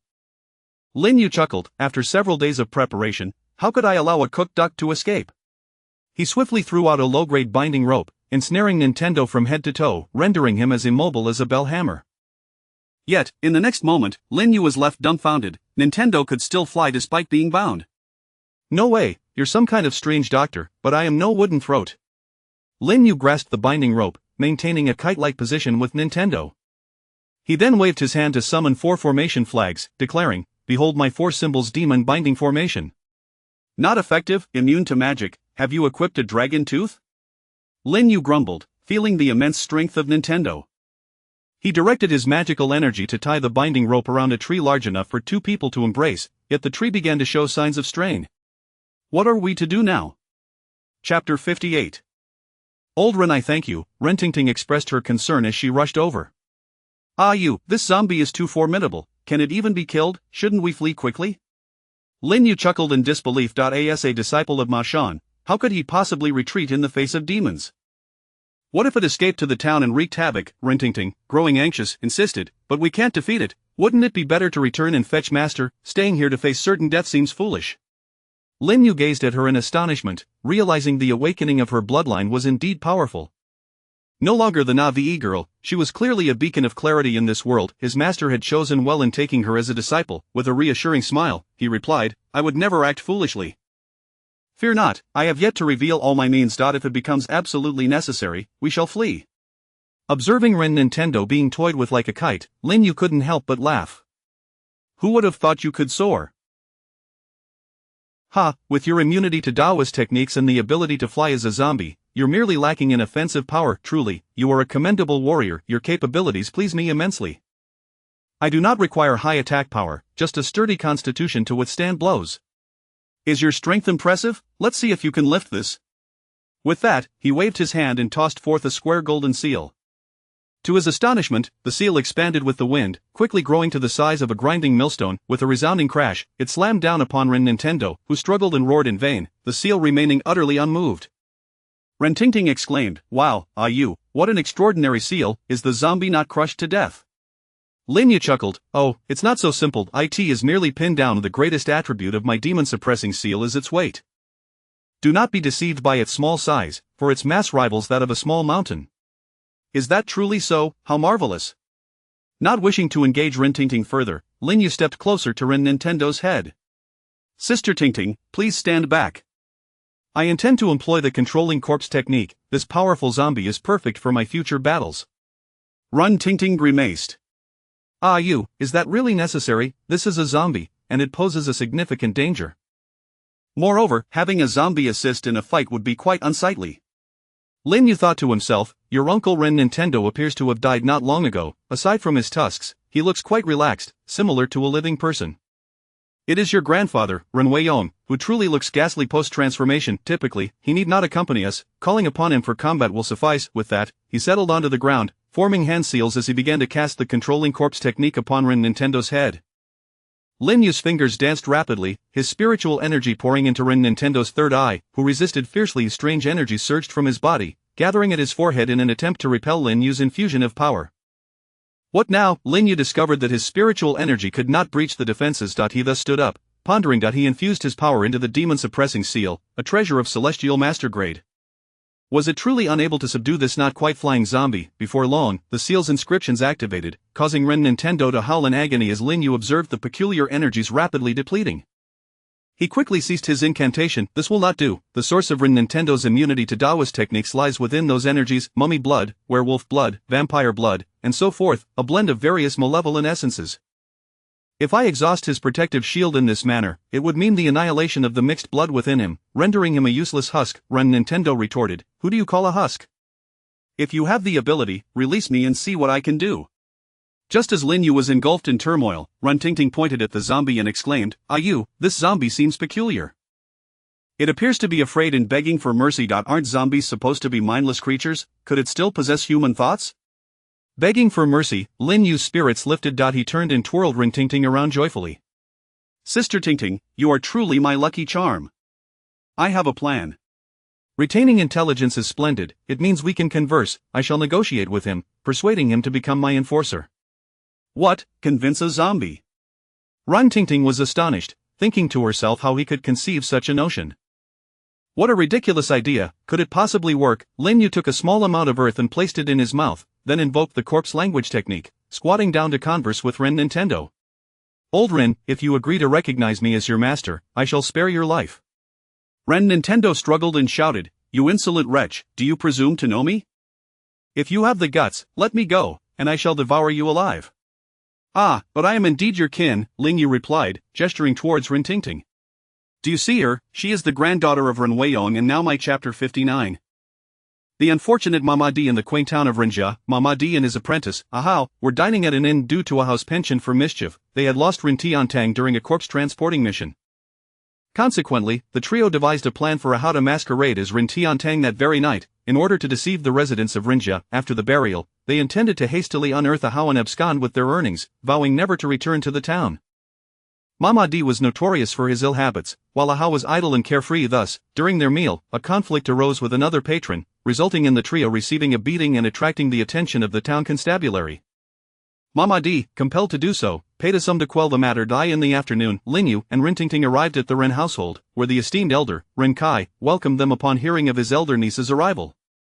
"I am so sorry, uncle, we encountered some issues on the way, which caused our delay." "It's quite alright," he replied. "The funeral begins only in the evening, and the corpse-bearer has yet to return. Your uncle's remains." "Uncle, allow me to introduce my fiancé, Ayu," Ren Tingting said, gesturing towards him. "Ayu, this is my uncle, and this is my sister, Ren Zhuzhu." Lin Yu stepped forward to pay his respects, prompting Ren Kai to nod appreciatively. "Indeed, a fine young man. Your father has already written to inform me of your visit. It brings me great joy. You must be weary from your travels, so come inside. The guest room is ready. Zhuzhu, please take your sister and brother-in-law to the room. I will have someone prepare the meal," Ren Kai instructed. Understanding, Ren Tingting replied, "Uncle, I would like to pay my respects at Uncle's spirit hall first." Ren Kai nodded in approval. "That is thoughtful of you, Tingting. Zhuzhu, lead them there." As Ren Zhuzhu linked arms with Ren Tingting, she curiously glanced at Lin Yu's sister. "Even though your husband is as tall as you, he seems rather youthful." Ren Tingting chuckled. "You've caught on. Ayu is 2 years my junior. We are merely engaged, not yet wed." Feigning surprise, Ren Zhuzhu exclaimed, "Wow, sister, you've married a younger man? How can he be called brother-in-law when he is even younger than me?" Lin Yu interjected with a smirk. "And what would you prefer to call him? Brother, uncle, sister as husband? Do you understand English? Have you studied abroad?" Lin Yu scoffed. "One does not need to study abroad to understand English. I am proficient not only in English but also in French, German, Arabic, and 5 other languages. Addressing him as brother-in-law would be to your benefit." Ren Zhuzhu was taken aback. "Wow, really, brother-in-law, you're amazing. Will you teach me?" Before long, the three arrived at Ren Tiantang's spirit hall. Upon gazing at the black and white portrait, Ren Tingting was momentarily stunned. She turned to Lin Yu, who offered a rueful smile. "Let us pay our respects first. I had not anticipated such a coincidence."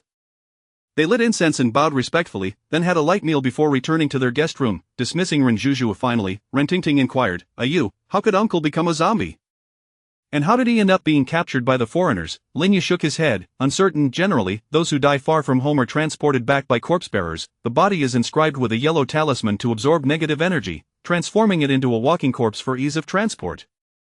Once buried, the deceased can rest in peace. If uncle has indeed become a zombie, it likely means something went awry during the journey. When the corpse-bearer arrives tonight, we shall inquire further. But now, the issue is that uncle has become my battle puppet." "Sister Tingting, what shall we do? How do we explain this to uncle and the others?" Ren Tingting's eyes sparkled mischievously as she teased. "Don't think I am unaware of your ulterior motives. After all this effort to capture a puppet, would you truly let it go? Are you testing me? Humph, you wicked Ayuda." "I am, of course, assisting you. Now that uncle has turned into a zombie, releasing him would be perilous. Both uncle and Zhuzhu are ordinary people. It would be best if they do not witness this. Let us act as if we know nothing." Lin Yu joyfully embraced her. "I knew my dear Tingting would be on my side. Rest assured, I am also his grandnephew. Having him assist me in battles would be a blessing for our descendants. If uncle is aware in the afterlife, he would surely find peace knowing I am caring for his remains." Ren Tiantang remarked, "You'd better keep your word." That evening, the Ren household prepared the spirit hall, with the entire family anxiously awaiting. Ding ding ding, the 3 pure ones' bell chimed. A young man clad in a yellow robe arrived, ringing the bell as he guided the corpse. The zombie, adorned with a yellow talisman, stood tall and pale, bearing a striking resemblance to Ren Tiantang. Not sensing any trace of corpse energy, Lin Yu smirked. It was quite impressive how well they had disguised themselves. Upon closer inspection, one would hardly discern the ruse. "Heavenly spirits, earthly spirits, may Ren Gong return home. Family, pay your respects." Everyone from the Ren family knelt, except for Lin Yu, who remained standing. A Chang, donned in the Taoist robe, reminded, "Family, pay your respects to welcome your loved one home." Ren Kai and Ren Zhuzhu turned to Lin Yu, puzzled. Surely he understands the proper etiquette. Lin Yu bent down to assist Ren Tingting to her feet. "Tingting, take care of uncle and Zhuzhu." With that, he strode to the body and kicked it away with force. Ren Kai, stunned, exclaimed, "Ayu, what are you doing? That is my father's corpse. You should address him as uncle." Ren Tingting intervened. "Uncle, take a closer look. That does not appear to be uncle at all. He cried out in pain when kicked. He is alive." "What? the crowd turned to the writhing Ahau. The family attendants surrounded Chapter 60 encountered a dire situation. To retrieve the remains of your esteemed father, it is necessary to utilize the blood of a close relative and perform the flying crane seeks the dragon technique. Would Master Rin be willing to proceed? Flying crane seeks the dragon. Could this individual possibly be a disciple of the Maoshan sect? No, the aura does not align. How could Rinkai refuse? As long as it facilitates the recovery of my father's remains, I shall comply with the Taoist's instructions. The Taoist produced a bamboo-crafted bird resembling a crane and requested Master Rin to extend his hand, nearly needing to allow the bird's beak to prick his finger. Observing this scene, Lin Yu concluded that it was undoubtedly not a Maoshan method. However, this technique was unprecedented, seemingly an improvised variation of flying crane seeks the dragon. As the bird pecked for blood, the Taoist gestured towards it with his hand, and the bamboo crane began to chirp and indeed took flight, swiftly exiting the Rin family's estate. The flying crane will guide us to locate the remains of Elder Rin. I kindly ask Master Rin to assign 2 strong individuals to accompany me in retrieving the body. Lin Yu stepped forward, declaring, I shall go. Renkai waved his hand, saying, you are a guest. How can I allow you to go? Asan and Asi, you shall accompany this esteemed Taoist and ensure the protection of Elder Ren's remains. 2 sturdy servants emerged. The Taoist led them to search for the corpse, while the Rin family prepared once more in the morning hall. Lin Yu returned to his room, employing the flying crane seeks the dragon technique to shadow the Taoist, eager to uncover the nature of his schemes. The remains of Elder Rin are in my possession. If he can locate them, it would be quite the trickery, and surely a ruse, but what could his intentions be? There seemed to be no malevolent or sinister aura about him, yet he did not feel entirely righteous. Something is amiss. You. Second uncle has collapsed, you must come quickly. Rentingting rushed to find Lin Yu in a state of panic. Lin Yu thought to himself, this cannot be, although the Rin family is in turmoil, Master Rin appeared well moments ago, how could he suddenly faint? Upon arrival, he discovered Rinkai with a pallid complexion, frothing at the mouth, evidently in the throes of a severe ailment. Without time to deliberate, Lin Yu raised his hand and administered a strengthening pill. Remarkably, it proved effective. Renkai's complexion visibly improved, and he said, my dear nephew, I am grateful to you that I cannot fathom what transpired. Moments ago, I felt a sharp pain in my chest, as if my heart were being gripped. Lin Yu replied with a smile, perhaps it was a heart attack. A swift remedy should suffice. I will prescribe a regimen for you to maintain your health. It cannot be, the pain returns. In the midst of speaking, Renkai again clutched his chest and collapsed, his complexion reverting to a sickly hue. Lin Yu furrowed his brow. This was not merely an ailment, he was possessed. Do you still have that medicine? You must save second uncle. Yes, brother-in-law, please help save father. Ren Zhuzhu cried, her legs trembling with fear. Lin Yu retrieved a blue talisman for dispelling evil, activated its power, and slapped it against Master Ren's chest. He had indeed been afflicted by the Taoist's sinister methods. What, but brother-in-law, are you implying that the Taoist is a villain? Lin Yu replied solemnly, it is highly probable. The timing is too coincidental. He left, and immediately thereafter, you fell ill. As he spoke, he used his powers to examine Rinkai's body and exclaimed, there is a small insect near his heart. Could this be a curse? He realized that second uncle had been cursed by that Taoist. The pecking for blood was merely a fade to enact his malicious intent. Ren Zhuzhu wept, we do not even know him. Why would he wish harm upon father? Brother-in-law, you must save him. Lin Yu shook his head, I am unfamiliar with how to dispel curses. For now, I can only stabilize second uncle's condition. Tingting, please remain here and care for them while I pursue that scoundrel Taoist. Ren Tingting nodded, yes, but please be cautious. If you cannot handle him, call for master. Before Lin Yu could set off, a servant returned, his face ashen. Bad news. That Taoist is a wicked man. He has killed Asan and demands the Ren family to present 10,000 silver dollars to ransom Master Ren's life. Ren Zhuzhu gasped, Asi, what has happened? Where is that man? Asi recounted, Miss, I am unharmed. That man broke Asan's neck just outside of town. I witnessed him consume Asan's corpse with a swarm of insects. He instructed me to return and inform you, saying that Master Ren has already fallen victim to his schemes and that we must prepare 10,000 silver dollars to deliver to the dilapidated temple outside of town. After sharing this grim news, Asi slumped to the ground, utterly exhausted.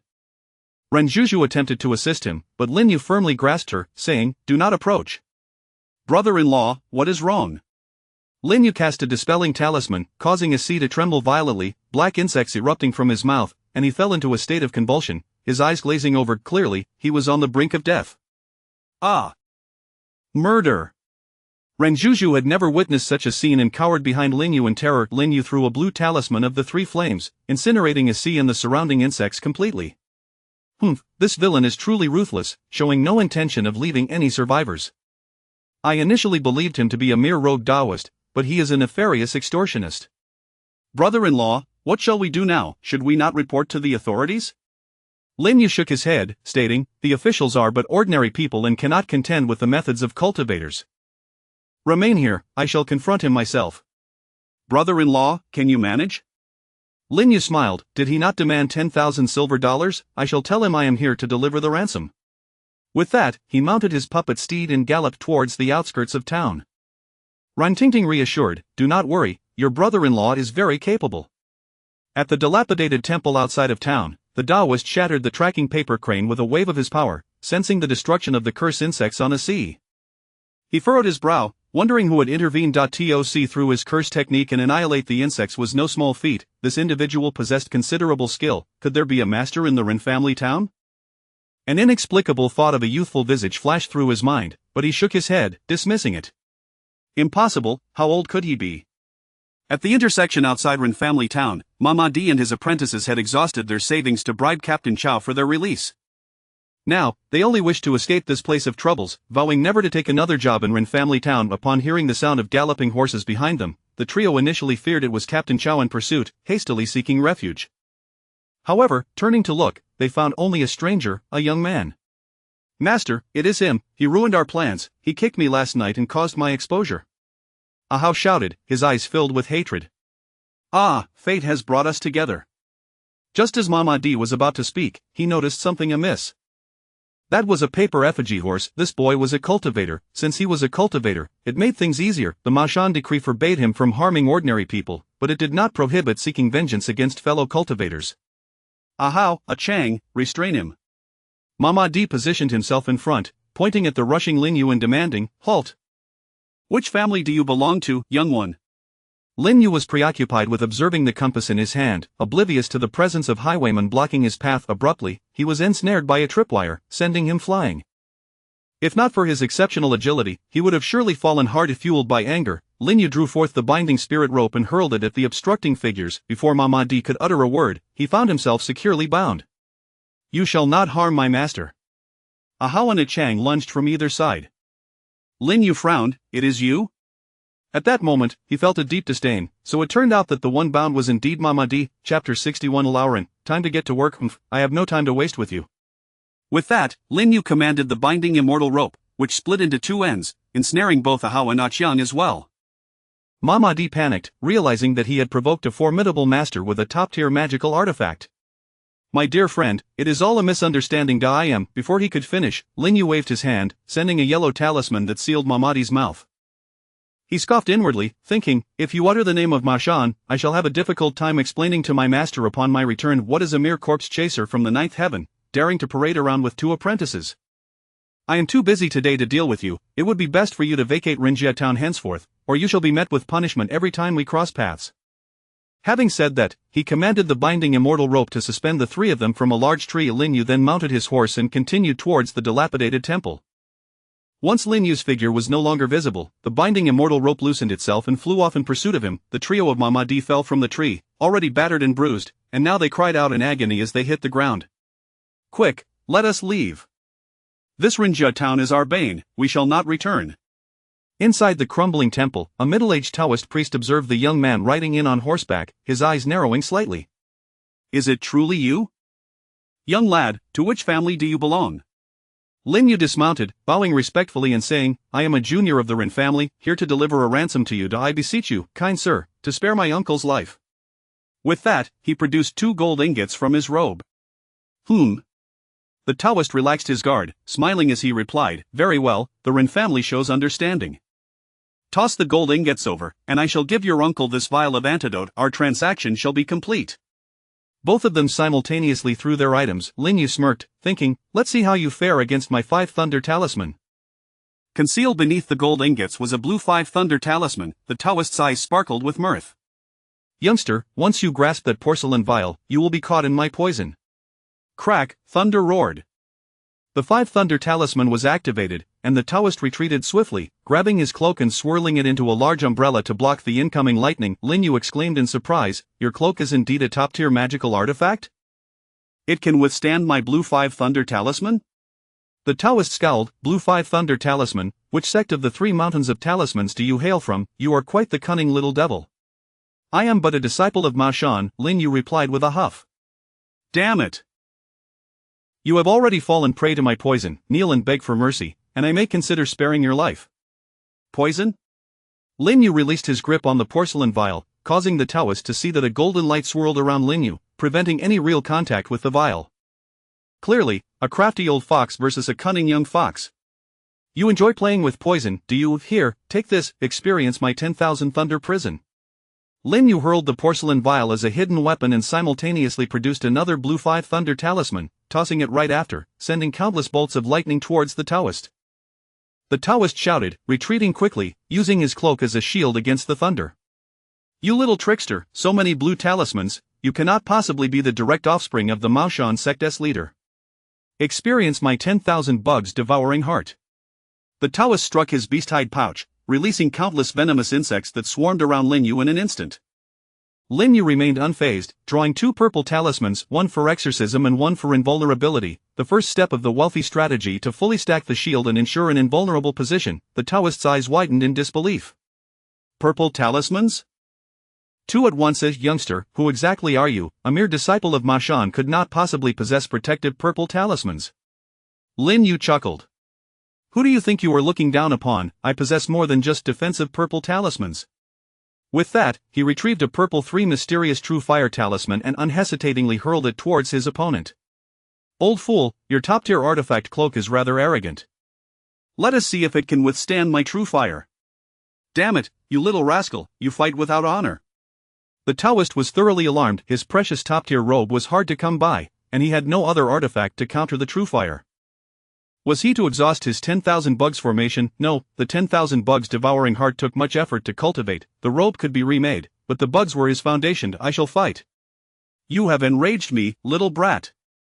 Relying on your purple talismans, are you? See my golden silkworm spirit bug." A small moth with wings was flung towards Lin Yu by the Taoist. It shot forth like an arrow, fiercely targeting Lin Yu's heart. Lin Yu's eyes narrowed. Could this golden silkworm spirit bug penetrate my invulnerability talisman? Crack, crack. The protective armor of the Vajra emitted a piercing sound as the little moth's sharp beak began to gnaw through it. "Youngster, my golden silkworm spirit bug possesses the might of a 9 heaven-earth master. To perish in its jaws is a stroke of fortune." "Fortune?" As the Vajra armor sustained damage, other bugs joined the fray, surrounding Lin Yu like a suffocating black net, putting him in a perilous situation. "I refuse to believe there are bugs unafraid of fire." Lin Yu activated 5 mysterious true fire talismans around him, enveloping himself in brilliant flames. "You little fiend! How bold, damn it, this madman is willing to burn himself." The Taoist was dumbfounded, watching helplessly as his hard-earned bugs were incinerated. Now caught in a bind, he could not withdraw. Only the golden silkworm spirit bug remained unperturbed. "Once the golden silkworm spirit bug captures you, I shall refine you into a human-shaped bug." "Human-shaped bug?" Lin Yu's eyes glinted. "Indeed, I just acquired a new ally. It is time to test his combat prowess." With a wave, he summoned Oldrin. "Oldrin, time to get to work. Go avenge your son and bite this scoundrel to death." "What?" The Taoist's eyes nearly popped out of his head. "A zombie? You keep a corpse? This is impossible. How can a zombie move during the day? Does it not fear the sunlight?" Oldrin did not answer his questions, lunging ferociously at him. The Taoist scoffed. "Do you think I, a master of poison, fear a mere zombie? Witness my corpse suppression talisman." He produced a yellow talisman, slapping it onto Oldrin's forehead, believing it would immobilize him. To his surprise, it caused no hindrance whatsoever, and the zombie seized his arms instead. "Ah! Damn it, how dare you harm me? Behold my demon-repelling mirror." The Taoist kicked Oldrin away and produced a bronze 8 trigram mirror, which Lin Yu recognized as a superior magical artifact. A sense of doubt arose in Lin Yu's mind. What kind of influential figure is this Taoist? Why does he possess only top-tier or superior artifacts? Not only was Lin Yu perplexed, but the Taoist was equally frustrated. What the hell is this kid? With all his top-tier gear, a plethora of blue talismans, even purple ones, and now a strange zombie? The demon-repelling mirror is ineffective, behold my peachwood sword. What, the peachwood sword shattered? Right, I still have the red sun sand, which I purchased just last month. Could it be that the red sun sand is also useless? You little brat, what kind of monster are you? Lin Yu mocked, this is your second uncle. Who the hell is your second uncle? You insult while fighting? Lin Yu shouted, hey, Olderin, put in some effort, this guy cursed your son with poison, you better show some strength. Chapter 62 The Wronged Corpse Manipulator. What, are you saying that to utilize your own elder's corpse for your nefarious arts is even more sinister than our wicked ways? Lin Yu waved his hand dismissively. Mediocre at best flattery will not save you, you still have to die. You brat, you are forcing my hand, the corpse manipulator hissed with malice. You are the first to have cornered me, a master of the earthly master realm, to this extent. With a swift kick, he sent Ren Tiantang sprawling, then attempted to summon the golden silkworm spirit bug back with his incantation. Lin Yu's eyes flicked with cunning. Planning to retreat? Not so easily. He reached out decisively, seizing the golden silkworm spirit bug with a grip akin to a golden tiger's claw, firmly ensnaring it within his palm. To prevent any unforeseen mishaps, he maximized the application of his indestructible skill, rendering his entire arm and hand a resplendent gold. The corpse manipulator narrowed his eyes. What is your true origin? You can even wield the indestructible skill of the Buddhist sect? Lin Yu scoffed coldly, go and inquire with Yama himself. With that, he conjured the binding immortal rope and hurled it toward the corpse manipulator. Another exquisite magical artifact? The corpse manipulator brandished his tattered cloak as a defensive tool, barely managing to fend off the onslaught of the binding immortal rope. However, with Ren Tiantang pressing forward again, he found himself in a precarious position. As a master of the earthly master realm, his profound cultivation and extensive combat experience provided him with an edge. Fearing for the loss of his golden silkworm spirit bug, the corpse manipulator resolved to eliminate the monstrous zombie, Ren Tiantang. First, he tossed forth a palm-sized circular ring, which expanded in the wind, swiftly transforming into a golden hoop. Taste the might of my diamond ring. The ring ensnared Ren Tiantang, immobilizing him completely. Lin Yu watched in astonishment, thinking to himself that this old fellow possessed quite the treasures. He must capture him today, as he seemed a veritable treasure trove. However, preoccupied with controlling the golden silkworm spirit bug, the golden silkworm spirit bug, equivalent to an attack from a 9th-level earthly master, proved difficult for Lin Yu to contain without resorting to some cunning methods. Even so, he found himself straining, beads of sweat forming on his forehead. This won't do. I must concoct a plan. Lin Yu extracted a purple talisman of true flame, causing the corpse manipulator to panic. Brat, that is the mother bug of the Ren family's insects. If you kill it, Lord Ren is as good as dead. Lin Yu retorted angrily, what a vicious fellow. What grievances do you hold against the Ren family? The corpse manipulator forced a smile. There are no grievances. I never anticipated that the Ren family would have such a monster in their ranks. I simply ran out of funds and sought to rob a wealthy household. Roaring, the zombie Ren Tiantang strained against the binding diamond ring, which began to stretch under the pressure. The corpse manipulator was taken aback. Brat, once I deal with this zombie, we'll settle this score. He produced a 6-sided copper block, its purpose unclear, and hurled it at Ren Tiantang. Bang, the impact was indeed damaging. Ren Tiantang was sent reeling, dazed, and disoriented. What, my artifact, though flawed, has never failed me. I've slain 2 iron-armored corpses with it, yet it couldn't crush your skull? What manner of creature are you? Not satisfied with one strike, he continued to pummel Ren Tiantang. A flawed artifact. Lin Yu's anxiety surged.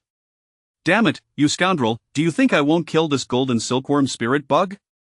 Indeed, he was cautious. He could not afford to disregard Ren Tiantang's fate. His mind raced, searching for a solution. You possess a magical artifact, do I not?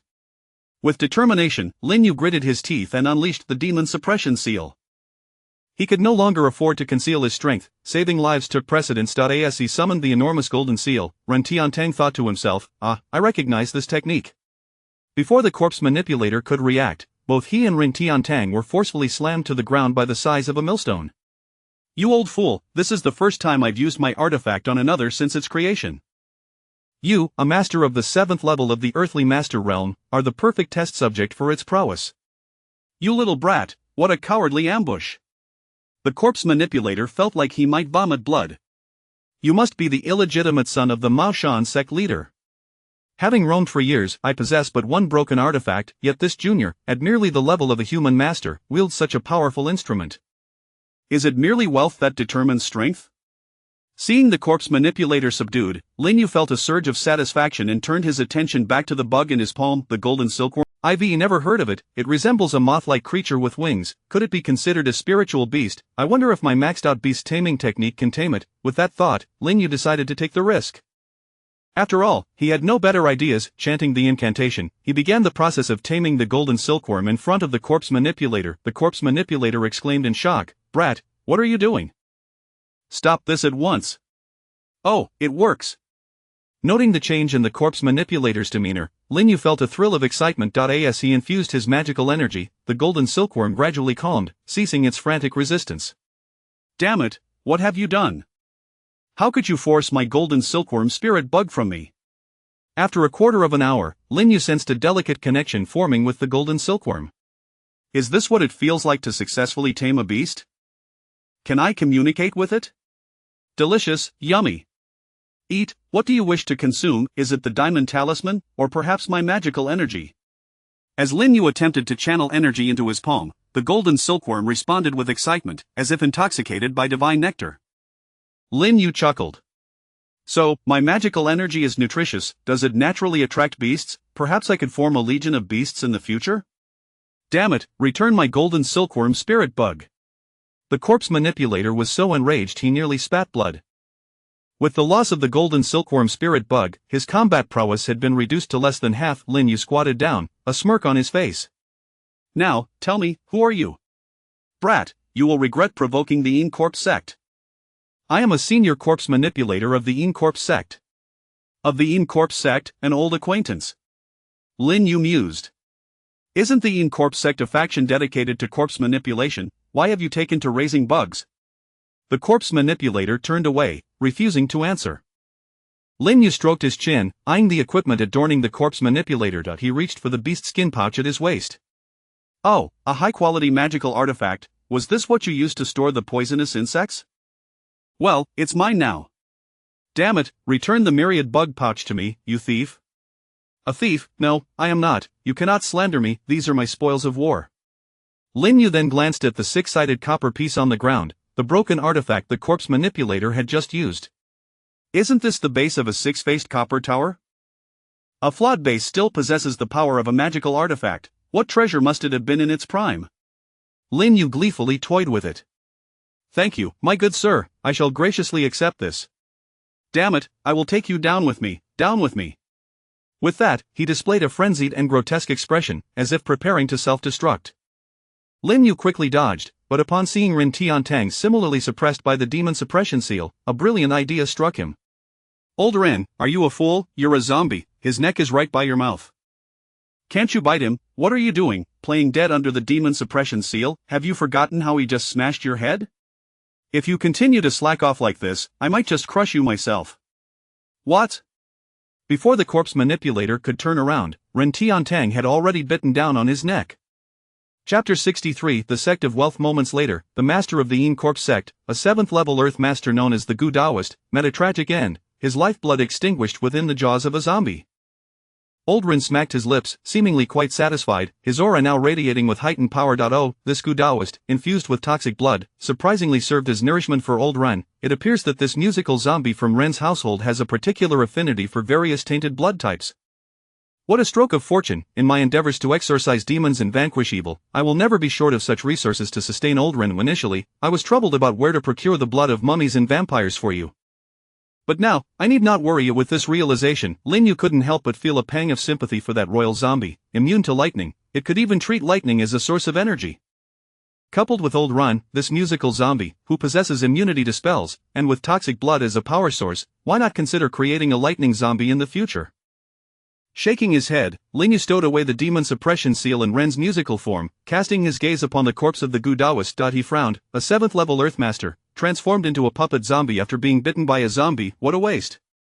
It would be prudent to utilize the corpse control technique to probe into his memories. Thus, he sat cross-legged on the ground, reciting incantations to cast his spell. Initially, his plan seemed sound, and the corpse control technique proceeded smoothly. However, he was ill-advised to delve into this individual's memories. The In Corpse sect had imposed restrictions on each disciple. Should anyone attempt to probe their memories, they would immediately self-destruct. Just as Lin Yu began to read the initial memories, the Gu Daoist's head exploded in a shower of gore. Had it not been for Lin Yu's exquisite protective garment, he would have certainly sustained injuries. What a disappointment, In Corpse sect. It seems you always have it out for the Ren family. Muttering to himself, Lin Yu skillfully searched the corpse. Discovering an identity token marked with the number 30-6, it appeared that this individual held a higher status than the previous corpse-controlling feng shui master. The 10,000 Gu Classic, a tome dedicated to the cultivation and control of Gu, quite impressive. This is definitely worth studying. That golden silkworm is remarkable. If I could amass a large number of them and synthesize them, I would have a formidable army of golden silkworms. The potential is immense. Perhaps the golden silkworms could even spin threads for clothing. Suddenly, Lin Yu slapped his forehead, exclaiming, "Of course, how could I have been so foolish? I had only considered synthesizing roosters and black dogs. The most readily available resources are insects like ants and bees. Yes, if I could gather a few nests of ants and synthesize them, at the very least, I could produce a swarm of sentient marching ants. And with bees, if I could combine 100 wasp nests, I could create a hive of spiritual bees. Even if I don't command them in battle, raising them for honey would still be a treasure. I'll proceed with this plan and start searching for bees and ants. As for silkworms, that is even simpler. In this day and age, many farming families raise silkworms for weaving, and I could easily purchase them with some money." Imagining a series of flawless plans, Lin Yu continued to sort through the spoils of war: a high-quality magical artifact, a Bagua mirror, a supreme artifact, a diamond circle, a 10,000 Gu bag, and the fragmented base of a magical treasure tower, among others. This bounty was truly a windfall. Thanks to the In Corpse sect for their generous offerings. I officially declare that you are not a demonic sect, rather, you are the sect of wealth behind me, my #1 ally. Courier number 42 delivered the corpse control technique and the 7-arrow curse, while number 36 brought the 10,000 Gu Classic and a trove of treasures. I eagerly anticipate the gifts from the higher-ranking allies in the future. From now on, whoever dares to confront your In Corpse sect, I, Lin, the little celestial master of Mashan, shall lend my aid. After scouring everything, he tossed a blue Samadhi True Fire talisman, incinerating the Gu Daoist's corpse into ashes. Indeed, this Samadhi True Fire is an essential treasure for eliminating foes and erasing traces, clean and efficient. If the ancestral master of Mashan were to learn that Lin Yu employed the Samadhi True Fire talisman for murder and plundering, I wonder if he would be enraged enough to rise from his coffin? Far away, in the depths of the mountains, at the Soul Lantern Hall of the In Corpse sect, the Gu Daoist's soul lamp extinguished. The attending disciple swiftly reported to the sect leader. The sect leader was furious. The previous death of the 42nd corpse was shrouded in mystery, and the investigators had yet to return with news. In just 2 months, another had fallen? And this time, it was the 36th elder of the Gu, a master of the 7th level who had roamed the spirit realm for many years, who could have been powerful enough to do this. Consequently, the In Corpse sect dispatched another group to investigate. The findings revealed that the elder had perished near Ren's town, where the Mashan lineage's disciple, known as Mama D, frequently roamed. Moreover, townsfolk confirmed that Mama D was indeed present in Ren's town on that day, having seen the trio leave the city at that precise moment. At the time, location, and individuals all aligned perfectly. The Mashan disciples possess backgrounds and strength. He couldn't have escaped. A Mashan disciple, Mama D, how dare you slay my In Corpse sect elder? This grudge will not go unpunished. Thus, Mama D became an unwitting scapegoat, as the In Corpse sect dispatched 2 groups to pursue him relentlessly. Poor Mama D, a mere 9th-level novice, stood no chance against such a vicious onslaught. Were it not for his fortunate luck and the backing of Mashan, he would have perished countless times by now. But that is a story for another time. Returning to the main thread, Lin Yu, not in a hurry to return to Ren's town, entered the dilapidated temple, retrieving the damaged cloak and the base of the small tower. Just then, the system notified him that his merit had increased by 7,000 points. Adding in the bounty from the river ghosts and fish demons eradicated in Zhochuan town, Lin Yu's merit now totaled 50,000, quite prosperous indeed. He first took out the tattered cloak and utilized his merit to repair it. Although it was a supreme artifact, it only required 100 merit points for restoration. Unfortunately, its appearance was lacking, so Lin Yu decided to refine it anew as a gift for his master in the future. Next came the centerpiece, the fragmented 6-sided small tower. Even in its broken state, it possessed the power of a magical treasure. Just imagine its strength if it were fully intact. Merit repair, I must give it my all. This is my second magical treasure. As the merit numbers rapidly dwindled, Lin Yu was taken aback, but he watched as the small tower shimmered with light, as if it had come to life, growing layer by layer. Gritting his teeth, he persevered. The more merit I invest, the more powerful this item becomes. It's worth it. Success. I can't believe it cost me a full 10,000 merit points. What a painful expenditure. This encounter with the Gu Daoist not only failed to yield merit, I ended up losing over 3,000 Da. I can only hope this transaction doesn't result in a loss. The six-sided, six-cornered, six-layered tower, with a miniature bell hanging from each corner, shone resplendently with golden hues, unmistakably a treasure of no ordinary caliber. Fortunately, Lin Yu's external augmentation enabled him to automatically conceal the tower's brilliance, otherwise, its emergence would have been as loud as the last millennium bamboo shoot. Why can't I wield it? Ugh, how foolish of me. This is a magical treasure, requiring a blood oath for recognition. Lin Yu pricked his finger with the tower's tip, allowing a drop of blood to be absorbed by the small tower. The tower erupted with dazzling light, and Lin Yu hurriedly cradled it in his arms, thankful it was daytime. Had it been night, he would have surely revealed himself. Sensing the bond formed with the small tower, Lin Yu channeled his energy, commencing the process of refinement. What the heck is this? That Gu Daoist was blind. For this is clearly not merely a magical treasure, it is a spiritual artifact, a fully formed spiritual essence. Through communication with the tower's spirit, Lin Yu acquired all its information. The Six Harmonies Demon Locking Tower, a low-grade spiritual artifact. The tower consists of 6 layers, each with a space for locking demons, integrating offense and defense. It can be utilized for refining, suppressing, and controlling demons, making it capable of containing both demonic beasts and souls alike. It can even subdue powerful demons of the Golden Core stage. I have struck it rich. This spiritual artifact is something only the Mao Shan sect master possesses. This item has an internal space, far exceeding my Qin Kuan ring in capacity. Haha, in the future, treasures can be directly stored within the small tower, eliminating the need for gourds. Carrying several gourds is quite cumbersome. If someone were to see me with demon-catching gourds, soul-nurturing gourds, sword-nurturing gourds, and wine gourds, they might think I'm the gourd king of Pankong Garden. Spiritual artifacts are far superior to magical treasures, thus cannot be stored in a Qin Kuan ring. However, after recognizing it with blood, it can be kept within the body and nurtured in the dantian, which is beneficial for the growth of the magical treasure. Not in a rush to return, I shall also create a paper substitute for Old Run. This farcical funeral must come to an end. Chapter 64 Ghost Hunting in Taishan Town. As dusk descended, Lin Yu finally returned to the Ren family home, where everyone awaited anxiously. Brother-in-law, you've finally come back. If you hadn't returned soon, my father wouldn't have made it. Ren Zhuzhu wept, her tears cascading like pear blossoms. Lin Yu smiled reassuringly. Not only have I found the antidote, but I also unexpectedly discovered the remains of my second uncle. Really? Ren Zhuzhu exclaimed in delight. Yes, please arrange for someone to handle my uncle's remains while I go to save him. Approaching Ren Kai's bedside, Lin Yu summoned the golden silkworm spirit Gu. After a brief communication, the little creature flapped its wings and soon summoned the child Gu from Ren Kai's mouth, which it then consumed. Putting away the Gu, Lin Yu observed Ren Kai's frail body, his vitality visibly diminished. He fed him a strengthening pill, and soon, Ren Kai's complexion began to improve visibly. Upon awakening and hearing Lin Yu's account, Ren Kai broke into a cold sweat, grasping Lin Yu's hand with profound gratitude. I owe you my life. If not for you, my uncle would have perished. You must stay with us for a few days so I can properly thank you. Lin Yu chuckled. No need for such formalities, uncle.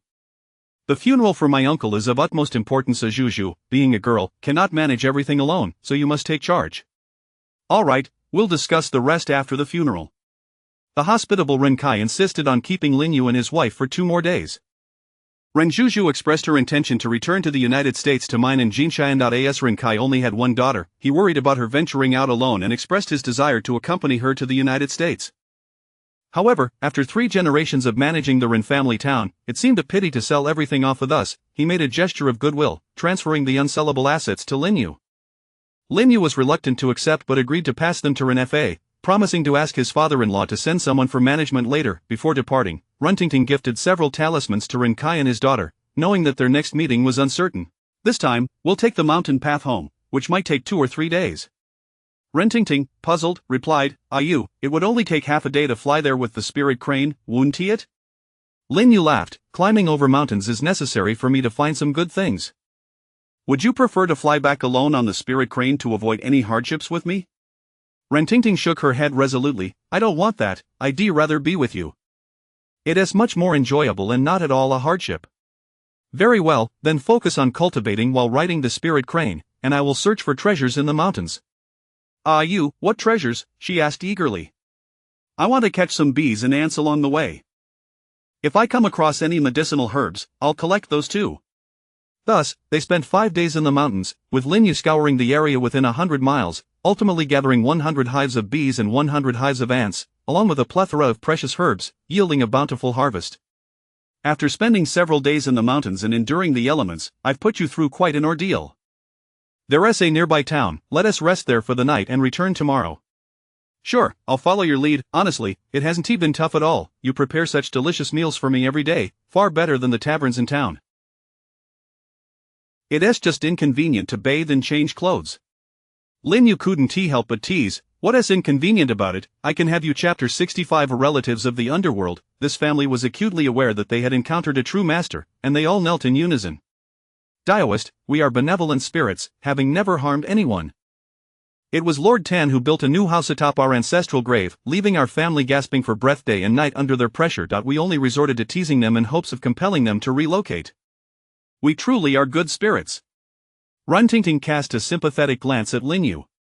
Are they truly good spirits? Lin Yu replied with a smile, how can one believe the words of ghosts? What, are they deceiving us? No, generally speaking, we must not easily trust the words of ghosts. The truth requires our own discernment, otherwise, we might unwittingly fall victim to their deceptions. And how do we discern the truth? Lin Yu chuckled and gestured towards the door, suggesting that Tan Baiwan return for confirmation. Direct confrontation would reveal all. Just then, the Tan family timidly approached, peering in from the entrance, none daring to step inside. However, they couldn't possibly sleep on the streets, so they steeled their nerves to come back and take a look. Lord Tan, please come in, the spirits have been subdued, Lin Yu called from the doorway. Tan Baiwan rubbed his eyes and inquired, who are you, young man? I am a disciple of Ma Shan, from Renjiazan, 30 miles away, under the tutelage of Jiushu. Oh, Jiushu, renowned indeed, I have heard Lord Ren speak of you. With this, Tan Baiwan gathered his courage and stepped inside. Lin Yu made a gesture, casting an eye-opening spell that revealed a row of kneeling spirits within the room. Tan Baiwan's legs weakened in fright, and Lin Yu swiftly supported him. Fear not, they have all been subdued. This group of spirits claims you built your house on their ancestral grave, which is why they resorted to teasing you. Is this true? Tan Baiwan trembled as he replied, I am unaware. At the time, to save costs, I sought the cheapest feng shui master, who directed me here. A young Taoist, after spending a fortune on this new house, you cannot expect me to tear it down now, can you? Lin Yu exchanged a glance with Rintingting, signaling confirmation. Lord Tan, you get what you pay for. Surely, you must have consulted a charlatan, otherwise, a genuine feng shui master would not overlook a gravesite. Alas, what can be done now? Taoist, Lin Yu stepped forward and inquired of the spirits, what do you wish? Let them move. We merely desire to live peacefully without provoking anyone, nor do we intend to harm anyone. Lin Yu shook his head, moving is not feasible. Constructing a house in the mortal realm is no small expense. However, the fault indeed lies with Lord Tan. Hear us what we shall do.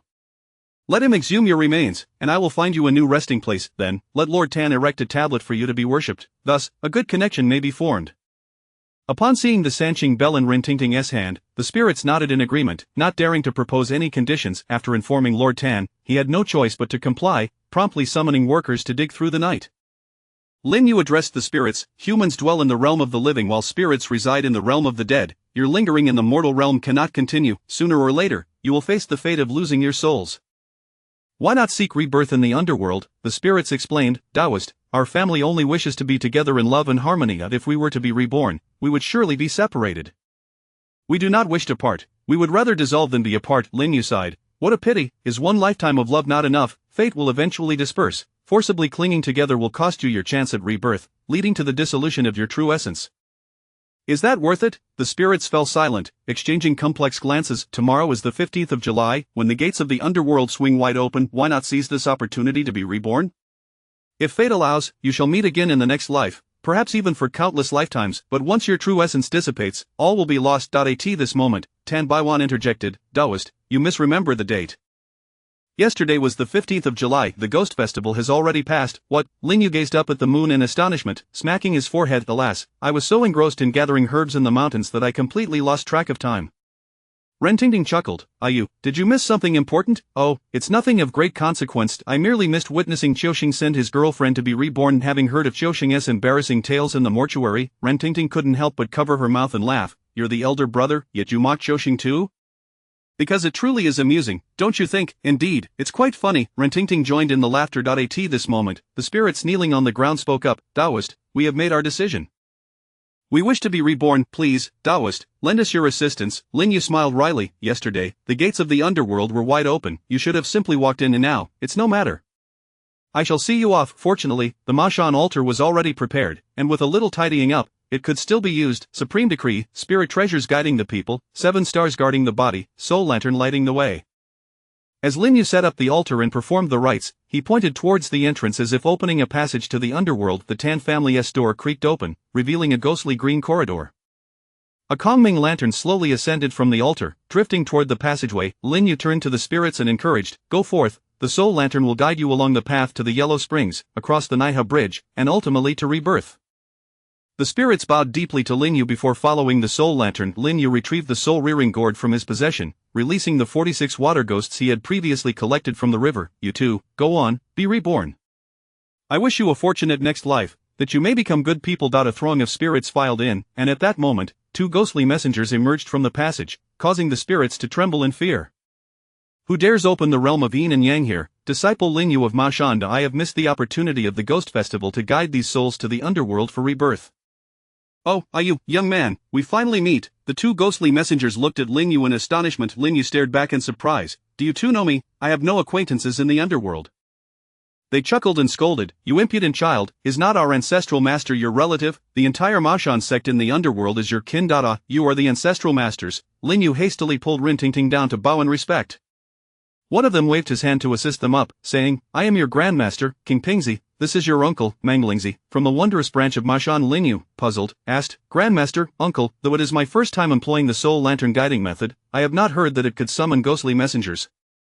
They smiled and replied, "We merely passed through this place, curious to discover who could guide so many souls. We did not expect it to be you, child. Indeed, Master Jiao has taken in a fine disciple. At 12 years old, you are already at the 5th level of Earth Master. Even in times of abundant spiritual energy, that is a talent indeed." Having defeated the Gu Master in Renjiazan and acquired a magical artifact, Lin Yu's cultivation has reached a new height, now at the 5th level of Earth Master. The elder of the wondrous sect chuckled and scolded, "That lad Jiao only knows to burn incense and report good news, yet always keeps us in the dark about the reasons. Such a grand event, and he concealed it from us. He deserves a good chastising. We must follow the ancestral master's orders and give him a good kick." Lin Yu felt a cold sweat forming, thinking, "Are you two here to punish my master?" King Pingzi chuckled, "With Ayua's talent, Master Jiao is right to be cautious. We cannot widely announce this, lest other sects grow envious." Lin Yu exclaimed, "Grandmaster, does this mean you two are seeking my master in Renjiazan?" King Pingzi sighed, "Indeed. We have heard that Master Jiao has gotten into trouble in Renjiazan, and the Maoshan sect in the underworld has intervened on their behalf. We were dispatched to investigate." "What? Master has gotten into trouble? Grandmaster, my master is already a formidable expert at the 8th level of Earth Master, and he is quite capable. How could he possibly get into trouble?" King Pingzi shook his head. "We are here to check. He has yet to open the altar to report. Enough. Once you are done here, return quickly. We will proceed directly from the underworld. We shall converse further upon our next meeting." The 2 exchanged pleasantries and turned to vanish into the passage. Soon, the Tan family's door closed again, and the passage to the underworld disappeared from view. Lin Yu called over Lord Tan, offering a few reminders. "The spirits have been sent for rebirth, but you must fulfill your promises to them. Find a genuine feng shui master to select a suitable resting place for them, and establish a tablet for worship in your home. Accumulating virtue through this will benefit your family." Yes, Taoist, you are absolutely right. I shall see to it without delay." "Very well, the matter here is settled. We have other business to attend to and shall take our leave." "Taoist, we are immensely grateful for your help in subduing the spirits. Please accept this 50-tael silver note as a token of our respect." Lin Yu accepted the silver note, nodding, "Thank you for your kindness. Should any trouble arise in the future, feel free to seek my master in Renjiazan. Tingting, let us depart. We must return home tonight." At that moment, the Mashan disciple token at Lin Yu's waist began to glow. "You, what does this mean? Not good. It is my master summoning nearby disciples to assist him." Lin Yu released a paper crayon and, grasping Rintingting, soared into the sky. In his heart, he harbored a suspicion. It can't be that Xiaoxing and Wenkai have stirred up trouble again, can it? I have painstakingly trained Wenkai to reach human master level. How could he still be so troublesome? Seeing the 2 fly on a crane, the Tan family knelt down in excitement, bowing their heads in reverence, proclaiming them living deities. Chapter 66 of The Friend of the Undead Woman. Xiaoxing time rewinds to the previous day in Rinjia town. Inside the ancestral hall, Xiaoxing arrived early to offer incense, having waited for this day for over 2 months. After enduring a day filled with anxiety, and following dinner, Uncle Jiao finally decided to hold a ceremony to guide the spirits into the underworld. Typically, spirits can be exorcised and sent to the afterlife at any time, much like how Lin Yu used a soul lantern to guide the way. Each family has its own methods, however. Practitioners like Uncle Gio, who protects the locality and specializes in exorcism, likely encounters numerous spirits throughout the year. If he were to open the portal to the underworld for every spirit captured, it would be quite cumbersome, as it requires performing a ritual. Thus, it has become customary to first catch the spirits and store them in a wine jar, awaiting the ghost festival when the gates of the underworld swing wide open for their release. Why wait until this day? Because the sheer number of spirits necessitates a greater expenditure of spiritual energy for the ritual, something beyond the capacity of ordinary individuals. Were Lin Yu not a 5th-level practitioner, he could only exorcise a maximum of 10 ordinary spirits at once due to his humanistic cultivation. Those capable of sending forth dozens of spirits at a time are invariably experts. This is precisely why the attention of the passing ancestral master was drawn previously. If one's cultivation is insufficient and they need to exorcise a multitude of spirits, they must wait for the 15th day of the 7th month, when the portal is naturally open, allowing for a ceremony without excessive expenditure of spiritual energy. Watching Dong Xiaoyu approach the ghostly gate with a lantern, Zhouxing urged her to hurry. Longing for an end to this ordeal, Xiaoyu turned back reluctantly, saying, "Zhouxing, you must wait for me. In the next life, I will seek you out." Zhouxing was nearly in tears, pleading, "Sister, I beg you, let me be." Only when Zhouxing managed a faint smile did Dong Xiaoyu contentedly step through the ghostly gate. After collecting the ritual instruments and altar, Uncle Gio patted Zhouxing on the back, saying, "Well, you've laid to rest a concern. I hope you can now let go of your worries and focus on your cultivation. Go help Wen Kai with printing money." Uncle Gio, holding the position of the underworld's money printing officer, always had to work diligently during this time of year. This year was considerably smoother. Although Lin Yu was not home, Jialu and Ayu assisted, leaving Wen Kai and Zhouxing less burdened than before. Upon Zhouxing's return, Wen Kai comforted him with a friendly arm around his shoulder. "Zhouxing, has your girlfriend been sent off? Come help with the work, and once we finish, we can head to the town for some fun. I heard from away that there's a theater troupe performing in town today. If we hurry, we might catch the show."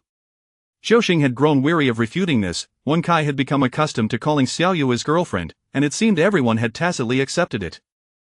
Jialu and Ayu expressed their curiosity, urging everyone to work faster, as they had yet to see a performance in Rinjia town. Uncle Gio was meditating, pondering why Ayu and the others had not returned after visiting relatives in Rinjia town for 7 or 8 days. Simu Daoist was diligently practicing the starlight body refining technique in the room, having realized that body refinement could enhance one's foundation. Simu had become the most diligent in the courtyard, absorbing After Wen Kai and the others finished printing the money, they took it to Uncle Gio for his signature and seal. To prevent his disciples from seeing his true name, Uncle Gio waved them all out.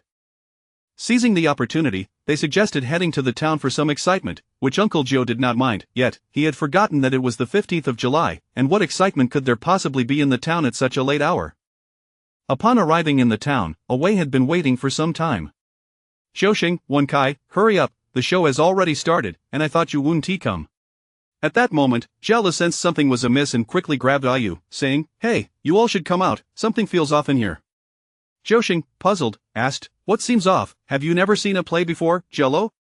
Jialu was sweating profusely, not daring to loudly proclaim that there were ghosts, as there were too many, and he could not handle them alone.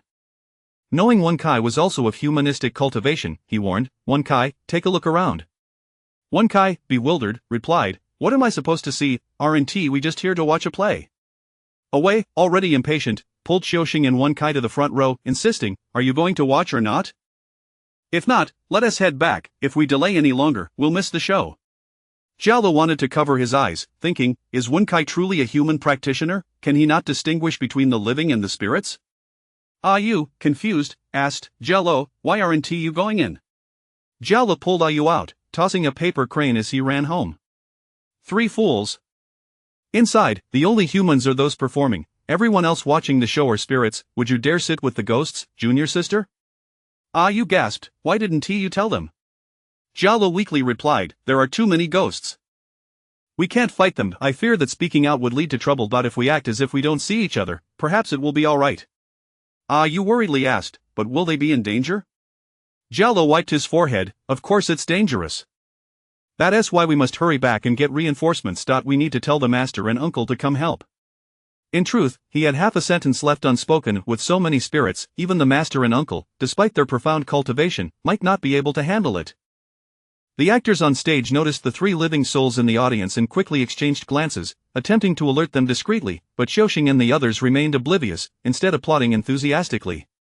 In this era, a grand performance was as lively as a concert in later generations. At that moment, a beautiful ghost named Xiaoli approached, beckoning to Qiusheng, who instinctively stood to greet her.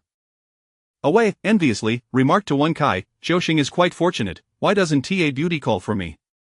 Wen Kai, engrossed in the performance, did not even glance in their direction. Miss, you're here to watch the show too? Xiaoli replied sorrowfully, I am not here to watch. I am seeking refuge. A villain is forcing me to be his wife and has sent henchmen to capture me, right over there. Qiusheng, befuddled and blinded by the ghostly allure, failed to notice the ghostly yamen runner holding a morning staff. He actually walked over, calling out, Hey, you four, step outside for a duel, I'm talking to you, are you mute? The four ghostly runners ignored him, glaring at Qiusheng with disdain. So bold? No one in Rinjia town dares to look down upon me, young master Qiusheng. He called out to Awei and Wen Kai, come help me fight. Awei, eager at the invitation from a beauty, readily stood up, but Wen Kai preferred to watch the show. Irritated, he pulled out a few yellow talismans, saying, we're here to watch a play, not to fight. This is the falling talisman I just learned to draw, just stick it on whoever bullies you. Don't delay my viewing. The two, holding the yellow talismans, returned with skepticism, each taking two. On the count of three, let us strike together. The four ghostly runners were caught off guard by the sudden attack, stumbling backward in unison.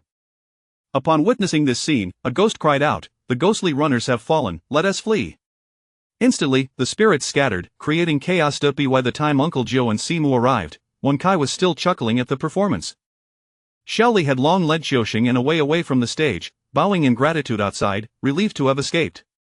How can I repay such kindness from the both of you? Qiusheng mischievously replied, such matters are surely to be reciprocated with one's body. Exchanging a glance with Awei, they shared a knowing look. However, Xiaoli seemed unimpressed, huffing, thank you, gentlemen, for your assistance. My name is Xiaoli. If you wish to see me again, simply call out, black and white, spit out male and female, and I shall appear. With that, she vanished in a flash. Awei, alarmed, exclaimed, oh no, she was a ghost. Qiusheng was left dumbfounded, is this a joke? I just sent off Xiaoyu and now here comes Xiaoli, why am I so unfortunate, why are all the beautiful women I fancy ghosts? Chapter 67. This is my future Tiancher of Maoshan. Upon returning to the ancestral hall, Ninth Uncle and Four Eyes, accompanied by the ineffectual Wen Kai, discovered that four ghostly envoys had already located the ancestral hall. However, due to the protective formation in place, they stood outside the gate. Upon being invited in, the four ghostly envoys explained their purpose with an accusatory demeanor, as if to declare that the disciples of Linzhou had been lax in their duties. They insisted that if no satisfactory explanation were provided, they would report to the underworld to take action against them. Four Eyes, hearing this, could not contain his indignation. Hey, you four, take a good look. This is my future Tiancher, Linzhou of Maoshan. Though the underworld is formidable, must you not show some respect to Maoshan? The mistake made here is not my senior brother S. If punishment is to be meted out, it should be directed at Qiusheng in a way. The underworld cannot hold my senior brother accountable for this. You four lost your fight, caught off guard and derelict in your duties. Now you come here seeking my senior brother's assistance, and instead of bowing and showing respect, you dare speak to the future Tiancher in such a tone. Do you think you can bully Maoshan because you believe we are without defenders? With that, he revealed his own cultivation at the 5th level of the Earth Master. Senior brother, you should also display your cultivation. As disciples of Maoshan tasked with subduing demons and vanquishing evil, how can we allow ourselves to be intimidated by four ghostly envoys? Ninth Uncle, initially reluctant to stir trouble, found it impossible to disregard his junior brother's sentiments. He then unleashed his own formidable aura, revealing his cultivation at the 8th level of the Earthmaster, causing the four ghostly envoys to rise to their feet in alarm. Were it not for Ninth Uncle's good temperament, had it been Shijian, the esteemed master of Maoshan, the ghost envoys would not have dared to even sit in his presence. My apologies, esteemed ones, we did not come to lay blame. We genuinely seek your assistance. This matter is a result of our negligence, yet it also involves your disciple. If we were to report directly to the underworld, your disciple would undoubtedly bear a heavy burden of karmic retribution, a consequence neither of you would wish to see. Therefore, let us discuss how to address this matter amicably, shall we? That sounds much better, Four Eyes conceded, retracting his power and refraining from further comments. Ninth Uncle smiled and clasped his hands in gratitude. I, Linzhou, hold a position within the underworld's e-money department, and thus can be considered a colleague of yours. I appreciate your understanding, allow me 3 days. Within that time, I shall apprehend all the escaped souls and return them to the underworld for proper accountability. The 4 ghostly envoys exchanged glances and nodded. Very well, we shall grant you 3 days. We will return and assist in stalling for time, entrusting the matter to you. Once the 4 ghostly envoys departed, Four Eyes' demeanor softened. Senior brother, what shall we do now? How can we possibly capture so many ghosts? They could easily number in the hundreds, a veritable night of 100 ghosts. Ninth Uncle's expression darkened. First, we must retrieve Qiuxing and away those wretched souls.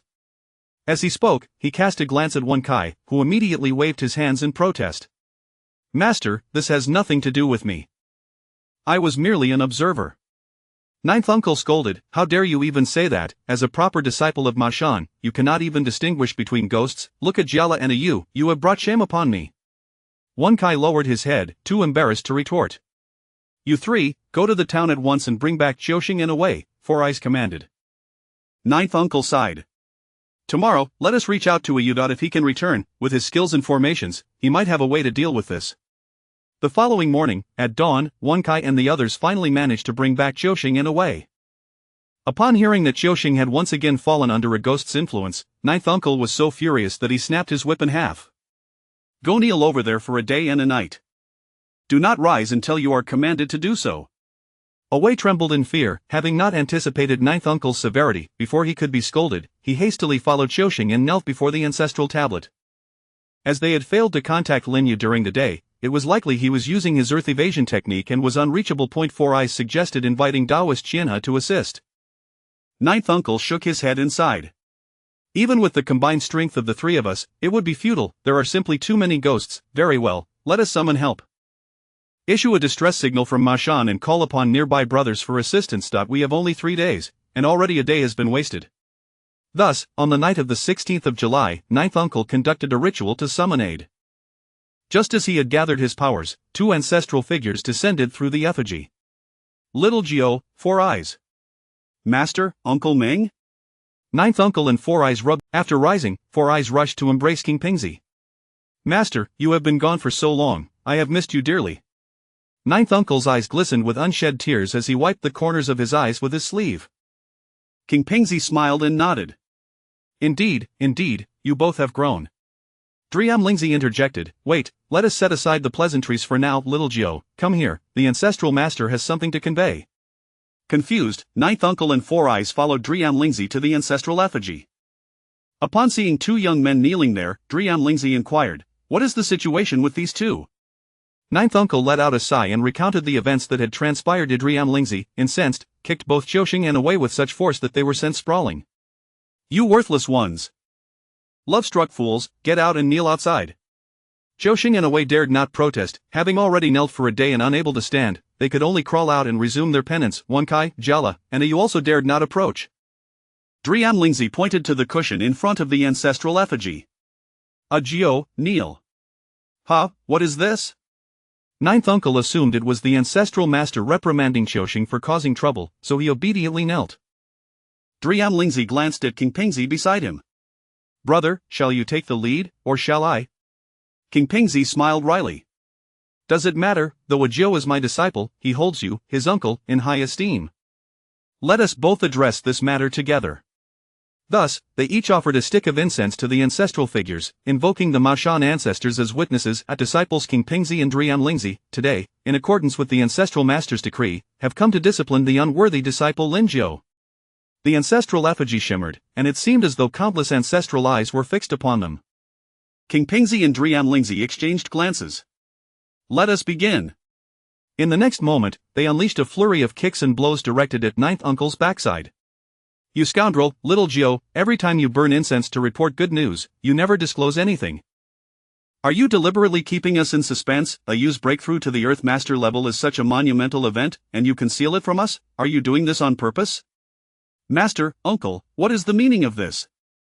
Just as Four Eyes was about to speak, the effigy glowed, revealing the visage of an ancestral master, who declared, even this little one knows.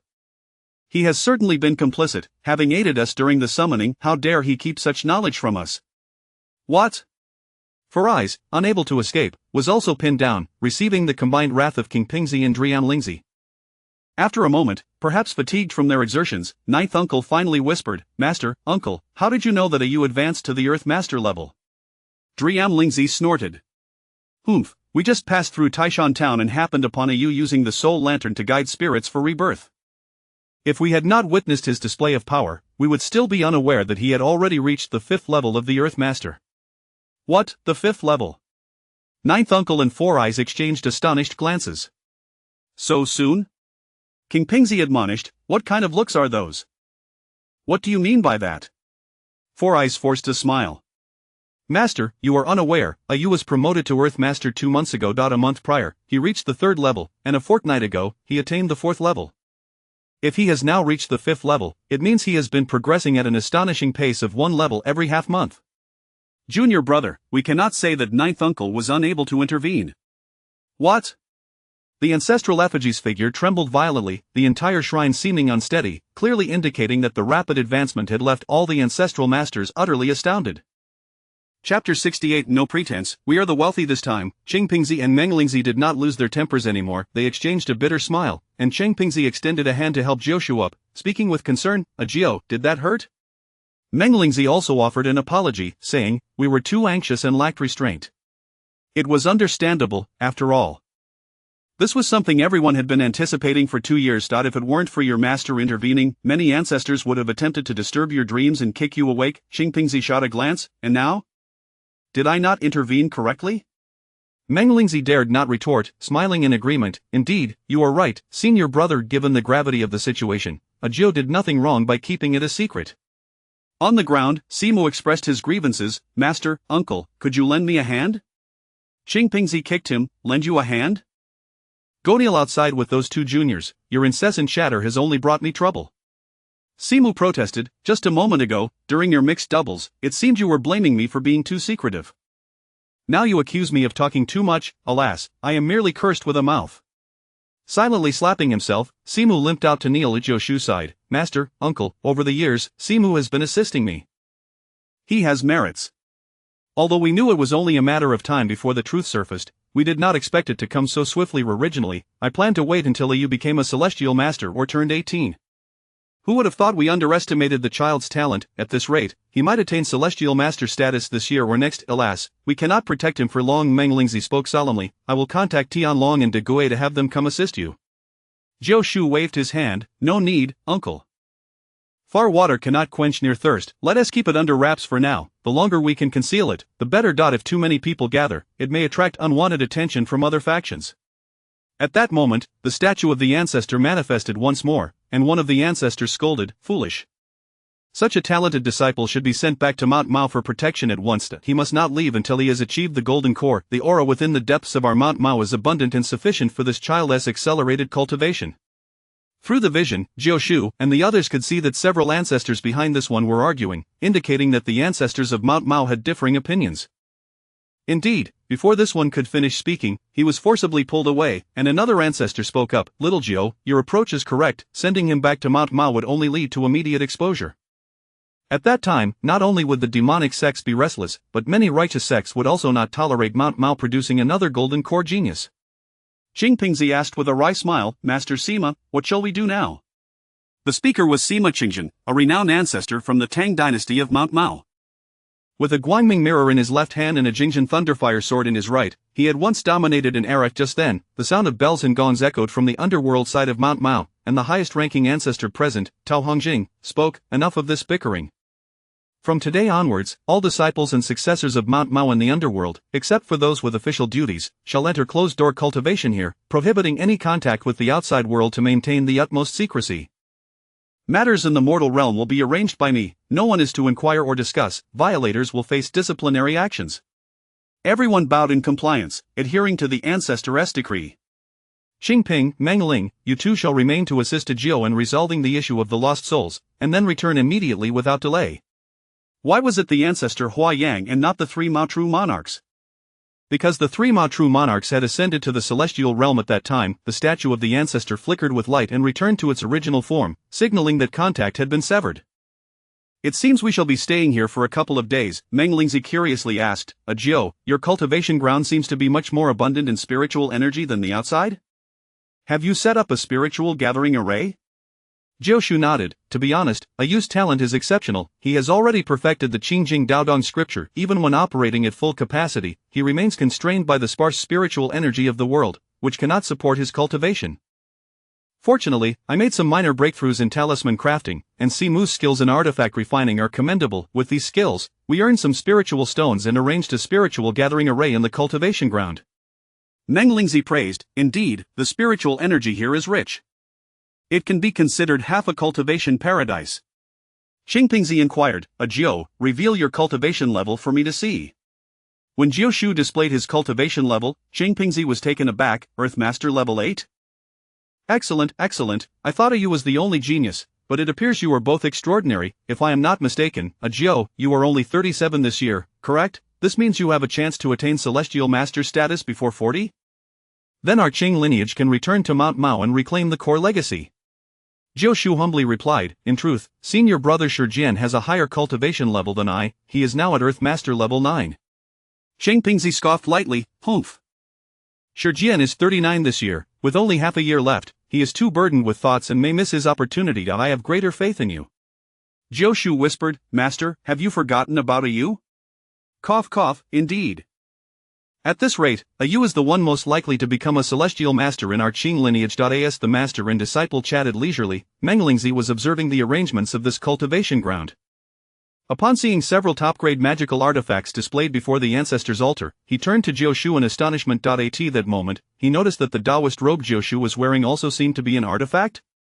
Jiu, your talisman, wooden fish, fragrant furnace, peachwood sword, and money sword all appear to be top, and your clothing seems to be quite extraordinary as well. Jiushu smiled awkwardly, Uncle, your insight is remarkable. They are indeed top-grade artifacts, and my clothing is also one of them, all crafted by Ayu out of filial piety. What? So Ayu is also a talented artifact craftsman? Jiushu replied proudly, not just artifact crafting, he excels in array formation, alchemy, talisman drawing, and even beast taming. This child is incredibly bright. Nothing seems to challenge him. He learns anything he encounters effortlessly. He learned artifact crafting from Simu, and look, he has surpassed his teacher. He learned talisman crafting from me and is now nearly on par with me. Meng Lingzi sighed. In this era of dwindling magic, many spiritual materials have become scarce. In my day, it took me 3 whole years to gather materials to craft a top-grade artifact, the Taishan Jiuwang Zhanyao sword, for Tianlong, and you possess so many fine items in just one cultivation ground? Wait, where did you acquire so many spiritual materials? Jiushu's face flushed with embarrassment. Well, in recent years, my disciples have come into a bit of fortune, with Simu and Ayu working together, utilizing their skills in talisman drawing, artifact crafting, and array formation, combined with Ayu's understanding of business, we haven't had to worry about spiritual materials. Though he spoke insincerely, at that moment, he had no choice but to put on a brave face. The revelation of Ayu's extraordinary talent could be disclosed, but the existence of his unique abilities must remain concealed, otherwise, it would invite the wrath of the entire spiritual world. Exposing his talent would merely lead to envy regarding Mount Mao producing a peerless genius, but Mount Mao would protect Ayu in such a case, however, revealing his unique abilities? That would make Lingyu a walking spiritual vein of heaven and earth. Not only the righteous and demonic factions but even Mount Mao could not guarantee his safety. Even if Mount Mao could protect him, they certainly could not keep him safe from harm. To Jiushu, Ayu was not merely a disciple but a son he had raised since childhood, a bit of fortune. Meng Lingzi found it hard to believe. What scale of wealth could be considered a mere fortune? Unable to escape under his uncle's scrutinizing gaze, Jiushu could only redden his face and say, cough cough, uncle, to be honest, I can now barely draw purple talismans. What? Purple talismans? Meng Lingzi stood in shock. Is this what you call a mere fortune, being able to sell purple talismans and top-grade artifacts? You are clearly a wealthy figure. He then gave Qingpingzi a thumbs up. Senior brother, you are truly fortunate. With Jiu's talent, he is undoubtedly destined to become a celestial master in the future. Qingpingzi stroked his beard and chuckled. Not at all, Tianlong and De Gui are also quite good. At that moment, a cry of a crane echoed from the courtyard as Lin Yu returned overnight with Rin Tingting. Eh? Uncle, Xiao Shang, away, what are the 3 of you kneeling in the courtyard for? Chapter 69. I present you with 3 choices. Upon seeing Lin Yu's return, Awei was on the verge of tears. Brother Yu, we have gotten ourselves into trouble. You too? What kind of trouble have you stirred up? Jiuxing buried his head, too afraid to speak, while Simyamu grimaced and exclaimed, "Yesterday the gates of hell swung wide open, these two fools took one tie to the theater, and Jiuxing here was bewitched by a female ghost, leading away to defeat the ghostly enforcers, causing all the spirits to escape. Now the enforcers are demanding an explanation from us." "What?" Enraged, Lin Yu stormed forward and delivered a series of kicks, sending Jiuxing flying away. Raised his hands in surrender. "Brother Yu, I was dragged into this fight by Jiuxing. I don't even know any ghosts. That female ghost was after Jiuxing, not me. Yet he was infatuated with that pretty girl, Shelly, claiming he wanted to marry her." "What nonsense! You know better."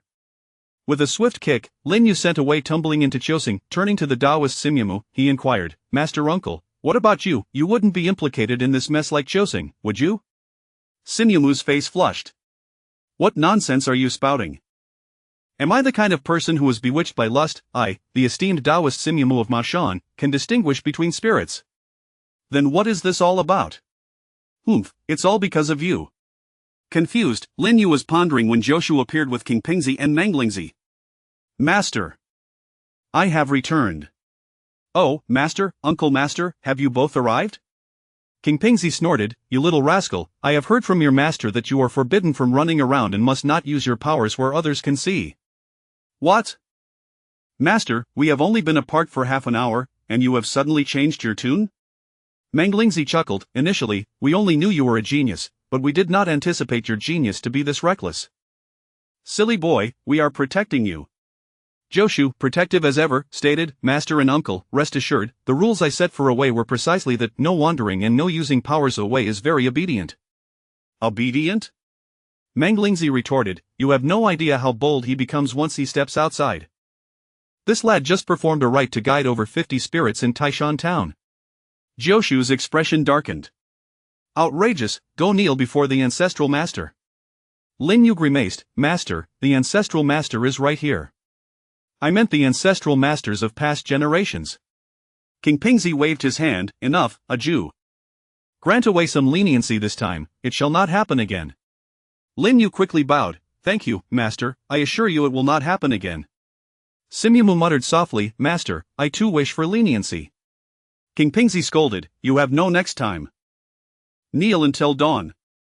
Simyamu was seeing his master's troubled expression. Lin Yu asked, "Master, what will become of the trouble Jiuxing and the others have caused?" Joshu sighed, "We will negotiate with the ghost enforcers.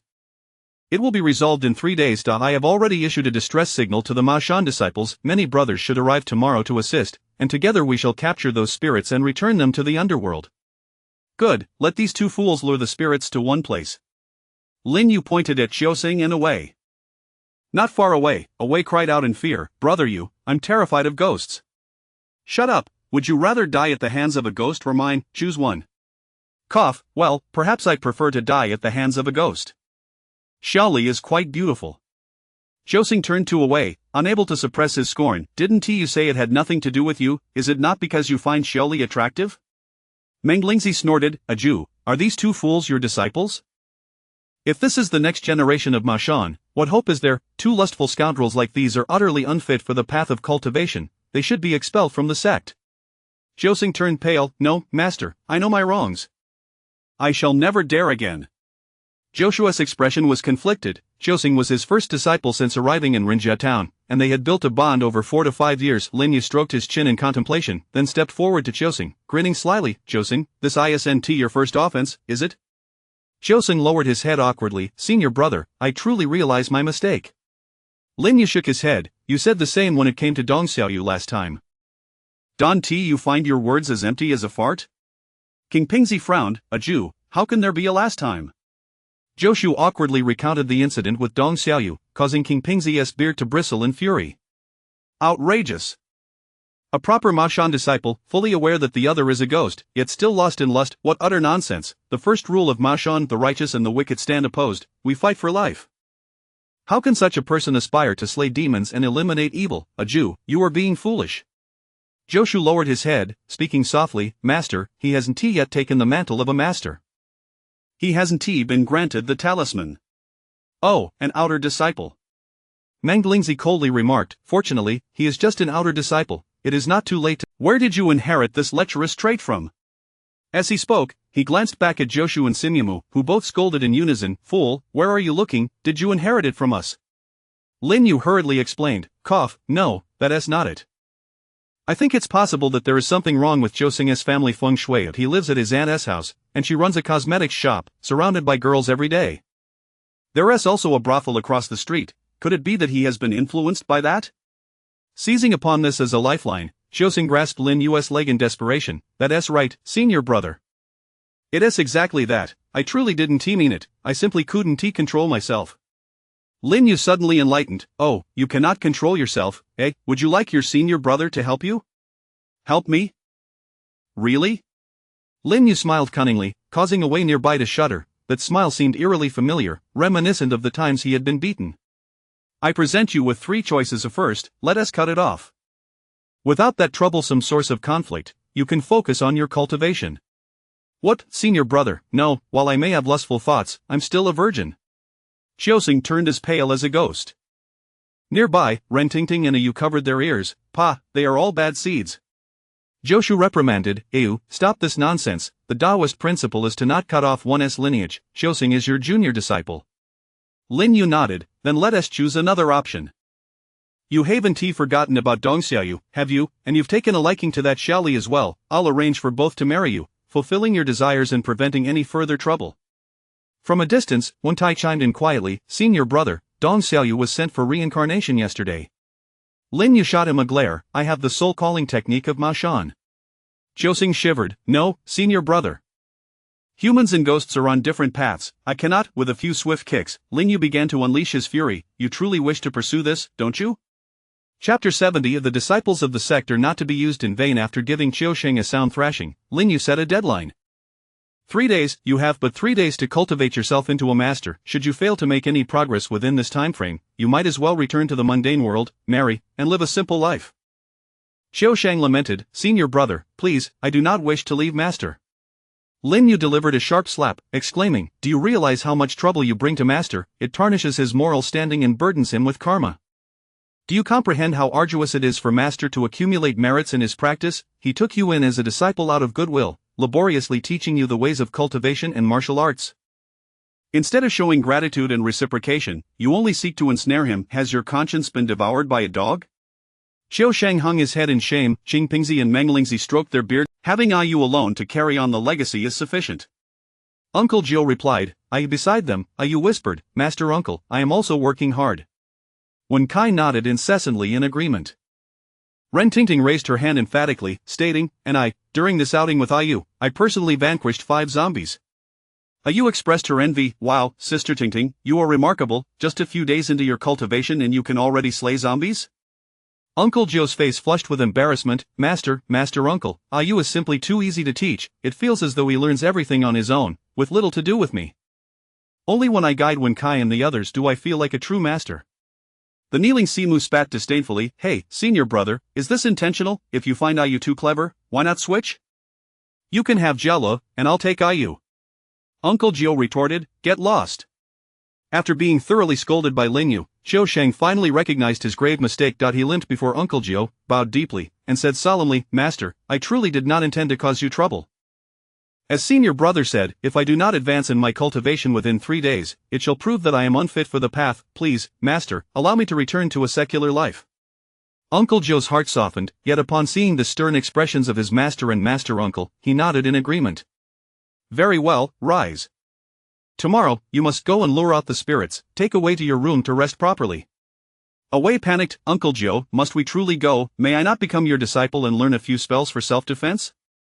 Lin Yu could not help but kick him, saying, "You, a mere security captain, what need have you of spells? Do you think the magic of Ma Shan is as simple as eating and drinking?" Away, seizing the opportunity, clung to Lin Yu's leg. "Brother Yu, I truly envy your ability to slay demons. How about I resign as security captain and let Qiusheng take my place? Let him return to the secular world, and I will follow Uncle Gio to practice the path." Qiusheng retorted, "I thank you, but that is quite the betrayal at a crucial moment." Lin Yu kicked away, "Get lost. You are both greedy and cowardly. Having you around would be worse than Qiusheng. Keep pestering me, and I shall send you to the underworld for reincarnation." Away, frightened, quickly released his grip and reluctantly followed Qiusheng to bed. his mind racing with thoughts of proving himself to Brother Yu. That evening, the ancestral hall of the ancestral estate housed the tablets of the grandmasters, and that night, the two grandmasters rested upon their tablets. Simu did not truly make him kneel all night. The following morning, Lin Yu, unusually awake, anticipated the arrival of many fellow disciples and elders, eager to greet them properly. The first to arrive was Taoist Qian He with his 5 disciples. After hearing Simu's account, Taoist Qian He expressed his disappointment in Xiao Shang.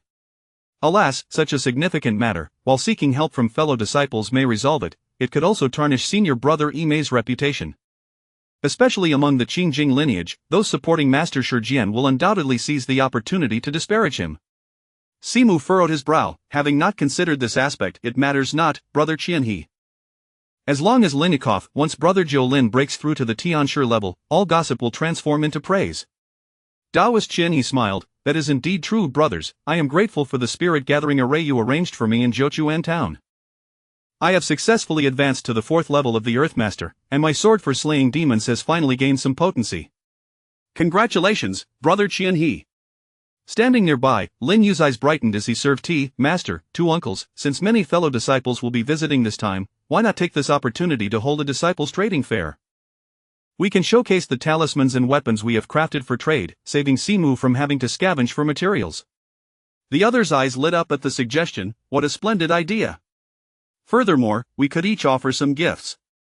Though we assist fellow disciples, we must not appear to take advantage of them. Perhaps half a gene of Qi Yang sand for each? Taoist Qian He rubbed his chin. You are indeed generous. Half a gene of Qi Yang sand, do you realize how much that is worth? Lin Yu chuckled. When it comes to aiding fellow disciples, let us not quibble over gains and losses. After all, Qi Yang sand is only useful for good deeds like slaying demons. They have traveled a great distance to assist us. We must honor their efforts. Had I not feared being too ostentatious, I would have preferred to gift each a mid-grade magical artifact. These items are mere trifles we can easily craft, of little value. Yet, for many disciples who are not adept at crafting talismans or artifacts, a mid-grade magical artifact would significantly enhance their combat abilities. Taoist Qian He nodded in approval. Well said, You. You are kind-hearted and possess righteous spirit. You are a fine child. Uncle Jiu frowned. Half a gene of Qi Yang sand is too extravagant. Let us give each 3 tails, accompanied by a blue talisman. After all, everyone knows I excel at crafting talismans. It is a token of my personal regard. Lin Yu and Simu exchanged knowing glances, sharing a quiet laugh. This was not merely a matter of modesty. Uncle Joe's frugality was showing, as substituting talismans would save considerable costs. I in the backyard, Jiala led Dong, Nan, Shi, and Beta soak in the hot springs. The 4 were initially puzzled, wondering whose house would have a hot spring session in the morning. However, upon jumping in, they quickly realized it was not a mere hot spring, but rather a medicinal bath. Jialo, do you truly believe drinking this will enhance our cultivation? Of course. I am now at the 2nd level of the human master. And when soaking can even make him smarter, he can now learn to draw talismans. With a satisfied burp, Dong exclaimed, I feel full and it tastes sweet. The 4 soaked and drank their bathwater, with Jialo wishing to shield his eyes. It truly works. I think I have broken through. Dong, the one with the highest cultivation level, gasped in astonishment. Is that true? Dong revealed his magical prowess, and everyone gasped, Human Master Level 3? Thus, the others dove in, drinking and soaking, refusing to emerge. Dong dressed and went to report the good news to Taoist Qian He. Uncle Jiao and the others felt a sudden jolt of alarm. They had forgotten there were still matters in the ancestral estate that needed to be concealed. Chapter 71 The Vanguard of the Great Tao of Maoshan. Dear brothers, what brings you here? Asked Qianhe, sensing an unusual atmosphere. If it is inconvenient to discuss, then I shall remain in ignorance. Lin Yu urged, Master, Uncle Qianhe is a vanguard of our Great Tao of Maoshan, not an outsider. Perhaps it is best not to keep him in the dark any longer. Jiu Shu exchanged glances with Simu, nodded in agreement, and led Qianhe to the hot spring by the back courtyard. Junior brother, you are aware of Ayu's exceptional talent, are you not? Qianhe awkwardly nodded. To be honest, I had my suspicions while at Simu's residence. Ayu does not seem like an ordinary practitioner and should be classified as a Disher. However, I hesitated to inquire directly. Jiu Shu confirmed, you are not mistaken, Ayu is a rare prodigy, an extraordinary talent that appears once in a century. He has already reached the 5th level of Disher and will soon attain Tianshi. What, 5th level? Qianhe felt as though all his years of cultivation had amounted to naught, having just reveled in his recent breakthrough to the 4th level, only to discover he had been surpassed by a junior. Then why not return him to Maoshan for safekeeping? Simu interjected, our Qingcheng lineage has not had a Tianshi presiding for decades. Returning him would announce to the world that Maoshan has produced a genius. Not only would the demonic sects be restless, but many righteous sects would also not tolerate it. Jiushu nodded. Indeed, after much consideration, it is wiser to keep this under wraps for the time being, allowing him to remain in my humble abode where it is relatively safe. However, Simu and I possess limited capabilities, we cannot protect him indefinitely. Qianhe patted his chest and declared, count me in, brothers, if necessary, I shall move here to help safeguard Yu. Jiushu waved his hand dismissively, as long as Yu does not reveal his true abilities, no one will know his actual cultivation level. There is no need for you to relocate, Zhochuan town is not far, and you can reach here on your spirit crane in half an hour. If we gather too many Dishur experts here, it might attract unwanted attention. Qianhe nodded, acknowledging his brother's thoughtful considerations. What then is the purpose of this hot spring? Jiushu chuckled wryly, it is merely a spirit gathering array enhanced a bit. You learned alchemy and concocted a marrow-cleansing medicinal bath, you might as well take a dip yourself. Once the medicinal effects are absorbed, it will revert to a regular pool. Feeling somewhat embarrassed, Qianhe replied, brother, how can I accept such a precious concoction meant for your medicinal baths? Do not worry. We have already bathed in it, each of us has only one opportunity for marrow cleansing. Upon hearing this, Qianhe agreed to take a soak. Thus, the 5 of them did not come in vain. They each made breakthroughs in their realms, and Qianhe stabilized his cultivation at the 4th level of Dishur. Jiushu and Lin Yu set up a breath-concealing formation in the back courtyard, ensuring that no one could intrude unless granted permission. In the afternoon, several fellow disciples from Maoshan began arriving at the ancestral hall. Brother Imei, Brother Simu, oh, Brother Qianhe is here too? A ragged, thin Taoist approached barefoot. Fei He, it has been a long time. Please come inside, Imei welcomed him. Brother Huang Yun, welcome, please, come in and take a seat, we shall discuss matters once everyone has arrived, Imei greeted an approaching stout Taoist sporting a mustache. As night fell, the ancestral hall was filled to capacity, save for one empty seat of honor. Jiushu took his place at the center and addressed the assembly, esteemed brothers, I extend my heartfelt gratitude to you all for your timely assistance. Lin Jiu expresses his thanks here, this small token of appreciation is but a modest gesture, please accept it. Lin Yu and others began distributing gifts, ensuring that everyone present, even the junior disciples, received their share. 3 to 2 pieces of Qi Yang sand and a blue lightning talisman. Each of the crowd gasped upon examining the gifts. Brother Linjiu is indeed generous. Fei He remarked, Brother Linjiu, how can we accept such lavish gifts? Mutual support among fellow disciples is an obligation, you are being too formal. Others chimed in with similar sentiments, but Jiushu raised his hand to quiet them. Bowing respectfully, he stated, if this were a matter of subduing a formidable demon or ghost, I would not hesitate to accept your assistance. However, this time it is a personal matter of misfortune within my own family. Personal matter? Some in the know began to jest. Brother Jiu, are you perhaps to be wed to Zhigu? If that were the case, I would not dare issue a call for help so casually. Invitations would be sent to each of you, Jiushu replied, his cheeks flushing. At that moment, a woman's voice rang out from the entrance, who dares to speak ill of me and Brother Jiu behind our backs? Everyone turned to the door, and there stood Zhigu. What a coincidence! Jiushu exclaimed in surprise. Zhigu retorted, oh, you heartless Lin Jiu, upon receiving your distress signal, I set off at dawn on a donkey and traveled a whole day. Are you saying you do not welcome me? How could that be? Jiushu's face reddened, feeling touched. Lin Yu hurried to placate her. Auntie, please do not be angry, master is just concerned for your well-being. Wen Kai, quickly bring a chair for Auntie. Seeing Lin Yu, Zhigu's ire dissipated considerably as she habitually pinched his cheek. My dear Au, how thoughtful you are.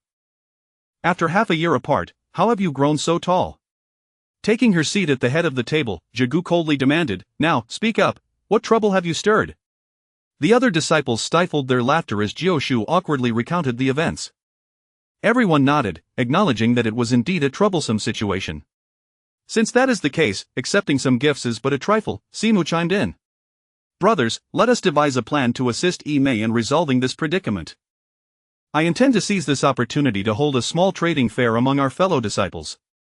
One jested, Simu, I have heard tales of your recent advancements in Maoshan. You can now forge premium magical artifacts and blue talismans. It seems the rumors are true.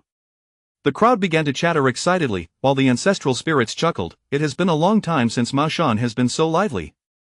Simu rose to quiet the crowd. Brothers, premium magical artifacts are just that, artifacts.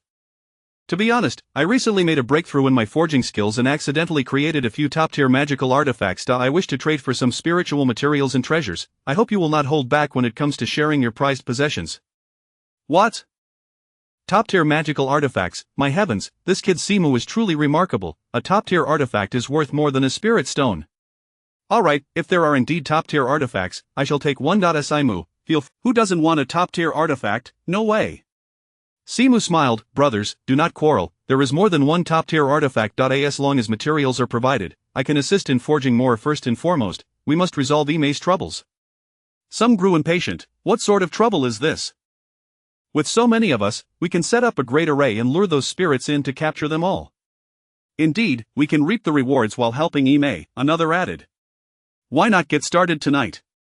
Yes, that would simplify matters. Shall we commence the trading fair, Brother Simu? The crowd erupted in excitement. Just then, a voice called from outside, Elder Brother Shijian has arrived.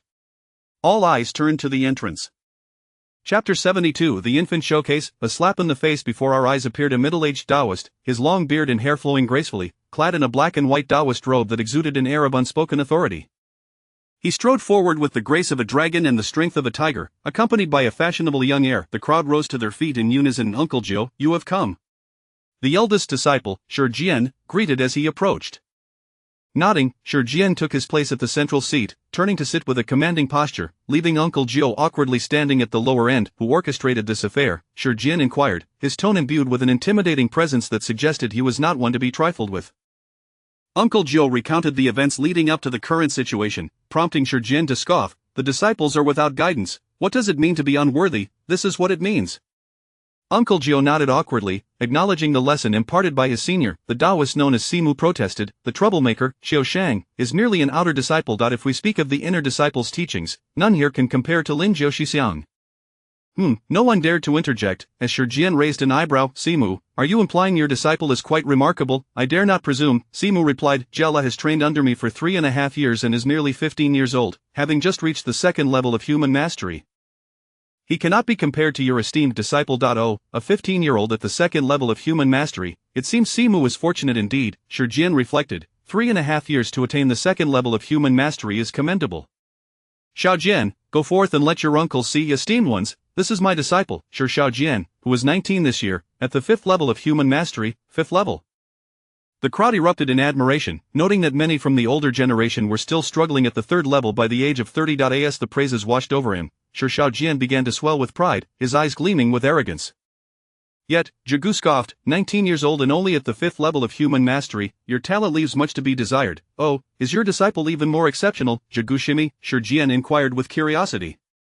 Uncle Jiu cleared his throat and cast a discreet glance at Jigu. She reached back to summon Linyu, only to inadvertently pull forth Wenkai instead. I have no disciples. This is Wenkai, another disciple of Imexiang. Pray, tell your master uncle your age and level of mastery. Wenkai, feeling timid, stammered, Master uncle, I am 16, having just reached the second level of human mastery. Laughter erupted among the crowd, as in comparison to Xiaojian and Jielo, Wenkai appeared rather mediocre. Yet, mediocrity is relative. Compared to many present, Wenkai was undoubtedly outstanding, with numerous attendees still at the sorcerer level, and some without disciples at all. While laughter echoed, Shijian remained solemn, nodding. Indeed, second level of human mastery. It is evident that Lin Shidi has put in considerable effort. Go now, continue your training, and do not tarnish the reputation of Ma Shan. Xiaojian, looking at the foolishly dazed Wenkai, taunted, Wenkai, you must strive harder to surpass me. Wenkai, feeling irritated by the condescending gaze, flushed and retorted, I am simply of poor aptitude and slow in my training. My senior brother is far superior to me, he has long since surpassed you. What? The entire assembly fell silent, and Uncle Jiu reprimanded, what nonsense are you spouting? Go back. Yet, Shijian pressed on, Imeshu, since Wenkai claims there is someone with a higher level than mine, why not invite that disciple forth? It would be a fine opportunity for my disciple to witness the prowess of others. At this moment, sensing Uncle Jiu's dilemma, Linyu slowly emerged from behind Jigu, bowing respectfully, disciple Linyu pays respects to Master Uncle. I am the eldest disciple of my master, the senior brother of Wenkai and the others. Turning to Xiaojian, he smirked, are you quite confident in your abilities, Xiaojian? Shall we have a wager? Though, a wager on what? Quite simple. Whoever possesses the higher level of mastery shall claim the title of senior brother. How does that sound? Shi Shaojian laughed heartily. Agreed. In learning, there is no distinction of seniority. The capable shall take precedence. Dare I say, are you suggesting your mastery surpasses mine? If I am not mistaken, you are still younger than Wen Kai. Lin Yu replied, grinning, I have just turned 12 this year, having followed my master in training since childhood. As he spoke, he released his power, controlling it at the 9th level of human mastery. What? The crowd rubbed their eyes in disbelief. Could it be? A 12-year-old boy has attained the 9th level of human mastery. Many from the older generation bowed their heads in shame. Though they were peers of Yi Xiang, their mastery paled in comparison to his disciple. They had not come to assist but rather to face embarrassment. Shi Jian, narrowing his eyes, could not help but exclaim, remarkable. Imeshiti, a 12-year-old at the 9th level of human mastery, this child surpasses both you and me in our youth. You are indeed fortunate. However, his habitual authority made even sincere praise appear somewhat forced. Uncle Jiu shot Lin Yu a fierce glare, humbly responding, oh no, master brother, you flatter me. You is my adopted son, and I have invested considerable effort in his upbringing over the years. Forgive us for the laughter, fellow disciples. Laughter? No, we are unable to laugh. We are all envious of Lin Yu, observing Shi Shaojian's stunned expression, remarked, so, are you willing to accept the wager, Shaojian? Shi Shaojian felt his face flush with embarrassment, nearly bursting with rage, repeatedly muttering to himself, he is doing this on purpose, it must be intentional, yet, in a public setting, one could not simply retract their words. Shi Jian admonished, Shaojian, accept the wager. A loss is a loss. If your mastery is insufficient, return to your training and strive to catch up. Do not tarnish your character. Reluctantly, Shi Shaojian murmured, senior brother. Lin Yu smiled, patting his arm, good junior brother, this title of senior brother is well deserved. I shall gift you a mid-grade Sanqing bell, crafted by my own hand. You may ring it to calm your mind and aid your training. What? You are also a craftsman? Shi Shaojian was taken aback. Was it really that simple? As long as one has hands, had he not been so lacking in mastery, he would surely have crafted superior artifacts by now. Shi Shaojian fell into a state of despair, all the arrogance he had felt moments ago evaporating. All that remained was a seething jealousy, cursing inwardly, damn it, I have exhausted all my time merely cultivating my powers. When would I have had the chance to learn crafting? You are nothing short of a prodigy. Not only was Shi Shaojian disheartened, but others present also felt a pang of inadequacy. What do you mean it's that simple? Speak with a little more caution, do not rub salt in the wounds of us elders, for we cannot craft superior artifacts. Observing his son return with the demeanor of a defeated rooster, Shi Jian felt no anger. Rather, he was elated. At last, someone could challenge his son. Lin Shitty, your discipleship is indeed commendable. It seems I must engage with you more often to learn your ways. Uncle Jiu clasped his hands, smiling, oh no, we each have our methods. For instance, Simu Shidi and Qian He Shidi. By the way, the 4 disciples of Qian He Shidi are currently at the 3rd level of human mastery, with 3 others at the 2nd level, all diligent in their pursuits. Good heavens, the crowd turned their attention to Daoist Qian He, marveling, you managed to guide 4 at once, and also formidable. Bringing up disciples is a resource-intensive endeavor. One cannot dare to accept disciples unless they can afford it. After all, the barefoot Daoist, Fei He, was so impoverished he could not even afford shoes, remaining solitary to this day. In the original tale, why did Shi Jian charge higher fees for exorcisms than Uncle Jiu? It was simply because raising a son is costly. Though Shi Shaojian displayed promising aptitude, his 5th level of human mastery at 19 was a result of Shi Jian's considerable investment. Hearing Uncle Jiu's remarks, Shi Jian's eyes brightened, is that so? This means the future of Ma Shan is promising. Qian He Shidi, how do you manage to cultivate such fine disciples? Lin Yu covered his eyes, thinking, what was supposed to be a rescue conference has turned into a showcase of children. Daoist Qian He, being straightforward and not one for embellishment, replied, Master brother, you flatter me. My approach to teaching is quite simple, just one word, beating. Nodding in unison, the others exclaimed, indeed, we have all been beaten into shape. Lin Yu nearly burst into laughter, it was surprisingly effective. As long as they don't die, beat them until they do. Wherever they struggle, that is where to strike. I have always believed there are no foolish disciples. If there are, it is because there were too few switches prepared. You may not know, but before I took them in, they were all street ruffians, idling about, and were universally reviled in town. Yet, after 5 or 6 years under my guidance, each has transformed into an upstanding disciple. Give me a few more years to refine them, and I shall certainly groom them into the future champions of Ma Shan. The 4 knelt in unison, bowing, Master, rest assured, we shall not bring you shame. We vow to become the champions of righteousness for Ma Shan. Indeed, a commendable teaching method. It seems you do not intend to refine them for just a few more years, rather, you plan to continue administering discipline for several more. Many present raised their thumbs in admiration towards Daoist Qianhe, truly wise. A single sentence from you is worth more than a multitude of words. Surprisingly, Shi Jian seemed to absorb this. You are right. Xiao Jian's position is indeed different. I have indulged him far too much and have never dared to strike him. Perhaps, should I send him to Qianhe's city for a spell of training? Standing beside Shi Jian, Xiao Jian suddenly felt a chill travel down his spine. Chapter 73. Shi Jian wears the promised title of Elder Brother. At that moment, the ancestral tablets within the divine hall began to tremble. King Pingzi and Meng Lingzi appeared, hand in hand, laughing heartily as they approached. Everyone was taken aback. Jianhe and Zhigu exclaimed in unison, rising to their feet, Master, Master Uncle? The others quickly stood and paid their respects, some calling them Master, others Master Uncle, and the younger ones referring to them as Great Uncle. Shi Jian's heart surged with emotion as he eagerly advanced. Master, Master Meng, how have you both come here? King Pingzi assessed Shi Jian for a moment, nodding as he spoke. Ah Jian, it has been many years. Meng Lingzi then turned his gaze to the young Shi Jian behind him, stroking his beard and frowning. This child has decent cultivation, but his temperament leaves much to be desired. What's wrong? Are you unable to bear the thought of others surpassing you? Young Shi Jian quickly bowed in respect. I dare not, Master. Meng Lingzi admonished, Jian, when accepting disciples, cultivation is secondary, character is of utmost importance. This child's aura is impure, you must guide him carefully to avoid straying down the wrong path. Shi Jian was taken aback, hastily bowing in agreement, already resolving to discipline that young man upon returning. King Pingzi took his seat at the head of the table, gesturing for everyone else to sit down as well. Shi Jian and his ninth uncle stood on either side of King Pingzi simultaneously. Samyuman stepped up to offer his seat to Meng Lingzi. King Pingzi laughed heartily. It brings me great joy to see so many talented individuals from Mashan after decades apart. Everyone chorused, may the heavens be at peace, and may our Tao flourish. A surge of righteous energy soared to the heavens, causing the surrounding spiritual energy to momentarily stabilize. King Pingzi silenced the crowd. Today, we have come at the behest of the Mashan ancestral authority from the underworld to assist in resolving the matter of the lost spirits. We will do our utmost to cooperate, as directed by the ancestors.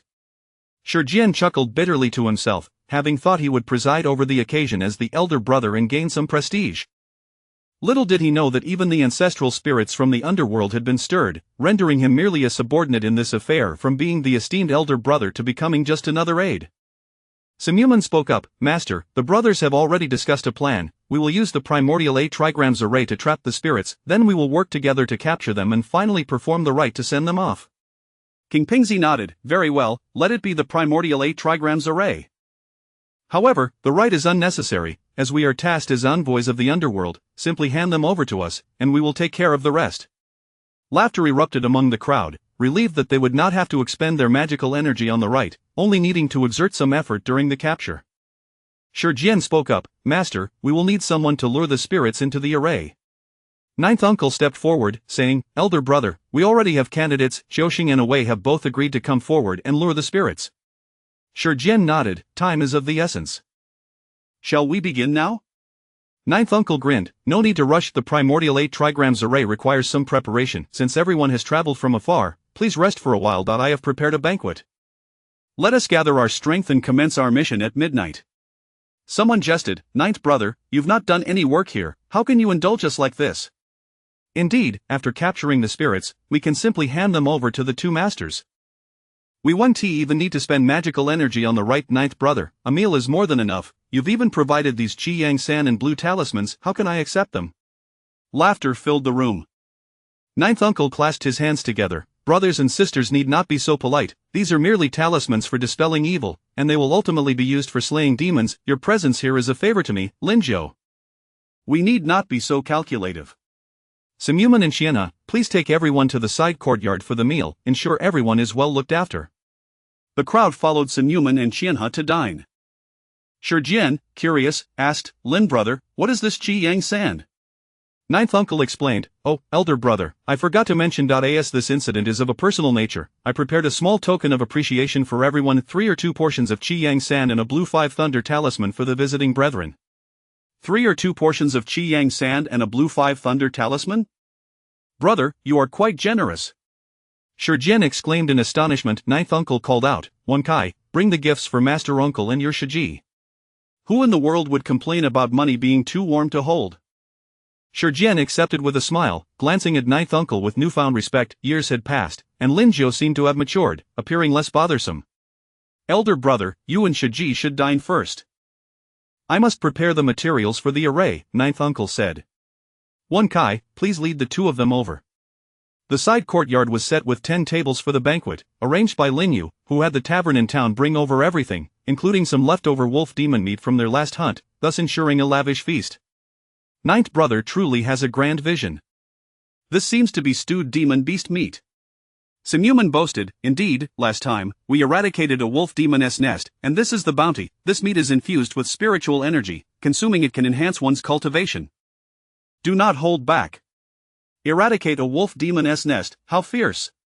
Admiration glimmered in everyone's eyes as they hastened to eat. Meanwhile, Jigu was being flattered by Rintingting and Yu, who were attending to her on either side, making her beam with joy. Lin Yu coordinated with Jialu and Wen Kai to attend to the other 6 tables of youngsters, while he assisted the master in preparing the materials. In terms of array formations, no one present could rival Lin Yu. During the banquet, young Shi Jian noticed the remarkable beauty of Rintingting and Yu, and thus his mind began to wander. Seizing the opportunity to toast his master aunt, he aimed to cause some mischief. Master aunt, I, Shi Jian, toast you. Jigu was somewhat surprised but, feeling joyful that evening, did not suspect anything. Ah, it's Shi Jian. How thoughtful of you. The two junior sisters looked at each other, puzzled. Jigu chuckled, these are your Lin Jiu master uncle's newly accepted disciples, Tingting and Yu. Young Shi Jian's heart soared with delight. Newly accepted, which meant they lacked cultivation. Lin master uncle truly had a discerning eye. Both junior sisters appeared to be exceptional talents. Come, I shall toast both of you.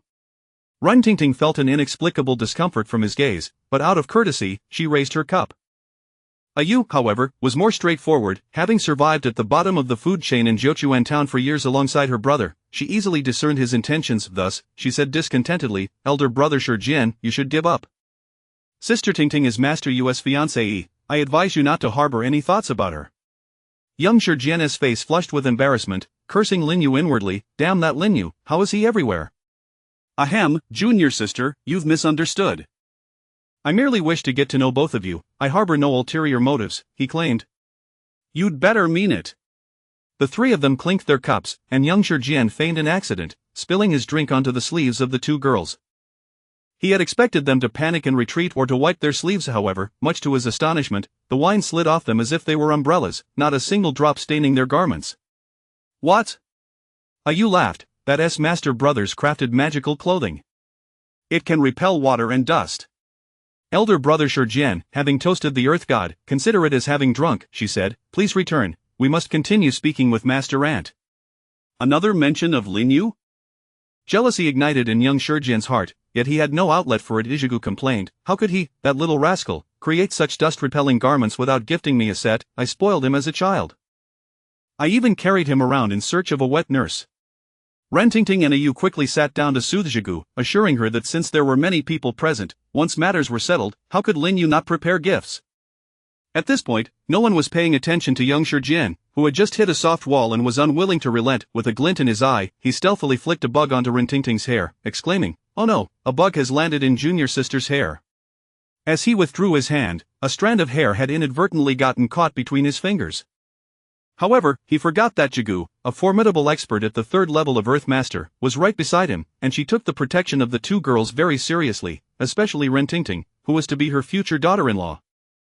The next moment, Jigu stood up in fury, grasping young Shi Jian's right hand and kicking him down to his knees. You scoundrel, how dare you harbor ill intentions against a fellow disciple? Elder brother, look at what kind of disciple you have taken in. The commotion drew the attention of everyone, halting their drinking and glancing simultaneously towards Jigu. Shi Jian hurried over to investigate, followed closely by Simuman and Qianna. Chapter 74. A lesson for Shi Shaojian. Let go, Master Gu. I am not. Shi Shaojian shouted as he struggled. Though Master Gu appeared delicate, her grip was like that of an iron vice, threatening to shatter his wrist. Everyone present caught sight of the long hair entwined between Shi Shaojian's fingers. All were disciples of Ma Shan and instantly understood the implications. Whispers circulated among the crowd, questioning how Master Shi Jian could have taken such a disciple. Master Shi Jian's expression darkened, and Daoist Simu's gaze was menacing. Daoist Qian, he furrowed his brow, remarking, Master, it's no wonder that Uncle Master mentioned earlier that Sha Jian's aura is impure. It seems his intentions are not honorable. Shi Shaojian protested vehemently, I am not, I truly only saw a bug in junior sister Ren's hair and was helping her to remove it. Master Shi Jian advanced and delivered a sharp slap, exclaiming, why don't you kneel and apologize to your Master Gu? What? Shi Shaojian responded in disbelief. Master Shi Jian turned to Master Gu and said, Master Gu, I beseech you to spare him this once and allow me to take this rascal back for proper instruction. Upon hearing this, Master Gu released her grip and replied sarcastically, Master, the cultivation levels of Maoshan disciples may vary, but one's intentions must never be flawed. Even if I choose not to take on disciples, I certainly will not accept such a scoundrel. Master Shi Jian awkwardly conceded, you speak truth, junior sister. However, talents are exceedingly rare. Is it not the case that junior brother Lin Zhou's disciple, Xiuxing, also requires gradual guidance? Ultimately, it falls to us, the masters. With that, he kicked Shi Shaojian, prompting him to kneel and bow his head. Complying, Shi Shaojian knelt, while Master Gu coldly huffed and motioned for Ren Tingting and Yu to sit once more. Daoist Qian, he suggested, Master, would you like me to fetch you some willow branches? I am quite experienced in this regard. Master Shi Jian responded, and the gathering returned to the banquet table. Shi Shaojian, however, was punished by being sent to kneel in front of the ancestral hall. Deprived of food, Jala informed Lin Yu of the banquet's proceedings, to which Lin Yu scoffed inwardly, realizing that it was imperative to teach Shi Shaojian a lesson.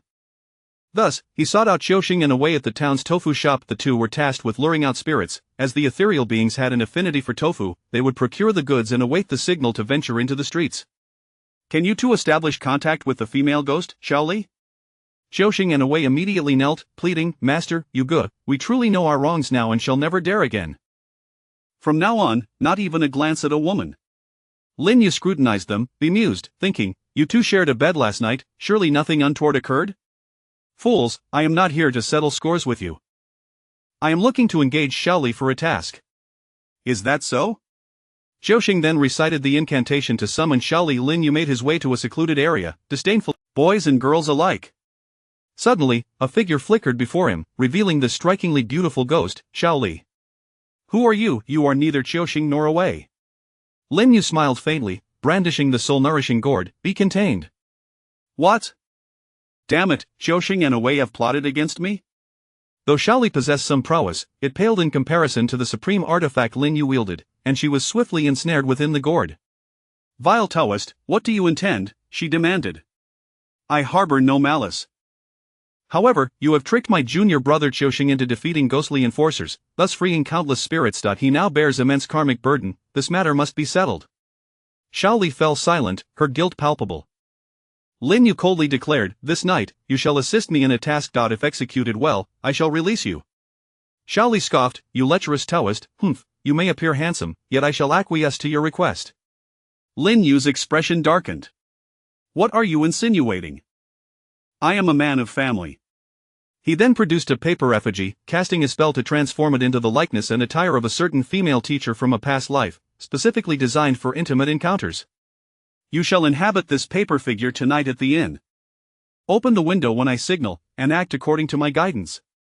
Upon emerging from the soul-nourishing gourd, Shaoli gazed at the provocatively clad paper figure, exclaiming in shock, you young Taoist, what thoughts occupy your mind? I cannot wear such attire. I did not ask you to wear it, the paper figure shall. Are you picky for a ghost? This is a major star, consider yourself fortunate today, hurry inside. With a pointed gesture, Lin Yu compelled Shaoli into the paper figure, sealing her with a blue talisman, rendering her obedient to his commands. Internally, Shaoli cursed, Bah, lecher, you wish for me to assist in harming others. Given that Shi Shaojian was a man of the 5th level of humanity, he was no fool. Had she been sent directly as a ghost to entice him. Initially, Lin Yu considered seeking an older, unattractive woman, but reconsidered, realizing that such a person might have long retired to a life of tranquility. Why disturb their peace? Alas, he lacked the spells to enchant livestock. Otherwise, he would have secured an old sow without hesitation. Reluctantly, he resorted to using the paper figure, which would easily conceal her true nature. The banquet continued until late into the evening. The attendees refrained from excessive drinking, their minds focused on the matters at hand. Eventually, they dispersed and followed Taoist Simu and Qianhe outside the town, where Uncle Jiao had already set up the innate 8 trigrams formation, awaiting the return of the brothers. Master Shi Jian called for Shi Shaojian, while Lin Yu had been waiting there. Master Uncle, why employ a sledgehammer to crack a nut? Your esteemed self, with profound cultivation, need only oversee from the sidelines tonight. There is no need for you to engage directly. I shall lead junior brother Xiao Jian and the others to gain some experience and broaden their horizons. Seeing Lin Yu's eloquence, Master Shi Jian stroked his beard and smiled. Very well, it is rare to encounter such filial piety. I shall remain outside the formation to ensure no fish slip through the net. Uncle Joe approached, personally inviting Master Shi Jian. Master brother, everyone is awaiting your leadership. This had been Lin Yu's plan all along, as he warned that Master Shi Jian's lightning-quick strikes were too fierce. Master, it would be prudent to engage him in casual conversation to prevent any unwarranted harm to the wandering souls and preserve Qiuxing's merits. Lin Yu, boasting the cultivation of the 9th level of humanity, despite being the youngest, garnered the admiration of all the junior disciples, who regarded him with great respect. Shi Xiaojian, however, lingered at the back, ignored by all. As the group traversed the town streets, a window at a small and gradually opened, and the teacher inhabited by Shaoli tossed down an embroidered shoe, fortuitously striking the lagging Shi Xiaojian. Ah, young sir, I apologize. My shoe has accidentally fallen, could you kindly retrieve it for me? Upon catching sight of the shoe, Shi Xiaojian's eyes widened, his heart racing uncontrollably. How could such a breathtaking woman exist in this world? Her attire was enough to make one swoon. In an era where spiritual sustenance was scarce, Shi Xiaojian had never encountered such a spectacle. His mouth dry, he swallowed repeatedly, unwittingly raising his head. He began to step toward the inn, oblivious to the fact that the main group had not noticed his absence. By the time they arrived at the innate 8 trigrams formation, Shi Xiaojian was already indulging in the company of the beautiful teacher. Chapter 75 of the countdown for watching the show on the street. Awei bore a load on his shoulders while Qiuxing called out, stinky tofu, the tofu is tender and smooth, even ghosts would find it delectable. However, tonight's tofu was different. During its preparation, a hint of red beans was added to the yellow soybeans, symbolizing the notion that within beans lies another bean. This way, once the ghosts consume it, they will tremble all over, making them easier to catch. As they approached the end of the street, there was still no sign of any spectral entities. Awei whispered, Qiuxing, could it be that this trick isn't working? Can you see any ghosts? Qiuxing shook his head. I can't see them either. I can't help but feel like we are two foolish simpletons. Who in their right mind would sell tofu in the dead of night? Qiuxing sighed in exasperation. Please, omit the like, we are indeed foolish. Just then, Awei shivered, sensing a chill in the air. Why does it feel like the wind has picked up? It's so cold. Qiuxing instinctively looked behind him, and to his horror, the street was teeming with ghosts. Oh no! Terrified, he grabbed Awei and ran. Hey, don't run so fast, I'm carrying a load. Turn around and look. Awei urged. Upon glancing back, he exclaimed, goodness. Forgetting all about the tofu, he dashed ahead of Qiuxing at lightning speed. Qiuxing was left dumbfounded. Was Awei really this fit? The security captain's training had clearly paid off, as he sprinted with a load of tofu in tow. Without the interruptions from Shaoli, the duo finally succeeded in luring all the ghosts into the 8 trigrams formation with their load of tofu. Drop the tofu, a voice shouted from afar. It was only then that Awei remembered to abandon the tofu and continue running. The ghosts began to rush forward, clamoring for the tofu. As all the spectral beings entered the formation, Jiushu and the others, clad in Taoist robes, took their places and activated the innate 8 trigrams array. A massive 8 trigrams diagram illuminated the night sky, sealing all the ghosts within. Shi Jian declared, fellow disciples, gather the souls. One by one, the disciples of Mao Shan retrieved their talismans and flew into the formation to The ordinary disciples wielded wine jars, affixed with ghost-catching talismans, the simplest of tools requiring no refinement. The more adept employed various magical implements, showcasing their unique skills akin to the 8 immortals crossing the sea, leaving Lin Yu and the other disciples in awe. Jiushu, standing beside Shi Jian, engaged in casual conversation without joining the fray. Yu and Rentingting, having only recently entered the fold, possessed but rudimentary skills and thus remained by Jiushu's side. Filled with curiosity, Ao inquired, Master, Uncle, there are so many magical implements we've never seen before, they look impressive, could you enlighten us? Jiushu exchanged a glance with Shi Jian, nodded, and smiled, very well. First, observe the portly Taoist wielding the large yellow umbrella, that is your Uncle Huangyun. He uses a top-grade soul-collecting umbrella, which not only gathers souls but also defends against ghostly attacks, embodying both offensive and defensive capabilities. One absorbs souls while the other dispels them, quite formidable and also a top-grade implement. Wow, handkerchiefs can be magical implements too? Ao exclaimed, envisioning handkerchiefs swirling in her hands, an exhilarating thought. Jiushu then indicated a Taoist with a round hat, that is your Uncle Wufang, wielding a soul-summoning flag. A top-grade implement, the bane of ghosts. Master, what about that uncle in the half-robe over there? Is he using a soul-summoning flag as well? It looks different, Rentingting asked curiously. Yijoshu chuckled. That is your uncle Yoshong. He dances a soul-summoning banner, which serves a similar purpose to the flag but is a mid-grade implement. Each individual's fortune varies, hence their differing statuses. Not everyone can afford top-grade implements. Many possess adequate materials but lack the skill to refine them, thus settling for mid-grade tools. The most commonly used item for ghost catching is indeed the wine jar with a talisman. A more refined version would be a low-grade ghost catching gourd or a mid-grade soul nurturing gourd. Ayo gasped in astonishment. Wow, Master, Senior Wonkai is incredible, he is actually holding 2 wine jars by himself? Joshua's face flushed, pondering how Wonkai had been forced to resort to wine jars, as he had never mastered the use of gourds. 1 jar captures 1 ghost. Tonight, if he manages 2, your elder brother will reward him. At that moment, Shijian noticed the impressive feats of Simu and others, exclaiming, Lin Shidi, you and your companions have truly flourished over these past years. Simu Shidi is wielding a top-grade soul-nurturing gourd, and even Ayu and Jala possess top-grade implements. The 3 of them have captured a significant share of the ghosts. Joshu replied with a smile. Meditation and energy absorption take time, so over the past 2 years, Simu and I have devoted more time to other pursuits, accumulating a modest fortune through the sale of talismans and the crafting of implements. Another modest fortune? The spirit of Driam Lingzi scoffed. Do the wealthy speak so humbly? However, Shijian soon noticed something amiss. Where is Xiaojian? All the juniors are showcasing their skills, but where has he gone? Summoning Linyu, he asked, wasn't Xiaojian with you when you arrived? Linyu scratched his head. That's strange, he was indeed with us. Master Uncle, please wait a moment while I ask the others. The ghost-catching session proceeded remarkably smoothly, as many spectral beings had consumed the bean within a bean and trembled in anticipation of capture, offering no resistance.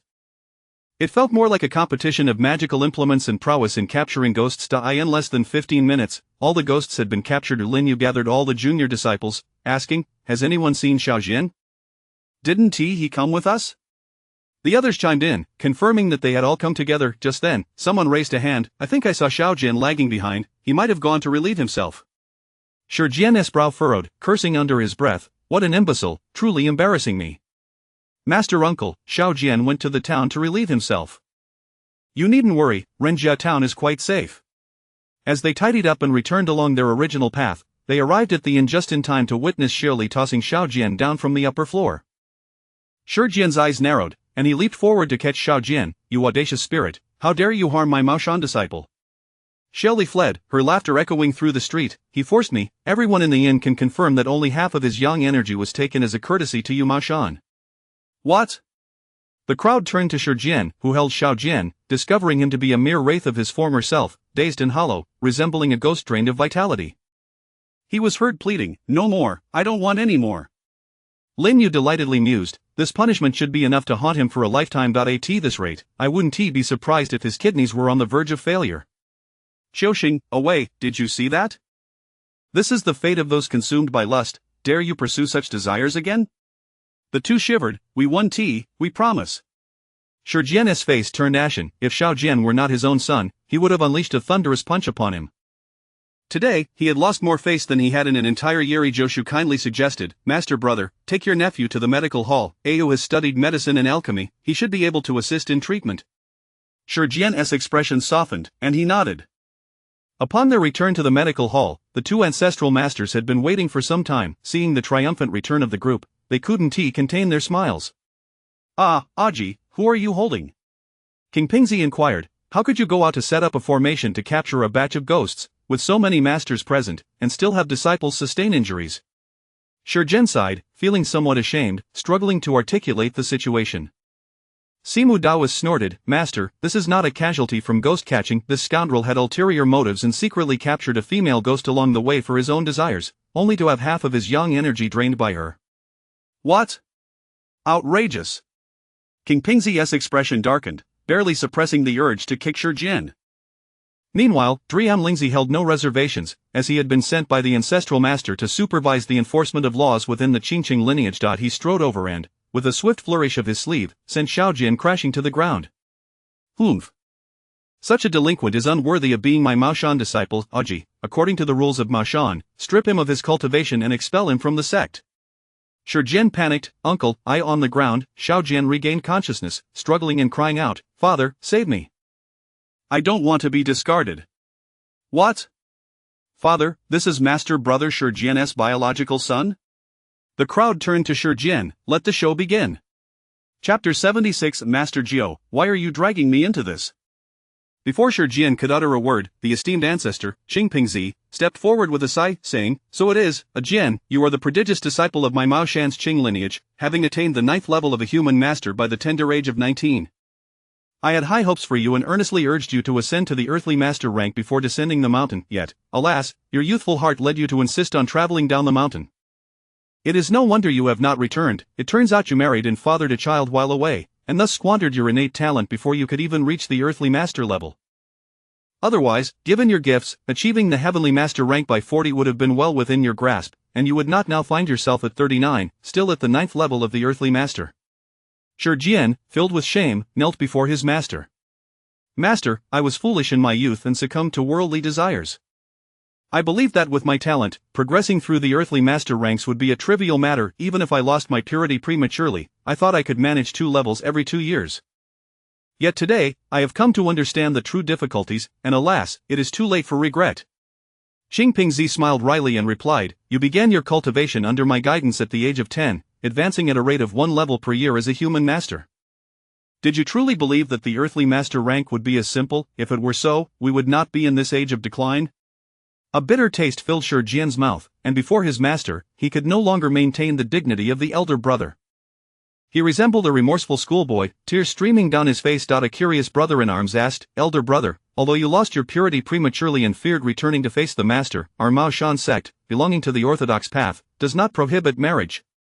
The birth of your son is a joyous occasion, and he bears your name. Why then do you insist on referring to him as your disciple? Shi Jian cast a glance at the half-conscious Shi Xiaojian on the ground and reminisced. Xiaojian's mother was a mortal woman who perished during childbirth. This child is naturally restless, and I feared that addressing him as father and son would lead to excessive indulgence. Thus, when he turned 3, I decided to call him my disciple, intending to encourage him to diligently cultivate. Alas, he continued, as my uncle Meng taught me, the cultivation of a Mao Shan disciple is secondary. The guidance of character is fundamental. In the past, I neglected this, and thus, I have brought about today's calamity. These words were spoken with heartfelt sincerity. Previously, Shi Jian had only valued strength above all else, but today, witnessing his son's infatuation with women and the damage to his foundational cultivation, he realized how utterly misguided his indulgence had been. To speak candidly, Shi Jian had been aware of Shi Xiaojian's misdeeds during his excursions from Little Mao Shan, yet he had turned a blind eye, believing that as long as his son's soul remained intact, it would not jeopardize his innate gifts. Who could have foreseen that calamity would ultimately strike? As onlookers gazed at the Shi father and son, many expressed sympathy, lamenting the plight of parents everywhere. Of the elder brother, known as the cold-faced Stone Jian, the king of thunder and lightning, was not exempt from the shackles of familial affection. At that moment, someone turned their gaze towards Master Jiao and Lin Yu, whispering, Brother Lin has raised Lin Yu since childhood. Could it be that they too? All eyes turned to Master Jiao and his disciple. Even Lin Yu looked astonished at Master Jiao. Master Jiao was taken aback, exclaiming, What the hell, you rascals, why are you dragging me into this? I was merely minding my own business when this drama fell upon me. Eating melons comes with risks. Observe with caution. His face flushed with embarrassment. Master Jiao waved his hands in explanation. Do not misunderstand. A Yu is truly a child. I found his name, Yu, signifies that I, Lin Jiao, encountered him. A playful fellow disciple teased, Brother Jiao, a name does not define much. The surname is what truly matters. Furthermore, the relationship between you and a Yu seems rather reminiscent of that of elder brother and son. Moreover, you are the only one in our Qing lineage whose talent can rival that of the elder brother. He has delayed his cultivation due to losing his purity, and yet you seem to have a similar predicament, have you not? At this remark, the most animated was Zhigu, who began to scrutinize Master Jiao with a suspicious gaze. Master Jiao hastily waved his hands. I did not, I have nothing to do with that. At a loss for words, Master Jiao decided to showcase his cultivation level. Look, I am at the 8th level of the earthly master, 37 years old, and have not delayed my cultivation. The crowd erupted in admiration. Brother Jiao, what splendid cultivation. Even Shi Jian was taken aback, thinking to himself, it seems I shall soon be surpassed by my junior brother.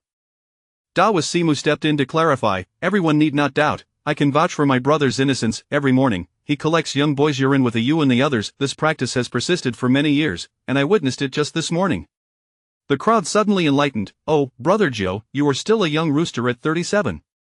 Many turned their gazes towards Zhigu, who blushed, cursing under her breath. What are you all staring at?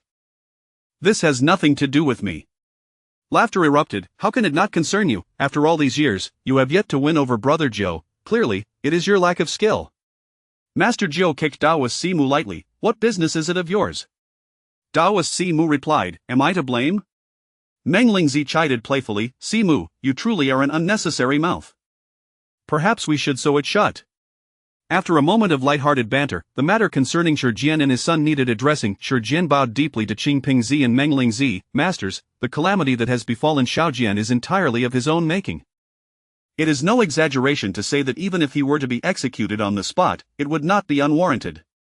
The crowd gasped, shocked by the elder brother's severity, as he seemed willing to execute his own son. Yet he is my flesh and blood, raised with great care for 19 years. I plead with you both to grant him a chance. I shall ensure he is properly guided and will not allow him to tarnish the reputation of Mao Shan. The two masters exchanged glances, seemingly troubled. At this moment, the kind-hearted Master Jiao spoke up. Masters, considering the current situation of young Xiaojian, he is solely relying on his scant cultivation to cling to life. If the sex rules are enforced and his cultivation is stripped, he will surely perish. Since the elder brother has spoken on his behalf, why not give the chapter 77? Master Bo was an open-hearted man as he gazed upon the ailing Xiaojian, who lay weakly on the sickbed. Shijian expressed his distress, lamenting that his overwhelming powers were ill-suited for the act of healing. Junior brother, I implore you. There's no need for such formality, senior brother, Joshu replied, waving his hand dismissively. Ayu, please, present a strong body pill for Xiaojian to consume, to stabilize his vital energy. Shijian, taken aback, inquired, Ayu can also refine pills? Joshu nodded affirmatively. Indeed, Ayu possesses a natural affinity for alchemy and had the fortune to study medicine under Master Rishio, who, recognizing his talent, imparted the foundational techniques of pill refinement to him. Shijian nodded thoughtfully. Is this the renowned Master Rishio of the Linghuan realm, famed as the Bodhi of the Buddha's teachings? I have heard of him, however, as a gifted disciple of Ma Shan. It is perhaps unwise for Ayu to become too entangled with the Buddhist sect. Before his departure, my master discreetly entrusted me with a message to assist in safeguarding Ayu. He has already attained the 9th level of the human master at the tender age of 12. It is certain he will reach the rank of celestial master before turning 40. At that time, he will return to Ma Shan to reclaim the core inheritance of our Qing lineage. In the future, it will undoubtedly be Ayu who shoulders the banner of our lineage. Lin Yu humbly waved his hand. Master Uncle, you flatter me. I still have much to learn. Witnessing such maturity in someone so young left Shijian inexplicably disheartened. He produced 2 books from his robe, stating, I possess no grand gifts to offer, so I present to you our Qing lineage's treasured techniques. The Thunderbolt Fist and the Wooden Post technique, as a token of our meeting. Ah, this is too much, Master Uncle. These are your unique skills. If anyone should receive them, it should be junior brother Xiaojian, Lin Yu protested. Shijian shook his head with a wry smile. The exceptional techniques of Ma Shan have never belonged solely to me. Shijian, I had high hopes for Xiaojian, but alas, he has proven unworthy of these methods. You, however, possess great potential. Perhaps you could inherit them. Although Lin Yu had long coveted these skills, he endeavored to suppress his excitement. Very well, I shall do my utmost. If I am unable to master them, I will return them to Master Uncle in due time. Shijian gestured dismissively. There is no need for that. The next generation of Qing lineage shall be carried forth by you. Should you find yourself unable to learn, simply take on a worthy disciple in the future to pass on the legacy. At that moment, Shijian truly embodied the role of a sect's elder brother. Lin Yu silently resolved to regard Master Uncle with newfound respect, recognizing that he was no villain, but rather a prominent figure of Ma Shan's righteous path, the Thunder King, who wields the power of heavenly lightning. Master Uncle, junior brother Xiaojian has lost half of his young energy to a ghostly entity. Relying solely on pills will not suffice. We must devise a means to restore his young energy, Lin Yu stated earnestly. Rest assured, Joshu replied, I specialize in the pure yang Bagwazang and shall transmit some pure yang energy to him to prolong his life. Once he has regained his strength and is able to move, diligent practice will allow him to replenish his energy reserves. Shijian nodded. Junior brother, Ayu, I beg of you. Lin Yu poured out a strong body pill, contemplated for a moment, and gritted his teeth to pour out another. Master Uncle is an open-hearted man. I cannot be stingy. As the pills were consumed, Xiaojian's frail body visibly began to recover. though his complexion remained pale, an indication of his depleted young energy. Is there a detoxifying effect to this pill? Why is there a layer of black residue? Shi Jian asked in astonishment. Lin Yu nodded. For mortals, there is indeed a slight detoxifying effect. However, a person can only undergo detoxification once. Who knows, it may help you achieve a breakthrough. Shi Jian chuckled wryly. Silly child, it is not that simple. I am hindered at the 9th level of the Earth Master not due to a lack of cultivation or energy, but because there exists a profound gap between the Earth Master and Celestial Master that requires personal enlightenment to transcend. Joshu concurred. Indeed, Au, your current level of cultivation is insufficient to grasp this. The difference between the Earth Master and Celestial Master lies not only in the depth of cultivation but also in a complete understanding of the forces of heaven and earth. Above all, it is a matter of comprehension. While many attain the 9th level of Earth Master, few can ascend to become Celestial Masters. Shi Jian elaborated. This is precisely why our Mashan sect mandates that the head of each lineage must be a Celestial Master. Only a Celestial Master can demonstrate the talent necessary to ascend to greater heights. The Qing lineage has been without a leader for many years, and though we are disciples of Mashan's Qing sect, it is ironic that we have never even ascended to the peak of our lineage. Lin Yu, puzzled, asked, didn't you both descend from Mashan after your training? Shi Jian sighed. Mashan has a stipulation. If a lineage lacks a Celestial Master to oversee it, the peak of that lineage's inheritance remains sealed, awaiting the appearance of the next lineage leader to reclaim the core teachings. Alas, I have no chance left. It falls upon you two to carry the torch. You must ensure that the Qing lineage regains its honor. Joshu and Lin Yu exchanged glances, both nodding resolutely, declaring, we shall restore the glory of Mashan's Qing lineage. With idle chatter behind them, they turned to the pressing matter at hand. Joshu seated himself on the bed to channel pure yang energy into Shi Jian. Before long, the latter's complexion improved, and he regained a semblance of consciousness. Lin Yu teased, junior brother Xiao Jian, how does it feel to be a spectral knight? Shi Jian, still shaken, replied, not well at all. I nearly had my essence drained. I truly thought I was at death's door, master. It was terrifying. No wonder you always advised me against reckless behavior. Today, I have come to understand the peril. Lin Yu, biting his finger in curiosity, questioned, but isn't that akin to an immersive 5D experience? It should have been exhilarating. Shi Jian nearly wept. Initially, those first 2 moments were indeed thrilling, but then it felt as though a venomous serpent had latched onto me, and I felt as if my very kidneys were being extracted. I never wish to experience that again. Joshu concluded his energy transfer, patting Shi Jian's shoulder. It's not so grave. Human connections must not be forsaken, but one must walk the righteous path. Shi Jian retorted sternly, I believe it is precisely the opposite. Without this flaw, he could focus on his cultivation. Is this truly your biological father? Joshu took Lin Yu's hand to bid farewell, leaving the time for Shi Jian and his son. That night, Shi Jian sat by his son's bedside, offering no reprimands or lectures, but instead sharing tales of his own life experiences as a doting father might. Such a night of father-son bonding was a first for Shi Jian in his 19 years. He could not comprehend why his father had changed today, but the father he encountered today was the one he cherished most. Previously, he had only glimpsed paternal love in his father's eyes during moments of crisis when he sought to mend the The following morning, none of the disciples residing in the town lingered in bed. Although they had only fallen asleep in the early hours of the morning, many had remained restless, their thoughts consumed by the exquisite artifact in Simu's possession. Thus, as dawn broke, they all rose and hurried to the funeral parlor. Joshu, surprised, remarked, why is everyone up so early? Do you not wish to rest a little longer? Master brother, we are all eager to commence the sex trading event.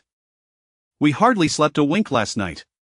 Is that so? Simu has yet to awaken. Please, come in and sit while I prepare breakfast for everyone. Breakfast, after a sleepless night, who has the appetite to eat? Master brother, which room is Simu in? We shall go rouse him. Joshu pointed towards the west wing. Thus, Taoist Simu experienced the grandest wake-up call of his life. Chapter 78, Profiting from Fellow Apprentices? How unseemly. The disciples of Mashan, contemporaries of Uncle Jiu, numbered over 20, with several dozen others being junior members. At this moment, everyone was gathered in Uncle Jiu's living room. Fortunately, Uncle Jiu's sanctuary was designed in 2 stories. The disciples were observing the spectacle from the 2nd floor, while the masters occupied 2 rows on the 1st floor. Taoist Simu and Uncle Jiu went to prepare some items, while Taoist Qianhe took it upon himself to greet the guests. Someone noticed the sword hanging from Qianhe's waist. Oh, junior brother Qianhe, that sword of yours seems quite extraordinary. Qianhe smiled as he unsheathed the sword. This is the exceptional weapon, the Crimson Flame Sword, crafted by senior brother Simu during our demon-slaying days. It is forged from superior spiritual materials and embedded with the radiant young pearl. The sword's aura emanates with the true fire of the sun, possessing formidable power. What? The crowd gasped in astonishment, surrounding Qianhe with eager inquiries. So, does this mean that with this sword, one can wield the true fire of the sun? Well, one might say that, Qianhe replied, not having considered it before. Junior brother Qianhe, what kind of treasure is the radiant young pearl? It is said to be a gem formed from numerous radiant yang sands refined by senior brother Simu, serving as an enhanced version of the sands. Many nodded in admiration. Remarkable. No wonder junior brother Simu has become a master of weapon crafting. His ingenuity is indeed on a higher plane. Daoist Qianhe beckoned 4 disciples from the 4 cardinal directions, instructing them to present their swords for everyone to see. These 4 superior swords were named the Radiant Yang Swords, also crafted with Simu's assistance, albeit with Radiant Yang San embedded within, which meant their sword aura could not carry the true fire of the sun. However, if struck by these swords, they could still unleash the might of the sun's true fire. What, all the disciples wield superior swords? This revelation sparked envy among many older practitioners, who still possessed medium-grade artifacts, while these 4 disciples had superior ones in hand. In my opinion, if everyone is looking for exceptional artifacts, the Crimson Flame Sword would be the best choice.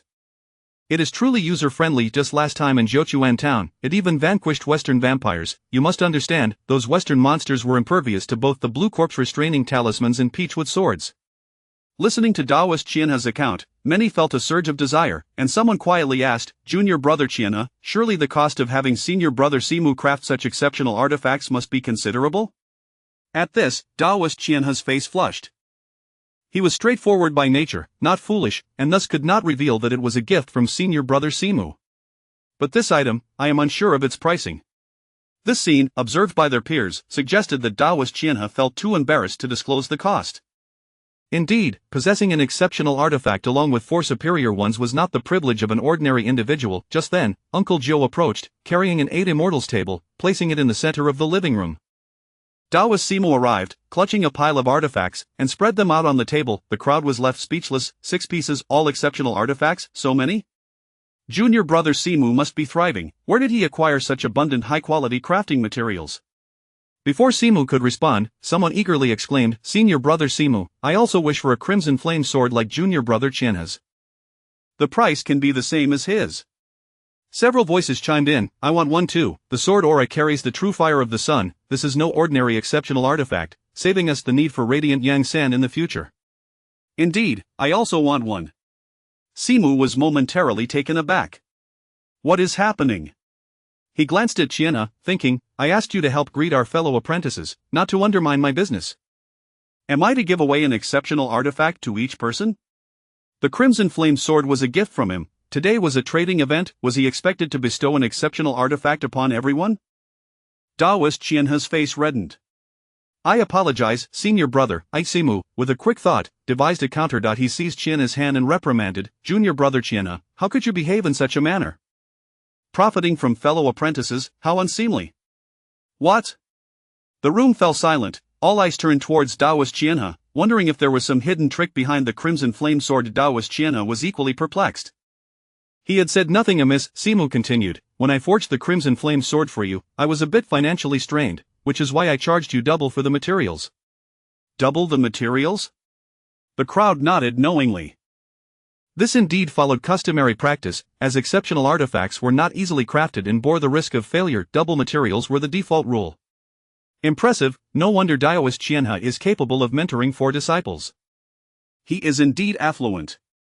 However, times have changed. I have since risen from poverty to prosperity. How could I profit from my fellow apprentices? One portion of equivalent materials will suffice. Consider it my voluntary assistance in crafting for my fellow brothers and sisters. 1 portion of equivalent materials? No compensation. Senior brother Simu is truly benevolent. Everyone raised their thumbs in approval. The Daoist Qianhe nervously interjected, Senior brother, Simu sternly interrupted, compensation? What compensation? Crafting defensive artifacts for fellow apprentices is akin to gifting them additional lives. This is a good deed. How could I accept their compensation? At this moment, others chimed in to advocate for Daoist Qianhe. Senior brother Simu, what Daoist Qianhe says holds merit even among fellow apprentices. It is not customary to expect you to work for free. Indeed, having an exceptional artifact ensures that one's efforts in battle yield greater results, enhancing everyone's safety, equivalent to granting an additional life. We should not only compensate you, senior brother, but also express our gratitude for your life-saving assistance. Daoist Qianhe's face flushed. No, senior brother, enough, do not speak. Simu grasped Qianhe's hand, pushing him towards Uncle Jiu. Uncle Jiu understood perfectly. This was clearly a tactic taught by Yu. Over the years, Simu had traveled far and wide to earn his wealth, employing such clever strategies. He discreetly gestured to the flustered Daoist Qianhe, signaling him to simply observe. Lin Yu suppressed a laugh. A bicycle? What need have we for a bicycle? Daoist Simu addressed the assembly. Brothers and sisters, I, Simu, am a man of my word. If I say I will not profit from fellow apprentices, then I shall not. Moreover, gold, silver, jewels, and banknotes are trifles, they hold no value in my craft. I seek only the rare and wondrous items of the spiritual realm. Let the riches be reserved for your sustenance. Someone eager ventured, Senior Brother Simu, the materials for exceptional artifacts are indeed hard to come by. It may take time to gather a portion. Could we perhaps negotiate? Nearby, someone scoffed, Junior Brother, receiving a portion of materials is already Senior Brother Simu's magnanimity. Isn't it enough to receive assistance without expecting him to cover the materials as well? Might as well ask for a free gift. The anxious individual flushed. That's not what I meant, Senior Brother Simu. I merely wish to inquire if we might exchange equivalent items. I have some materials procured from defeating enemies. Simu's eyes brightened. He had been waiting for such a statement. Of course, I am well aware that most of you cannot gather the materials. Tomi, materials are like scrap metal. What I truly desire are those peculiar and rare items.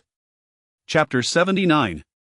The trust of Shijian, a splendid trade fair among fellow disciples unfolded, with hosts and guests reveling in delight. Simu successfully exchanged 6 exquisite magical artifacts for a plethora of refining materials, accompanied by an assortment of peculiar items, including medicinal herbs, seeds, and fragments of magical beast skins, as well as rare ores.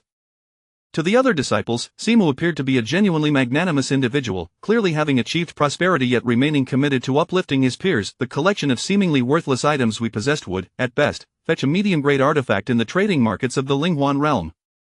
Yet, under Simu's discerning appraisal, each item was extolled as a rare treasure. Not only did he refrain from undercutting us, but he also generously offered to raise the prices. After careful calculation and evaluation, he offered a superior grade artifact for items valued at medium grade and a premium grade artifact for those deemed superior.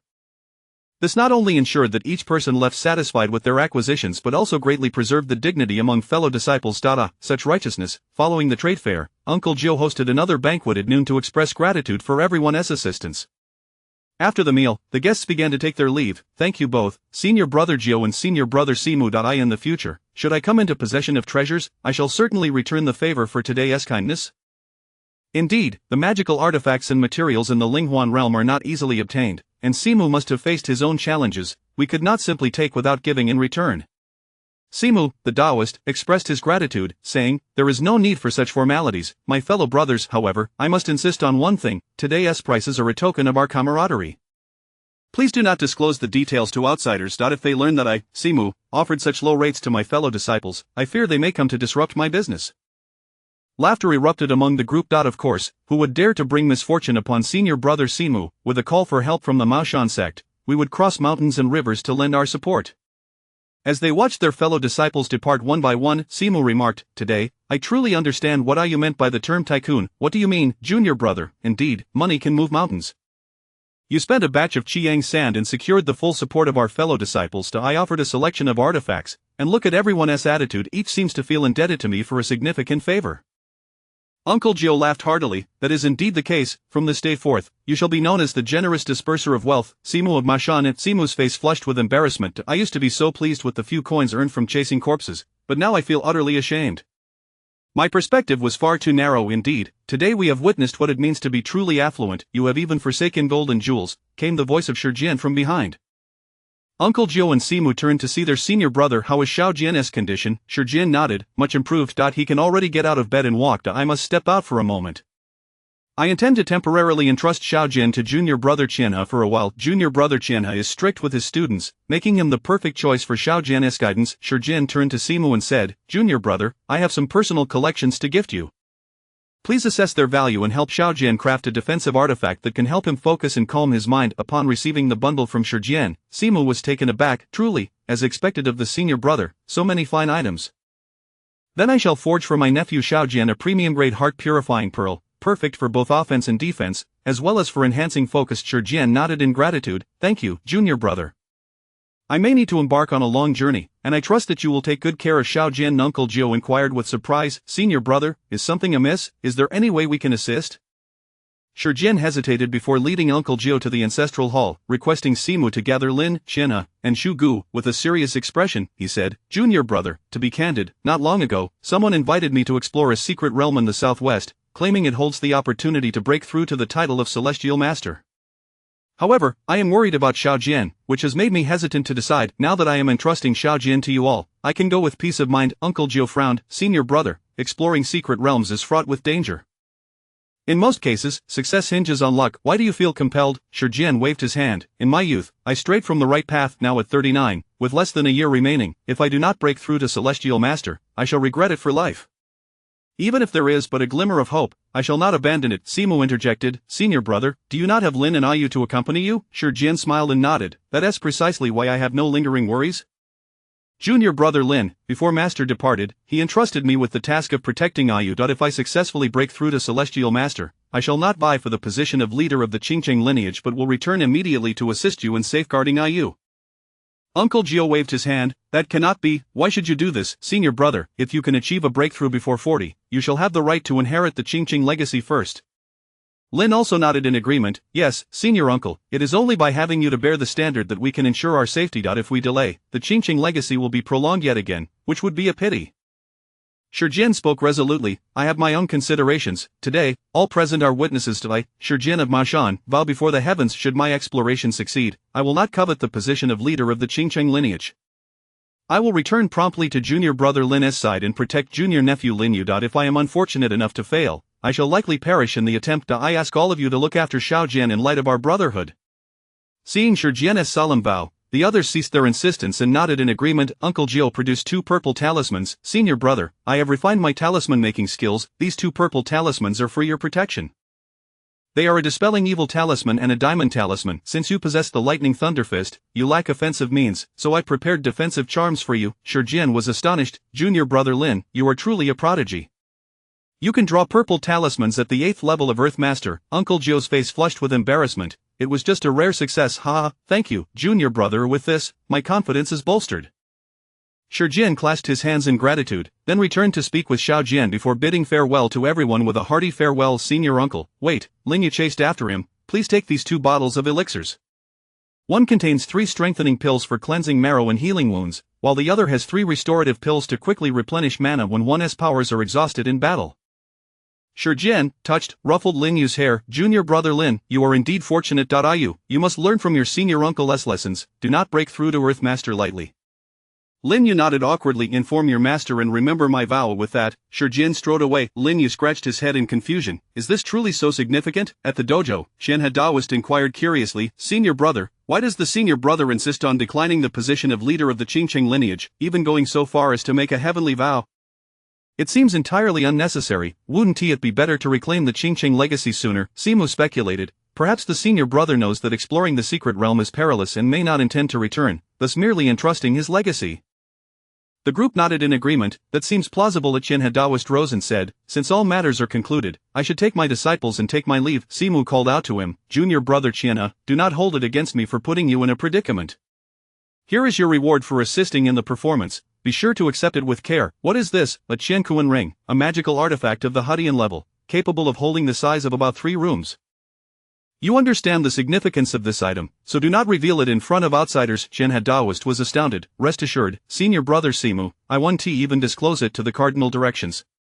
Lin Yu's lips twitched, thinking how strict the rules of Qianhe Master are. Qianhe departed with his 4 disciples and Xiaojian, riding back to Zhoushan town on spirit cranes. The dojo was left with the lone Zhu Gu, who had traveled far. Now that they have all departed, junior brother Lin, after 2 days of hard work, have you prepared a gift for me? Simu sensed something amiss and pulled Lin Yu aside. Come, Ayu, let us return to your master and tally our spoils. Uncle Jiao exclaimed, Hey, what are you doing? Simu, you can leave, but why drag Ayu along? Isn't that putting me at a disadvantage? Chapter 80. A treasure trove in Lin Yu's chamber. Simu unveiled a trove of miscellaneous items acquired during their recent venture. He recognized that the refining materials were of no use to Lin Yu, who was already amply stocked, and thus his acquisition was merely a ruse to mislead onlookers. You, these are the only valuable items.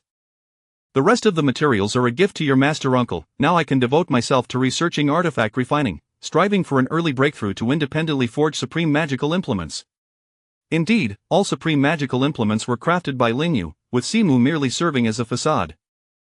Their collaboration was akin to a well-rehearsed Simu's skills were limited to producing only superior artifacts. As Lin Yu surveyed the 11 miscellaneous items before him, he noted 2 packets of unknown spiritual plant seeds, which he surmised would be planted beside the pond in the backyard, along with 2 spiritual herbs suitable for alchemical concoctions. The remaining 7 items included a tattered silk yin-yang chart, a bare bronze sword hilt, 2 incomplete tomes, and a fragment of beast skin. Among them were a complete manual for crafting substitute dolls and a tome detailing the true principles of formations. During their transaction, the latter 2 complete cultivation texts were exchanged for a supreme magical implement, sparking envy and jealousy among many, yet, not all were willing to part with their treasured texts. Simu promptly stuffed the 2 books into Lin Yu's embrace, saying, "Youngster, learn to master that substitute doll technique swiftly, it may save your life one day." Lin Yu confidently assured, "Fear not, master uncle. There is no technique in this world that I cannot master. Once I do, I'll ensure each of us has a doll." Simu chuckled, "The timing of the formation principles is perfect. Brother Lin and I were only equipped with a basic formation manual, which cannot cater to your innate talent. Now, we need not worry anymore." Lin Yu smiled, "Master uncle, once I have mastered the formation arts, with an abundance of spiritual stones and materials at hand, perhaps we could upgrade our ancestral hall, and in the future, I might even establish a protective formation akin to that of Ma Shan." Simu patted Lin Yu's shoulder and remarked, "Good lad, ambitious." He then gazed down at the few incomplete items and sighed, "To be honest, I do not fully endorse your squandering of merit."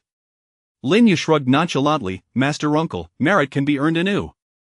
The stronger I become, the safer I'll be, making it easier to vanquish demons and malevolent spirits. Once I attain the rank of Celestial Master or Golden Elixir True Person, I could slay 100,000 ghostly soldiers with a single stroke, and ascension in merit could be within reach. This initial investment is but a trifling matter." Simu laughed and chided, "Enough with the banter, let us begin." Lin Yu picked up the tattered silk yin-yang chart, which appeared to be an ordinary item due to its severe damage, showing no response to the infusion of mana. He recognized its rare material, impervious to fire and water, and resistant to lightning. Silently invoking the merit for restoration, he watched in astonishment as the progress bar rapidly filled. "Master uncle, look," he exclaimed, stuffing the gradually restoring yin-yang chart into his robe.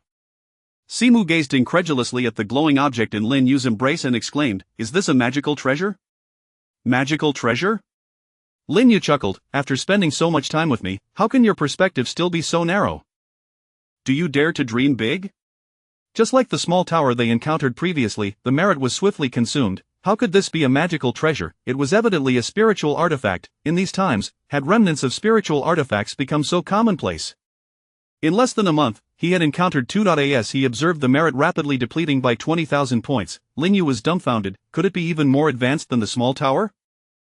Without hesitation, he pricked his finger and recognized ownership. Moments later, he spoke with a slight tremor, "Master uncle, please sit down, I fear I might startle you." Simu, unfazed, dismissed the concern. "What nonsense! I have journeyed far and wide for years as a master refiner. What have I not seen? It is merely a magical treasure. This is a spiritual artifact of medium grade." Thud, Simu collapsed onto the ground, and Lin Yu could not even help him up. Simu clutched his racing heart and gasped, Lin Yu, give me a moment to compose myself." After a brief pause to catch his breath, Simu extended his hand, saying, "Let me touch it." He hesitated to merely look, now daring to touch the artifact. Lin Yu presented the now dull yin-yang chart, and Simu cautiously accepted it. The spiritual artifact had regained its luster, no longer appearing mundane like it had in its damaged state. Ethereal rhythms flowed through it, captivating anyone who dared to glance. "Is this truly a spiritual artifact? Do you comprehend its rarity?" Lin Yu nodded. "This is known as the yin-yang chart. It has developed a spirit and possesses spatial abilities, allowing it to ensnare individuals, store items, and protect its master." Simu nodded in understanding. "It is indeed worthy of being a spiritual artifact. It is said that only the leaders of various sects possess such treasures. Could it be true that your luck is as you always claimed? You are the favored child of the heavenly Tao?" Lin Yu smiled. "There is even more to it. Its greatest function is to gather and store yin and yang energies, all forms of spiritual, malevolent, yin, and yang energies, even the energies of corpses and demons, cannot escape the confines of the yin-yang chart. Its primary efficacy lies in absorbing and refining all such energies into yin and yang for storage. When needed, one can directly absorb the energies for cultivation. Simu's heart raced once more. So, does this mean that the issue of insufficient spiritual energy in this age of decline will no longer constrain you? You can utilize this chart to absorb and store spiritual energy for your cultivation? Lin Yu affirmed. Indeed, however, I wish to place it in the ancestral hall. Progress should be a collective endeavor for our family. Simu's eyes glistened with emotion. You foolish boy, that is absolutely out of the question. Do you know what a spiritual artifact is? If even a whisper of this were to leak, we would all be doomed. Thus, focus on your cultivation, only when you are capable of protecting it should you reveal it to the world. Let us consider this matter as if it were never spoken of. To have witnessed a spiritual artifact in this lifetime is worth it. Keep it concealed within you, and do not even inform your master. Lin Yu protested. Master uncle, it is not necessary. No, you must heed my words. The fewer who know, the lesser the risk. This is for your master's benefit as well. You understand the methods of the illusory realm. Knowing too much is detrimental. With a resigned sigh, Lin Yu nodded in agreement, realizing that his master and master uncle truly cared for him. Returning the items to Lin Yu, Simu pointed at the bare sword hilt, saying, Take a look at this item. From our perspective, it is certainly not a fragment of a magical implement. It should be a magical treasure. I initially thought the greatest find was this sword hilt, considering it was right before our eyes, but unexpectedly, this inconspicuous yin-yang chart is the true delight. Not just those fellow disciples, but everyone present today is blind. Lin Yu chuckled. Treasures often hide in obscurity. Were it not for this, we would not have had the chance to uncover it. Simu nodded in agreement. Indeed. Who would have imagined that a prodigy like you would exist? Originally, this item was deemed worthless, incapable even of being disassembled for materials. Ultimately, it is your own remarkable ability that shines through. Lin Yu grasped the sword hilt and silently invoked merit for restoration. This time, the merit consumed was significantly less, only 3,000 points. Master Uncle's keen eyes have indeed recognized a magical treasure, and a superior one at that. Lin Yu offered it to Simu. Simu examined it carefully. Judging by the craftsmanship of this sword, it should be from the Song dynasty. Pure Yang, could this be the Pure Yang sword of the Chuanjin sect? Lin Yu, puzzled, replied, Master Uncle, Chuanjin is a major sect, the lineage of El Chunzi. With such a grand reputation, this sword should at least be a spiritual artifact. How could it possibly be a magical treasure? Moreover, it appears to be damaged. Simu scoffed. You young one, lacking knowledge. El Zhu was from the Tang dynasty, and the Chuanjin northern sect's master, Wang Zhenren, inherited the Pure Yang lineage that was a transmission across generations. When Wang Zhenren first attained enlightenment, spiritual artifacts are not so easily crafted. Later, as Wang Zhenren ascended, the sect faced warfare. The treasured Pure Yang sword was destroyed, leading to the division of the Chuanjin lineage into 7 parts, thus forming the Chuanjin sect's significant presence within the Taoist community. A superior magical treasure, also known as Pure Yang, crafted in the Song dynasty, this must be it. Lad, you are quite fortunate. If it truly is the Pure Yang sword, it may hold the legacy of Chuanjin. Lin Yu timidly suggested, Master Uncle, why don't you recognize it instead? Simu's expression darkened. What nonsense! It is certainly your responsibility. A powerful magical treasure can safeguard you. Lin Yu whispered, but I already possess a spiritual artifact and a growth-type magical treasure. The town demon seal. Having another sword would be of little use. Chapter 81. Uncle Gio, reluctantly accepting Four Eyes, cast a glance, exclaiming, Nonsense, of course, the more magical treasures, the better. Who has ever heard of having too many treasures being of no use?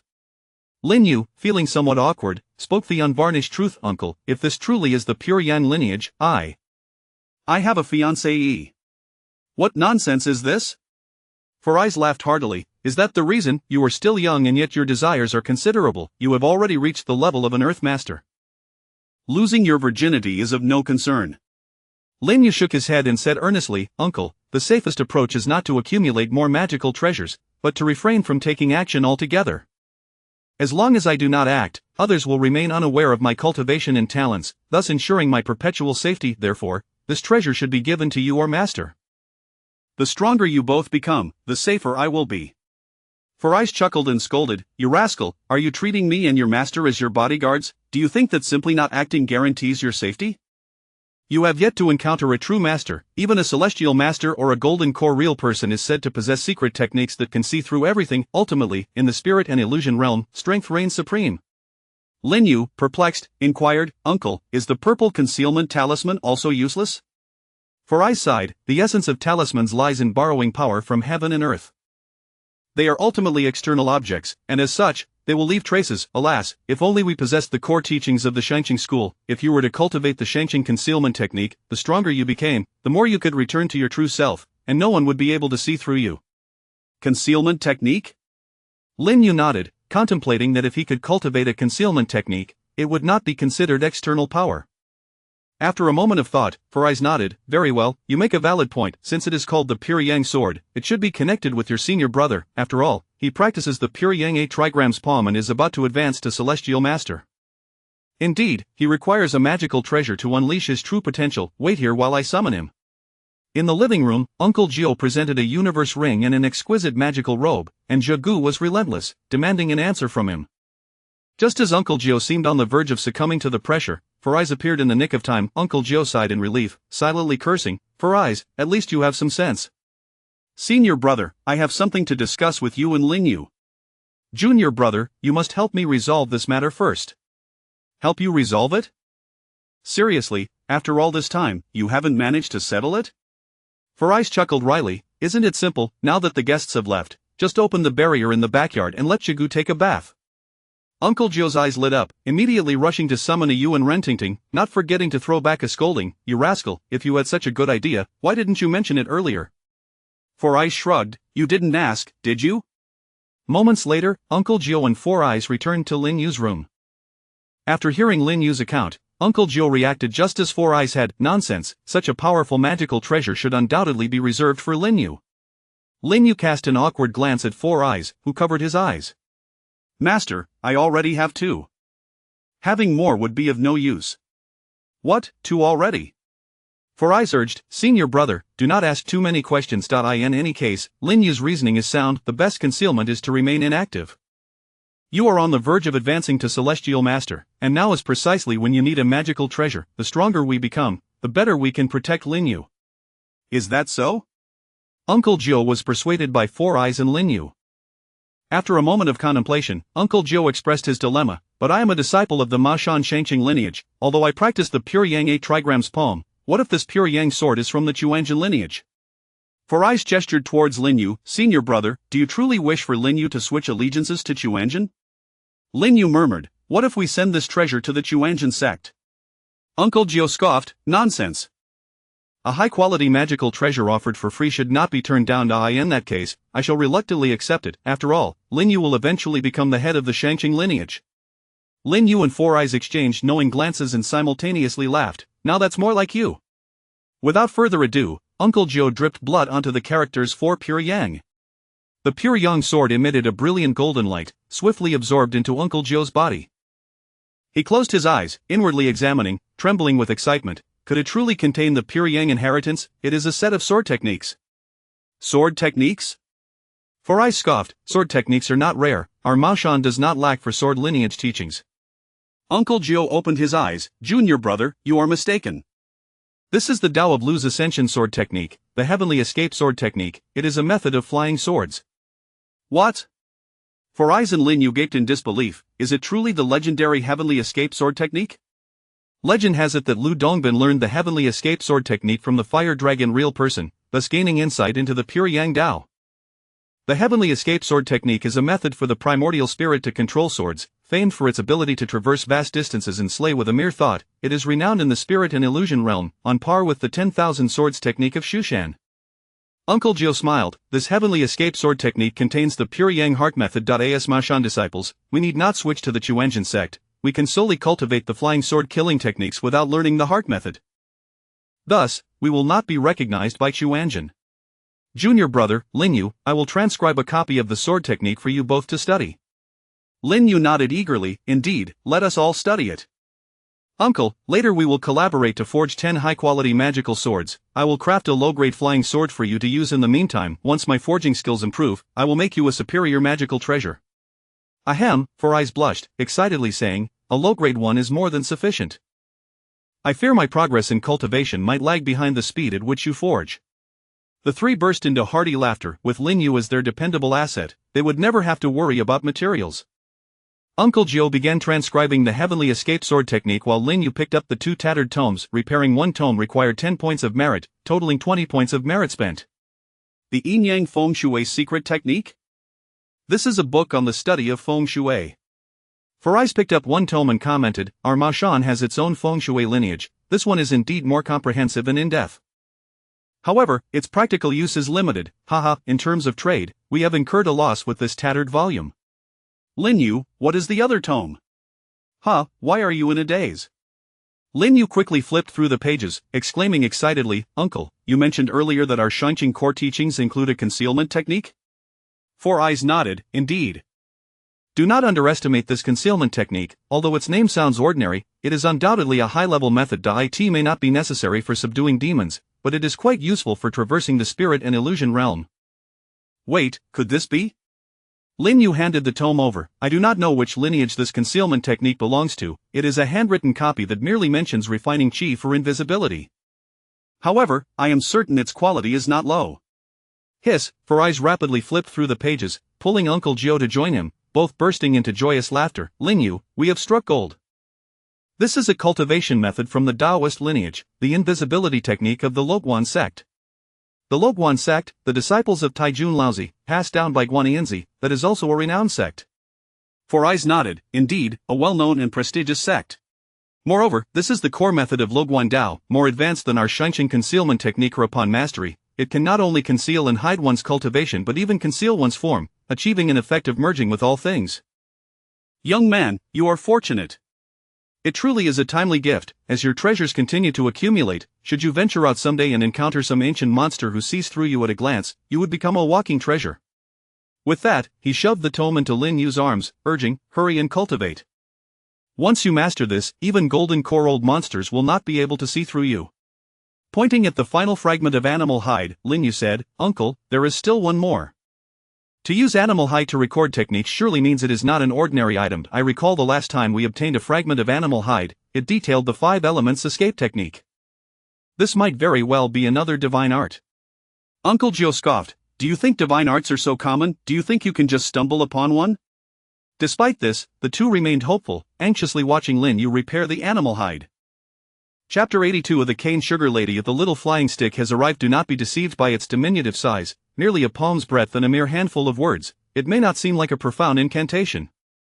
Yet, as Lin Yu aptly pointed out, anything that can be inscribed on animal skin is far from ordinary. 100 merit points, it appears this animal skin is of considerable quality.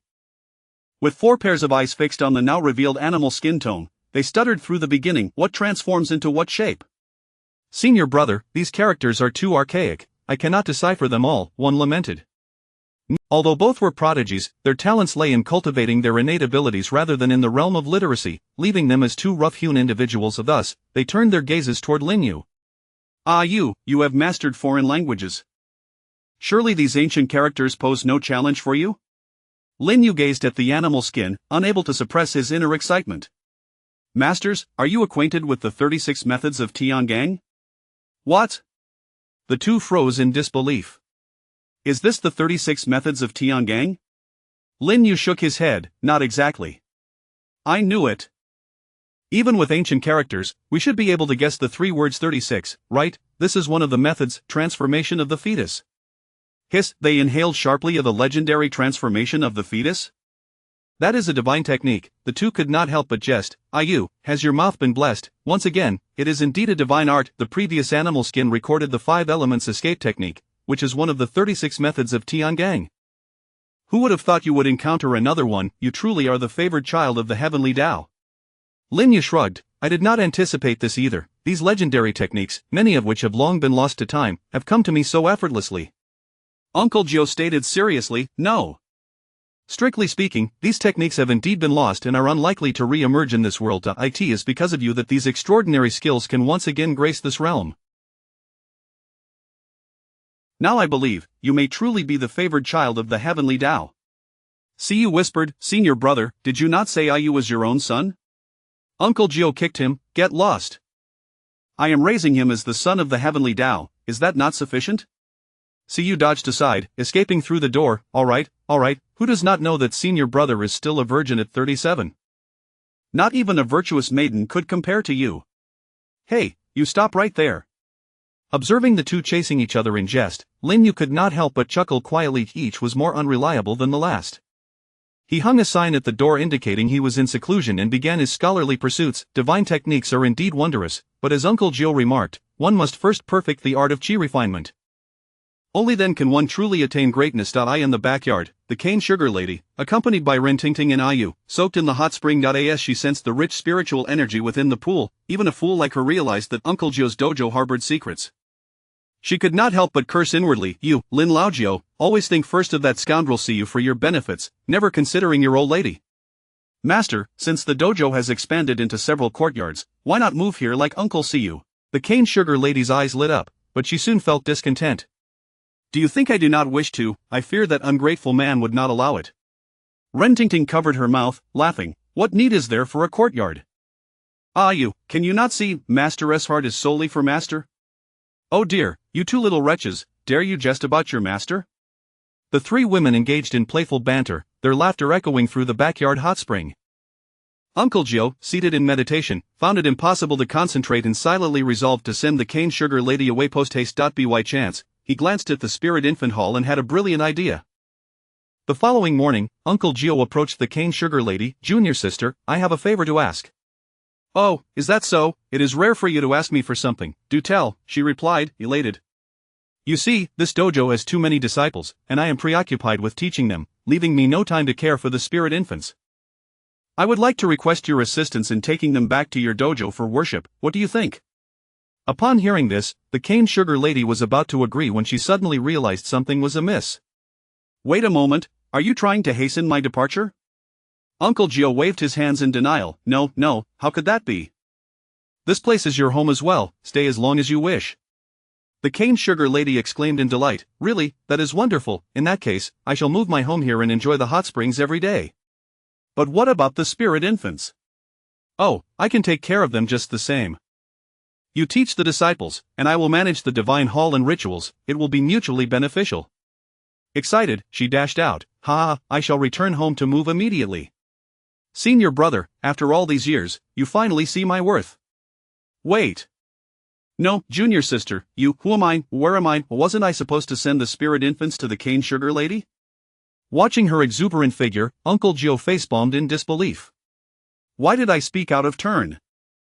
What now? Inviting her to move in is akin to inviting a wolf into the fold, a lustful wolf at that. Before long, news of the cane sugar lady's impending move spread, and Siyu, Lin Yu, and others emerged. Siyu remarked, Senior brother, after all these years, you have finally come to terms with it? Uncle Gio replied, I have not come to terms, I wish for peace. Lin Yu chimed in, Master, you should have brought the junior sister here long ago. This dojo is practically a paradise, how could we forget her? Uncle Gio protested, if she moves in, she will no longer be the junior sister, I fear you will start calling her sister-in-law. Tingting and Ayu exclaimed, Master, that is wonderful. The junior sister moving in means we will have someone to play with. Uncle Gio retorted, I fear that if she moves in, she may no longer wish to play with you. Then who knows who will be playing with whom? Senior brother, I am going back to pack, I will return by tomorrow at the latest. The cane sugar lady waved goodbye with a donkey in tow. Wait, junior sister. Uncle Gio excitedly chased after her. Oh, do not see me off. I am merely moving, I shall return. I did not mean to, do not misunderstand, I wanted to. The cane sugar lady frowned. What, are you abandoning me? No, where is this even coming from? Siyu, along with the other disciples, began to gossip, all casting incredulous glances at Uncle Gio. Abandoning her? Who would have thought you were such a person? Uncle Gio's face flushed crimson as he stammered, I merely thought riding that donkey was too much of a hardship here, take this puppet spirit crane for your journey. Soar back quickly, and you can return by afternoon. The cane sugar lady beamed, I knew you were still good to me. With that, she leaped forward and planted a fervent kiss on Uncle Gio's cheek, then took the paper crane and soared into the air, turning back to wave, I'm off, senior brother. Wait for my return. Everyone stood frozen in shock. Lin Yu timidly inquired, Master, when the junior sister returns this afternoon, should I start calling her sister-in-law? Uncle Gio lamented, suddenly, I have a stomachache. I wish for peace. Siyu queried, who is peace? Chapter 83 Away Choshing, join me. In the end, Jigu was unable to achieve a decisive victory and was assigned to reside in the East Crossing courtyard. Yu and Rintingting also moved there, while Lin Yu and the others specially helped the three of them reconstruct a hot spring bath. 3 days later, Choshing still could not succeed in his cultivation and, feeling dejected, sought out Lin Yu and Uncle Jiu.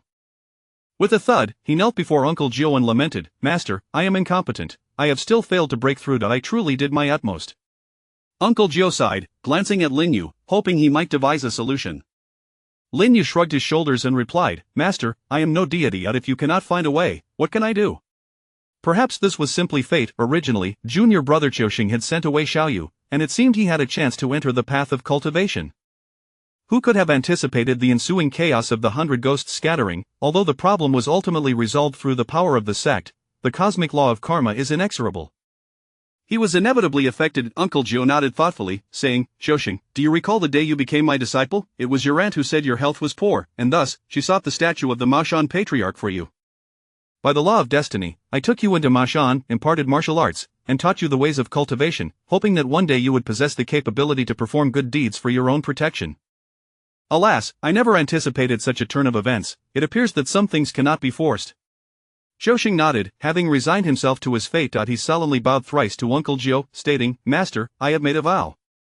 It is now evident that I am fated to be apart from cultivation. It is time for me to fulfill that vow. I beseech you, Master, to permit me to return to the secular world. Uncle Jiu fell silent, reluctant to let him go, but seeing Choshing remain kneeling, he understood the resolve in his heart. With a clenched jaw, he reluctantly agreed, Alas, without the protection of Mashan's fortune, your health may falter. You must strive to perform good deeds and accumulate merit. Do you understand? Choshing, moved, nodded vigorously, I shall remember, Master. Even without the path of cultivation, I will never forget your teachings. You will forever be my master. Uncle Jiu extended his hand to help him rise, even wiping away a tear in a moment of heartfelt emotion. Lin Yu could not help but chuckle, Hey, Master, Choshing, what is this? Choshing is merely returning to the town. It is not a matter of life and death. Is it really necessary? Choshing, I made a promise, his elder brother interjected. If you manage to enter cultivation, I would assist Master in imparting the techniques to you. If you lack the affinity, then return to the secular world as a prosperous mortal. As for marriage and family, I shall arrange it for you. I plan to provide the funds to teach you about business, and in the future, you may thrive in commerce. His business acumen is not easily shared, and even Lord Rin speaks highly of it. Choshing expressed his heartfelt thanks. Now that he had returned to the secular world, he indeed needed a livelihood. He could not spend his life merely assisting his aunt in selling cosmetics. At that moment, Away barged in through the door, exclaiming, I knew you would return to the secular world, Choshing. Although you have yet to lose your virginity, with such a wandering heart, how could you possibly cultivate? Choshing scowled and retorted, Away, are you here to mock me?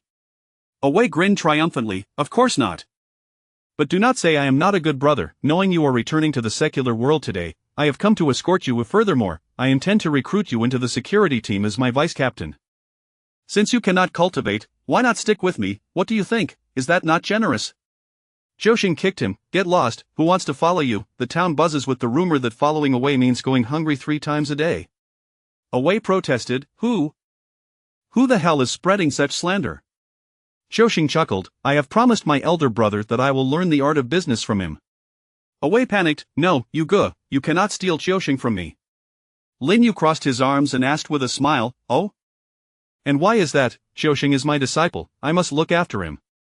Away pleaded, No, I plan to have Choshing serve as my vice captain for a while, then take over my position so I can retire and pursue cultivation. Lin Yu was incredulous, What? You want to pursue cultivation? He looked at Uncle Jiu in disbelief, Master, did you agree to this? Uncle Jiu was equally baffled, Away, surely you jest? Away clung to Uncle Jiu's leg, pleading, Master, you cannot, I wholeheartedly wish to learn the path, please accept me. Deny you? What do you mean? Lin Yu kicked him, Get lost, do not come here to cause trouble. When has my master ever owed you anything? You, a cowardly, greedy, and lustful scoundrel, are not fit to cultivate, let alone Choshing. Choshing thought with a forlorn gazy elder brother, could we not find someone else to take this measure? Away earnestly declared, Uncle Jiu, you go, having witnessed your prowess in subduing demons that day, I, Away, have resolved to turn over a new leaf. I will no longer be greedy, lustful, or cowardly. I genuinely wish to become your disciple and learn the ways of cultivation. Look, I have prepared my offering for the master, this is my entire savings. As he spoke, Away produced 2 silver notes from his pocket. Uncle Joe was taken aback. Could it be that Away had truly changed? He glanced at Lin Yu, who furrowed his brow truthfully. He knew Away's nature, like Wen Kai and Xiaoxing, he was prone to mischief. Even if they accepted him, he would likely cause trouble and require constant supervision. However, the Taoist tradition emphasizes the significance of fate. If Away was sincere, it would be unwise to close the door on him, for he might persistently pester them. Thus, Lin Yu suggested, Master, since it has come to this, why not evaluate him based on AU's standards? Uncle Joe pondered, Away is no longer young, will this not waste precious time? Lin Yu chuckled, I have the body strengthening pill, so a few years are of no consequence. What matters more than skill is one's disposition. We are not lacking in cultivation here. Uncle Joe nodded in agreement. Lin Yu grasped Away's arm and stated earnestly, do not think I am denying you a chance. I will teach you the Mashan foundational body techniques. If you can master them within 3 years, it will demonstrate your dedication to the path, and Master will surely accept you.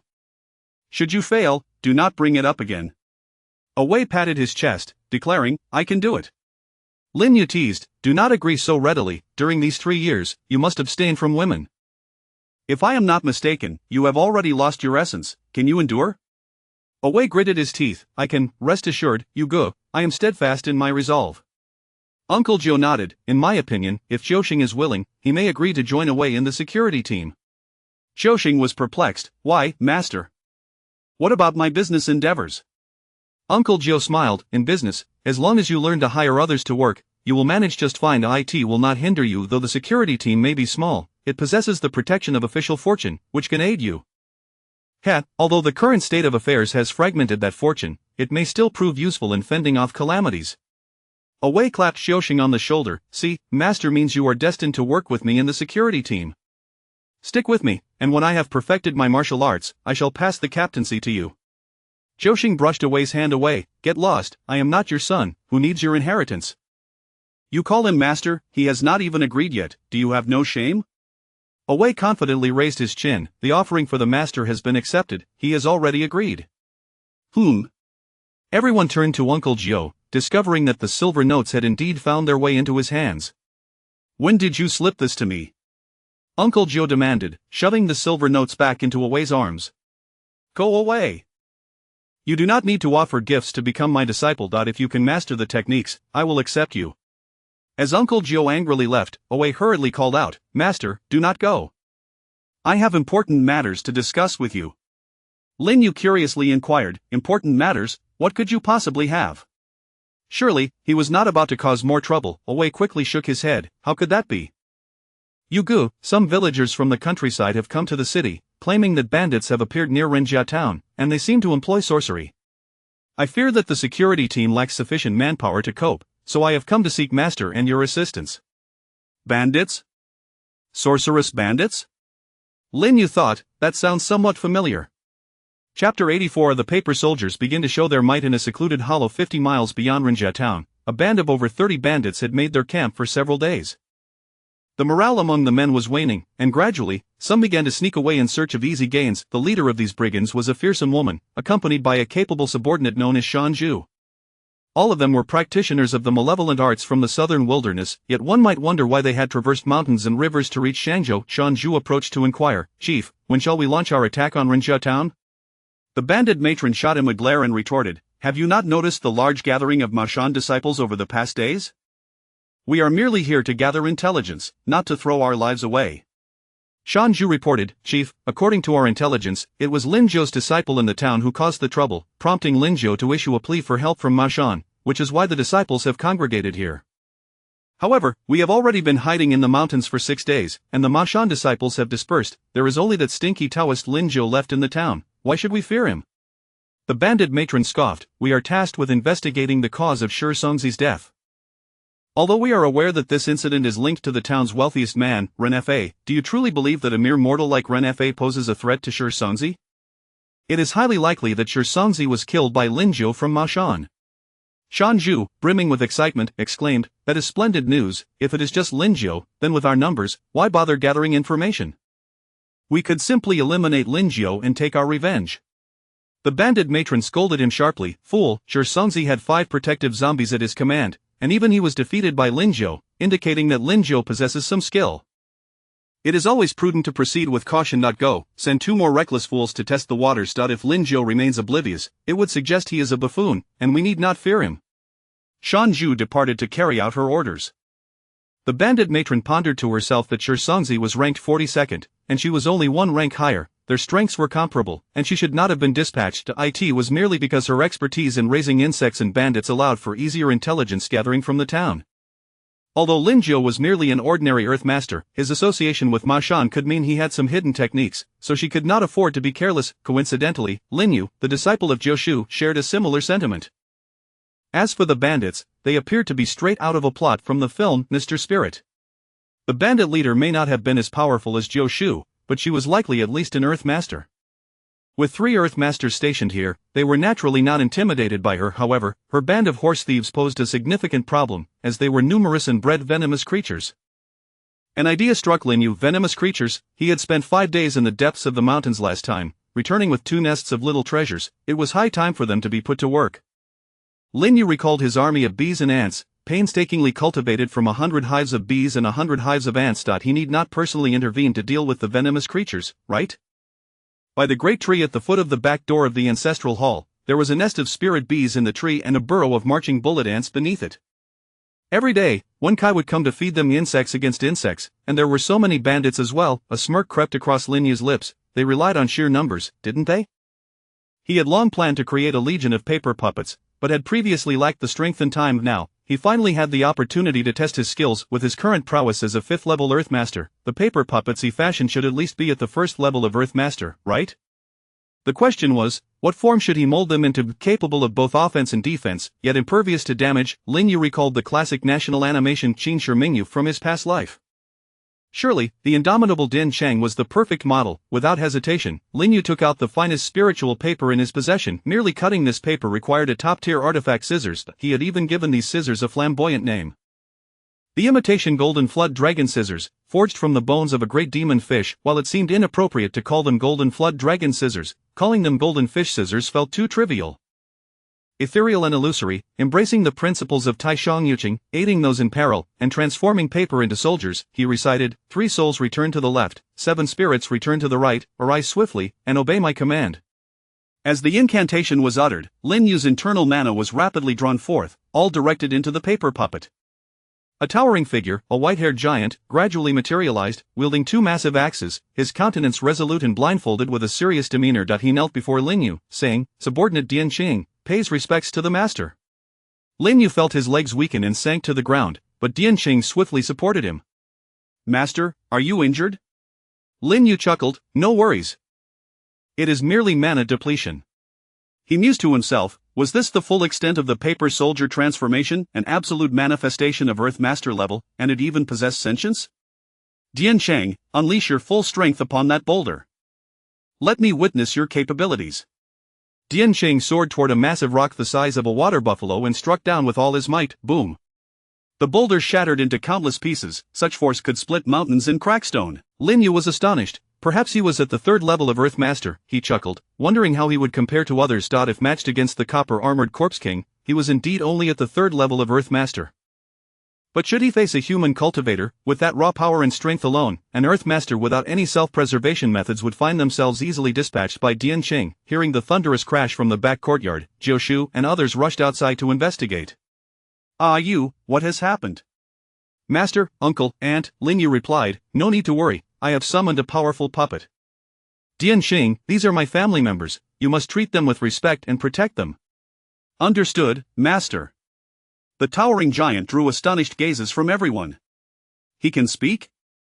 They exchanged glances, stroking their chins, and asked, "Ah, you, does he seem to possess sentience? What level of strength does he have?"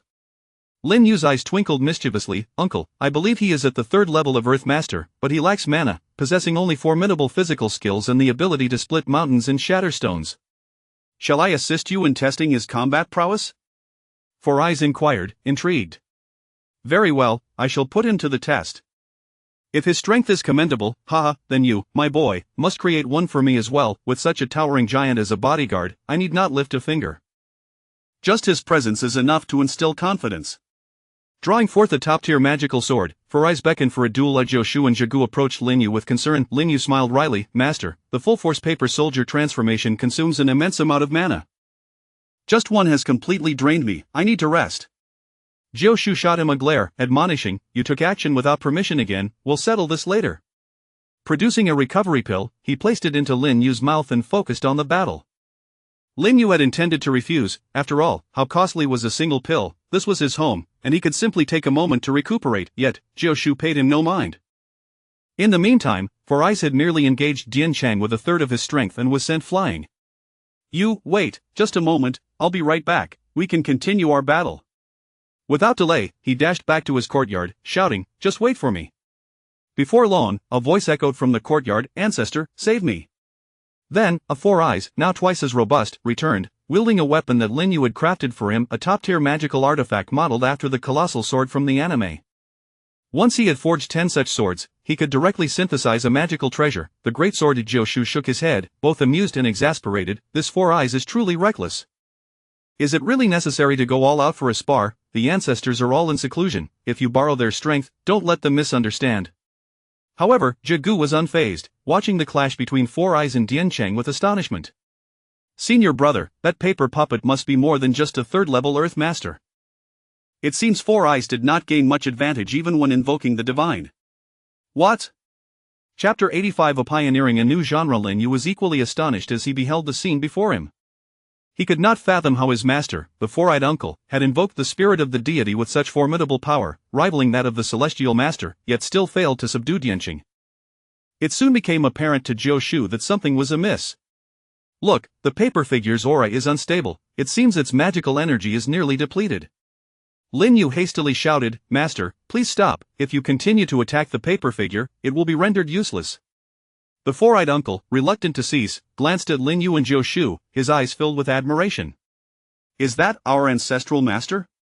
Jiu chuckled, indeed, when the deity is invoked, our ancestor can perceive what transpires here. Before long, the 4-eyed uncle regained his composure, while Lin Yu, filled with concern, rushed to assess Dianqing's condition.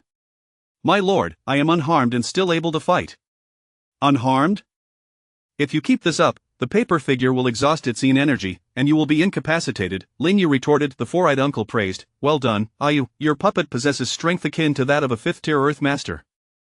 Though its martial prowess is formidable, it has remarkable explosive power, allowing it to challenge foes of higher levels. Without some secret technique, ordinary cultivators are no match for it. However, such strength may falter against ghosts and demons.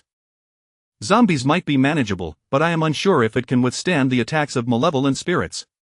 Jiu replied with a smile, simple, when facing ghosts, we can affix an exorcism talisman to it. Wait, 5th-tier Earth Master? The strength of a puppet created from paper cutouts has not been diminished? Lin Yu exclaimed in delight. Master, could it be that the perfectly crafted paper figures can manifest puppets of flawless strength? The rumors suggesting that puppets are inferior to their masters may stem from the fact that no one has ever perfected this technique. Jiu nodded. It is quite possible. Iu, the paper figure is expending its power rapidly. Is there any way to replenish its energy? The 4-eyed uncle inquired with concern, wishing to acquire a paper figure of his own, but if it lacked longevity, it would be of little use. Lin Yu sighed, Master, under normal circumstances, why would it need to exert itself fully? As long as the paper figure remains intact, we can replenish its magical energy tomorrow. The 4-eyed uncle lamented, what a pity. This paper figure cannot consume elixirs. Lost in thought, Lin Yu pondered, the paper figure belongs to the category of Yin puppets, my magical energy transformed into Yin energy within it, this is a characteristic of the paper cutting technique. Could I perhaps use talismans to recharge it, but it seems there are no talismans infused with Yin energy. If talismans won't suffice, could I concoct a charging artifact, a power bank, perhaps? Wait, I believe I have something like that. With this thought, Lin Yu seized Dianqing and dashed back to the room. Master, I shall return to my studies. This lad must have come up with another brilliant idea. Jiu chuckled, Junior brother, since you have invoked the spirit summoning technique, return and rest. I will guard the entrance for Ayu sister Zhagu, please tend to the other young ones for the next few days. Understood, elder brother. Upon returning to his chamber, Lin Yu activated the Yin-Yang Qi diagram on his person, which stored precisely that Yin and Yang energies. It was undoubtedly a magnificent power bank. Indeed, it worked. Dianqing visibly absorbed the yin energy, restoring it to its peak strength. Lin Yu joyously rolled about on the bed, exclaiming, "I've struck gold." The yin-yang qi diagram not only aids in cultivation but serves as an enormous power bank. In the future, I can summon a peak puppet every day. Over time, it will become an army of puppets. When it comes to battles, I can simply wave my hand, unleashing thousands of troops without needing to lift a finger. No, I shall merely play the role of a healer. If any junior lacks energy, they can come to me for a super fast recharge. The future is promising indeed. I am truly a genius. Following the extravagant combat style, I have pioneered an entirely new genre. The mass brawl style. Instead of merely charging Dianqing, I can simply let him soak in the yin-yang qi diagram space. The four-eyed uncle also desires a puppet. In fact, it would be wise to prepare one for each family member. However, without the yin-yang qi diagram, how can they recharge their puppets? After the battle concludes, will they need to recharge manually the following day? That seems rather cumbersome. No, I must contemplate how to replicate the yin-yang qi diagram and forge a charging artifact specifically designed to store yin energy for the paper figures. Moments later, Lin Yu was struck with realization. This was a spiritual artifact. With his current mastery of crafting top-tier artifacts, how could he possibly decipher the intricate runes within a spiritual artifact? It seemed unattainable. Perhaps I should wait until I obtain the core inheritance of the Qing dynasty at Mashan to learn advanced crafting techniques. For now, the mass brawl style suits only me. As for others, the puppets can serve as one-time combatants, and they can also function as housekeepers and bodyguards. Indeed, why not cultivate puppets with a measure of intelligence? Why limit their purpose to mere combat? Why not manifest them as forget about housekeepers? Wouldn't a personal maid be delightful? With these dreams swirling in his mind, Lin Yu drifted off to sleep, while Jiu Shu, under the impression that his disciple was diligently engaged in profound research, sat meditating outside, steadfastly guarding the entrance. Meanwhile, the villages surrounding Rinjia town experienced a resurgence of bandits. The town mayor dispatched Awei to investigate. The newly appointed vice-captain, Jiuxing, had at least some knowledge of the Dao from his time with Jiu Shu. After a thorough investigation, Jiuxing concluded that they were not zombies or ghosts but rather a band of poison-wielding bandits. Using poison? Awei's courage surged, as he reported to the higher-ups that it was merely a group of ordinary bandits, and that they needed only to set up checkpoints around the town to intercept them. He urged his men to remain vigilant, stating that as long as they kept the bandits at bay, the latter would have no opportunity to use poison. The female bandit leader, upon hearing her subordinates' reports of 2 failed attempts to launch attacks, mused, "Does Lin Jiu of Mashan look down upon us? How dare he? We shall march directly into Rinjia town, committing murder and theft. If Lin Jiu remains indifferent, his reputation in the spirit world will be ruined." The leader cautioned, "Tomorrow, we will divide into 2 teams. The vanguard will assault Rinjia town to draw Lin Jiu out. I will lie in ambush, and once he emerges, we will encircle him and seize him in one fell swoop." The plan was flawless, but she failed to anticipate that Rinjia town was no easy target. Though Awei appeared inept, he had proven himself to be a competent captain over the years under Lin Yu's guidance, capable of safeguarding the town and its people. Upon learning of the bandits, Awei deployed personnel to set up checkpoints, maintaining round-the-clock vigilance. As fate would have it, on the first night of the night watch, they encountered a suspicious individual sneaking into Rinjia town. Without hesitation, the security team ensnared the individual and delivered them to the town office for questioning. "Who are you? How many accomplices do you have? What brings you to Rinjia town?" "We." The man, Ming from Mashan, thought nervously. Could he see my treasures? "I am Ming from Mashan, a Taoist here to seek lodging." Awei slammed the table and scolded, "Nonsense! Who comes to seek lodging at midnight? You, a bandit, dare impersonate a Mashan Taoist? Guards, seize him, beat him until he confesses." The team members restrained Ming, tossing aside his belongings and umbrella. As luck would have it, the umbrella opened upon impact, releasing the treasures within. "Don't bully Uncle Ming." Though the 2 spirits were not particularly powerful, they swiftly overpowered Awei and his ordinary men. Spirits. After a few rounds, the team members fled in disarray, while Awei, armed with the exorcism talismans given by Lin Yu, sustained little harm. Seeing their adversaries were not easily intimidated, Daba and Xiaobao swiftly whisked Ming away to safety. The following morning, Awei rushed to the mortuary in distress, exclaiming, "Those bandits are raising spirits to harm people." Chapter 86. New discoveries in the Paperman Enterprise. Uncle Jiu frowned and inquired, "A malevolent practitioner of necromancy masquerading as a horse thief? I have not heard of such a thing in the spirit realm." Awei, in a state of urgency, replied, "Uncle Jiu, my companions from the security team and I witnessed 2 ghosts, one large and one small, rescuing that horse thief last night. They are undoubtedly hiding in the town now. I have dispatched all my brothers to patrol the streets and informed every tavern and inn to be on high alert. You must take action to capture him. Otherwise, the townsfolk will be in peril. Uncle Joe nodded. Very well, wait for me a moment. I shall arm myself and accompany you. Lin Yu, who was practicing martial arts early in the morning, sensed something amiss. Hey, Ah Wei, could you elaborate on that person? A horse thief who raises ghosts, how peculiar. Did he happen to mention his name? Ah Wei cursed. Don't mention it, brother Yu. That man is not only a horse thief but also poses as a Taoist from Mashan. Unfortunately for him, he crossed paths with my gun's muzzle just a few days ago. I attended a gathering of Mashan disciples here, and he was not among them. Wait a moment. You say he is pretending to be a Mashan Taoist? Lin Yu exclaimed. Indeed, he goes by the name Mashan Ming. Lin Yu slapped his thigh. Misunderstanding, master, do not pursue him, he is not a horse thief. I have encountered him before. What, brother Yu, are you certain he is truly a Mashan Taoist and not a horse thief? But why would he raise ghosts? What kind of good person raises ghosts? Ah Wei pondered. Uncle Joe approached with a ghost-seeking compass and asked, Master, Ah Wei, not long ago, I passed through Taishan town and assisted a certain Tan from the town in capturing ghosts.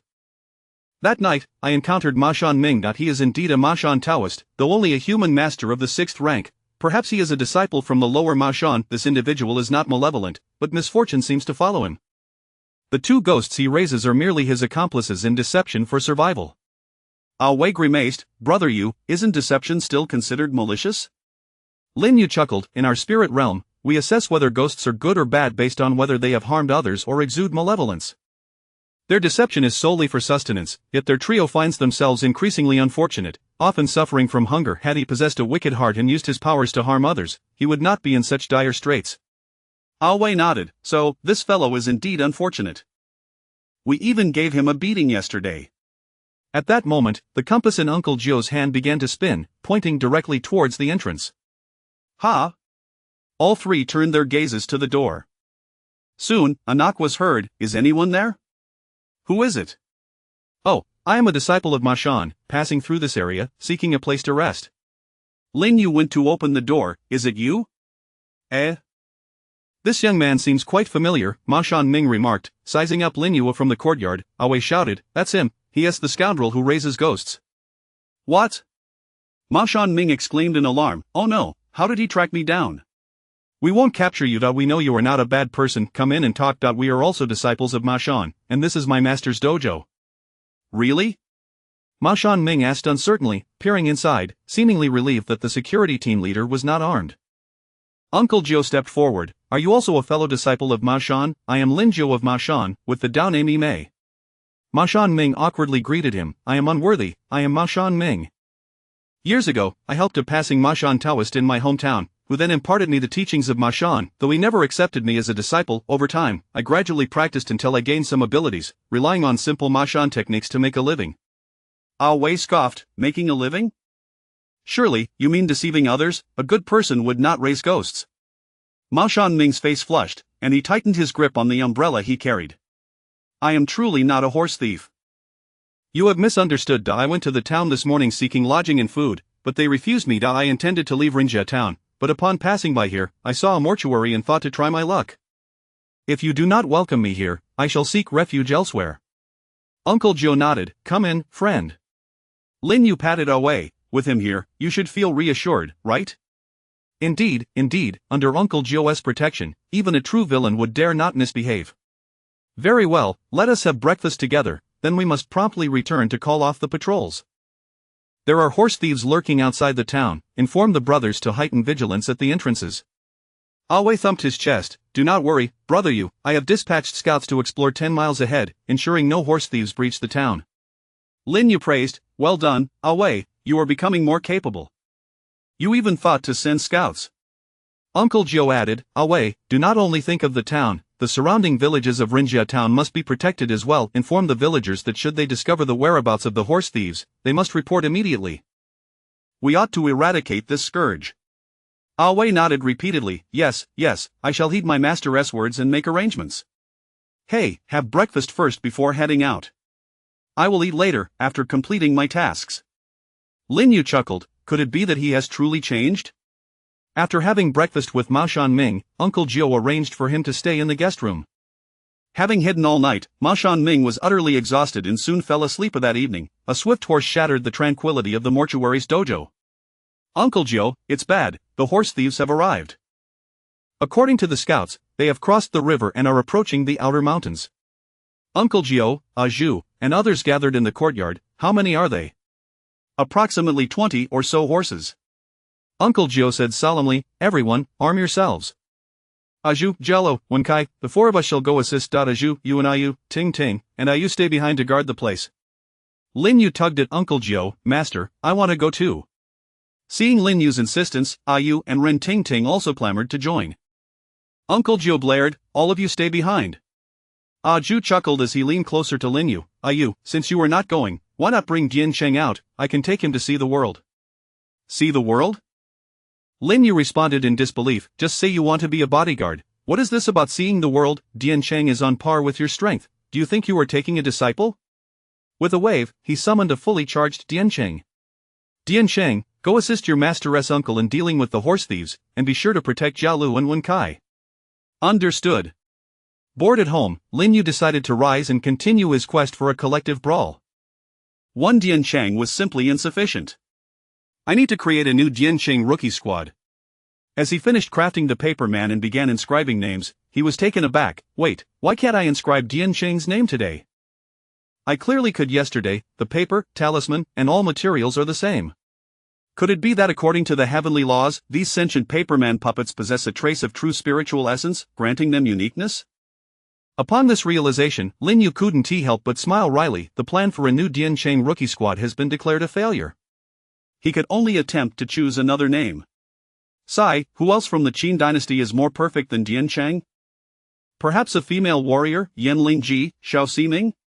Lin Yu stole a glance at his fiancée practicing not far away. Ahem, I'll think about that later. Eureka! Why must I choose a warrior? Wouldn't a support character be delightful? With this thought, Lin Yu swiftly inscribed a new name on the paperman, complete with distinctive descriptions. Channeling his energy, he recited the incantation Ethereal and Sublime, Supreme Jade Purity, to assist the needy and alleviate the troubled. I craft this paper into warriors. Come forth. Chef Ding. Chapter 87 of the Pinching Ideas. The wind howls as dusk descended. At the entrance of Rinjia town, Uncle Jiu and the security team stood resolutely, brandishing torches in anticipation. The sound of galloping hooves echoed in the distance, causing a wave of tension to sweep over the assembled men. Uncle Jiu, maintaining his composure, declared, everyone, stay alert and do not panic. We have caltrops set up. Let us first halt their advance before we strike from the sides. Before long, a band of horse thieves, torches aloft, came roaring towards them. Caltrops! Uncle Jiu shouted with authority. The men on either side pulled the caltrops taut, and several swift horses stumbled, sending their riders tumbling into disarray. Attack! With that command, all those lying in wait sprang forth, launching themselves at the marauders. In this era, the populace was martial. Those selected for the security team were generally well versed in combat. While they may not have been particularly effective against demons and monsters, when it came to brawling and facing bandits, they were no mere amateurs. The lead bandit, Shan Zhu, seethed with fury. Damn it, there's an ambush, kill them. All the horse thieves dismounted and soon clashed fiercely with the townsfolk of Rinjia. Master, these men cannot be killed. Awei exclaimed. Indeed, master, they seem to possess skin as tough as iron. Blades barely harm them. Many voiced their grievances. Uncle Jiu noticed this predicament and turned to Simu. What is your assessment, junior brother? Simu pointed towards Dianqing. Elder brother, look over there. What? They beheld Dianqing, whose dual axes swirled with ferocity. Every strike bore the weight of 1,000 pounds, and where his blades fell, not only did the bandits fall, but even the horses beneath them were left shattered. The bandits' swords and daggers struck at Dianqing, yet he neither dodged nor flinched, absorbing the blows without so much as a scratch. This was true invulnerability. Awei, astonished, exclaimed, Wow, master, where did you find such a master? Wait. Dianqing, having felled another foe, halted, his brow furrowed in confusion as he regarded the first bandit he had slain, whose head had twisted grotesquely, yet astonishingly, the man stood up again. Daoist, what is happening? Uncle Jiu's brow furrowed deeply as he drew forth his exquisite magic sword. Biting his fingertip, he traced a line of blood upon the blade, invoking the sharpening spell. The sword gleamed crimson, and Uncle Gio leaped into the fray, finally inflicting damage and swiftly dispatching one bandit, yet, with more than 20 marauders, Uncle Gio found himself overwhelmed. While Simo and Jiala had no issue, Wenkai was nearly in tears. "Master, I cannot." Before he could finish, his sword was knocked from his grasp, leaving him to grapple with a bandit in desperation. "Master, think of something. I can barely hold on." In that critical moment, Chapter 88, the bug play. I am quite familiar with this. Observing the confident chef as he brandished his knife and stepped outside, the four individuals at the dining table exchanged glances and erupted into laughter. At this moment, the prospect of continuing their meal was the least of their concerns. Consequently, Lin Yu waved his hand to store the 4 dishes into his spatial pouch, where time did not elapse and even the need for plastic wrap was rendered unnecessary. Upon reaching the entrance, he was met with a dozen horse bandits led by a female thief, whose brow furrowed in worry and whose expression was far from relaxed. You should return and activate the defensive array of the dojo." Lin Yu smiled as he produced a token engraved with the Bagua diagram, infused it with a strand of mana, and tossed it into the air above the ancestral hall. Before their eyes, a massive Bagua diagram materialized, shimmering like a golden curtain, gradually forming a semicircular shield that enveloped the entire ancestral hall. The female bandit harbored deep resentment. How could this be? A mere Taoist temple of the Maoshan sect could possess such formidable defenses, a third-tier Bagua demon suppression array. Did she think this was a land of paradise? The array's tiers indicated that a first tier would defend against mortal attacks, a second tier against earthly attacks, and a third tier against celestial assaults, and so forth.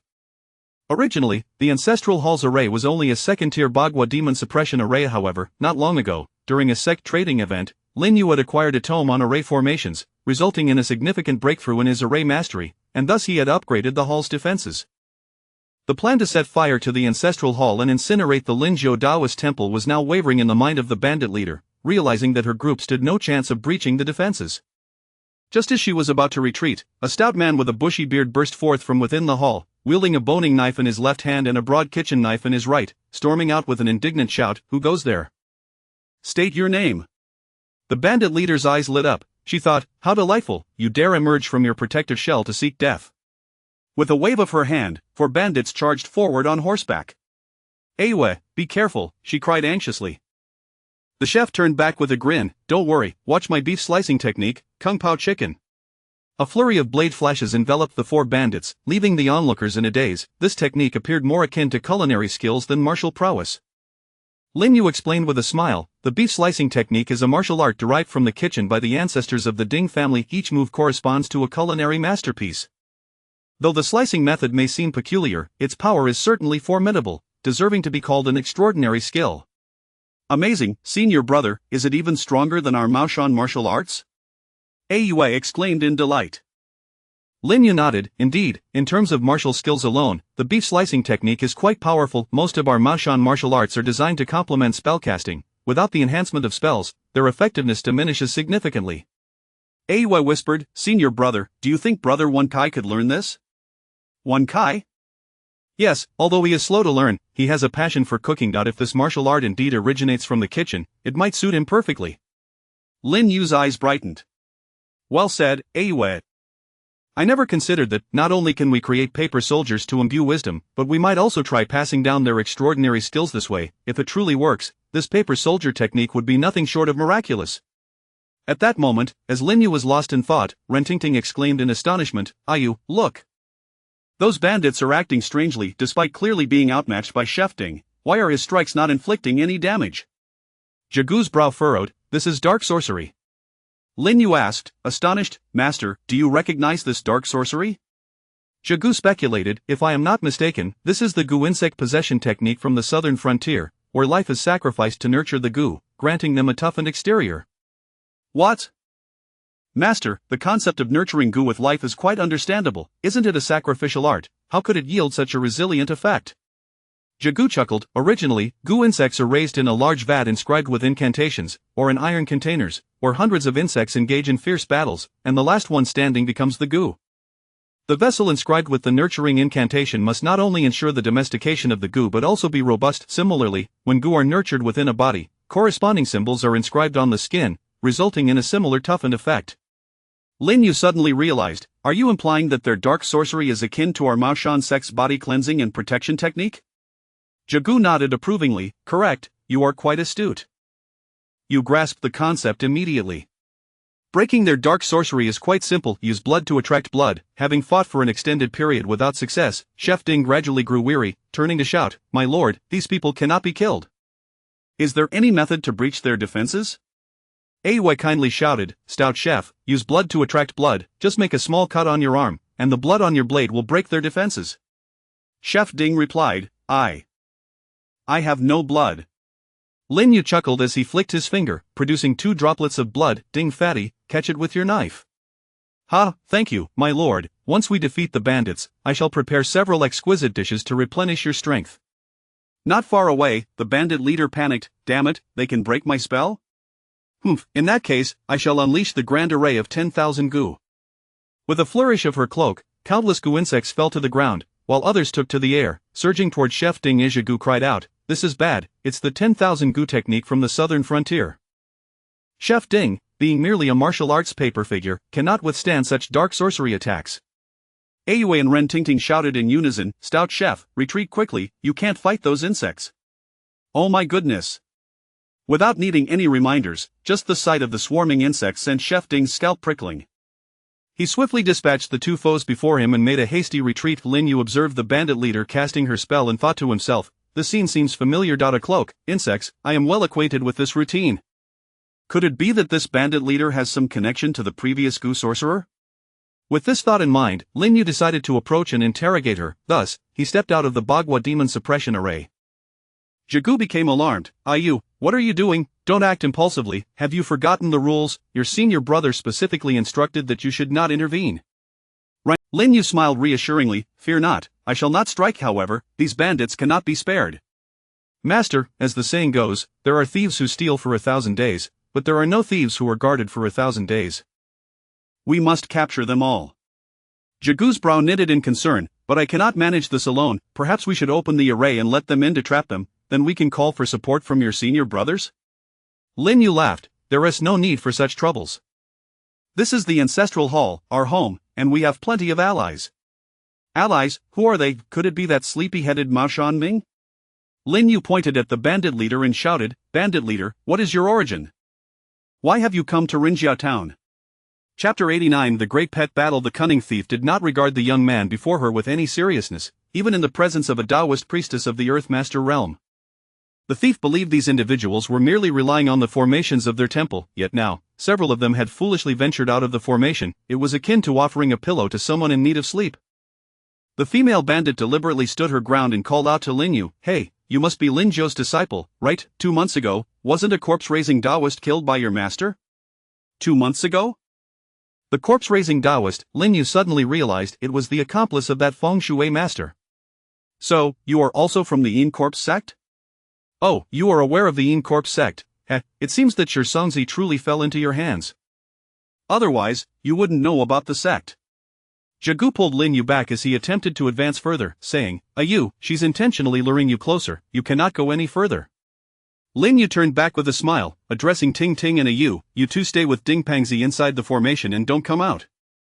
It's enough for me and my master.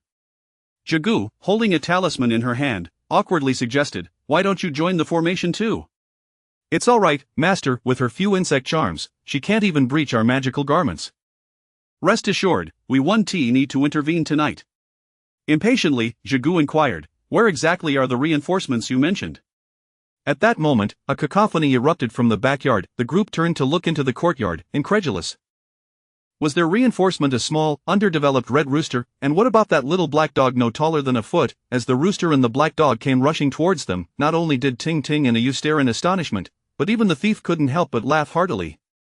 "Hey, kid, do you think a mere little rooster and a tiny black dog can contend with my great insect formation? Lin Zhou of Maoshan truly is a fool for taking on such a dimwit as a disciple. I am curious how such a simpleton managed to kill Shi Songzai. Is it due to the assistance of this Taoist priestess?" Zhigu shouted in dissatisfaction, "Hey, ugly. If you have the guts, come down and battle me for 300 rounds, and let you experience the prowess of Zhigu of Maoshan." Zhigu of Maoshan, never heard of her. Lin Yu grabbed Zhigu and scolded the rooster and black dog, "Hey, what are you two doing out here? I didn't whistle for you. Go back. You are no match for these insects." "No match? The red rooster immediately disagreed with Lin Yu's words, flapping its underdeveloped wings vigorously. It seemed to attempt flight.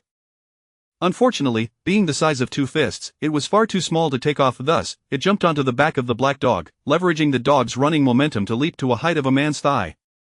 Everyone was curious, what could a little chick possibly do against that swarm of insects? Pack it a few for a snack. The insects flew at a height of a person. Could it reach them? In the next moment, a shocking scene unfolded. The little rooster opened its beak in a crowing posture, tilting its neck towards the sky, and aimed at the dark cloud of flying insects, unleashing a jet of crimson flame. With a single strike, it incinerated half the flying insects, leaving nothing but ash. Zhigu was left speechless. Didn't you say you were raising a big rooster? This is no ordinary rooster. It's clearly a vermilion bird, and that is vermilion bird divine fire. Lin Yu replied, at a loss for words, Master, I didn't know either. It was just a rooster when I brought it home. Perhaps it has awakened its vermilion bird bloodline due to its excellent diet? Awakened bloodline from a good diet, is that even possible? The female thief cursed, damn little brat, are you playing tricks? Lin Yu shrugged, hey, let us be clear, the pet I showcased in front of you is clearly a straightforward display of sunlight. After saying that, he called to the grounded chick, well done, little chick. Come back now, and you too, little black dog, consider yourself an assist. However, the chick was quite dissatisfied. Seeing a large group of crawling insects on the ground, it spewed forth another jet of crimson flame. With a sizzling sound, it scorched a considerable patch of earth. The black dog, unwilling to be outdone, thought, what do you mean consider myself an assist? Do you take me for your mount? To everyone's astonishment, the black dog opened its mouth and inhaled the scattered vermilion bird divine fire from the ground. When it opened its mouth again, it surprisingly expelled an even larger ball of deep brown flame. Is this for real? Another divine beast? The female thief nearly fell off her horse. Kid, who on earth are you? To have 2 divine beasts at home is not something an ordinary Maoshan disciple can achieve. Are you perhaps the direct descendant of the Maoshan sect leader? Lin Yu quietly asked, Master, what breed is the fire-breathing black dog? Is it also a divine beast? Zhigu pondered for a long while and finally said, it seems to be the divine beast Huado recorded in the classic of mountains and seas. It can ward off disasters and can exhale and inhale flames, even its excrement is fiery. Where did you get these 2 little treasures? They are divine beasts. Even if they are not true divine beasts, merely having awakened a trace of bloodline, if successfully raised, they could grow into guardians of the sect. Lin Yu weakly replied, I don't really know. I just bought them in town, and they turned out this way. Maybe I picked the wrong ones back then? Picked the wrong ones? What the hell does that mean? You think this is like picking a child in a hospital? Zhigu couldn't help but retort, could it be that you are truly the favored child of the heavens? Just by casually raising a poultry could it become a divine beast? In that case, let us do this. You can take care of my donkey from now on, and let us see if it can transform into a divine beast. Me? Raise a donkey? Lin Yu chuckled helplessly, thinking, my master usually won tea even let me wash a bowl. Do you dare to have me raise a donkey? Do you still want to be my master?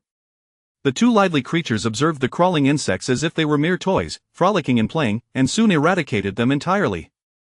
However, the 2 divine beasts visibly showed signs of fatigue. The little chick could no longer breathe flames, only managing to emit sparks. The black dog's tail had also slowed its wagging. Lin Yu, feeling a pang of sympathy, called out, alright, little chick and little dog, come back. You both performed excellently today. I'll give you an extra meal tonight. I'll handle the rest. The 2 divine beasts joyfully retreated. The female thief raised an eyebrow and barked, want to leave? Leave the divine beasts with me. With that, she removed her cloak and hurled it towards the 2 beasts. Zhigu, seeing this, was unwilling to back down and threw out a blue talisman of true fire. Thief, I was already prepared for you. You think you can rely on your insects? Taste the true fire of my Taoist arts. What? A bright white flame instantly enveloped the cloak, and by the time the thief tried to summon it back, half of the cloak had already been consumed by the flames. My high-grade magical artifact cloak. You actually possess a blue talisman, damn it, you are definitely not an ordinary Maoshan disciple. Today I concede defeat, just wait, I will return. With that, she turned her horse around, preparing to flee with the remaining 3 subordinates. Lin Yu chuckled, I'm afraid you won't be able to leave. Listen, my friends have arrived. What friends? More reinforcements? Just then, the sleepy Maoshan Ming, having dozed the day away, was awakened by the ruckus outside. Stepping outside and rubbing his eyes, he looked around. Were those bandits? Fellow Taoist, I am here to assist you. Lin Yu felt a surge of exasperation. What the hell, you really woke up at the right time. Chapter 90. The insect debacle. The cunning old woman let out a hearty laugh. Is this foul-smelling Taoist really the only one with a mastery of the craft? Lin Yu, cradling a black dog in one arm and a chick in the other, found himself unable to assist in the matter concerning Mao Shanming. It was fortunate that Zhigu displayed remarkable agility, yanking him back. Are you truly going to court death? Do you think you can handle that swarm of goo worms? If even a single one enters your body, your life is forfeit. What? Goo worms? Mao Shanming quivered in fear, hastily retreating behind Lin Yu. Just stay in the courtyard, there's a formation in place that prevents the goo worms from entering, Lin Yu replied impatiently, yet, Mao Shanming thumped his chest resolutely. No, I shall stand shoulder to shoulder with you in battle. Zhigu scoffed, you, with your pitiful cultivation and timid heart, yet you dare to speak of loyalty? Indeed, I am Mao Shanming. Suddenly, a buzzing sound filled the air, causing everyone to turn in search of its source. The night was shrouded in darkness, and the torches illuminated only a small radius of 20 meters, thus, it was impossible to discern what was buzzing above. At that moment, Ayu exclaimed with delight, I know. It's bees. Bees? Ren Tingting queried in confusion, aren't bees kept for their honey? Can they even fight?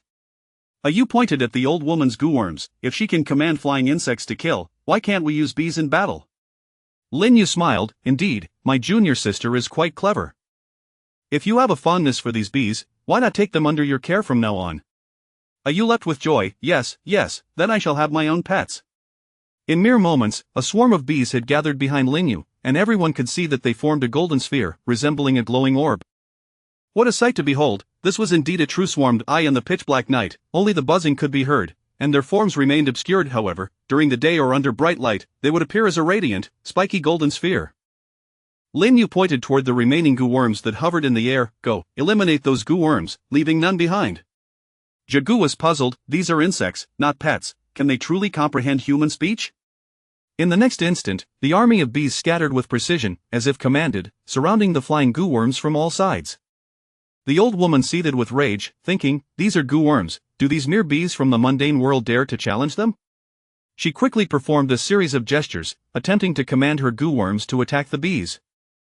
Yet, as the battle commenced, the black goo worms fell from the sky like leaves, while the bees remained unscathed. Witnessing this, the old woman gasped in terror, abandoning her goo worms and fleeing on horseback.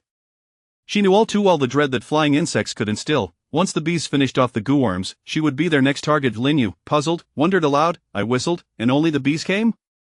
Where are the ants? What of my meticulously trained bullet army ants? These little fiends, who once scampered eagerly at the prospect of food, now feigned ignorance in the face of battle? How infuriating, even the young chick and dog heard the whistle and rushed to join the fray, yet these creatures pretended to be dead. Humph, I shall check on you all tomorrow. If you do not perform as expected, I shall soak you all in liquor. Just as Lin Yu prepared to command the bees to pursue the old woman, a resounding boom echoed. The ground beneath the bandits gave way, forming a massive pit. The three subordinates of the female bandit, along with their horses, plummeted into the chasm, only to be swiftly enveloped by a swarm of ants.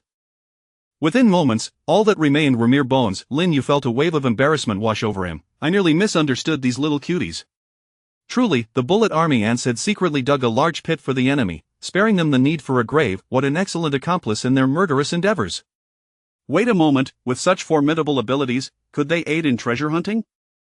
Ha, all those who aspire to move mountains or delve into graves shall have to kneel before me. How terrifying. Ren Tingting gasped, her face pale, clinging tightly to Ayu, too, was not faring much better. She clung to her best friend, seeking warmth, yet, both girls, against their better judgment, found themselves stealing glances, embodying the curious yet timid type, fearful yet unable to quell their intrigue. Mao Shanming trembled uncontrollably. What in the world are those things? We must flee. Once they finish with the bandits, we shall be next. He dashed back to the guest room, slamming the door shut behind him. Zhigu and the others stared in disbelief. Just moments ago, we praised your courage.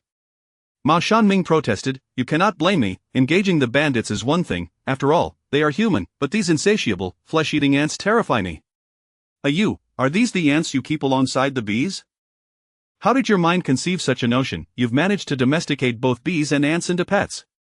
Zhigu eyed the two swarms with suspicion, shaking her head. No, these insects exude an aura of spiritual energy, devoid of any malevolence.